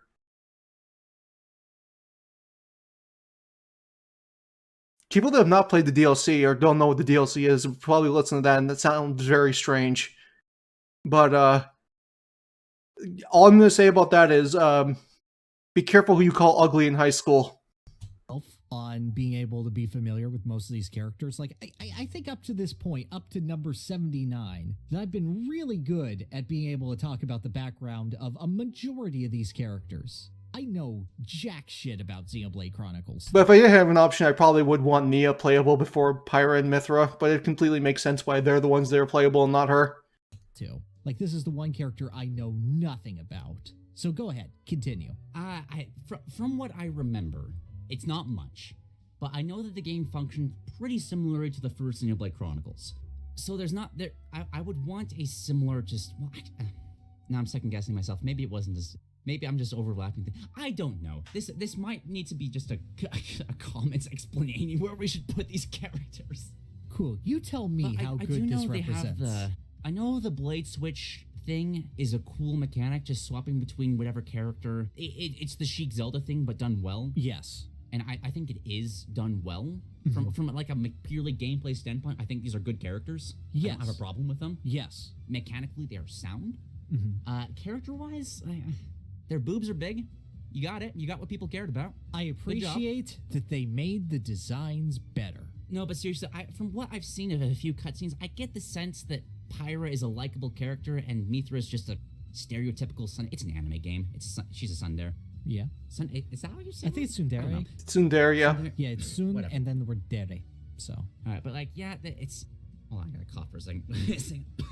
Oh yeah, you know, get your bile out, get your hatred out. No, it's not even hatred. That's the worst part. I can't bring myself to like use them as a punching bag. If you're going to do Pyra and Mithra anyways, you must do Kazuya. I'm judging whoever designed them, but I don't hate them. No, they seem fine. How long is this segment? Like, from my impression, it's a character that. How long's Kazuya's? Avoid internal personal trauma. Oh, Kazuya's like 40 minutes. Oh no, no. I think I'm going to move the video back here. It's the only character. And I have one. We're going to start on this image on Game of Thrones. And later seasons. Yeah, too long. Trust me, I want to talk about Kazuya. I think you'll be surprised that my Kazuya take is fairly, neutral, like down to earth. I'm not super, while I play the character, I'm not like super defensive on how good or bad they are as a character.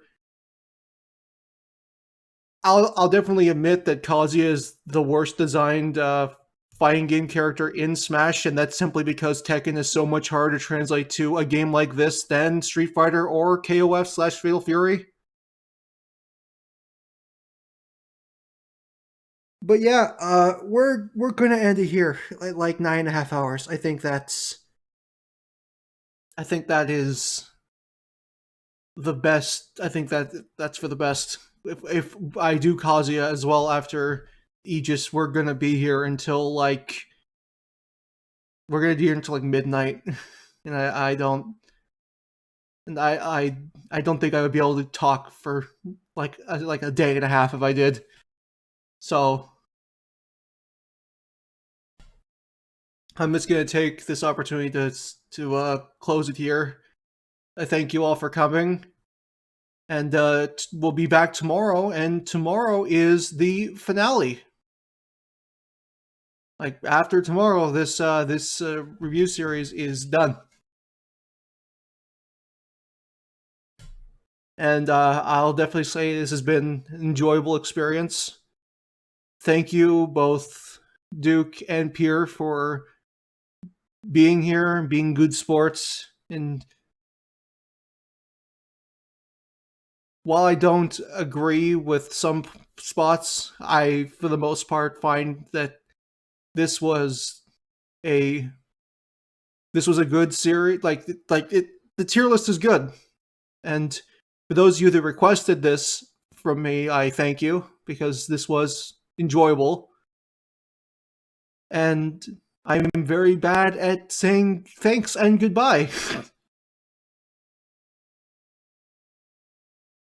That's why I basically have the same goodbye at the end of every single one of my videos, because I don't know how to, come up with creative goodbyes. You gotta tell us the inspiration behind like every thumbnail. I mean, the inspiration of the thumbnail was I think Terry and Incineroar are the best designed newcomers in Ultimate, so I just did them like doing like, the Predator, like, arm shake.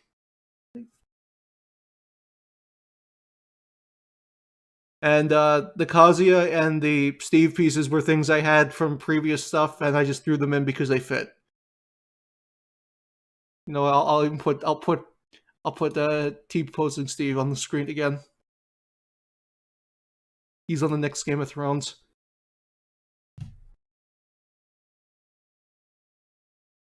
It was a delightful work to listen to. Legit got me through a hellish work day. Well, I'm glad to hear that. And I'm glad to hear that the day has passed. Don't worry.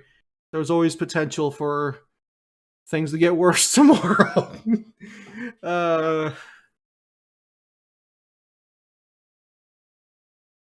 But yeah, I think we're going to start a little later tomorrow. I think we'll start at like 2.